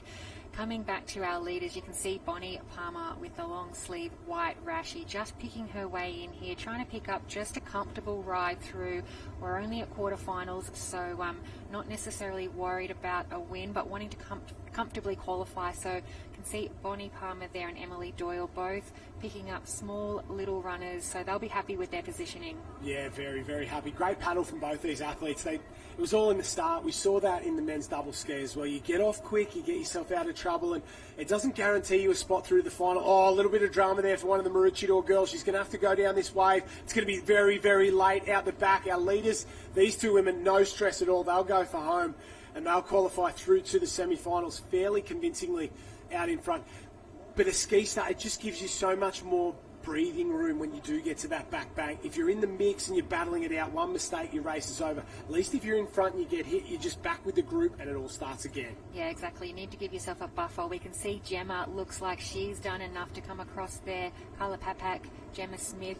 So that looks like our 5 competitors. So 3 more spots up for grabs. Yeah, plenty have come off on the way in at the moment there. One of the Northcliffe girls will shoot across. Freya Wilson's close. So there's a young lady from the Manly Club. Oh, Wilson sits up and over the back. She goes down. It cleans up another ski. Manages to bring it around there. I think we're just chasing one more on the way home, and it will be the young lady from Manly there. So mistakes costing plenty of these athletes out there at the moment. Not what you want at the moment out there. Lily Finardi, I think, might have just snuck home and been the last one through to that final. Through the semi, sorry. And the cool head there from Gemma Smith, getting herself back in that race. She didn't panic with that early knock. Jen, lots of excitement in quarter number 2. Who are you down there on the beach with? I have got the lovely Bonnie with me at the moment, and we're just saying it's races within races out there. Right, so many battles. You sort of look around and wonder how many girls are coming behind, but really to get that top 8, you've just got to put the foot down the whole way, really. You can't take it foot off the pedal and until you cross that line. And in conditions like this, anything can happen. I love that there's quite a few girls who probably turned up this morning and went, I might do the ski. This looks like fun. Absolutely. I think we had some of the girls from Western Australia next to the tent next to us, and they were like, you know what, let's get out there for the experience. I love that, and have so much respect for all the girls doing the ski. And I said to Geordie Mercer, I always wanted to see the numbers in the ski the same as the board, and it's about even now, which is fantastic. We might have had a few drop out of the ski, but women's ski paddling just come so far in the last really 5 years. Yeah, just stick your arm out here. We'll make sure it's all legit and official with live heats. And it's not just the volume that we're seeing here, it's the skill as well of the women on the skis. It's just lovely to see. So fantastic, and there's amazing grassroots coaches putting in the work, and we see that later on. We have Olympians here, world champs, and it's just so exciting to be part of it. And people who've paddled around Australia, I'm going to use this opportunity to plug your documentary as well. Gold Coast Film Festival next weekend. Diamond of the Sea, my documentary. I'm so excited, and all of the off-water projects have kept me busy, but just to be a part of the Surf Life Saving movement is so special. Well, you've got a lot happening right now. The dance card is full. You are through to the next round. Cannot wait to watch your race. Give us a big wave down the camera. We'll see you soon. Thank you. And of course, the book out there as well for Bonnie Palmer. I think it's The Girl Who Touched the Sky. I haven't had a chance to read it yet, waiting for the audio book to come out. Not a big reader, but I've heard it's an unbelievable story. And even if you're not into paddling or you're not into anything like that, jump on and support Bonnie Hancock. What she did was absolutely incredible. The things she had to go through to paddle around Australia. She broke a bunch of records along the way as well. I think the most distance paddled in a day. The fastest distance for a couple of different events and stuff like that. But it's it was a special achievement, and I don't think Australia's sort of picked up on it like they should. And hopefully with the documentary and the book and all that, there was a lot of support, but it was truly something amazing for her. And to have her come back here and dominate ski races like she has there is pretty special as well. Take a look. This looks like heat number 4 of the women's ski quarterfinals there. Very tough one here as well. A couple of big guns. A couple we know very well. Electra Outram from Sunshine Beach, Courtney Bryant from Noosa Heads, Ella Garrett, Hannah Minogue from Newport, Lucy Derbyshire, Jordan Mercer from Noosa Heads, Eliza Johnson from Swansea Belmont, Ashley Booker from Sorrento, Hollyman from Surfers Paradise, Murray from Allura, Kibble, watch for her from Newport, Ayres from Avoca, Lefeur from Newport, and Alyssa Johnson from Mordialloc. They're off and away pretty even. Maybe on the far side, Electra Outram's got off very, very well there. She gets a little bit clipped at the moment. In the centre of the screen, Geordie Mercer, Hannah Minogue got off very, very well. Holly Ayres as well from the Avoca Beach Club. So it's been a big sort of couple of hours for Avoca Beach at the moment. And maybe down at the bottom there, absolutely flying out, shooting in the middle. I just can't pick who that one is, but she's, maybe from Mordialloc. Is that Alyssa Johnson? Absolutely going off like she's been shot out of a gun, doing a great job there at the moment. But it is Geordie Mercer on that pink ski, Hannah Minogue on the blue ski there, goes up and over, and it's been relatively drama-free from these girls. Lucy Derbyshire on the blue and pink just behind them, working her way into it at the moment. They're looking very, very strong on the way out, but no waves to speak of. No, set out the back there. We did see Electra Outram actually copped one early on, and her ski went a long way backwards. You can't actually see her on the screen at the moment, so hopefully she'll fight her way back into it. Geordie Mercer having no trouble out there alongside Hannah Minogue, your sister. Yeah, the golden child. Obviously a previous national champion. Yep. How's Hannah's paddling going? Yeah, she's good. She's on the back end of her career, that's for sure, and probably had a tough season by her standards. Doesn't enjoy the sprint finishes down at the Summer Surf, so was always in a strong position without being sort of winning races and that sort of thing. Holly Ayres just behind them in third place with Lucy Derbyshire, but she'll enjoy these conditions. She loves when it's big. She won here at Maroochydore when it was big and windy, and I think the bigger the surf, the more she's going to enjoy it. A bit like Geordie Mercer on the front. You put a wave on, these girls love it. They're not afraid to to mix it with it. And Geordie, Hannah, Danny McKenzie, there's a list of girls, Kirsty Holmes, there's a list of girls who love big surf, Crystal Smith, and these few girls on the front are some of them. So when she woke up this morning, saw the waves were on, I think she would have a bit of a smile on her face and loves the fact that we're going around today. But now I've put the mocker on her. Hopefully she doesn't go sideways. Let's talk about Geordie Mercer's return. Super mum. Had a little girl there, Miley, and now back racing, and you don't sort of see it in surf sports. It's just, we haven't seen it in a long time in sport in general, but it starts to happen. We see one or two in the AFL, we see one or two in basketball and that sort of thing. Geordie Mercer's probably, her and Ali Britton, probably the first of all the mums to come back and get involved in the competition, and she is absolutely on fire. Oh, big reverse there for Hannah. She's got to go up and over this one. Did a great job, but now's the time to go because there's a big wave out the back. Geordie Mercer sends it down, goes sideways, flips off the back. Everybody out the back, so this is going to be drama aplenty for Geordie Mercer. While we're talking about mothering, she's lost that ski all the way to the beach. She's got to go and get it, come back across the line and come back in. So the girls out the back will be on an absolute set too. There was a few really, really big waves out there. You can see, Hannah Minogue's lost it as well. So she's got to body surf her way in, get to the beach, get one in. You've just got to grab the ski. Lucy Derbyshire is off. That's both the skis. So first, second and third in that ski race. They've come off their big sets, washing it all the way to the beach. You want to hope that these girls can get in and get themselves a wave, but I don't know if it's going to be enough now. A few coming down this one, and that is absolutely devastating for first, second and third going around the cans. That is so heartbreaking. Our early leaders look so comfortable, probably favourites for the final as well. We haven't seen a set like that come through for a little while at Maroochydore. They seem to be spacing themselves out, those big sets, so we'll wait to see whether any of those paddlers have been able to body surf a wave and get back in contact with the ski. We can see that looks like our lead 5 competitors now. I'm not quite sure whether Geordie, who was a little bit further in, might have been able to catch up with her ski. Well, she's going to have to run it back out and around. We'll wait and see there. So that's 1, 2, 3, 4, 5, 6, 7 across the line. We'll wait and see. Come in. Somebody grab that ski before it hits the fence there. Oh no. Oh, and that's my sister's ski just washing down. That is absolute drama aplenty there. So big shout out to the officials there, not doing anything about grabbing that ski as it washes into the beach. We really love to see it. Tough for these girls, very, very tough. So Geordie Mercer out in front, loses the ski on the way in there. I think she might have got herself through that one there, grabbed the ski again, but absolute drama aplenty. Lucy Derbyshire out, Hannah Minogue ski done for the weekend, and that is, that's devastating for everyone concerned. Yeah, that is really devastating. I was really looking forward to watching Hannah progress through the rounds. Such an amazing champion. I know she will be back. I'm sure she's got some relay events, and we will see her still fighting, hopefully, for the next couple of days. So we'll wait for those official results. We weren't quite sure who were, we believe Geordie was still through in position number 1. Jen, who have you got on the beach? Oh, hi team. I've got Geordie down here. My nerves are wrecked. My heart rate's through the roof. I don't even know how you're feeling right now. Oh gosh, look, I am relieved at this minute, but a few minutes earlier, it was all looking fantastic. I think that was such a funky wave. Thank you. Through to the semi-final now, but very nearly not, I guess. And it is a day like that. I just going to say that. It was like a few bigger sets that kind of came rolling through, but it's not overly consistent with the lines. I thought I could sneak down this little section, but it just had a few more steps and levels that came with that. Well, thinking of those steps and levels, I'm so glad you actually didn't turn around and look what was coming behind you. The girls behind, pulling off, pulling on. But tell us about that dramatic finish. You knew you actually had to go into the beach, come back out, and then cross the line again. Yes, I know. Look, a few people have asked, are you doing the iron this week or anything? Are you doing this? So I'm like, no swim events, but I just had one. And you got a great body wave.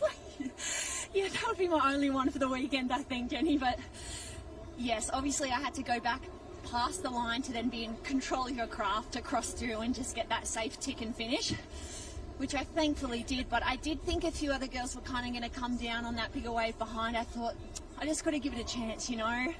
It could go beautifully well, it could go horribly wrong, but it's worth throwing your hat in the ring and just giving it a shot. Well, luckily on this occasion it did go beautifully well. You are through. Take a little break, take a moment to recover. I cannot wait to see you go around and do all of this again. It's so wonderful having you as part of Aussies. Oh, look, it's a pleasure to be a part of it, and on that note, a big hello to the family at home. I know they've been trying to tune in today, so Miley, Mum loves you. To all the crew that's making it possible for me to be here and doing this beautiful sport and awesome surf, it means the world to me, so big team. Thanks, everyone. Thanking the village here. Alrighty, Geordie, go, rest, recover. We'll see you soon. Female skis doing it well. Yeah, thank you, Jen. Congratulations, Geordie.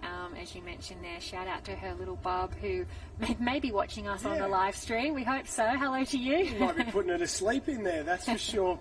Tough stuff there in the women's single ski. I think we're headed down to the men's under-19 double ski semis. They're not too far away down there, or maybe the heat's down there. So we're running the 19 men's double ski, 3/4 finals. I think we've got 46 teams in total. So we'll be running top 10 through to the semis, 2 semis and a final this afternoon. Then we'll head back to the women's action for the semi-finals of the ski races as well. We love the double ski action. It's all happening down here today in the men's arena, that is for sure. And some of these guys will be will have gone around in the open double as well. Maybe they jumped on the back of a couple of teams here. Not too sure about the ones to watch. Obviously, Newport, very strong. They came first and second last year in that under-19. Man, they also won the New South Wales title. Northcliffe were very, very good at the Queensland Championships. So were Dicky Beach. Dicky Beach, very, very strong in ski paddling and double ski paddling. They do a great job down there at the club. Fantastic to see. So hopefully they mix it up here with the big boys. But Newport, those junior ski paddlers have been so strong. The women's side of things as well. Yeah, top 10 through to that semi-final coming up, and 3/4, it's going to be great racing. Yeah, you've mentioned all of the clubs that I would mention should be a shot maybe in this under-19 male double ski. We can see Heat 1 here: Maroochydore, Glenelg, Portsea, Clifton Beach, Lorne, Terrigal, Dicky Beach, Alexandra Headland, Shelley Beach, Terrigal. We go a bit further down the page, yeah. Obviously, after Terrigal, Newport, Clues and Reed, watch for them. Those boys are very, very good. Frednay and Phillips from City of Perth. Burney from Lawson and Mott. Redhead, Graham and McAdam. Breesley and Harrison from Cooks Hill. And Trig Island, Dotty and Howes. Good little quarter-final here, tough one, and it'll be a good showing from a couple of these guys. A few of the A teams in this one. Dicky Beach A, watch for those boys. They will absolutely go like they've been shot out of a gun. But it'll be interesting. Some South Australians, the Tasmanians from Clifton Beach, Portsea here. They won't be afraid of the big swell. They get some swell down there at Portsea, that is for sure, so watch for them. But Newport Team A with Torrens and Maguire Reid. Oh, sorry, Clues and Maguire Reid. Those two probably a favourite going into this one. You can see Maroochydore closest to screen, Maroochydore Team A, so they might have a little bit of home club advantage It's a little bit of a lottery where you draw on the line. Maroochydore have actually got off to a great start on that black, blue and white ski.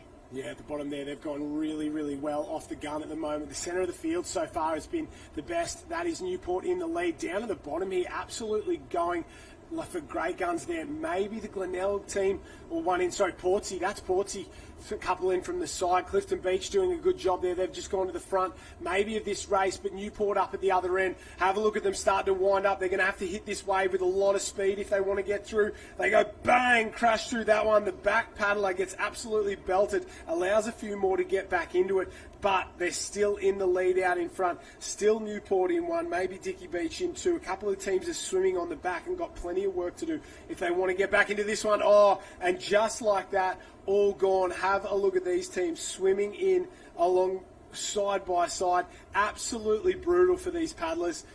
Absolutely brutal. Not what you want. Someone's lost the paddle because you've got to go back and get that one. So that's very difficult. Out in front, though, Newport absolutely flying. That's the crew there from Terrigal just collecting their teammates' paddle, but you'd have to think that's probably their race over. Sets still coming through. Majority of our field are out in that green water. As you can see, we've probably got 1, 2, 3, 4, 5, 6, 7, 8, yeah, at least 10 to 12 crews. So those ones still battling that white water, probably race over for them. Yeah, definitely race over for them.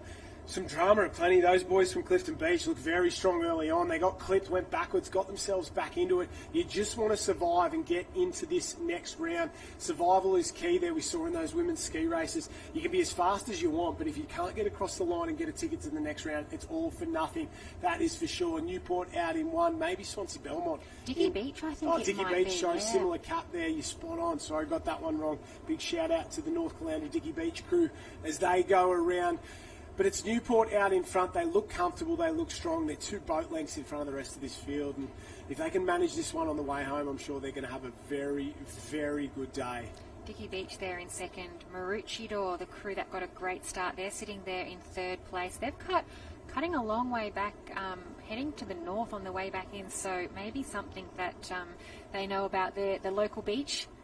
Yeah. Dicky Beach now actually taking the lead. Yeah, they've done a great job. Seems like those runners picking up on the far right-hand side. You just sort of run a little bit further down, but the risk is then that finish line. You might get too far past it. You can't come back. The water's a little wonky. Here comes Newport back into it, side by side with Dicky Beach there. You can see them really start to work hard on the way home, and they've done a fantastic job, these two out in front. Maybe Maroochydore in third. Redheads starting to work their way through. Clifton Beach, they'll get a little run out the back, that light blue ski. They'll find a little wave on the way home. So a lot warmer up here for the Clifton Beach boys of Tasmania. Good to see them getting themselves through to the next round. First place will be Newport, second Dicky Beach.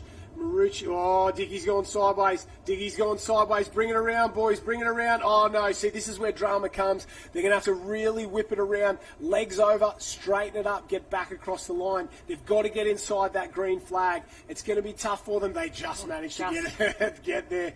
Woo! I thought for a second there they were in a little bit of trouble. Marucci get across. Here come Clifton. The Taswegians on fire at the moment. They'll sneak through. All these teams will qualify top 10 through to the semi. Yeah, so not too much trouble at all there for our under-19. Quarterfinal number 1. Waves are plenty, but everyone negotiating that break fairly well. I'd say this chase pack here may have just missed the qualifiers, although we'll wait for the official results. Not quite certain on how many are going through from this first quarterfinal. Yeah, we're top 10 through this first quarterfinal there, so good job by all these teams to get themselves through to the final.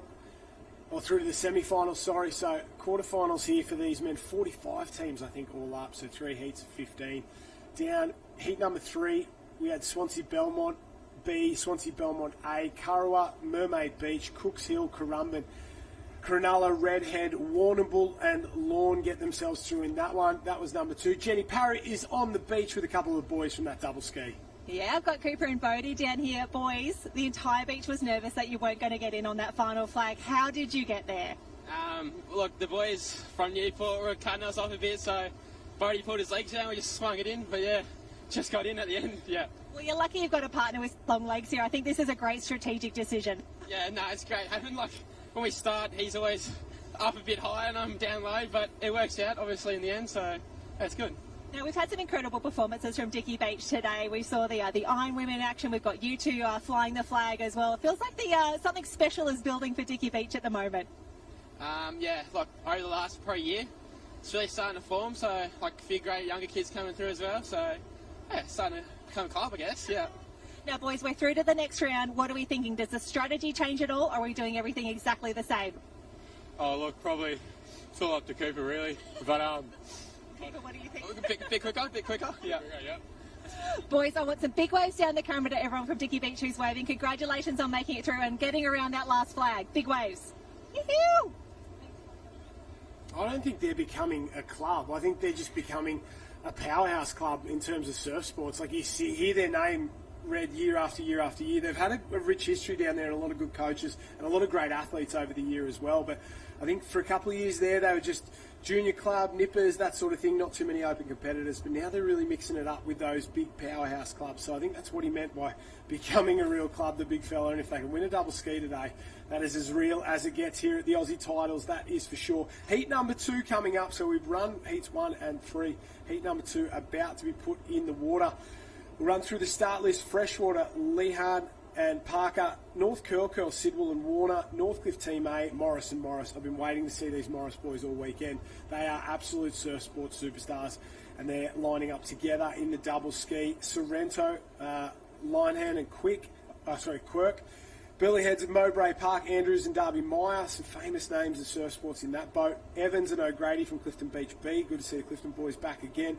Boisvert and Monaghan from Trigg Island, North Curl, Cruz and Pockley, Bulleye Gold, Potter and Wilson, Southport, SA, Oliver and Harvey, Burleyheads, Mowbray Park, Brew and Richards, Manly Team A, speaking of famous names, Riddington and Ron Smith, Wanda Team A, Porteous and Joel Steiner, another name there, Bond and Mullen from Kurrawa, and Askew and Crellin from Northcliffe Team B. On and away, deep water start for the boys. You can see how deep the Czech referee was there, but not too bad. Have a look at the Morris boys go. They are absolutely off and flying, 3 in from this end. And, well, you'd have to beg them as the absolute red-hot favourites in this one. Brothers, surf sport superstars, and in this under-9 age group, there's some very, very good boys, and these two are as good as it gets. Yeah, they're looking super strong, had a fantastic start. Can't really see what's coming yet, but is that Manly or Allura also Manly, off to a great start?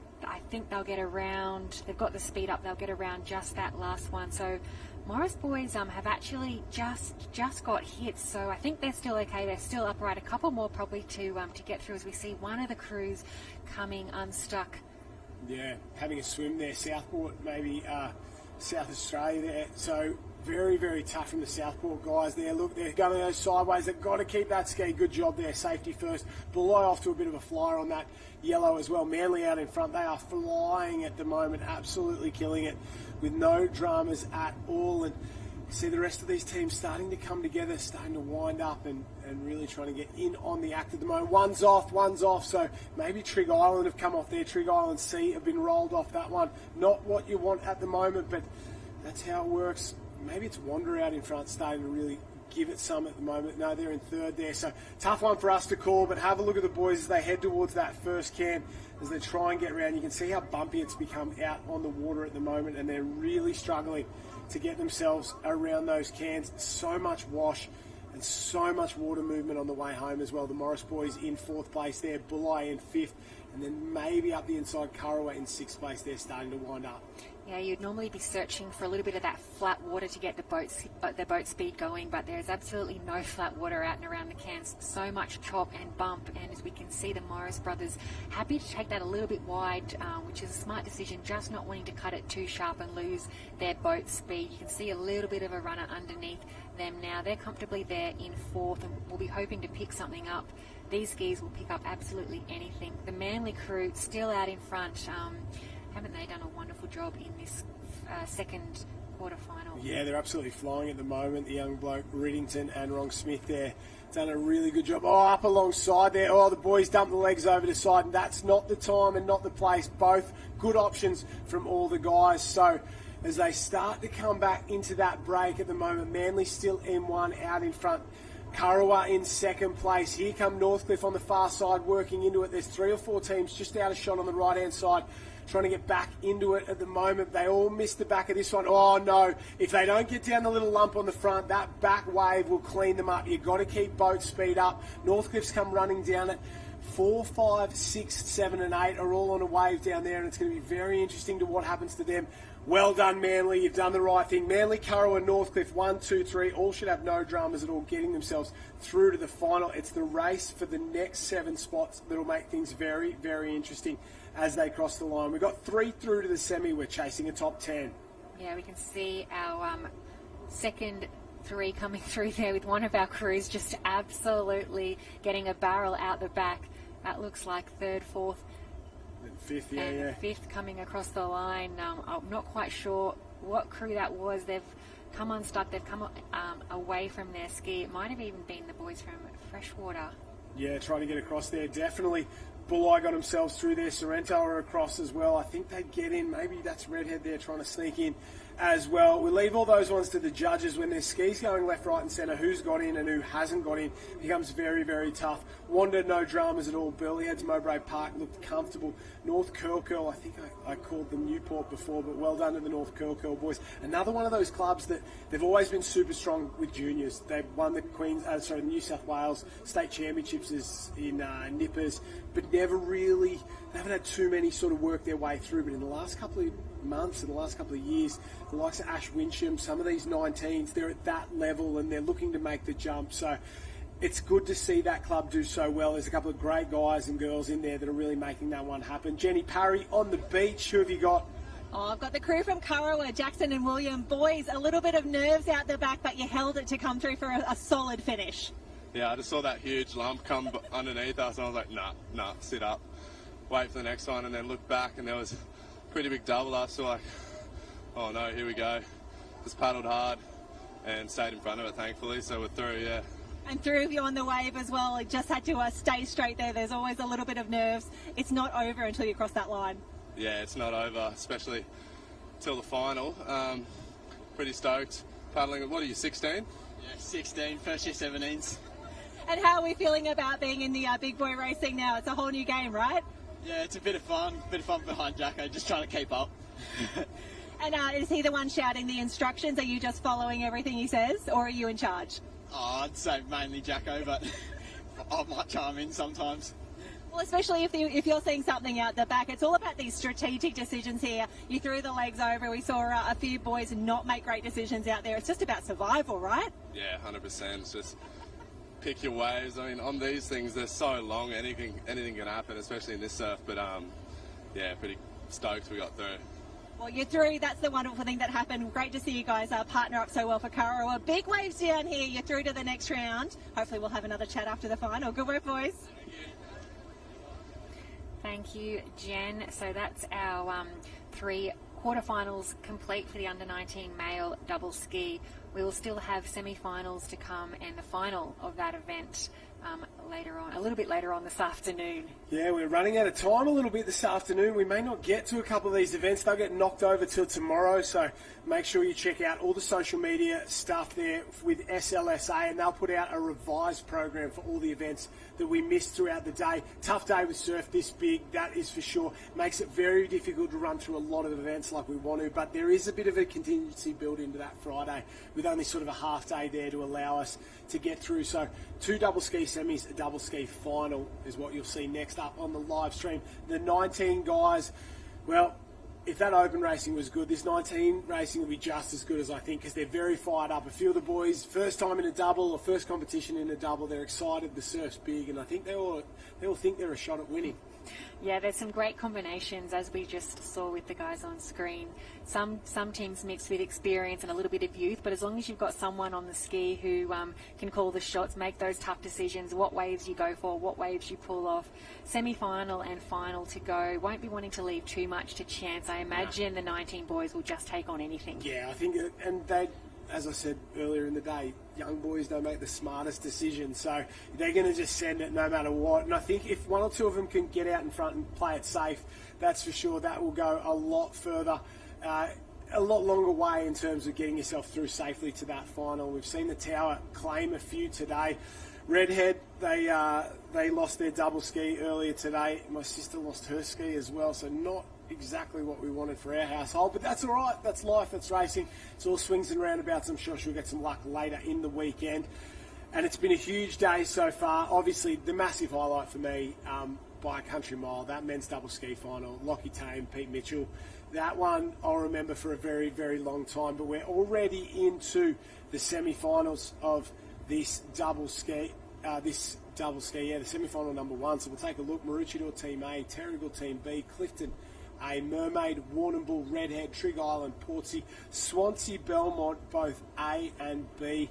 They are in it up to their eyeballs, the Swansea guys. They love it. They're a very, very good club up there. They're going to have an absolute real crack at this one in here. And, we wait and see who else lines up in this one. Top 8 through to the final from these semi-finals. And we're not too far away from semi-final number 1. You can see the depth of the water there.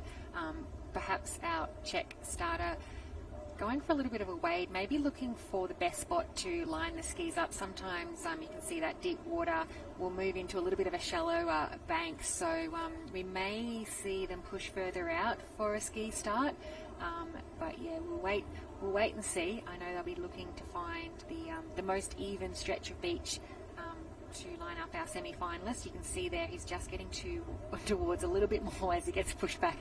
There is a little bit of a shallower bank, so I think that's what he's just trying to investigate. I like it. I like it a lot. Find a good starting spot, get out there, and that's what it's all about. It was very tough for those early starts in those double skis there, guys creeping and all that sort of stuff. So it's going to be an absolute drama on the start. But that's what double ski racing's all about. A little bit of push and shove. The 19 boys, they'll risk it to get the biscuit, that is for sure. So not too far away from semi-final number 1 of this men's double ski under-19s competition. The last event of the day in this area for the men. Ski races have been going up, and so Iron Women up in the women's area all day long. It's been a tough one up there. Big surf made it very difficult to get through a lot of events, but they did the best they can up there, that is for sure. We'll be back again tomorrow for plenty more action. Yeah, it's always a big day, big Wednesday of Aussies. We try to get a fair few events out of the way early on in the program, as you mentioned. Sometimes some smaller days later on in the week before we hit the finals weekend, the big Saturday and Sunday. Our competitors will be glad to walk off the beach today and rest their bodies. We've got, as we mentioned, semis and finals still to come. Jen, are you down on the beach? There are one of 2 Swansea crews in this next round. Boys, how are the nerves feeling? Yeah, well, we blew up the cobwebs just then, but yeah, it's good to be in the semi. And you've chosen some excellent surf to blow out the cobwebs as well. How did you find the conditions out there? Oh, pretty big. We got smashed at the start, but yeah, both teams held it together, got around easy. Now, Swansea Belmont has been building. Your youth kids were in action Saturday, Sunday. They were incredible. Do we think we can continue this great momentum for the club? Yeah, I hope so. Now, who have you got with you here? Who's this powerhouse? Sam. Now, tell me the great thing about paddling with Sam. Well, it's good to have someone similar to you, paddler on the back, back you up, tell you what to do, and yeah, it's pretty good. And who else have we got in action here with you from Swansea? Got the 2 Ray brothers, so yeah, know each other pretty well, obviously. So yeah, it's pretty good. Fantastic, and we're thinking everyone's going to qualify through. How do we manifest all the good stuff? I'm seeing some nods over here already. Hopefully we don't just run into each other, just go our own ways, and yeah, should work out. There you go, crews to watch in this next round. Swansea Belmont boys, good luck, good waves. We'll see you soon. Thank you. Thank you, Jen. Hot tip from semi-final number 1, the 2 teams from Swansea Belmont who will line up side by side. Yeah, very good. I think 3rd in the New South Wales Championships, 3rd of the Aussie titles last year in this event. Not exactly the same crews, but some of those boys involved, that is for sure. And that's what it's about. If you love doing it with the guys you're paddling with, you're going to paddle better, and happy paddling is fast paddling, and that's what I think made Burleigh so good. They wanted to do it for each other in that open men's. So we're just waiting for a start here for the under-19 men's double ski semi-finals, 1 and 2 to be run and won, and then the final a little bit later on, the final event of the day here down at Maroochydore. And it has been a huge day here on the Sunshine Coast. Day number 5, but day number 1 of the open competition so far, and It has been an absolutely huge day. There'll be a lot of tired guys and girls heading home tonight after, well, the stress, first of all, of having to face that surf and go out in that day, round after round, and then I guess a little bit of the stress of trying to get through, trying to survive, all of that sort of thing as well. It makes it very, very difficult for these guys and girls when they just want to get themselves through to a final, do it nice and comfortably, and they have to battle every single round. Yes, your volume of racing can definitely dwindle as the days goes on, and for some athletes the goal is just to get through to that next day. You just want to qualify through one more round so that you've got an event to still come down and participate in. We can see the 19 double ski, they're just floating their boats, as we would say, into the water at the moment, trying to get a nice spot on the line. We can see in this also semi-final number 1 is the team from Wanda. They looked really strong in those quarterfinals, Wanda and Redhead. So I would imagine that they'll give the Swansea crews a tough battle, as well as the Burleigh Heads Team A, which is at the other end or closest to us, I should say, Burleigh Heads, with Swansea at the far side of the start line. Yeah, that's it. We'll run through the start list here. Closest to us on this end, Burleigh Heads Mowbray Park Team A, Currawat Team A, Maroochydore Team A as well.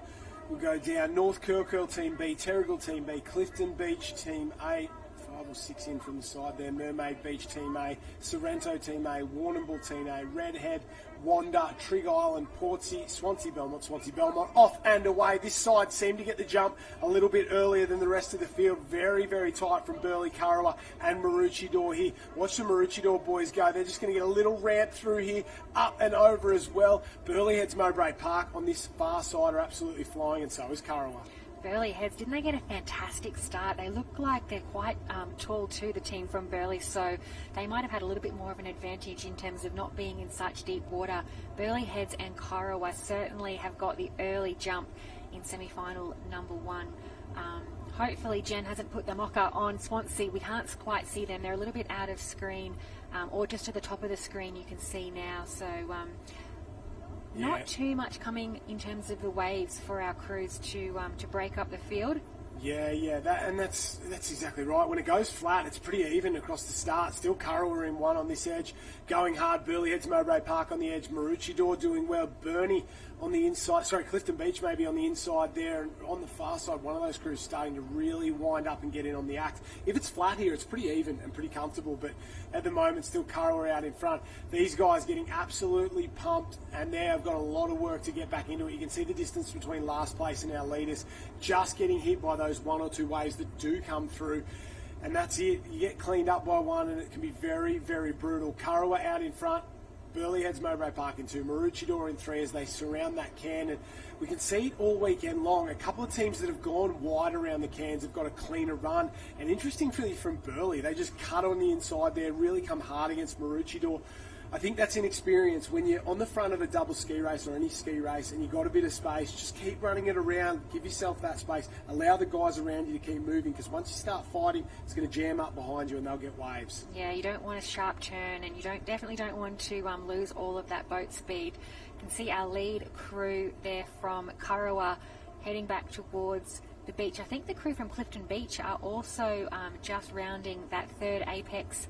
So we've got 6 crews on screen at the moment, 7 crews on screen at the moment for this first semi-final. So only 1 more spot up for grabs. That's the crew from Currawa doing it really, really nicely out in front.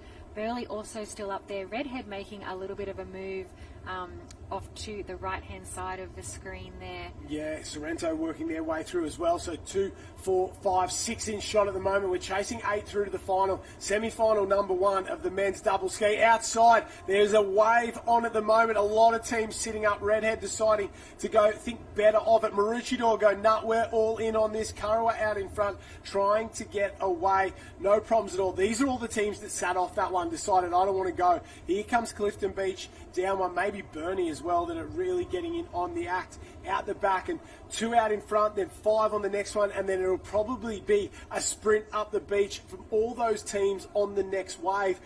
Out in front, Currow are sweet. They're home and hose. Maroochydore, easy work in second place. This is where the logjam goes. There's about 12 teams on this next 2 waves.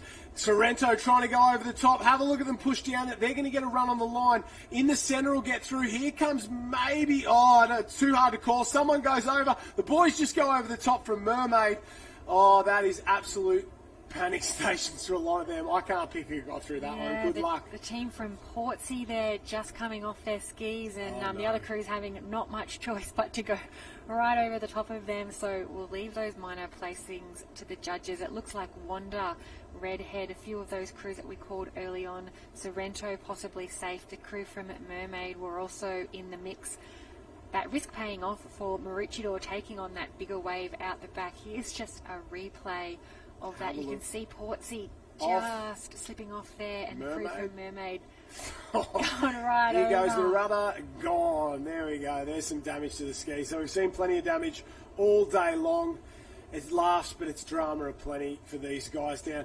Jenny Parry on the beach with a couple of the 19 boys double ski paddlers. Yeah, I'm down here with Alex and Tom. They're very grateful to be through and very grateful not to be in all that drama that was unfolding behind you. Oh, yeah, we ended up in a bit of a tricky spot on the wave, but yeah, just paddled out in front and somehow we kept it straight, and then next minute we're through to the final. So Aussie finals always wonderful on the home beach as well. Do you feel the pressure, or are you just loving being here? Oh, just loving it. I think we're both just like first time in the double for the season, so just get out, have some fun and see how we go. Now you partnered up with Tom here, and I was saying, Tom, I normally see you in a different arena. Are you lost? Are you okay? Yeah, no, I just try to give everything a bit of a crack, and as I said before, got Alex as the Queensland state champ. I was like, yeah, boy, I'll definitely do that. So now, if there was a run leg here, we'd be feeling good. You're normally a beachy. When did you make this transition? Oh, at the start of the season, I guess. I mean, I don't know if it's a transition, but I'm just trying to do a bit of everything. So. Well, you got the fast twitch fibres, and that's what we need here. Boys, I need big waves down the camera here, because you're at Maroochydore, you're into the final, Aussie gold medals on offer. So great to have you part of it. Yoo-hoo! Thanks, Jen. Wouldn't it be great to see Maroochydore win on their home beach? Well, they've got themselves a shot. They're in through into the final. I think they'll be a great chance to confidently came down that wave in semi-final number 1. We can see semi-final number 2 on screen now, just in the hands of the starter, and they're away. Yeah, great job there from the starter. Did a very, very clean and comfortable start there in the centre of the screen. Absolutely going. Newport Team A, have a look at them start to wind up. Northcliffe either side of them as well. Bulleye on that bright yellow ski, not doing too bad of a job, that is for sure either, but it's still Newport in 1. They just get lapped or run through the field very quickly. Kurrawa, Cronulla, Currumbin, Bulleye, Northcliffe, Shelley Beach, Trigg, Newport, Northcliffe, City of Perth, Redhead, Dickey Beach, Manly, Cooks Hill and Lorne from Victoria in this one as well. Someone's been absolutely smacked in the middle there. Maybe it is the, I don't know, Redhead Club. Bulleye got hammered as well. Oh, off goes Kurrawa. Someone else gets cleaned up on the inside. Shelley Beach there, and Bulleye, after sitting in the top 3 or 4, are all the way at the back of the moment. Got to get around these teams that are absolutely all over the place. Northcliffe in 1, Newport in 2, Northcliffe in 3, all together there on the way out. A bit of a gap back to the rest of the field. Maybe Cronulla starting to work their way through that one there. Currumbin not too far away either. And on the far outside line there, maybe the Lawn team's done a fantastic job to hang into it and keep themselves in this one out into the back of the break. Yeah, Currumbin and Cronulla there off to a great start early on, but just getting slammed there on the bank. We're riding now with the crew from Northcliffe and Newport. Yeah, that's not the Morris boys there. That's Askew and Crellin there. That's the Northcliffe B team out in front. Newport there, and behind them the Morris boys. So it's Bailey Clues and Maguire Reid there in the white and yellow Brave boat there for the Newport club. Morris and Morris for the other Northcliffe team. Manly maybe just behind them, starting to really wind up and get in on the act here. Manly have been great today in the double skis, haven't they? They've been really strong. Yeah, I was just going to say there, I think it might be Trigg Island coming around in 4th, who have also been really strong across these ski races. Morris Brothers sneaking in line with the lead crew, so we've got 2 crews there from Northcliffe and the crew from Newport looking pretty good. Manly and Trig Island, yeah, you're spot on Island. there. Trig Island starting to get in on the act as well. Here comes a run from Manly. They'll go up alongside the Morris boys there, but still out in front. Oh, they got a little bit of water in the boat there, Newport. You can see how much bump on that top of the ocean there is there. So it's Newport A, Northcliffe B, Northcliffe A, Manly, Trig Island, Redhead down on the far back of that shot there, trying to get in on the act. Top 8 to go through. Here come Northcliffe down one, so they'll get down one, no problems at all. And looks like that should get them through to the final. And they will go in a few moments' time. Manly got to work here. A little bit of sideways water coming across for them, but 1, 2, 3 and 4 shouldn't have too many issues getting in and punch their ticket through to the 19 men's double final in just, well, I would say 5 or 10 minutes' time after they finish. So get in quick, boys, sit back, relax and enjoy. Maybe Dicky Beach down there working their way in, or is it Swansea Belmont, the boys starting to work? Dicky Beach get themselves in there as well. They shouldn't be too far away from that. Down on the bottom side, Lawn, I think, maybe got themselves across. Well done to the Lawn boys there. Fantastic performance, or Cooks Hill, was it, from Newcastle region of New South Wales. So the judges will give us those results. They will join the 8 teams from semi-final number 1. We can see a couple swimming on the way home. Not the way you want to finish it up. Bulli had such a good start and got absolutely belted on the way out. They will more than likely miss this final, and unfortunate because they did such a good job. Yeah, I love the confidence there of the Morris brothers. We saw them do it in the heat, and they've just done it again in the semi. They've snuck on that inside around those apex cans, and it's just given them that big enough advantage to have the pick of the waves coming home. So watch for them to do that similar tactic in the final. But Jen, you're down on the beach. And I found myself some Morris brothers. They're feeling pretty good after this round, nearly through to a final. Got to love that. Yeah, final next. Super excited for that. It's pretty tough out there with the swell. You just got to manage it well and slip out. We just hopped on, knew we had to get through the break and set up from there. We just sat on the buoys. We knew we didn't have to work too hard. And it's just trying to find the feel with this ski, because when it does come down and it hits the water over those waves, it just comes to a halt. So you got to work it back up. But now, yeah, we got through that. No. It looked like it was getting shallow there for a while, but now we look out and there's just white water absolutely everywhere out there. Are we going to change the plans for what comes next, or we're just going to keep on doing what works? Yeah, just keep doing what you do. Anywhere on the line, to be honest. Like, if you saw the Nortons, they got out in the semi and they've been winning most of them. So it just comes to where you are on the line and what's in front of you, because you could say it's a bad side and all of a sudden it opens up. It's just, yeah, you won't know until the race. And we've got some Northcliffe friends in the final as well. That's always lovely. Yeah, it's good having both of us in the final, and yeah, they've been working pretty hard since state. They've been on it most of the time, so yeah, it's good having them both in there. Well, we can't wait to see you fly in this final. Big waves down the camera, big number 1s. That's what we want, boys. Congratulations. We'll see you soon. Good luck with the final. Thanks, boys. The Morris boys loving it there. The 2 younger of the Morris boys, the twins, they do a great job. They're very good athletes, that is for sure. And I don't think they haven't looked spectacular so far. I think Northcliffe B's look a little bit better, and I think Newport, to be honest, has probably looked a little bit better as well. So they're going to have to pull one out for the final, but they're big game performers, and that's the other Northcliffe team in front. Newport's there as well. So while on paper they're probably the favourite, you put those 2 guys in a boat, you'd think they'd be very good. Oh, I'd have a look at the guys getting clean there. There's Currawa gone, absolutely smashed. Cronulla as well. Currumbin has been hit, so is Bulli. So not what you want for these teams. Shelley Beach as well, copped a big one on the lap, but it's not, well, I think some of these other teams are more than the sum of their parts, and they're combining a little bit better than the Morris boys. Even though they were out in front, they haven't looked great. Yeah, I mean, they obviously took the win in the semi-final, but they did come from behind around the cans. So I don't know if they'll be going in as hot favourites, but as you mentioned, they're big moment races. They do step it up for the finals. It feels like they've been in this under-19 age group forever. That's it. So they're very experienced for, what are still very young races, young competitors. And I think they do know how to step it up on those big moments. There's a gold medal on offer, so they do combine well, and anyone's race though when you get into a final. Yeah, they're definitely the most experienced athletes in the under-19 age group, guy or girl. They've been at the top level for the longest. They've raced the Kellogg's and that sort of stuff. Well, Mitchie has as well. So you'd expect them, and Jake has been in those open Taplin relays, the open ski relays at Summer Surf, where there is no under-19 age group. They're forced to race the open guys. So pound for pound, they're the most experienced and probably the most professional out of that entire age group. But this is what we love about the Aussie titles. That doesn't mean nothing. You put two blokes on a ski on the line and it's all about who wants it more, who gets a little bit of run out and a little bit of luck on the way around, and who's done the work in the season. So we're about to find out that 19 men's double ski final coming up not too far away. The final event of the live stream today. It's been a huge day for all of us down here on the beach, but for the final time we're going to hand out a gold medal, and it's a good way to finish the day.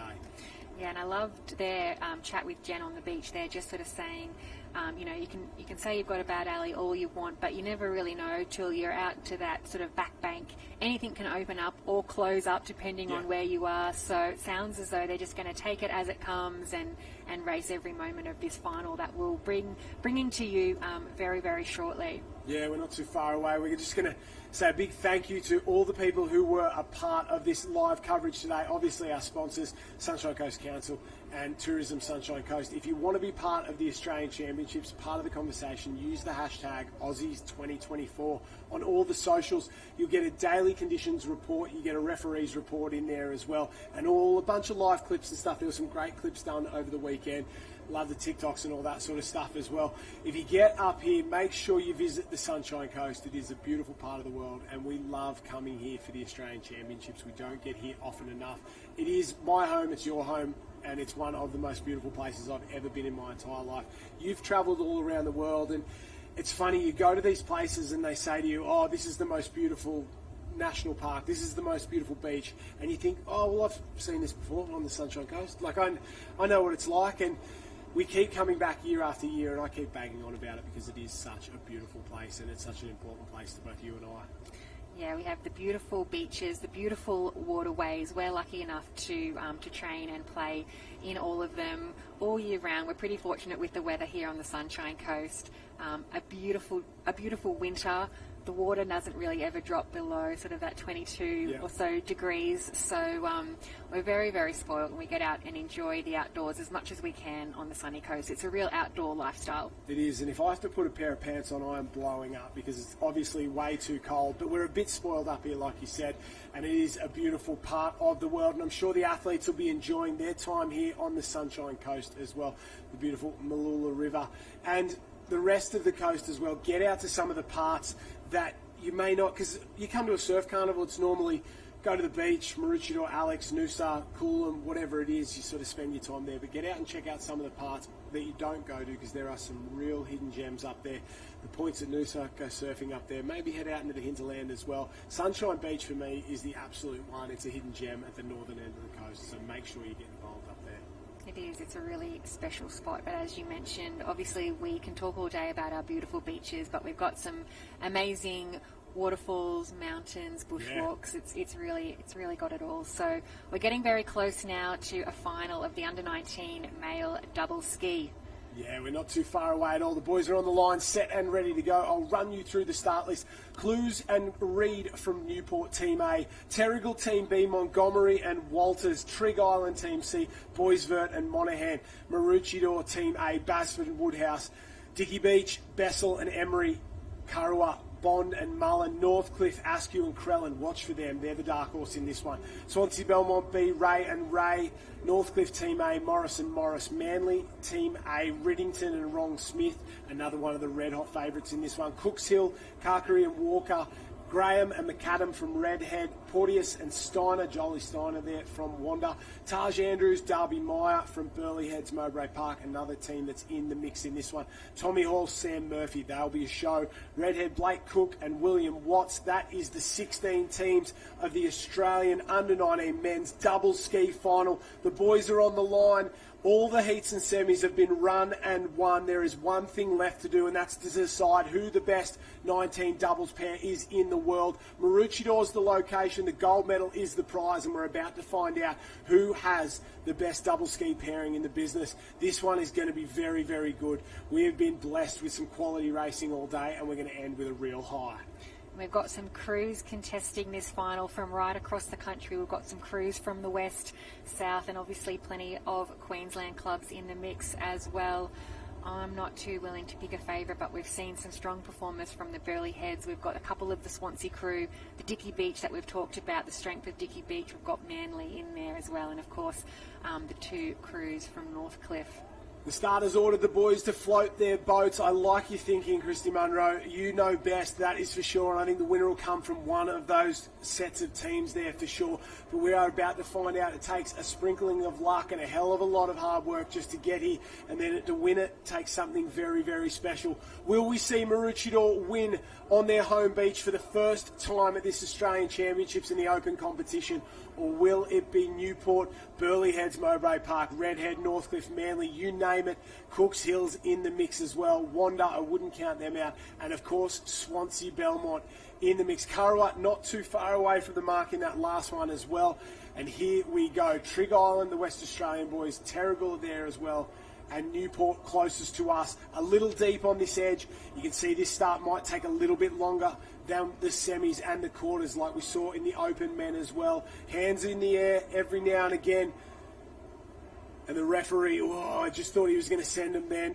A very tough ask. They'll go up and over this one. I think now is the time. The skis drop down. He gives them the order. Off and away. Very clean from most of the boys on this side. Have a look at Newport go. They've been flying around. One of the teams in the middle, Swansea Belmont, they got off to a fly on the green and gold, turned around and have a look, and they thought they'd been called back. A few of the key teams had thought they'd been called back as well, but not Newport. They absolutely put their head down and went ballistic off the start. They don't care if it has been a false start. They're going to win the thing and deal with it later. Have a look how far down to the northern side they're going. They're going to sneak around. Everyone else is going to get clipped on that far right hand side here. Newport are out in front and flying. Northcliffe in second place. Yeah, that's the team of the Morris brothers who we were talking about earlier. They took out semi-final number 2.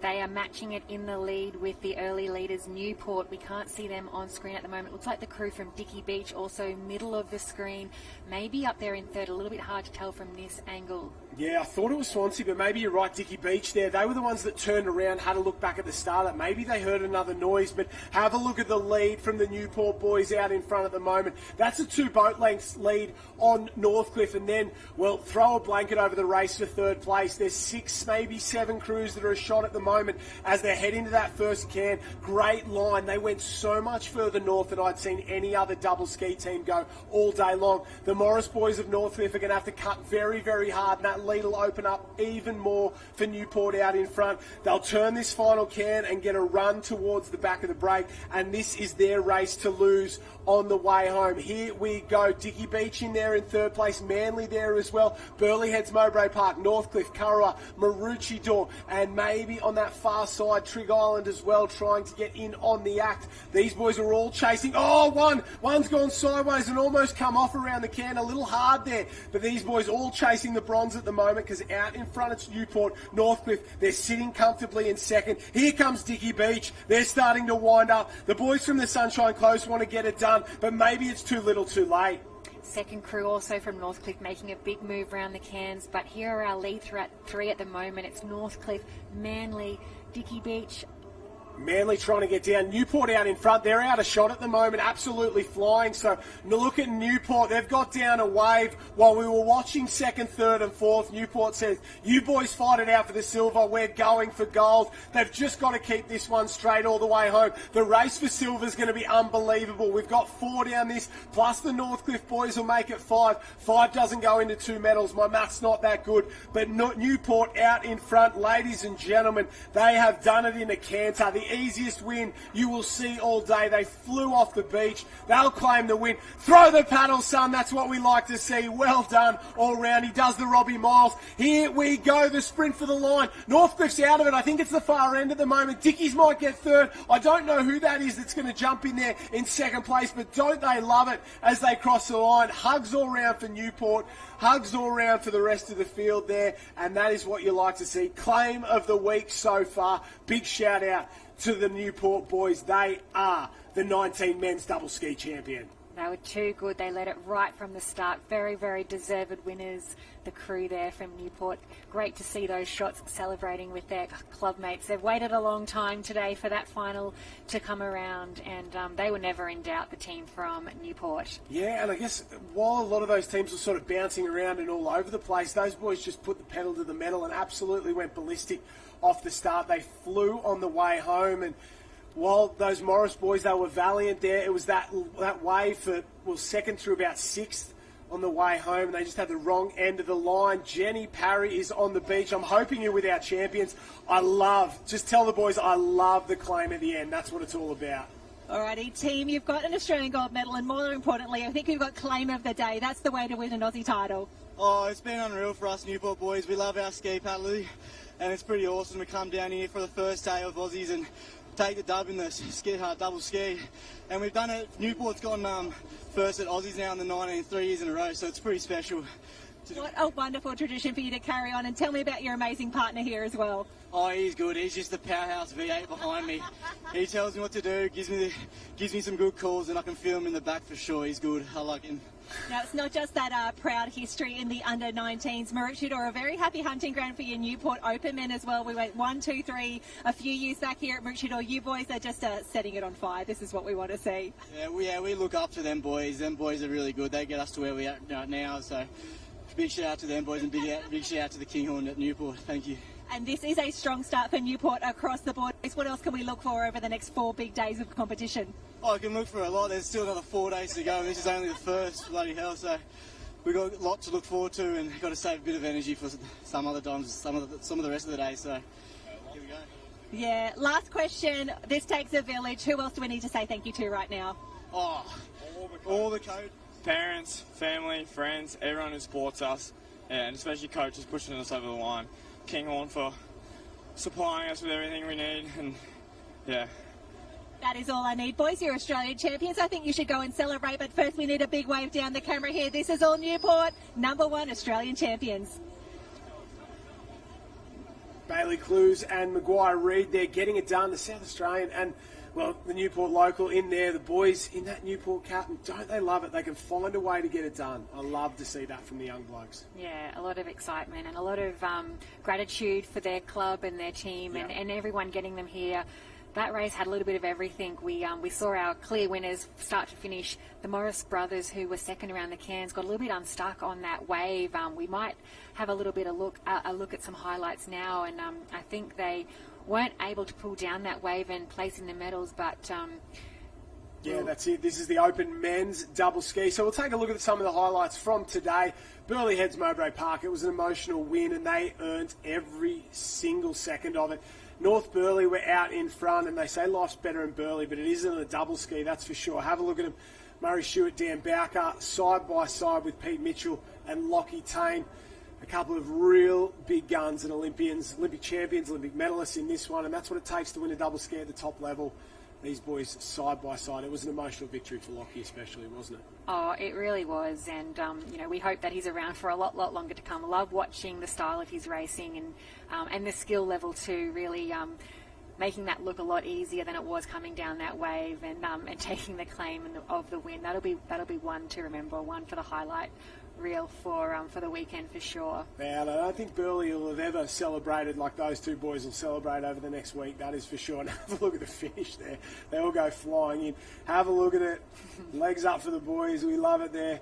Happy days all around. Pete just throws himself off. And what more do you say about those two? Very special. From Avoca on the Central Coast of New South Wales, Lockie up there on the Gold Coast. He's dragged his mate up there. They've won a gold medal at the Australian Championships, and that is what it's all about. And our last race, have a look at the bottom of the screen. The Newport boys, Clues and Reid. Reid does a bit of kayaking as well, so does Bailey Clues, to be honest. So they've got that straight line power. They went a long way down to the northern end of this field. You can see the rest of the field sort of staying that straight line, and it just paid off. They just got a little bit of softer water, and right at the back of the break, we didn't see it, but they snuck through one, and they had, well, 1 or 2 ski lengths here, but it just grew and turned into a wave, didn't it? Yeah, they turned up to race the team from Newport. You can see there the Morris brothers in second, so we'll hopefully get a shot of that wave on the way in, because they finish out of the medals. Dicky Beach there, we're not quite sure. We think they might have snuck through for third. Maybe, yeah, and I can't pick You can see the Morris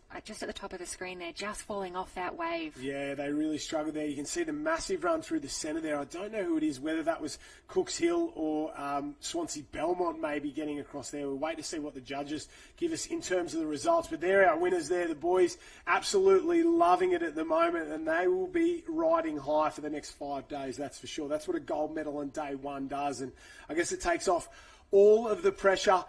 We We are done as well. Day number 1 of the live stream here at the Open Championships. A big thank you to the sponsors as well. Our strategic partner, Tourism and Events Queensland. Our event partners, BRP, Fins, best gear in the business. Sunshine Coast Council, big shout out to the council as well. And all the sponsors that make it possible here, not only for our event, but for Surf Life Saving in general.